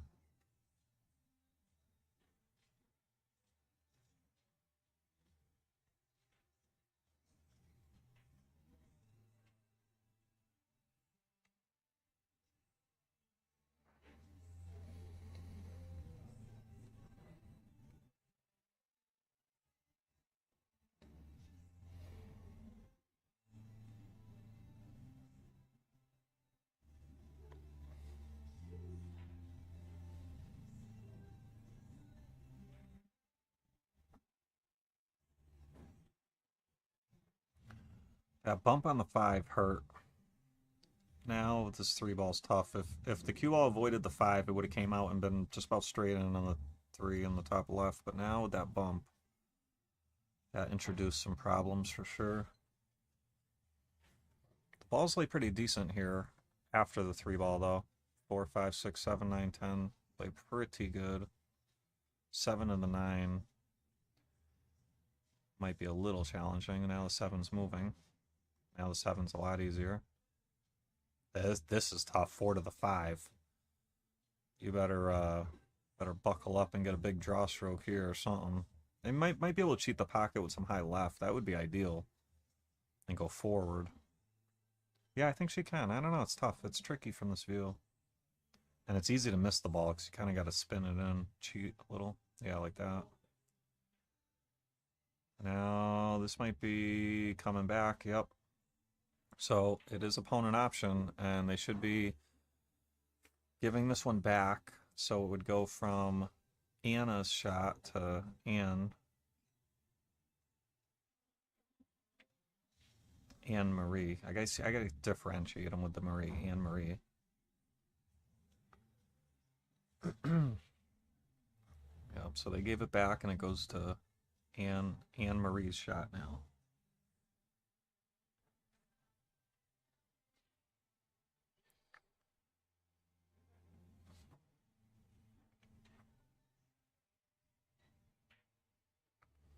This is tough. You can kick this way.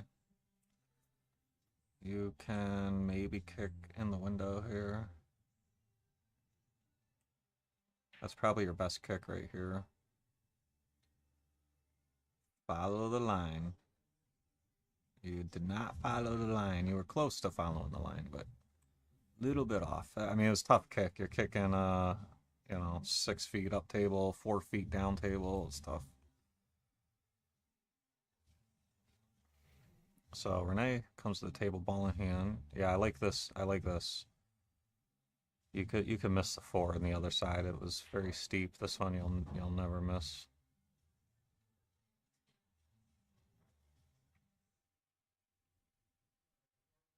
Good shot. They got a chance here. The 9 is it's not terrible, but it's probably going to require some maneuvering to go from the 9 to the 10. I'd have to go around like 2 rails.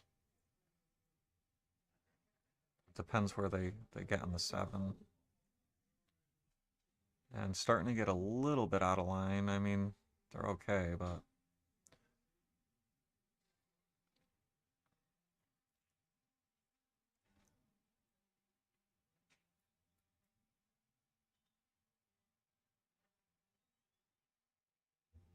Alright, that'll work. Got to bump off the 10. And that opens up the 9. But not a good shot. Not an easy shot on the 7. It's a shot, but it's not easy.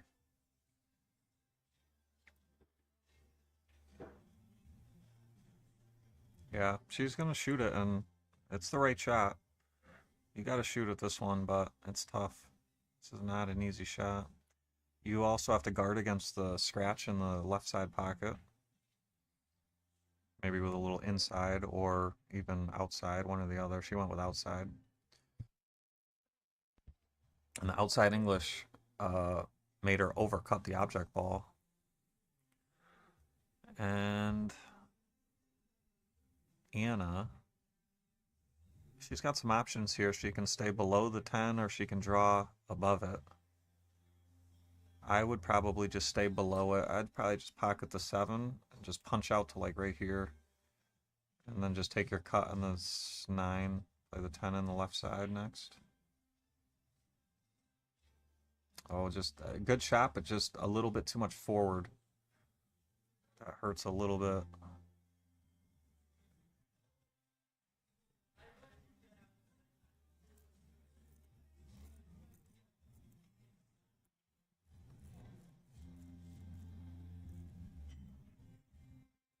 So she could cut it or bank it. I think they're talking about the bank or the safe. You could bank it. You could... The way she was pointing, it was almost like she was pointing to play the safe right here, but I can't tell. I think they're going in on the bank. No, all safe. Pretty good shot. Would have loved to get behind the 10, but she did her job with the 9. Now, is Renee gonna swing at this one? Bank it this way? I mean, she could bank it this way as well. Actually, it looks like that's what she's gonna do, is probably bank it to the top right.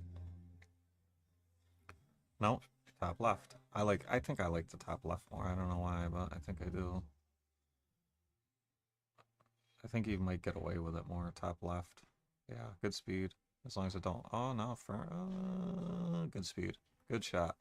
That's why I like top left more, because you might get away with it like that.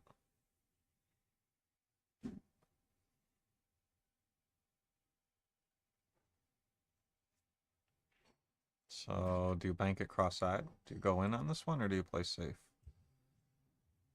I mean, I guess you could bank it to the bottom right corner because your cue ball is going up table, and there's a lot of two ways to it, but it's tough.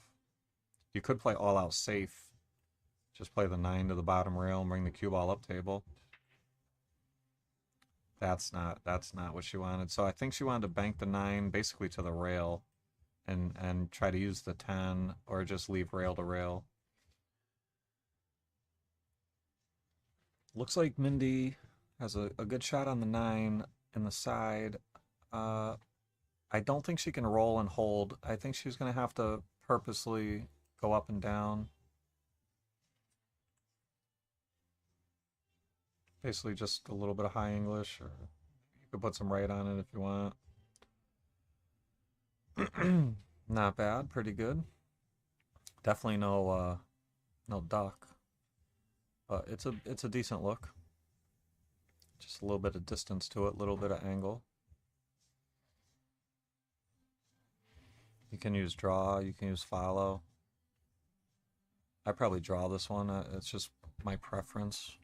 I don't really like high English too much when I'm pocketing balls. When that's all I have to do, pocket a ball. And it was tough. She missed it.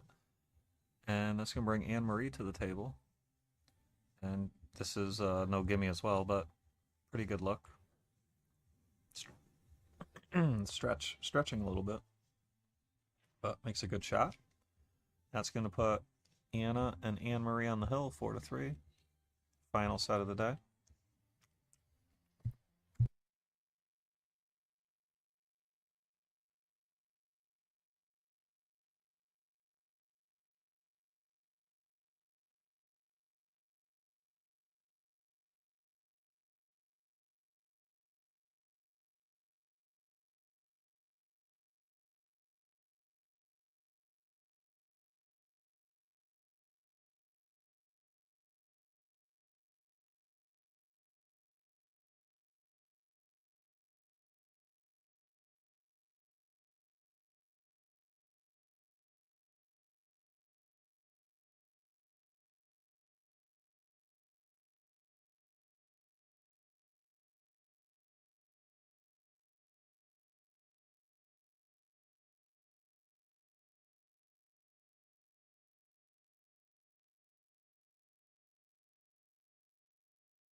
So Renee at a break.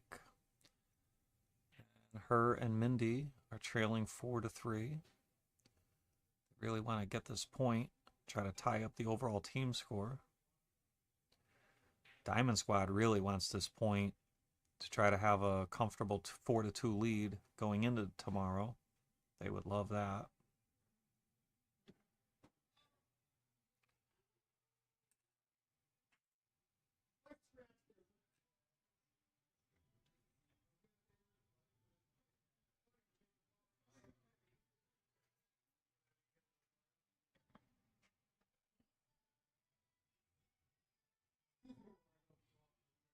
Thanks, Mike. Appreciate you.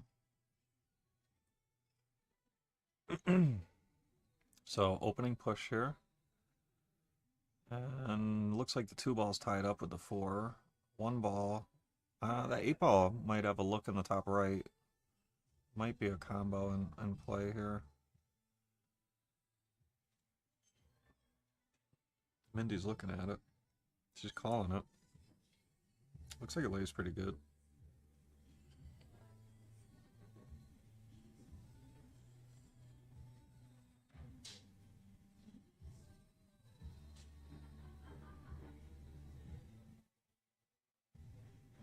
Wow. That would have been pretty nuts if she did call it, which I think she did. That would have been pretty crazy. I don't know if she's hooked behind the 3. We're going to find out. Nope. Looks like she's going to be able to play the combo here.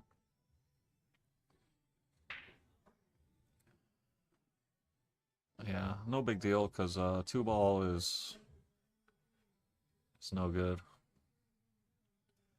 All you can really do on the 2 ball is play safe. Put yourself in a position to cut the 2 ball, come across the stack. Alright, so Renee makes the 1-8 combo. So I'd like to see her try to play her cue ball like over here, because then you're gonna cut the 2 ball into the 4, and you're gonna let your cue ball come across and either come to here or get greedy and try to come back into the stack and really freeze her. That's what I like playing position for. Yeah, this is a little long, but it's still okay. You can still shoot that shot.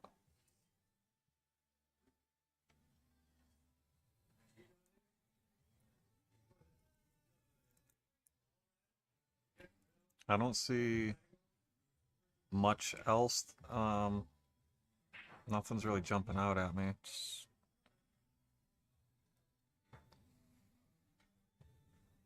trying to just keep them all together and keep them pretty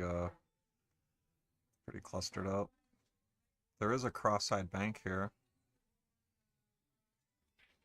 Doesn't lay bad. The safe is probably the shot. Come off the bottom side of the 2 with some left. Try to bring the cue ball down here. And you bank the 2 ball up table.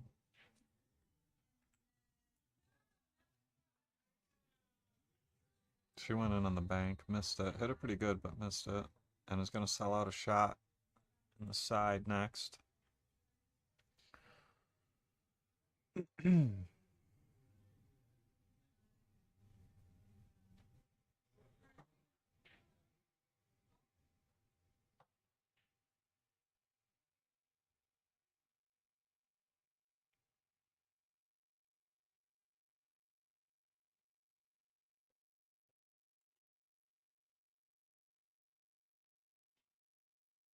So Renee could play the corner here.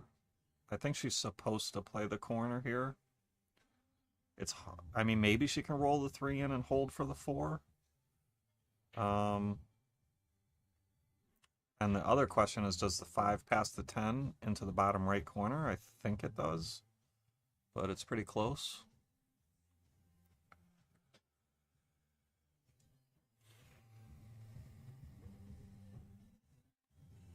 Oh boy.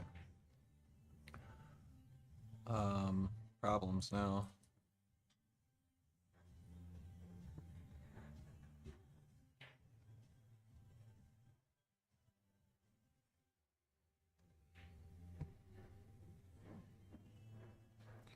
Didn't get behind the stack like she wanted, but she did real good with the cue ball, leaving it tight to the rail. And there's just really not much on the 5. You know, maybe it goes to the bottom right in between the 9 and 10. But, I mean, even if it does, what are you going to do with the 7? The 7 looks like it's frozen to the 10. So, we're going to have to... I think we're going to see multi-innings here of safes, and somebody's going to have to move the 5. In the process of moving the 5, if the 7-10 breaks up, that would be good. If it doesn't break up, it's probably going to take more innings, because nobody's going to be in a rush to get there.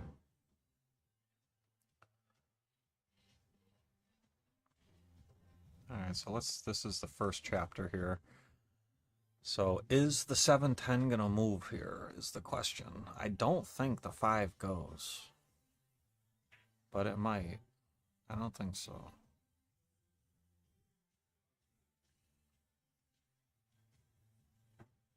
Could play safe behind the 7-10. Yeah, it didn't. All right, so that 7-10 still intact. Now the 9. I mean, there's a combo with the 6-9, but it might make things a little tricky.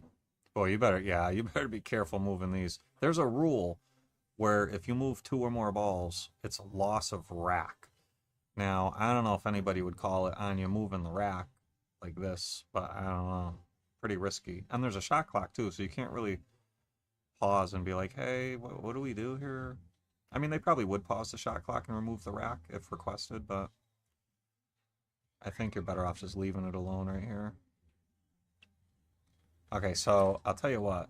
If Anne-Marie could play the combo and have the cue ball go, probably some inside English, have the cue ball go off the right long rail and into the 10 ball, you could also go into the 7, but it's a little dangerous. If you hit the 10, you're loving life. All right, she tried that, but she missed the combo. And she didn't break them up either, so a little fortunate she didn't break them up. Because, you know, even if Renee was to bank this 6 in, there's just not much she can do on the 7.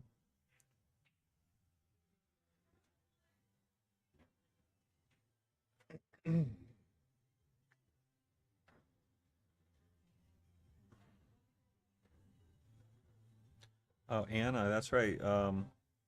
I think Frank said she was like certified for CSI ref or something like that, if I wasn't mistaken. So yeah, so she knows how to maneuver those racks real good.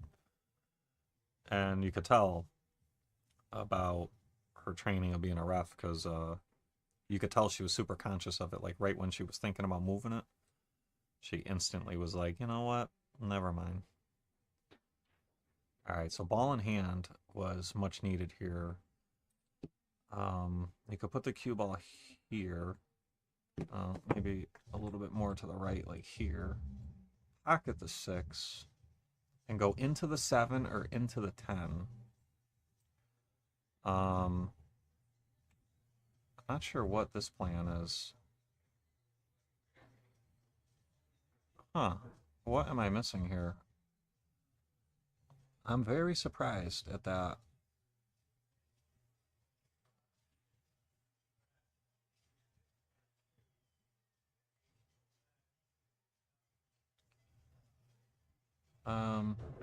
I have no clue what she's telling her something. What maybe I don't know. Maybe just put the cue ball down there. Wow, look at this. Oh wow, I thought yeah, it looked like it looked. Well, maybe it did. I don't know. Maybe she can. I think she sold out. I'm not sure. We're about to find out. And if she did sell out, this could be it for the day. This could be 7, 9, 10. Yeah, I think she did. So let's see if Anne-Marie and Anna can close this one out 5-3. I don't see why not. And yeah, nothing's stopping them here. Yeah, I would like to have gotten a little bit higher up on the ball, but I think Anne-Marie's going to be okay here. The only thing here is you expected, your expectations. You expected to have a hanger, and now you're stepping up into a back cut, and you got to be careful you don't scratch. it's fine. She'll probably be okay. It's just your expectations went from, oh, I'm going to have a straight-in duck on the 10 to, oh, okay, this is not a duck. This is missable, especially with the pressure. But she drained it. No problem. All right, so that is going to put Diamond Squad up 4-2 on the day. That concludes the day. They played their 6 sets. Diamond Squad up 4-2. Tomorrow, we are going to start at noon. Doors open at 11. Start at noon. Come on down. Sweat the action in person. If not, you know you could catch it here on Facebook and YouTube. Make a score tour. Thank you all very much for tuning in today. I'm sure I'll see many of you again tomorrow. Ryan Lynham, Leanne, Anne-Marie, Frank Maletti. Thank you guys all very much for commentating today. And that concludes the coverage today. We will catch you guys tomorrow. Thank you for tuning in.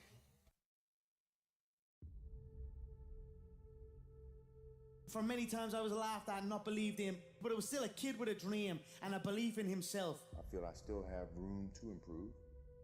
I still set goals for myself to strive for. I'm never complacent with what I've achieved. We have money, we have everything, we have fame. But the most important thing is the family. Keep your family healthy, good, and take care of your family, because this is the most important thing in the world. Failing to prepare was preparing to fail. The night before a game, I ate the same food. I went to bed